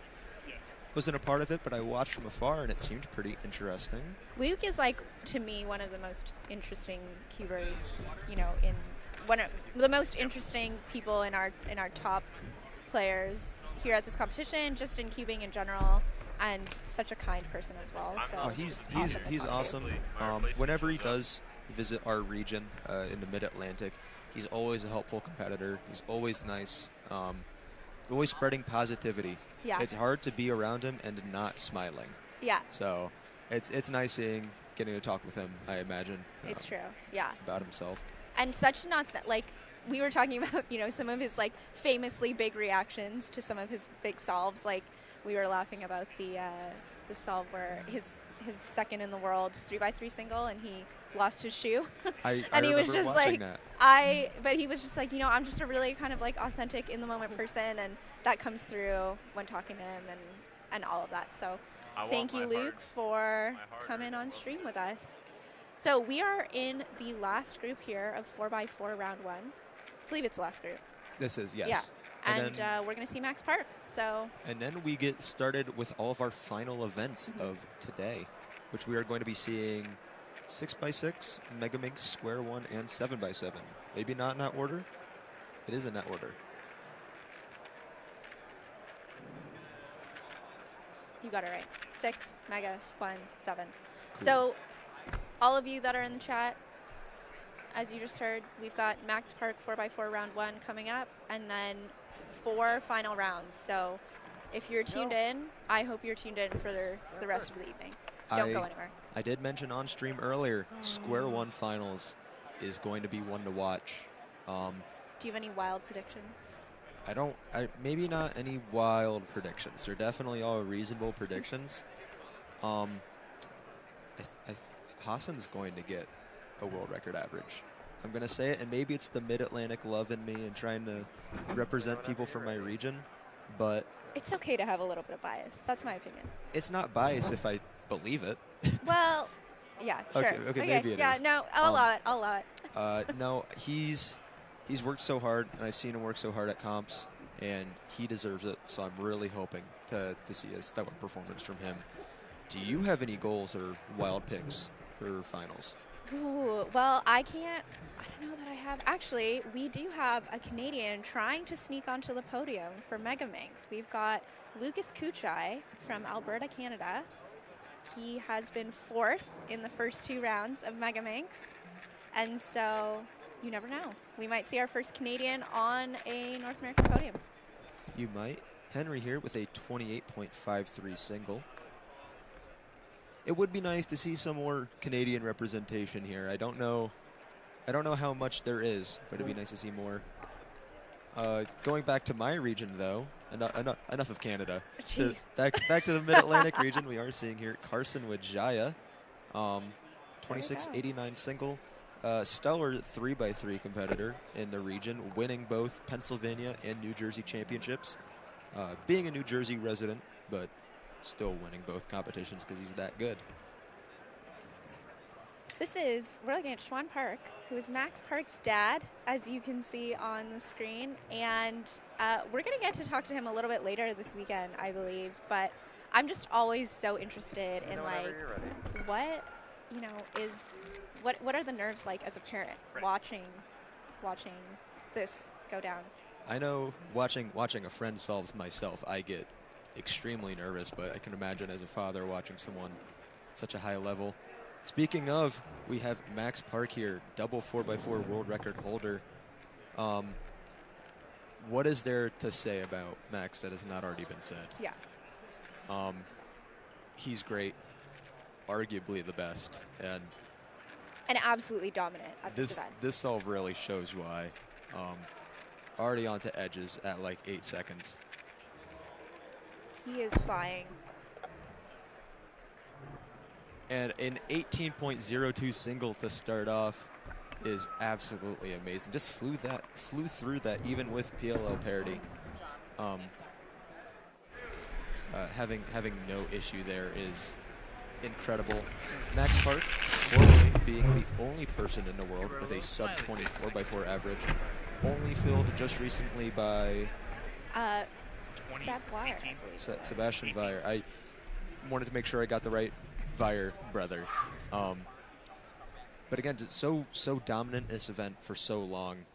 And look at that. The flow there from OLL into PLL was crazy. There's actually no PLL parity. My apologies. But the flow there in between each step, incredible to watch that entire solve from back to front.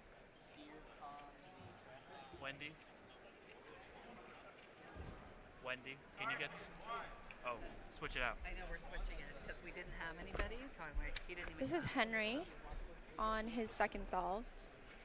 I believe the kind of second top player that we're watching in this group, and it's just funny to think that in the first solve at least, there's a 10-second gap.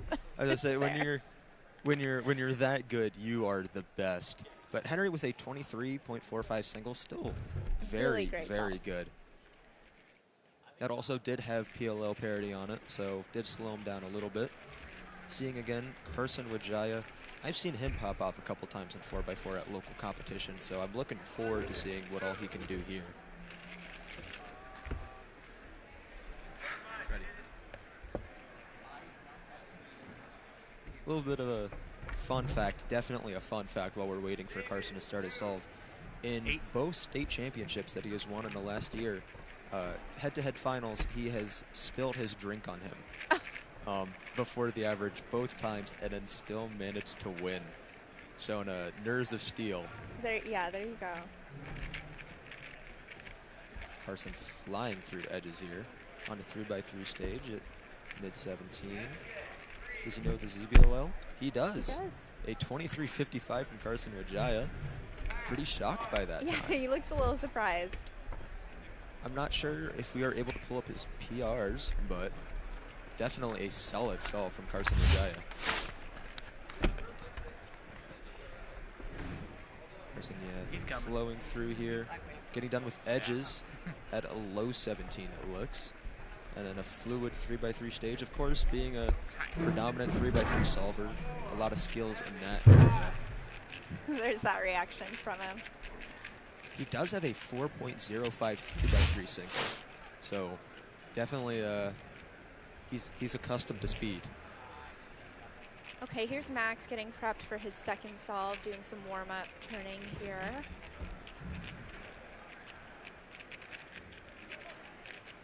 He's on 18 on his first solve, so it's too early to say this, but we're on track, I guess, for a sub-20 average. I know I make the joke, but we're always on pace for PR single, no matter what. It's so true. That is true. See Max inspecting here.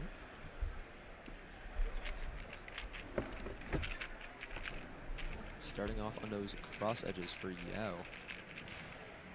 Of course, able to see all this with our overhead camera. I know he holds it a little under the table, but this way we can still get a good view. On the 3x3 stage there at around 13 seconds. And another 18 for Max Park at 18.74. The audience loving it. Schwan keeping an eye out. Definitely a solid solve for Max there. Here we can see, look back on his first three cross edges and then fluid center transition. And let's see what time he starts his 3x3 stage. Around mid 13 seconds. Flows through a 5-second 3x3 stage on 4x4 is crazy. It's I know even with the cross solved due to Yao, that's still amazing. See Zeke Mackey here on the red stage. Very fluid turning here, a little choppy. 29.55 for Zeke. It's one of these events right now where you can remember when sub 30 was the barrier that everyone was aiming for, and now we're, as you can see, seeing sub 20s. It's still my barrier, at least. Seeing Carson Wijaya here again. On a 3x3 stage there at high 19. Some flash photography there. A 28.63 for Carson Wijaya.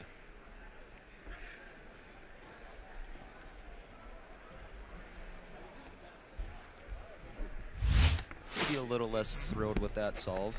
I know he's off to quite the shaky start, but still pull it back, having that 23. Yeah, getting a really good single kind of does change your mindset a little bit for the rest of the average. So you're like, everything could count. Like, I could get something really good and count it. So It's still very, very fluid solve from Carson. It's maybe a little disappointed in that. We get Max for his third solve now. We did see off stream Henry Lickner with a 24.32 on his third solve as Max starts inspection for his third attempt. 8.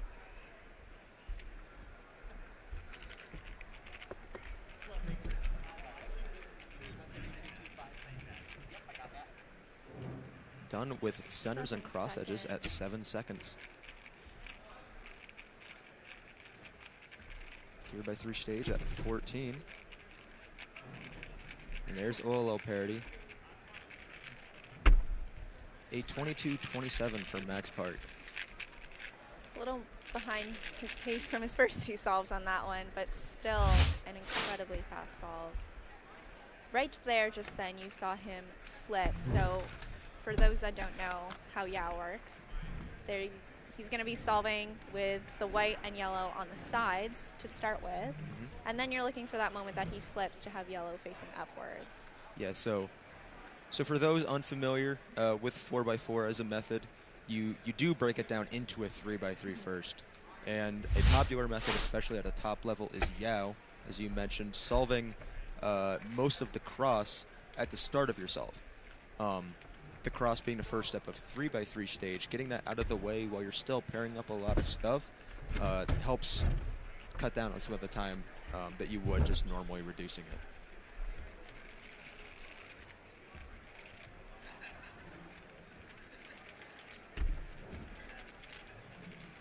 A 27-72 for Zeke Mackey. Looking quite surprised, possibly. Pleased about something there for sure. And back to Carson with Jaya. Do you see that big yellow block there? 8. Possibly a good start for some center building.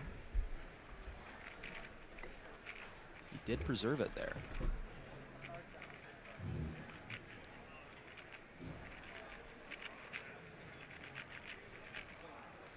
There's that flip that we were talking about. That's at 11 seconds here. A little bit of hesitation during edges here, but still on pace for something good. There's OLL parity. The dreaded OLL parity. The dreaded, it's a 30.06 for Carson with Jaya. That 28 earlier is counting. I don't know if it's commentator's curse or what you want to call it, but I'm trying really hard not to be accused of commentator's curse this weekend. That's my main goal. Very fast PLL from Henry Lickner. That is best possible average for him of 25.43. Clutch the BPA. And you can see him or hear him commenting on it, clutching the BPA. There's a 21. By quite the margin. And speaking of clutch. See the 3 times already for Max Park across the top. This is going to be his fourth solve. You can hear the crowd. The crowd is definitely expecting something here. Again, this is Max's dash, Juan, watching intently from the crowd. All right, let's take a look at this. So on to Max's fourth solve here. Unsure of what he needs to lock in a world record average, but definitely still on pace, far from out of the question.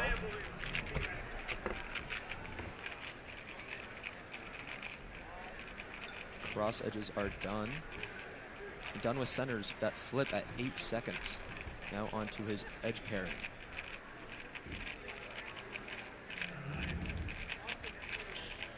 There's OLL parity again.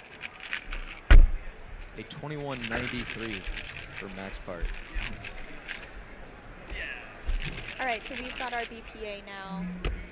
It is 19.56. That will not be world record average. It will not be world record, but it'll still be pretty close if we can see him pull out his best possible average. And even if he gets his worst solve, he could start and stop the timer immediately and get a DNF and still have a sub 21 average, which is incredible. Yeah, and be very solidly the first seed going into the next round. Even if, as you said, he didn't even do his last solve. Ready. Carson Wajaya starting inspection for his 5th and final 4x4 solve. 8. See a little bit of 12. Not blocks, but yellow and white centers close together. A lot of our solvers here are white and yellow centers first, as most of them solve white or yellow across on 3x3. There's that flip there at 13 seconds for Carson.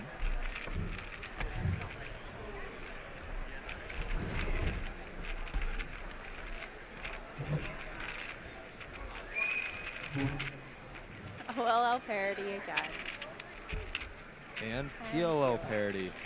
Carson looking out at the crowd during those last few seconds.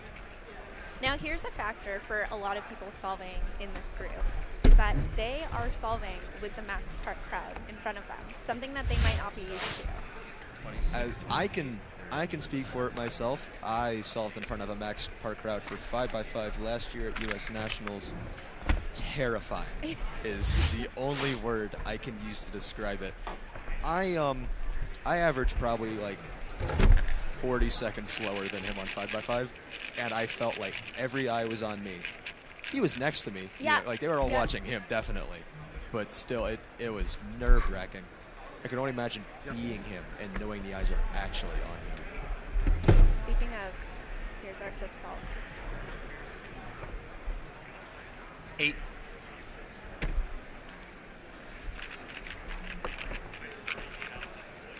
Quick turning, opting for blue and green centers. Yeah, very interesting. I believe Max was a green cross solver near the start of his career, so it does maybe being a little more natural for him if he sees some lucky centers. Quick 3x3 stage at 16 seconds. And we're going to see a 23.46. That is the worst possible average, but still sub 21. Quite fast for Max Park. Just incredible dominance in this event for Max. To finish off, probably going to go sign a few autographs if I had to guess anything about that. I know Max or Max, no. Okay. Not me. Yesterday, you know, we've seen Max's dad in the crowd, and I was sitting near them during 5x5 yesterday. And firstly, his parents are just such lovely people, and someone asked his mom, like, after this round, do you think I could get a picture with Max and get his autograph or whatever? And she's like, yeah, of course, like, he'd be happy to. Max went on to break the world record in that round, so I do not think that that photo and autograph ended up happening. I'm not sure. I think there's a little bit too much hype. I do remember a story of Zane Kanani's recent 2x2 world record average was at New Cumberland County Cubing 2024. A competition happened during Newcomer Month where we celebrated and encouraged first-time competitors at competitions, and the judge of his 5th solve I talked to during the tutorial and like borrowed his badge to show everyone what your badge means and how to read your schedule and assignments, and that judge went on to judge the 5th solve of the average and go absolutely crazy when the world record happened. So some good karma definitely floating around in the floating around in the cubing scene. Great encouragement for you to say it's never the wrong time to come out to your first comp. Oh, you absolutely. might see a world record. Yeah, no, New Cumberland had, I think, 65 new competitors that all got to witness a huge record being broken. It was, at the time, still like a very huge barrier to be broken, with 2x2 being sub 1, the 0.92 average set by Zane Kanani. And I know Zane's reaction. I was right there. You can see me in the video. It was electrifying. And knowing that that was someone's first introduction into competitions and seeing that happen was amazing to watch. And I'm so glad that it got to happen. That's awesome. Okay, we are about to get set for our final rounds. So we're going to take a little bit of a break and switch out some of our commentary, and we're going to see you real soon. Not the last that you see of me tonight, at least. Yeah. But Yeah. we'll be signing off and swapping out commentators.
Hello, everyone, and welcome back. We are about to start our finals for Friday evening. I'm Keaton Ellis. And this is Manu Singhal. And we are going to take you guys through 6x6 first, and then MegaMinx after that. 6x6 is a three-way race for first place. There is almost a guaranteed podium unless someone has a major mistake between Max Park, Timon Koloshinsky, and Sung Hyuk Nam. Now, there are a couple of differences between these guys. Well, one, they're different people, and they're from different places. But Max, as a solver, very well known for doing reduction on 5x5, 6x6, and 7x7, whereas Timon Koloshinsky and Sung Hyuk Nam are Yao solvers. So there's a little bit of a difference there. Sung Hyuk, right now, the current world record holder for 6x6 mean. He's got a 1 minute, 6.46 second mean of 3 solves, whereas Max has the world record single of 59.74 seconds and is second in the world for a mean with a 1 minute, 7.11 second mean. After those two is Timon, who is very close behind them. He has a 102 single and a 110 mean of 3 solves. So these guys are very, very close. And if you go look at statistical projections of who's going to win, it's almost a dead even match between the 3 of them. And there's a 99% chance that the podium is those 3 guys, just uncertain about what exactly that order is. Yeah, another way to put it, Max Park is the North American record holder. Timon Koloshinsky, the European record holder, and Sung Hyuk Nam, the Asian world record holder. So we have the 3 major continents duking it out here at North American Championships 2024. It's gonna be a fantastic match. I cannot wait, and I'm ready for some drama. It should be a really good a good contest between the 3. In the first round, these guys went in the order of Max, Timon, and Sung Hyuk. So Sung Hyuk actually got 3rd. He had a 118 mean relative to Timon's 115 and Max's 111. But as we saw earlier today and yesterday, that these big cube rounds, 7x7 was very early this morning. Yes. 6x6 was very late last night. So this is prime time for people. They should be getting their best results here and now. Yeah, and the other thing to note, it's a mean of 3 event, which means that unlike usual WCA formats, there's no throwing out of solves. Every single solve is going to count. Every single second is going to matter. If someone has like a terrible solve, they may be out of the running. They almost definitively certainly are out of the running, unless everyone else is going to mess up. So there's a lot of tension now, and it's not just this is not like a national title we're talking about. This is a continental title, a major championship, one of the biggest competitions of the entire year here, and there's so much going into it. As Keaton mentioned, Nam recently took the world record mean back from Max Park after a star-studded career, left cubing for 2 years to do his mandatory service in Korea to get his first world record. There's just so much here. I'm so excited for everyone. And, Timon is also shown to be an incredible competitor, like through and through. Absolutely. In a variety of events, too. He's not just like a 3x3 one-trick pony. It's a bunch of events. Early yesterday, he actually got the European record single for 5x5.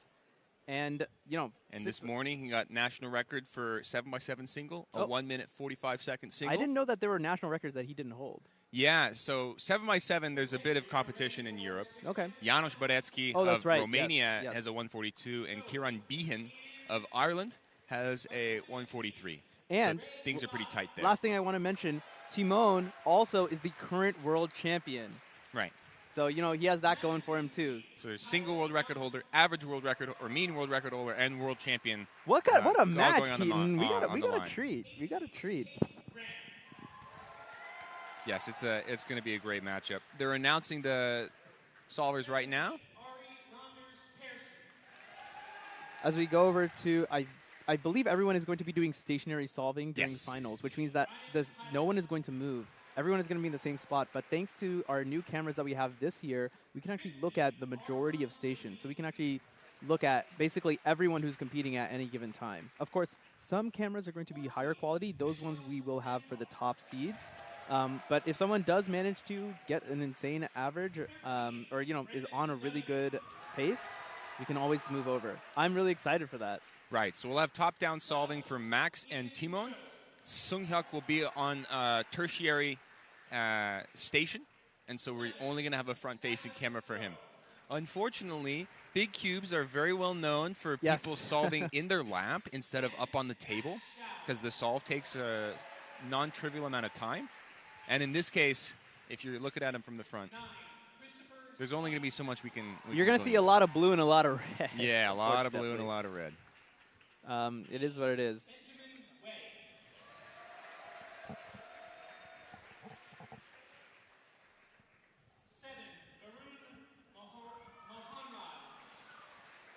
So aside from these three guys, fourth place, Henry Lichner with a 122 average. He's only 4 seconds behind Sunghyuk Nam, but that is his PR, and Sunghyuk does have an average that's almost 12 seconds faster than his first-round average. Kevin Hayes being introduced. He's ranked 5th in this round, or in the first round. Kevin, of course, very well known for being a repeat 6x6 world champion. That sounds right. 3. And I don't know how many national champions in addition to that. And of course, you've seen him commentate quite a bit today. Yeah. And I was very pleased to have him on stream during the. He's such a fun commentator, man. The Max Park 7x7 world record. Yeah. All right. So everyone has been called up. You can see on our PTZs, everyone has taken their stations. We're gonna have Max over here on this blue stage, and Nam and Timon, I believe. I think will we have both Max? We'll have Max and Timon, and then Sunghyuk is going to be. Where is Nam? Is Nam gonna be on red or Sunghyuk Nam is gonna be on blue. He's gonna be on the blue stage. He's gonna be right next to Max. Looks like we got Henry over here. This is a great shot. I like this one. All right, there we go. There's Nam. So Nam's got his cube. Max has got his cube. Ooh, whenever you're ready. Keaton, are you ready? Buckle up. This is gonna be good. This is gonna be, as some may say, electric. So the main thing about 6x6 that you don't get in the other two big cubes, 5x5 and 7x7, is you get parity, and that, while it's not as big as it is on 4x4, like you saw right before this with Max's 4x4 average. It is still a pretty big deal when you're talking about an incredibly close race for first place. So keep track not only of the times, but potentially how many parities are going to matter. If someone doesn't get parity, then it will make a difference. Max finishing centers at around 14 or 15 here. And you'll see Max is going to start making the other centers. You're going to see the number of colors on each center reduced. Now there's only 2 center colors left. And now centers are done at about 29 seconds. He's going into edge pairing now. Max, one of the best in the world when it comes to edge pairing.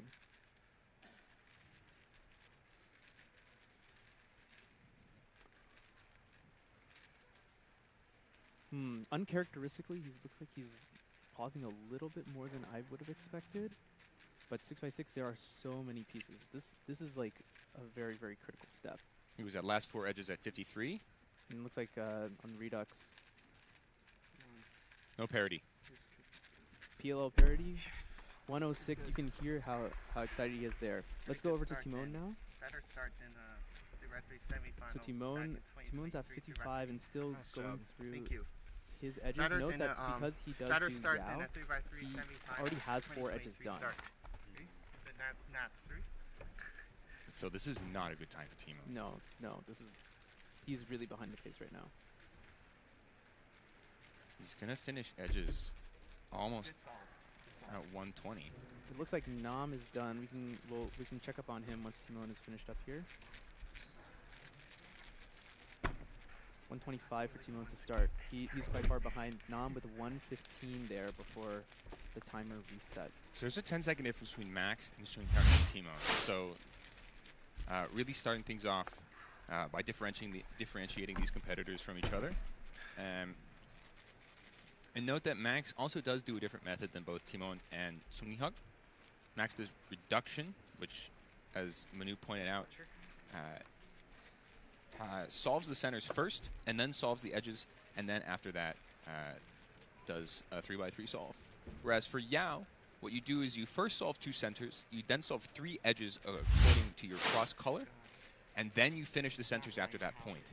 So it's okay if their centers are done a little bit later than a reduction solver because they've already got some edges done at the same time. And the main advantage is that when you're doing Yao, you don't have to do any flips when you're looking at your edges because all of the edges on the bottom of the solver, or bottom of the cube are done. And in particular, as soon as you finish your edges, your cross is also done, so you can go straight into doing the rest of your 3x3 solve. Yeah, it just breaks it up in what a lot of people think is a more intuitive way. I personally think it's also way more intuitive. We got Kevin over here. It's hard to tell with the undercam exactly how far he is. Looks like he's going to get a pace similar to Maddie-ish. And we're seeing Max start up on his second solve right now. Yeah, so let's switch over to Max. 8 seconds. Keaton, anything you see here on that scramble? I didn't see any particularly large blocks or anything that he's going to take advantage of. No, I mean 6x6 scramble is incredibly important as every other solve is, but maybe less so than other events. It does help you figure out what your first center is going to be, but after that there's much less of an impact. I do know that all the scrambles will be correct for finals. I got confirmation from Matthew Dickman earlier about this. So he's about a second ahead when he finished all of his centers. When he's now onto the edge clearing step. And that's 4 edges completed on the bottom, so he's not going to need to flip again unless. Oh, there was one piece Maybe that was missing. One not quite done. That was L4E. That was 53, so he's quite a bit ahead compared to where he was before. An OLL parity, that's huge. That's probably the worst one to get, and PLL parity. 2 parodies, 102. So that's looking really good. That's a good solve. Without double parity, almost certainly would have been sub 1 or very, very close to it. That puts him in an excellent position right now. So remember, the world record mean is 106.46. Max has 106.54 and 102.85. So he more or less needs a 110 or better in order to get world record. Really, really good position here. Yeah, and an excellent position as well for North American champion. They asked us to leave the time up until the next cube comes just to make sure they get it. Dom ended up getting 117 to back up his 115. So unless Timon pulls out something incredible here, I mean, Max they're sorting is way themselves. far ahead. Yeah, they're sorting themselves. Max would need a catastrophic failure, or Timon would need like a 40-second 6x6 solve. Yeah, I mean, Nam is. Yeah, Max is just so far ahead right now. All right, Timon on solve number 2. Interestingly, there was that little bit of noise earlier that at least we were able to hear. I'm not sure if it came through on the stream. But I wonder if that ended up affecting anyone. Alright, so Timon has built the first 2 centers. Now you're going to... It's not going to look like he's doing anything here. It looks like he's just going to do a bunch of random moves. But he's actually building 3 cross edges. And those are all going to store in left. He's done with that now. So now he's going to go on and build 4 centers. Big pause there from him. Whenever you're ready. Last 2 centers for Timon.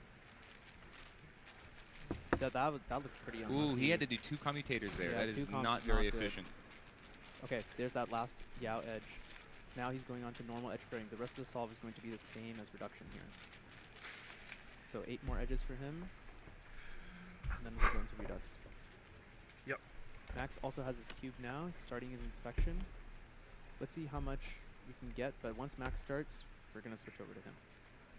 8 seconds.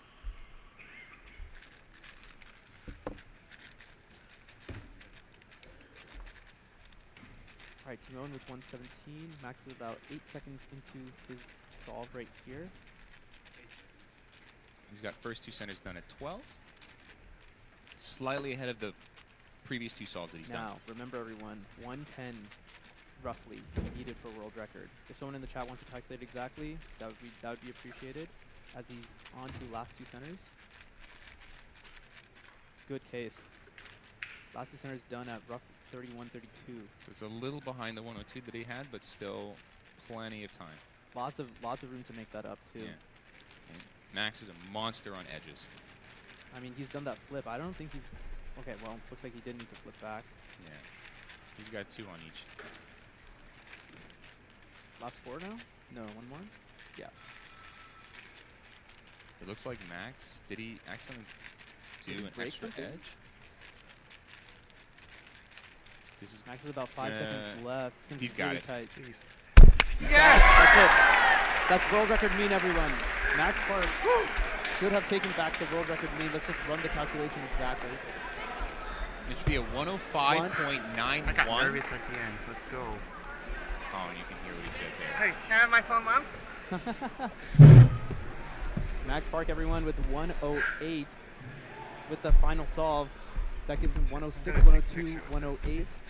That is almost assuredly. Yeah, 105.88 world record. That is the world record. You're incredible, man. By just over half a second. Taking it back from Seung-Hyuk Nam. He now has world records again in Yes. 4 through 7. He just run the calculation himself. 105.88 is the time, everyone. Congrats on your world record form already. Yeah. Congrats on your world record formerly. Max Park has taken it back. He has now 3-7 single and average reclaimed once again. Amazing work from Max Park here. Man, dude. Wait, Nam, I didn't know you got 1 minute 29 seconds. At the Continental Championships, no less. Yeah. Nothing phases Max. At the biggest stage, he knows exactly when to show up and just when to clutch up and get the job done. You did it first before me. Yeah, it was an excellent set of solves right there. He didn't have any parity on that last solve. So 1 OL parity, 2 PLO parities in the average, and the first PLO parity was just what he had for PLO. Yeah.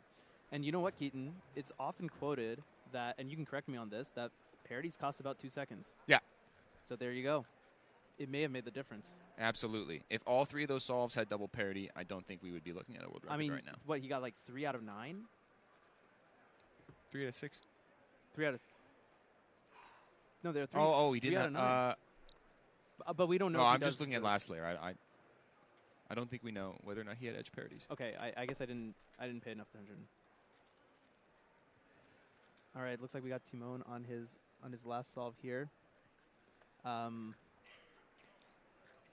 stats team has informed us Max Park now has 83 world records.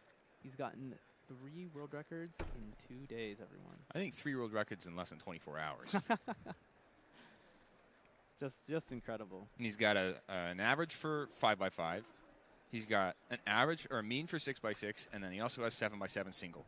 So that's quite a repertoire. all the big cubes, man. And he was on 4x4 WR pace early. Yeah. You know, the first 2 solves were looking good. At least he gave himself a chance. We just saw Ben Wei get 137. Timon's going to wrap up here. Question is, who's going to finish second? Who's going to finish third? Nam with 115, 117, but I did see him get up, so I think he may be done. Timon 125, 117. And this solve right now, he is on 3x3 stage at 107. So this should be a 112 or 113. Unless he has double parity. So, yeah, he got 2 out of 3 parities on that solve. 115 for him here. So 125, 117, 115. Okay. You want to do some quick math, Keaton? Good stuff, though. 125, 117. Actually, we don't even use quick math.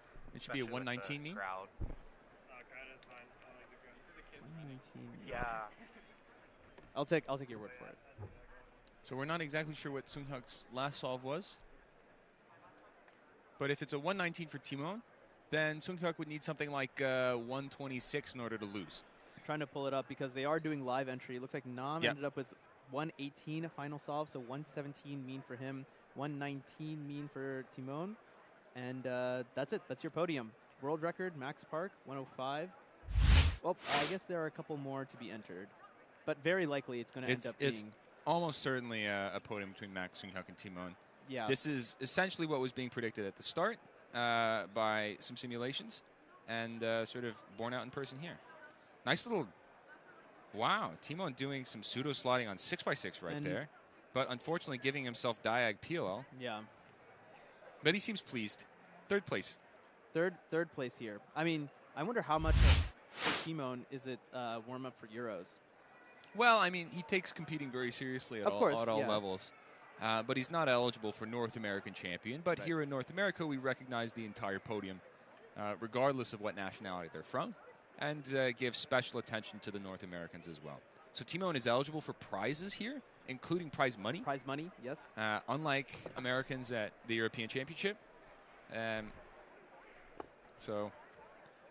yeah, I mean, Timon won't be too sad. And it's not like the European Championship is going to be free. I mean, Timon's going to have his solid competition there as well. I mean, Kieran Behan is... That's the name. Is going to be the main competitor for I mean, him. yeah, Kieran is definitely no force to be...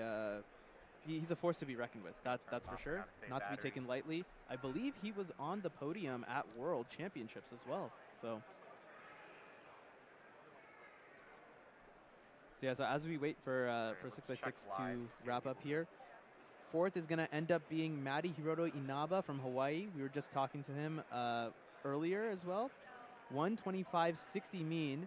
And Alyssa is going to go down to the sideline with that. Once that's ready, we will let you know. Area over there but yeah, everyone, just to recap in case you missed it, this is why you should be in the stream basically at all times during these finals. Max Park has just gotten the world record mean for 6x6, 105.88, taking it back from Sunghyuk Nam. World record by about half a second. About half a second. All right, everyone. And now, let's talk to Maddie, fourth place finisher here at North American Championships. Over to you, Alyssa.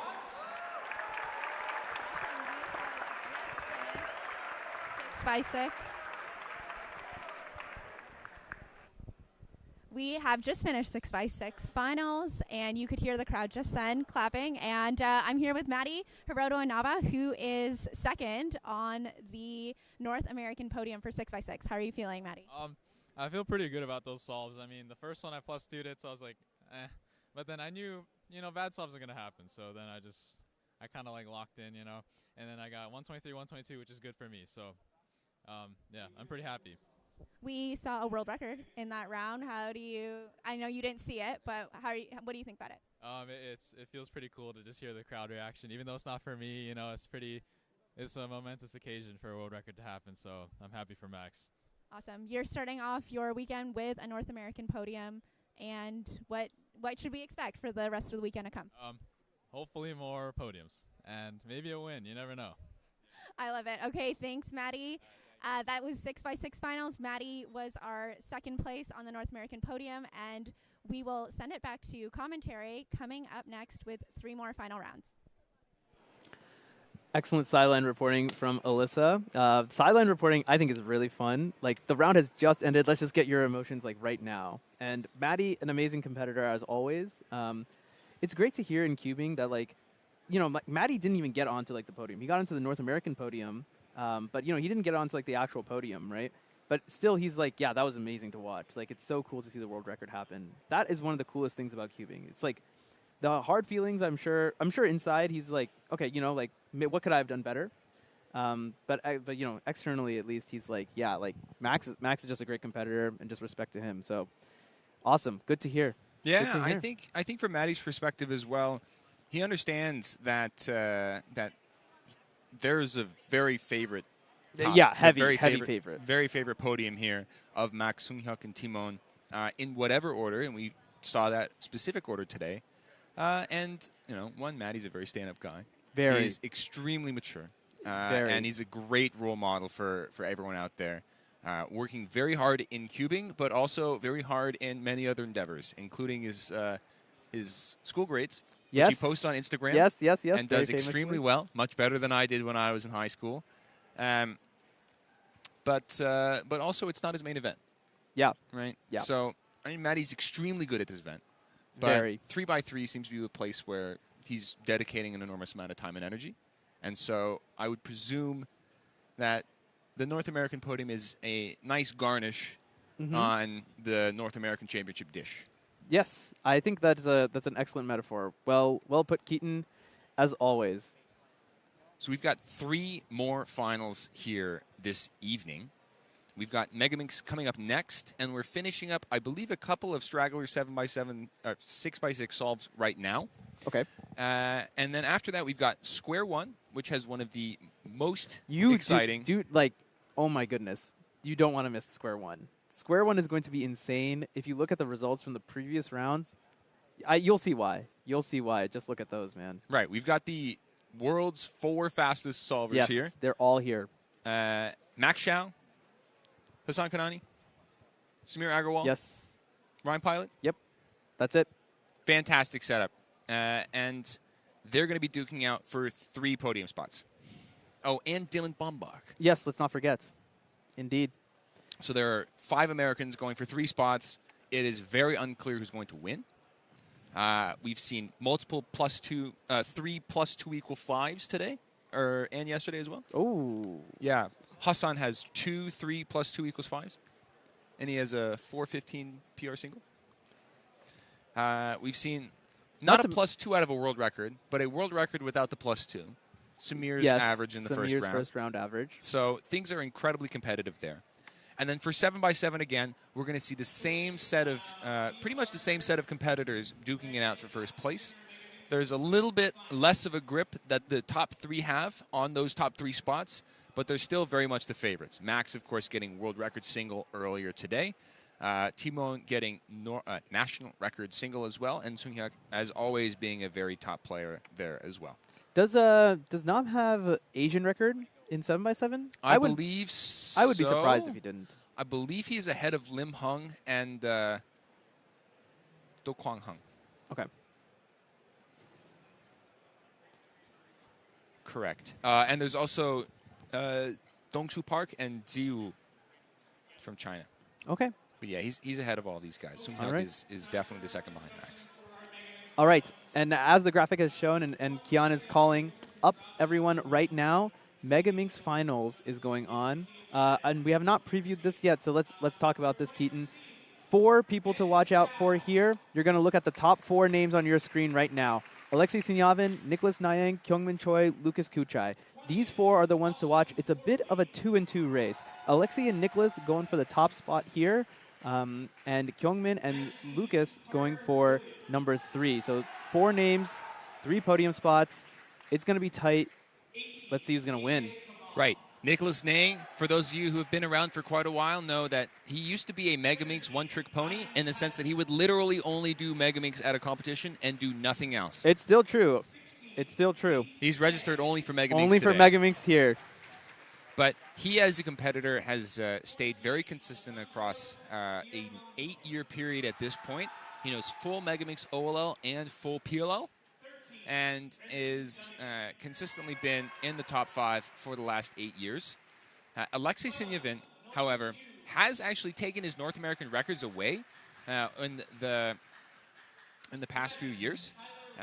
Also, actually, from the Mid-Atlantic region. He's going to Cornell for college this fall. Oh, okay. And in the last couple of years has been grinding MegaMinx an incredible amount. And, you know, I'll say it right now. I'm a huge fan of Kyungmin. Kyungmin is one of my favorite cubers, one of the most all-around cubers of all time. Lives in Southern California, is one of my good friends now, so I'm rooting for him. Although I talked to him last weekend about MegaMinx Finals, seeing if I can get inside his head a little bit. He thinks he's going to lose to Lucas, so we'll see. Lucas Kuchai, of course, Canadian national record holder, very, very close to Kyungmin Choi as well. Just got national record. Just got national record. Yesterday. Canadian champion as well at Canadian Championships last year. And Canadian champion as well. So he's got experience at the high level. And it's going to be a very close race for 3rd place that we're predicting up at the front. Yep. You're going to want to look at the players' solving styles. You'll see that it's very different. MegaMinx is a very fluid event in terms of when certain items get done. MegaMinx, you know, everyone usually will solve the first two layers or first 2 layer equivalent. So, you know, not including these layers. Most competitors are probably going to start on the white. Then they're going to build the second 2 layers. So it's going to be everything but this top layer. there's a ton of freedom in the way that this is done. You don't have to do it in a certain order. Not all competitors have the same color order. Not all competitors go in the same direction. Some people go anti-clockwise, some people go clockwise. And then there's last layer, which is also a huge point. So many algorithms for MegaMinx, and each competitor knows a different amount of algorithms. So it's going to be really interesting to see which cases they get and if they can take advantage of that extra knowledge. Yeah, and there's a ton of freedom on the puzzle, unlike a 3x3, where pretty much every side is going to be affected whenever you make a single turn. For MegaMinx, this is not the case. There are a lot of pieces that don't move whenever you turn a side, and so you can be much more efficient in your solves. I moved it during inspection. Oh, no. Oh, no. If you didn't hear that, everyone, Alexi has moved. He moved a layer during inspection. By rule, that's a DNF. I don't know if can we take a look at that maybe? Get a closer look at what happened here. So we're gonna get that loaded up for you. This is pretty much the worst mistake that you could make at the start of a solve, because if you make a mistake, if a cube blocks up during the solve, you can still get a time. But doing a turn in inspection, even if accidental, we're gonna get an instant replay here. Oh. I think I saw that. Yeah. And he knew right away. Oh my goodness. Oh my. So Alexi is going to start off with the DNF. Now it is an average of 5 event. So 1 DNF, it's not going to put him out of it, but. But that's going to hurt your mindset. So much going into that first solve. The first solve too. I mean, you cannot mess up for the rest of the average, and that can put a lot of pressure on you, especially if you feel like you need to perform at your best in order to achieve your goal, which in this case would be a win. So Lucas is going to start off with a 30-85. Nicholas, good start with a 27. We have another camera on Kyungmin. Kyungmin, he was pretty behind the pace, 32-17, shaking his head. He's not very happy with this one.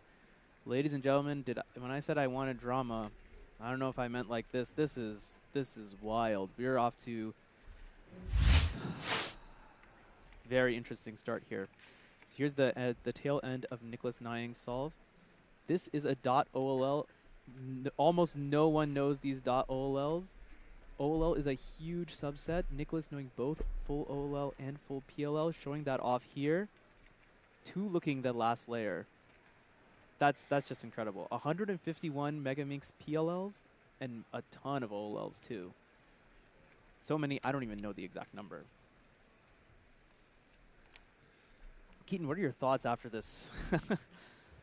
Unexpected first solve. So I've been in final situations where you start off with an extremely poor solve, and personally, when you're in that type of situation, it is extreme. So I get nervous. It is extremely hard to calm your nerves and pay attention. Alexi has plenty of North American records under his plate, so he knows how to perform under pressure. And he has championship podiums from both Nationals 2019 and 2023. But these, he wasn't really coming from behind like he is now, with that first solve being a DNF. So it's sort of an open question about whether he'd be able to stay focused. And when you're a top competitor, you need to be able to do so in order to win. Yeah, I mean, that alone can be a differentiating factor between like multiple different competitors. As Alexi goes around, you'll see that he's going to start to solve more and more. He's going to enter his last layer stage now. And that's a PLL that he's got here, 31-31. That is not a good solve for Alexi. Yeah, so he's currently behind Lucas Kuchai and Nicholas Nang. This is wild. He's already going to count a 31, so he has his back against the wall. Here's Lucas. That looks like an OLL. Now he's on to a PLL. 32-68. Also not exactly the solve that he is looking for. Kyungmin now. He has his cube in hand, repping the Brewers. He loves baseball. The Brewers are his favorite team. Let's see if being in the Midwest is gonna boost him up here. The Brewers do come into town tomorrow. Interesting. There we go, just really focusing up. Seeing if you can channel his inner dodecahedral side.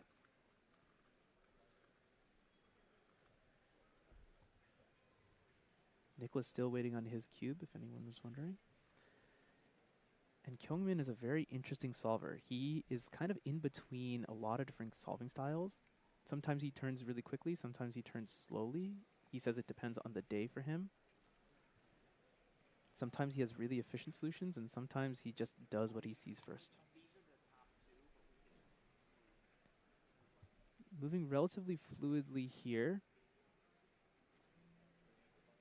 Don't see a lot of pauses, making what look like to be pretty efficient moves onto his last layer, PLL.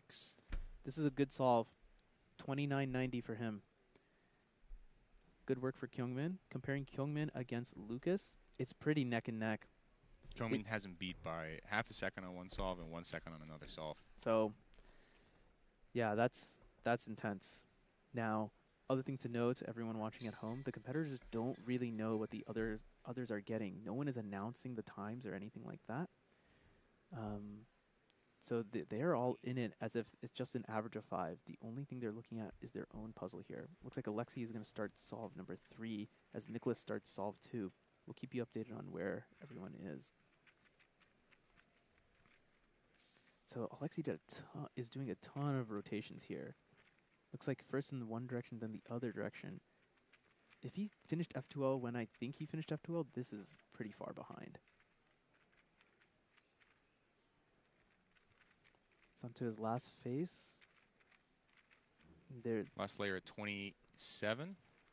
Now PLL, this is also not a particularly good solve. 32.44. Like I said, he has his back against the wall here. Right, he's this is behind Nicholas both with a 26.92. So Nicholas is like clearly in the lead right now. He's only done 2 solves, but they're 27 and a 26. Looks like Lucas just finished up another solve, 30.80 for him. Yeah, so Alexi right now behind both Kyungmin and Lucas. Yeah. In terms of results.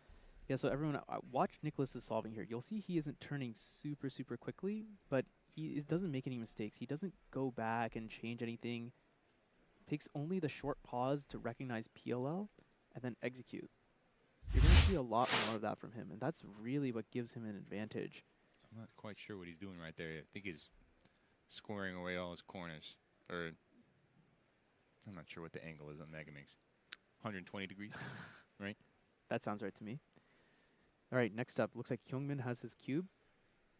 Coming with a 29 and a 32 currently. Well, it depends on what this solve is. Yeah, he's 1 solve behind Lucas, but the 2 solves that they have shared, Kyungmin is ahead. So this will be very interesting. Kyungmin thinks that the 3rd place podium is going to need to get sub 30. Let's see if he can make that happen. That seems much less competitive than we might have seen at the outset, but Alexei, of course, with the tragic DNF at the start, yeah, that just affects your mindset for the rest of the average. Yeah, it's so brutal to see. That was a great shot. You can kind of see what kind of Kyungmin is looking at here. This is a pretty good solve. OLL now looks like he just had a soon corner twist into PLL.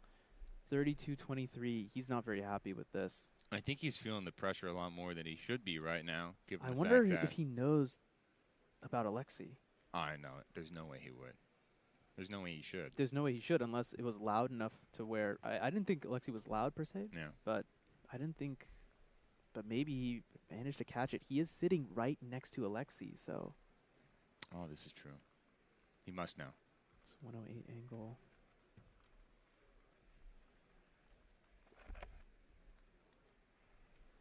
All right, looks like Lucas on solve number 4 now. So Lucas is ahead of everyone in terms of number of solves. He's getting started. Alexi is doing his inspection now. And yeah, when I talked to Kyungmin, he told me that Lucas was a bit more of a TPS. Like he's able to turn quickly while still being relatively efficient. And we're seeing that more or less right now. This is a good-looking solve. Taking time to recognize. Oh. Ooh. Oh, I wonder if he missed the PLL recognition there, because that looked like a corner comm at the very, very end. Alexi. PLL at 28. That's a PLL recognition. Oh no, something's gone wrong there too. 34-36 for Alexi. Oh, and he knows it. You feel it at this point in your average. And you realize that you've messed up, but you still have to go up there for one more solve and do it. So with that, Alexi's BPA is now 3270 if he can make a 31-31 count. I mean, he definitely has the capability, but... And that's behind Lucas Kuchai. Lucas Kuchai, I think, has a worst possible average that's better than that. Oh, wow. Oh, wow. Yeah, his worst is 32-47. So the big thing that we want to think about for, or I guess Alexi would be concerned about, would be Kyungmin's fourth solve right here. So Nicholas on his third. He's looking around. And yeah, there you go. There's that more characteristic, relatively slow turning, but you'll see that he doesn't really pause that much. Kyungmin has also started off screen. We can come back to him. Look at his solutions, man. I don't see a single pause. And his solutions are so creative. He understands how this puzzle turns so well. Another .OLL that he's got on lock into PLL 30-23. Kyungmin just getting to... Oh, Kyungmin is really behind. This is not a good solve. He's going to end up with like a 34. So that still leaves the door open for Alexi to get onto the podium. 35-63 for Kyungmin. But Kyungmin should have a pretty good BPA. He has a 32-48 BPA. So his BPA is actually 0.01 better than Lucas Kuchai. Oh, sorry. 31-43 is his BPA. Yeah, so he's 0.01. He has a 0.01 higher ceiling than Lucas Kuchai. And speaking of which, Lucas on his last solve here. Let's see what he's got. I think he just finished up his last phase onto that PLL. Edge is only 27.54. He has gotten BPA 31.44. He's in the conversation now. 31.44, the average for Lucas Kuchai. So he's definitely locked himself a podium spot. And actually, he's almost certainly beaten Kyungmin. Kyungmin needs to BPA in order to beat him. Alexi with a 27. When the pressure's off, that's the type of stuff that he's able to do. And it's a tough showing this year, but surely in future years he'll be okay. All right, so we have two people left. Nicholas has 2 solves left. He has not received his cube yet. Kyungmin with 1 solve left. Kyungmin needs to BPA in order to beat Lucas. And if he gets WPA, he's not going to beat Alexi. That is also a national record for Lucas Kuchai. Previous national record of 31.50 from the previous round has been broken. And since MegaMinx round 1 was on Thursday, and he's gotten... Or MegaMinx, yeah, since MegaMinx round 1 was on Thursday, that means he has 2 national records, because records are pulled at the end of every day. Right. Yeah, that's true. Good point. All right, Kyungmin here. Kyungmin cannot mess up. If he WPAs, it's over for him. He's not going to make it onto the podium. Kyungmin said that sub 30 was going to be needed. It looks like that's not going to be... Sub 30 mean is not going to be needed, but he is going to need a sub 30 solve in order to get ahead of Lucas.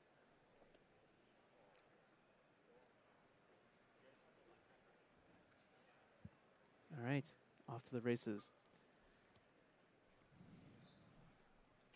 I think I saw a little bit of a pause there, right at the end of F2L, going into the first part of S2L. There's a lot more pausing than I'd like to see. And 29.90 is the number that he's going to need to beat. He's not going to BPA. And okay, looks like he avoided WPA. 32.90. It's going to be extremely close, but I do think he's just going to barely eke out Alexi. Yes. Kyungmin is going to lock in 3rd place right here, barring a double DNF by Nicholas Nying. And Nicholas has his cube in front. He's just starting his inspection now. Nicholas is the front runner to win. It is going to be very difficult for him to not take first place here. He needs to beat 31.44. All three of his solves so far are under that. And sub 30 is essentially a lock for Nicholas Nyang, the former NAR holder. He has an official 29 average. So he's also on pace for PR average, which if he can get sub 27.92 would get his national North American record back. 28.98 I think should get him. So that puts his BPA at 27.91. So he can just barely beat Alexei's NAR. If he BPAs, he gets NAR. And his worst possible average is still below his current PR. So he's locked in a PR. Nick gets a PR. It's still 5th in the world. It's still going to be 5th in the world. For those of you just tuning in right now for MegaMinx Finals, Alexei Sinyavin gets a DNF from the first solve because of an accidental turn in inspection when he tries to pick up the cube. And then the rest of the average, it's very difficult to recover from that type of mental block early. And ends up getting a 32.70 average. Kyungmin Choi with a 32.43 average is currently slotted into 3rd place. Lucas Kuchai with a 31.44 average is in 2nd with 2 national records for single and for average. And then we have Nicholas Nyang right now still awaiting his last solve. He already has locked in a PR average as the worst possible that he can get. Right now he has to get a best solve of the average, so a 26.92 or better in order to lock in North American record, which would beat Alexei Sinyavin's current North American record by 0.01 if he got it. Yeah. So so even though the podium is locked in, there's still drama on this solve. Anything can happen here, and we'll see if anyone can do it. Nicholas is the man. He needs 26 or better. 26 is going to be relatively tough. Kyungmin was suggesting that Nicholas is like by far in front, but even then 26 is a hurdle. It doesn't sound that it's like, oh, sub 30. If he can sub 30, he should get 26. 4 seconds is a lot on this puzzle in particular. There are so many pieces you need to solve, so much look ahead you need to do. You need to improve your results by what, like almost 15%? Yeah, and his PR is only at 26.01. So to ask him to get within 1 second of his PR on a puzzle that takes 30 seconds is not easy. All right, here we go. Can Nicholas Nyang clinch back his NAR to put the crown jewel into the North American champion title that he has already clinched? To get a 26.92 or better, you're going to want to see OLL before 23 seconds. Yeah, most certainly. Because unlike 3x3, for example, where recognition is nearly instant, there is a lot to recognize in MegaMinx. So you're going to need to factor in a little bit of that time as well. And you really don't want to dot. That's the OLL and that's a PLL. I mean, it's well past the stage now. 33.69.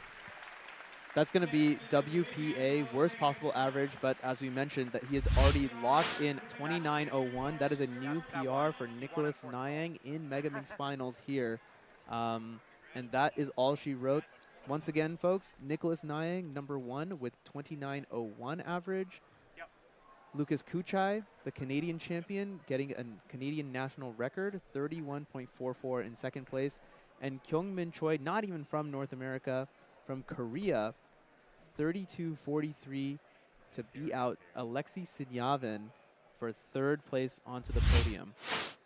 Keaton, that was definitely not a final I was expecting to see. No, it's extremely unfortunate for Alexei. You have one shot, and to have such a mistake, an incidental mistake like that, it's just really heartbreaking because, it's very, we want to see the great competition between these guys. Because Alexei is such a great competitor. Yeah. And, as the NAR holder, coming out as the favorite, and the single extremely turn tough. in inspection. Oh, my goodness. I don't even know how to solve the cube. I feel out of place. And he instantly knew. You really have to feel for Alexei here. Yeah, extremely tough. But congratulations to the podium. It was a very exciting MegaMinx round. not in the way we expected, but still quite a bit of competition for the top spot. We're going to be going to a sideline interview with Alyssa, who's going to go and ask Nicholas Nang how he felt. Over to you. Okay, we have just finished off MegaMinx finals, and we are here with Nicholas Nang, who is our North American champion, overall winner of the competition. Nicholas, how are you feeling? I'm feeling very good. Definitely been a tougher competition since I didn't end up, since I got a second in the first 2 rounds, but it's good to kind of make up for it in the last round. I also checked that I got a PB, which is also very nice since it's been like a year and a half since my last Mega PB. That's awesome. What did you see in those solves, and what made it a PR average? I'd say the main thing that I looked for was just really taking my time with my F2L and my S2L. It's a little hard since all the pieces can be everywhere, but I find that as long as I don't do some weird solutions or just like really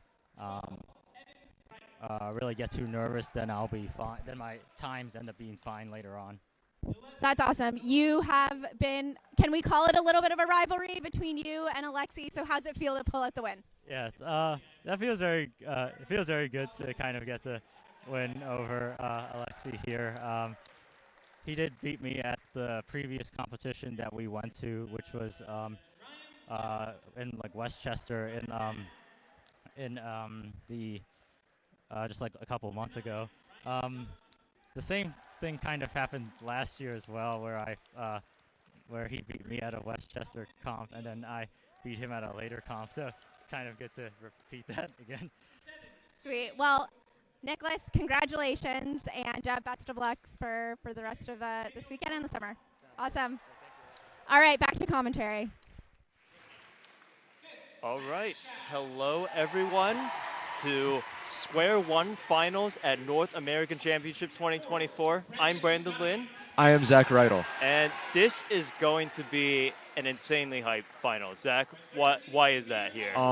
We have the best of the best, and just reading off all the names here: Dylan Boemach, Hassan Kanani, Samir Agarwal, Brendan Dunnigan, Max Shaw, Daniel Karnak.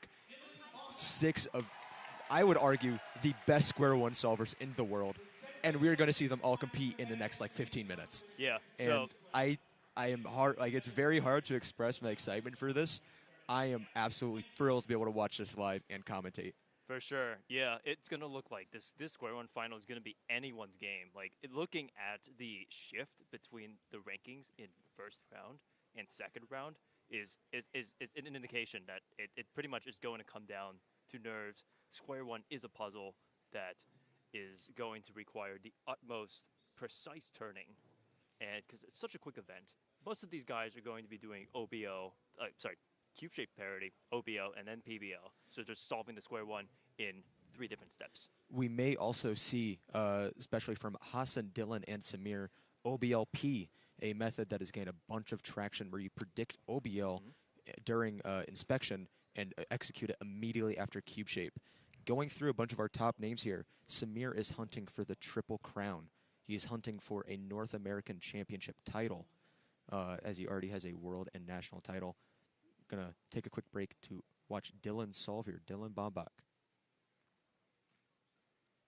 A little bit of a pause on PBL. Pause there. 544 for Dylan. Still a solid start. We're going to see Hassan Kanani coming up next here. Getting ready. I'm trying to remember the cube shape. It was like barrel, something on the bottom. I need to get a glimpse of this first scramble again. I have not taken the most updated notes, but as of June 26, Hassan won 36 straight Square One rounds. Oh, sorry. Which I believe has ended, but still an insane stretch of dominance. Would love to see That's crazy. what he does here. So look at the scramble. It is like 8 edges on top, which is... There's OBL prediction there, but a little bit of a fumble. Still a 559 from Hassan. It's not a bad start by any means. We did see a 10 from Brendan Dunnigan a little bit earlier. Maybe not the greatest start. Samir is going to be on his first solve here. No OBL prediction there. And a lucky PBL execution. Oh, man. 796 for Samir. So Samir not having the hottest start, mainly due to those lockups and a little bit of a pause during PBL. Hassan and Dylan coming up with a pretty early lead. Not so much. Did Dylan do any degree of OBL prediction there? It looks like, well, he ended up with just one edge, right which there. he may have mispredicted OBL. Hassan's still smiling, though. We are seeing off-stream Anshu Chenaru, our likely lead for female champion, with a 6 flat single and then 574. Pretty hot start from Anshu. Dylan Boemach on his second solve. OBL prediction nice there. OBL prediction. That was 463 from Dylan. That looked like a JJ PBL solution there. Nice and spammy, but he looks upset with that. Daniel Karnock is also going to start with a 547 off camera. That's going to put them in a pretty good lead ahead of everyone. All right, we are going to see a replay of Dylan's there straight into OBL. And there's our ABL. I think that was JT, which using 2 CP PBL, solved with JJ 8 slice solution, very spammy. We are seeing, what is this? Shield square. Shield square. Yes. Very easy to predict OBL from. I would not be shocked if we see a great time from Hassan here. Whoa. 566 for. Oh, that could have been. That was really lucky too. That was really lucky. Yeah, he's pretty disappointed in that. Hassan Unfortunately. about to start his inspection if we are able to get that up on stream. A 382 from Max Shaw. Whoa. Yep. Hassan inspecting his puzzle right now as we speak. There we go. He's predicting the OBL. A little lucky. That was A insane. A 553 from Hassan. He predicted the OBL but locked up on PBL. Looks like everyone's getting the same solution here. 553 from Daniel Karnock. The transitions into PBL are crazy. How quickly they're finishing. Yeah, he predicted OBL there, and then just a huge lockup going into PBL. That is upsetting to see. So looking at some of these scores, Max had that 3-second, but he's going to also start up with that 7-second solve, so he's going to need to bounce back from that a little bit more. Daniel Karnock with 2 5s, Hassan also with 2 5s. Sleeper pick, Nathan Ron, starting off 646, 596, 528. An insane start from Nathan. Got his PR average in the first round with a sub-7 average. Anshu getting an 8-second Dylan solve. starting his solve. If we can have that on screen. 410, 410 from Dylan Boemach. We are going to see another hot start here. Can we take off the instant replay?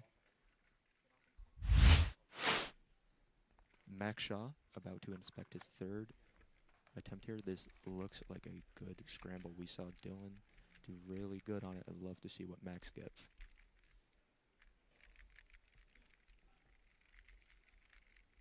Inspecting, this looks like shield pawn. Oh, shield fist. Shield fist. Shield fist.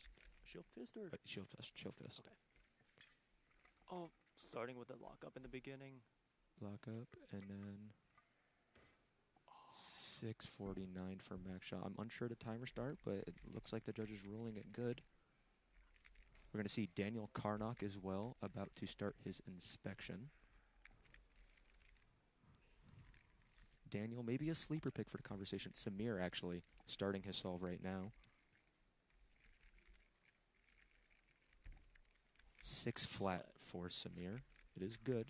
Looked like a not very lucky PBL, just a lot of slice moves. Back to Daniel Karnock here. Maybe a sleeper pick. Starting off 547, 553. Far from out of the conversation. Blocky CSP. 3 slice OBL. 615 for Daniel Karnock. Dylan Boemach still off to a hot start. Hassan starting his next solve, his third solve of his average. Dylan actually inspecting right now. Keep you updated. Dylan about to start his solve. Here we go. Solve 4 for Dylan. Off to a very hot start. OBLP. Blocky PBL solution. 668 for Dylan Boemach. Hassan starting his inspection. Dylan does have BPA for a great average. Oh, he's Hassan, so nervous. The nerves are getting to Hassan. So 645. nervous. It's unfortunate to see, but we are seeing Dylan Boemach has a best possible average of 4.72. 558 worst possible. That is insanely fast. 472 would be. I believe that would be world record. Yeah. So if you can top 410, you might get a little treat. Starting inspection here. We are seeing shield. These scrambles look insane. Max preparing a little bit here. Fast execution. OBL. Ooh, he did have a little offset. Ooh. 481 from Max Shaw. He's going to have that sub 5. Still has a 504. Best possible average. 618 worst possible. So everyone, all these folks have one solve left. So looking at the worst possible average, Dylan's worst possible is better than Samir's best possible right now. Anshu Chenaru with a 641 PR average. Nice. Dylan on his final solve CSP, here. and now I can only imagine OBL tracing. Is that scallop? I think it is scallop fist of some variety. Probably scallop pawn. Ooh, 522 nice. from Dylan Boemach. So what is the average? 510 average. It is not PR, but it is still great. Daniel Karnak requesting an extra there from the loud reaction. Helpful E letting us know he is getting an extra for that. Dylan Boemach cements is not guaranteed yet. Max Shaw's best possible is still 504. So if he can slip in, I mean, he still needs better than about like a 4-second solve. Max Shaw does need another 3, or at least close to it. Never say never. Never say never. Hassan starting his 4th solve now. He's gonna need something good if he wants to get back into the position for a good average. Here we see that 4 scramble, shield. Pretty a 3-slice cube shape, very easy to trace OBL from. Hassan is shaking. No OBL prediction, but a quick PBL. 436 from Hassan. He's still in it. I don't know if he can win. What's his 516 BPA? Still in podium contention. Podium contention, but he cannot beat Dylan Boemach. Samir finished with a 433, also with a 388 PR single, a 610 average though from Samir. It is up to Max Shaw's final solve here. Right over here. He needs a good solve. Oh, it's really lucky and that might be a plus that too. looks fine on my end. It looks but I think borderline. either way, Dylan Boemach is your North American champion. Yep. 2 comps in a row. What, just an electrifying final from front to back here. Dylan proving his dominance with that OBL prediction. That was insane to see. We may see a new era of Square One open up. Hassan still waiting for his 5th solve. Yeah. They're still making a decision on Max's +2. I'm not sure where that puts Max. If it is a +2, it does count as 7, which will make this a 618 worst possible average, and then possibly take him out of podium contention. Daniel Karnak, 593. Max Shaw's was recorded good, I believe. Max Shaw got a 586 average. But if we're looking at Hassan's worst possible, best possible, he's guaranteed 2nd seat. But he doesn't have the better single. That's the thing. That is true. If Hassan gets worst possible average, then I think he places 3rd. Are we gonna have a repeat of Worlds 2023 where we had, Nationals 2023 where we had like the same average? It could be. Single. It could be. As long as Hassan gets a time faster than 6:45, I believe, he comes 2nd. And although it's not 1st, Hassan inspecting. I did not get a good look at a cube shape. It looks like it is scallop fist. Yep. You might be predicting OBL from this. Shaking inspection. The utmost concentration here. OBL prediction. There we go. Easy. Nice. 477. Hassan is second place with a 530 average. Absolutely insane solving. I'm not sure what is world record podium. World record podium? I think it may have been something at Nats last year. I want to say it's from Worlds last year. Okay. Or Nats. I think I think it was from Nats last year. But one of the two competitions. Absolutely insane. Let me see, 16. Sorry, I'm calculating this. I'm bad at math. A 16.26 average or 16.26 combined averages from the top 3 competitors there. Daniel Karnock has not done his last solve yet. Daniel Karnock, he's still in position. Hold on. Daniel Karnock, if we can get him on camera right now, Daniel Karnock is still in contention for podium here. If he gets a solve under 5.47 seconds, he can sneak back into the podium picture. He was my sleeper pick, Brandon. He still has this. You could be right, Zach. Worst possible average is gonna just place him in 4th place, so he'll need starting inspection now. Are we going to see an improvement on a really good top 3? Only better than 615. Smooth execution. 1C, 1C, OBL. Oh no! That does not do it. 715. No. He knows. It is heartbreaking, but I believe that does certify our podium or our top placements. Dylan Boemach, Hassan Kanani, Max Shaw, in that order for your top 3. And then we're going Daniel Karnock, Samir Agarwal, Brendan Dunnigan, Anshun Chenaru, Ryan Palat, Calvin Nielsen, Nathan Ron, CJ York, Timothy Castle, Silas Emerian, Noah Swar, Asher Kimajeric, Brian Johnson, Carter Kukala, and we've still yet to see the final averages from Evan Wright, Ivan Vanek, and Joseph Ong.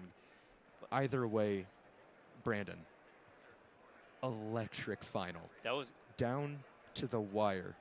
I feel like some of those solves I blinked and they were done. I didn't know. It's crazy that Square One has come to this. It's crazy. And I don't want to be thinking about it now and already. Worlds 2025. Oh. I am certain every single one of these competitors in the top 6 is going to be there. What are we going to see from them then? We're going to have a lot more time, and they're all going to have a lot more time with OBL prediction. For sure. We maybe bold, but we could see several sub-5 averages at that competition. Yeah. It would be amazing, but we are going to see Alyssa Esperaz. Hopefully, Alyssa is going to be interviewing Dylan Boemach, our North American champion.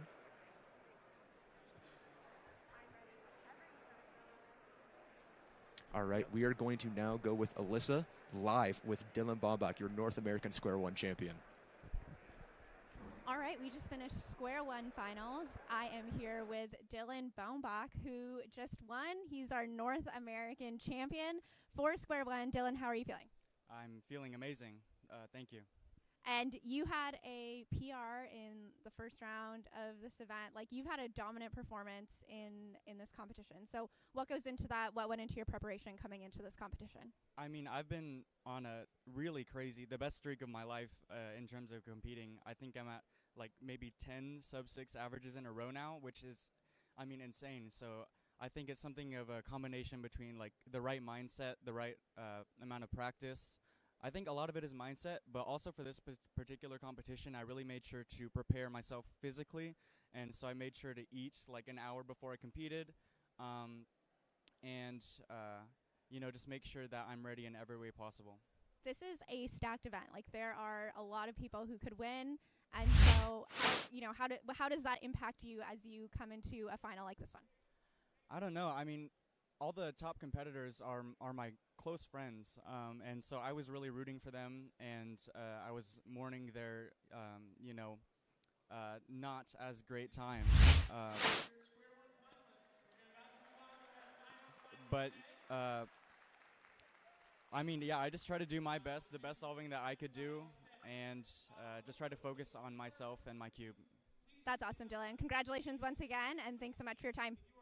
Back to you guys. All right. All right. Another huge congratulations to Dylan, along with all of the other people on the podium. Again, Hassan Kanani and Max Shaw, and everyone else from Square One Finals. I think Max Shaw really deserves this. I know last year he missed the podium at Worlds. He did. He did. So it was definitely great to see him on the podium back again. It's really unfortunate having an event where you have like 4 or 5 people who are all the best in the world competing at the same time, because only 3 of them can be on the podium and only one of them is going to win. Yes. I know them all. Maybe not best friends with all of them, obviously. But they are all incredible people and have a ton of respect for each other. I can only imagine that they are going to go work with each other and discuss what else there is to improve still. Square One Theory is just gonna Square One Theory. I was talking about it earlier to Samir, but like we're gonna see a one-look Squan solve eventually. Oh man. Like there's potential at any time. That'll Either be the way, day. Square One Finals, insanely hyped to watch. But we are going to get started with 7x7 finals. A nice cool down to the end of the day. But again, it's not going to be boring to watch, because who do we have to watch, Brandon? I mean, we have Max Park. Need I say more? I think it ends there. He already broke the 7x7 world record single in the first round, 134.15. That was crazy. I think Kevin did some analysis on that solve. His edges were done in like 30 seconds. That's crazy. So we're gonna see him. I mean, we're gonna see some other top 7x7 solvers as well, like Timo Koloshinsky, Sung Hyuk Nam, are definitely the podium contenders here. Looking at the first round, they have a 10-second gap from the 4th seed, which was Kevin Hayes. A little 10-second difference from them. So we're going to keep close eyes on these 3 competitors, and they're going to be going for 2nd, 3rd place. We don't know. Yeah, we are also going to see another 3 competitors to watch, maybe not in podium contention, but North American Championship contention, or North American podium, contention. We have Kate Graham, the fastest, Kate being the fastest female big cuber in the world. She's in contention for North American podium. Kevin Hayes, still in the conversation somehow. Yeah. Ever dominant from like day 1 in his career. And we're also seeing Ben Wei is still in the mix of 7x7. We are going to put on stream now the 7x7 single world record that Max Park had earlier in this competition, earlier today actually, of 1 minute 34 seconds. I remember having a note here somewhere that his L4E or his L4E and 3x3 stage took what, 15 seconds? Yeah, something crazy like that. Which is nuts to think about.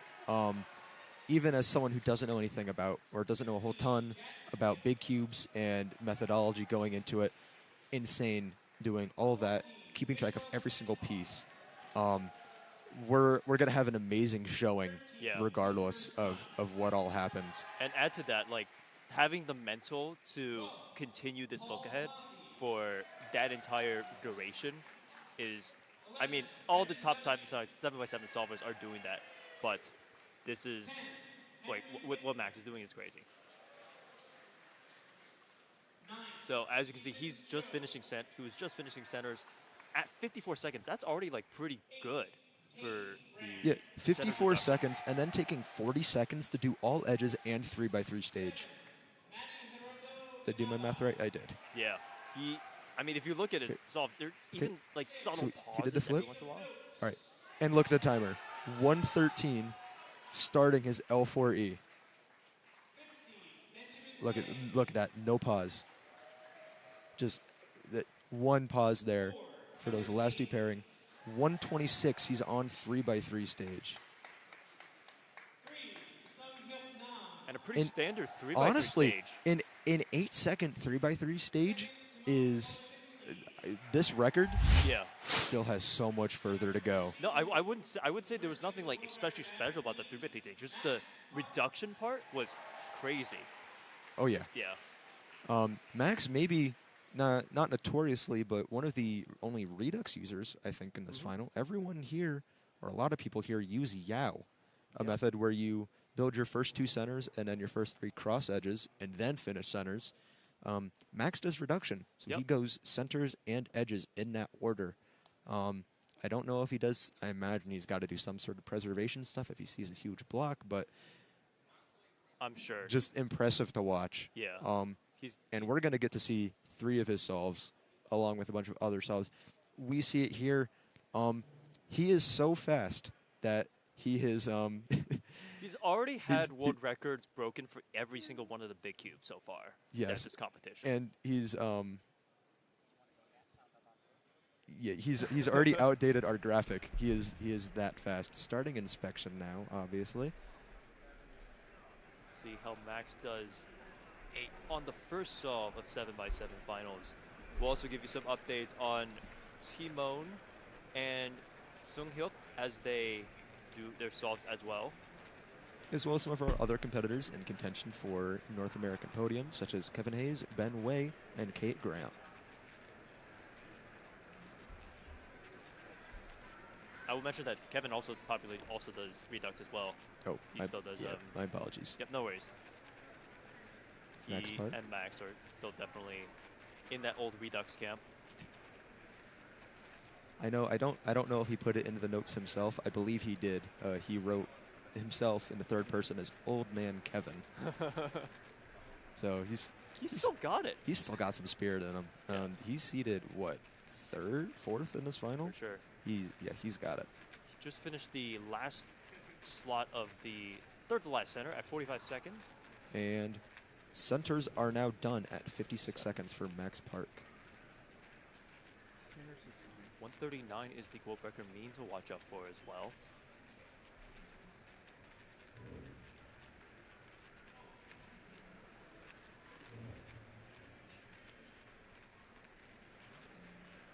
It's about 4 centers, 4 edges left.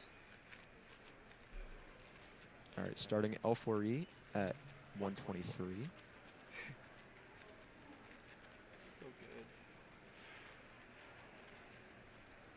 So good. 3x3 stage at 132. What? A 138 for Max Park.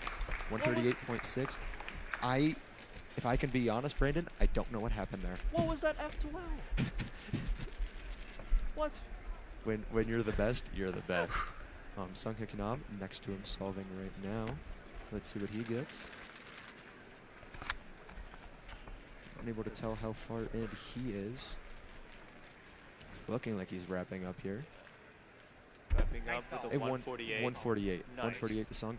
Max congratulating Sung there, saying nice solve. It's always nice to see. We are seeing Timon Koleshinsky here starting his solve. We also see Kevin off stream starting his solve, or well into his solve.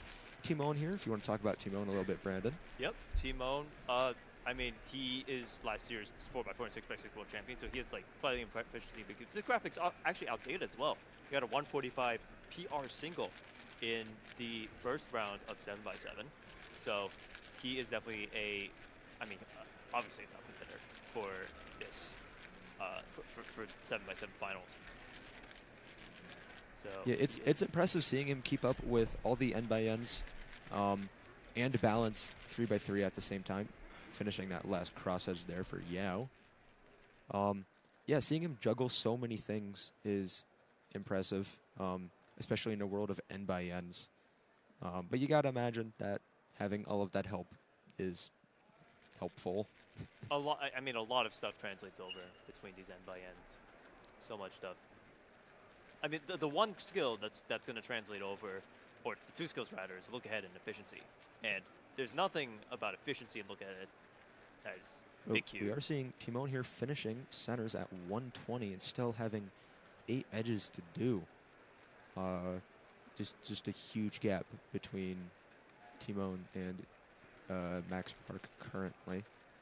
Well, yeah, keep in mind that he is doing Yao, so he's going to have a slower start, but hopefully a faster completion of edges.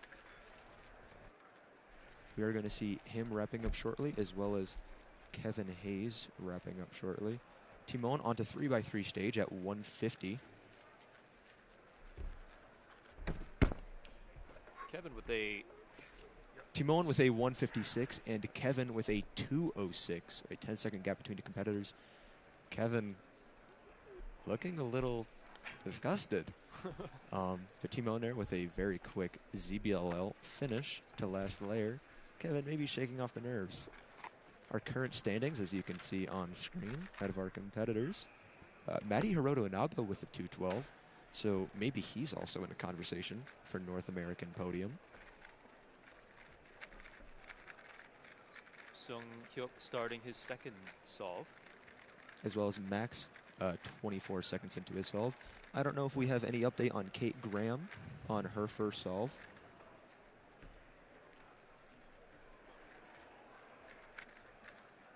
Kate Graham had a 219 on the first solve.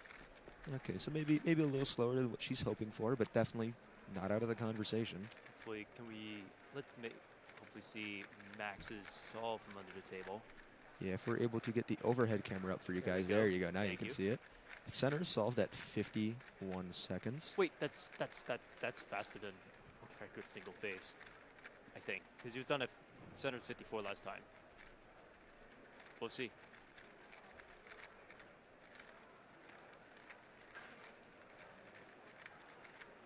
This looks.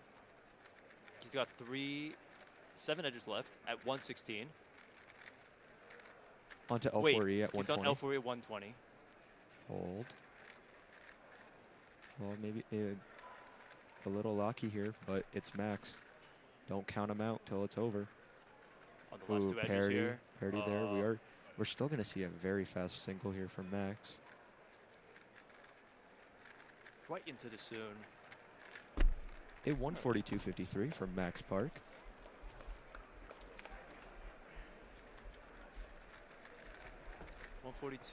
His Sunghyuk Nam solving now. So what does he need for securing? Well, I mean, he's secured for. I mean, we never know what the last solve, but what does he need for world record? Currently, Max Park with a 140 mean, well ahead of the competition.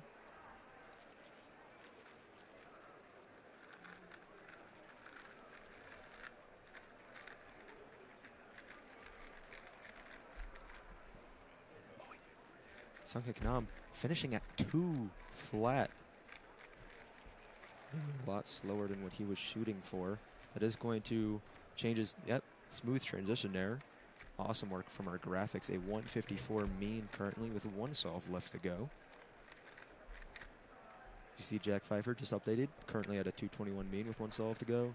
Maddie at a 212 mean with 1 solve to go. He might still be in it. Maddie might be making his way into the North American podium. Timon just received his puzzle. About to start his second solve here.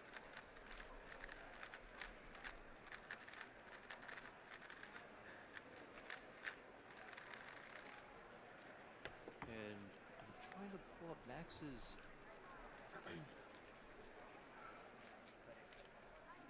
So 139.68 is the world record mean here. Max so far has a 138.142. So Timon starting his solve now. I don't know if we're able to get a camera pointing at any of the other competitors, such as Kate Graham and Ben Wei, if they are solving right now or close to being done.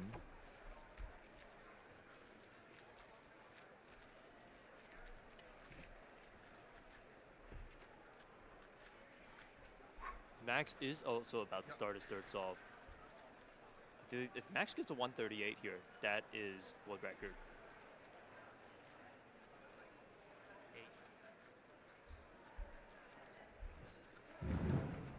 Starting, I just heard a loud reaction. I don't know if we're able to get any footage on that. Everyone is solving at the same time, so we'll try our best to keep you updated on everyone. Here we Maybe still got maybe a loud reaction from Maddie Inaba. Maybe. Are we able to get onto that camera? Sitting right next to Ben Wei. Point at him. I don't know what he just got, but he had a loud reaction.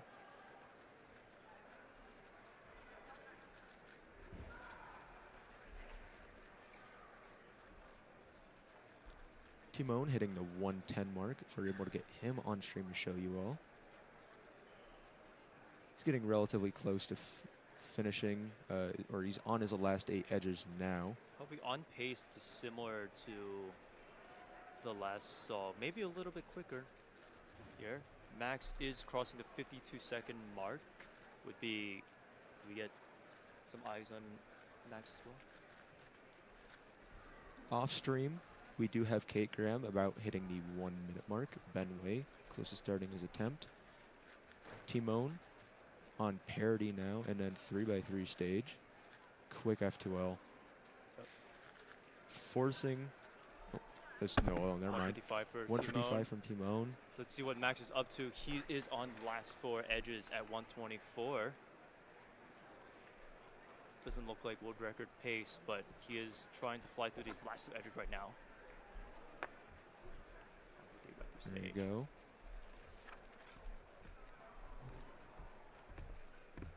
I almost canceled into the PLA hug there. 142 for Max Park. That should secure him the win. Not world record, but pretty good mean nonetheless. Here we see Kate Graham. Not sure, trying to peek through her phone screen to see how far she is, but things look solved. Slingagnam with a 154 mean, currently with the 1 solve to go. Timon with a 155 mean, a 1 solve to go. Ethan Cho, 211 mean, 1 solve. Ben Wei, 207, 1 solve. A lot of the Sunghyuk-nam and Timon both have 1 solve left, so for 2nd and 3rd place, it's really going to come down to this last solve. Kate Graham with 214. Kate, 214, seems quite upset with it. Not sure how much else we have. Ben Wei starting on his 3rd and final solve.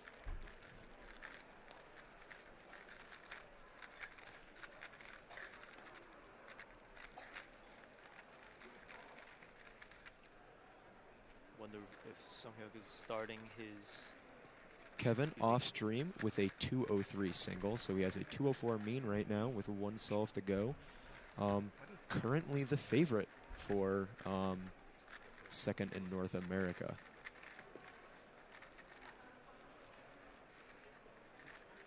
So right now we're getting eyes on Sunghyuk, who just got a 201.26. So that is going to finalize Sunghyuk's mean at 156.61.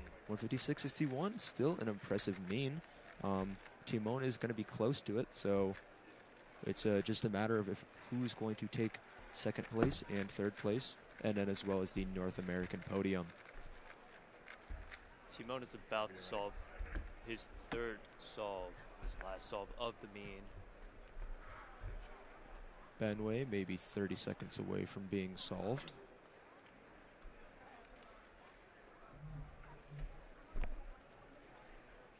With a good solve here, he can get back into whatever North American podium conversation we have going on. Trying to peek what he's doing.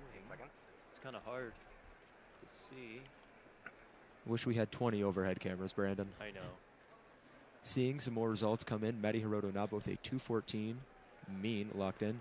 Ben Wei, 203. Let's see where that puts him. Ben Wei, 205 mean. Nice. Kevin Hayes currently on a 204 mean, but has 1 solve left to go. Could see some changing up here. Timon, of course, on his final solve. Just finished up centers at 29. So Timon has a 156, 155 to be able to secure that 2nd place. Maddie he really just needs a 156 or better. Maddie with a 214 mean, currently 2nd in North America, but there are still several competitors to go. Ethan Cho is currently solving. He is also relatively close to it all. He still has edges to go at 207. Timon still going at 1 minute. Timon just finishing up his last, almost finishing up his last 2 centers actually, at 114. Ethan Cho, 224 to finalize that. It's going to give Ethan Cho a mean of, waiting for it to be put in. Yep. Ethan Cho, a 215 PR mean, which is still impressive, but currently 3rd on the North American, fourth on the North American podium. So he did not secure that. Timon finishing up last 2 edges, I believe. Parity Al got 144. Tight for that second place finish. Although he usually flies through 3x3. Is he going to do that this time? Does he know the ZBLO? Oh, it says commentator. 153. I think that does it. That's second place. There's your second place finish. Timon. We're going to see a podium here of Max, Timon, and then Nam. But again, we still have the North American podium race. We still have Kevin Hayes, who has... Do we have any camera on Kevin currently? Kevin has a 206 and a 203. For him to beat Ben, really just needs to put something in that the middle there. As you can see, Timon finishes with a really easy ZBLO, a 9-mover there, which... Nice celebration. Still would like to see what we can get from Kevin Hayes and the other people on red stage for the end of their mean, as we could see some changes in the North American podium. We're about Kevin to get Hayes. Kevin up. Kevin is going to be on stream shortly here. Can we switch to Kevin Solve, please? Kevin, 137 right now. Do you know, Brandon, what Kevin needs to be able to lock in North American podium? He really just needs... I'm not sure about third place, but I think if he gets something similar around this ballpark that he's already been doing, 206, 203, he should be able to secure second place in the North American podium. And he looked like he's finishing 158. 158 from Kevin Hayes. That's going to be a great solve. I can't tell if how he's feeling about that. Keaton is clapping for him. Keaton is clapping. What is that for Kevin Hayes? 202, 56 mean. 202, second place in North America goes to Kevin Hayes. Again, he still got it after all these years of being dominant at 6x6 and 7x7. He still got it to this day. It's pretty impressive.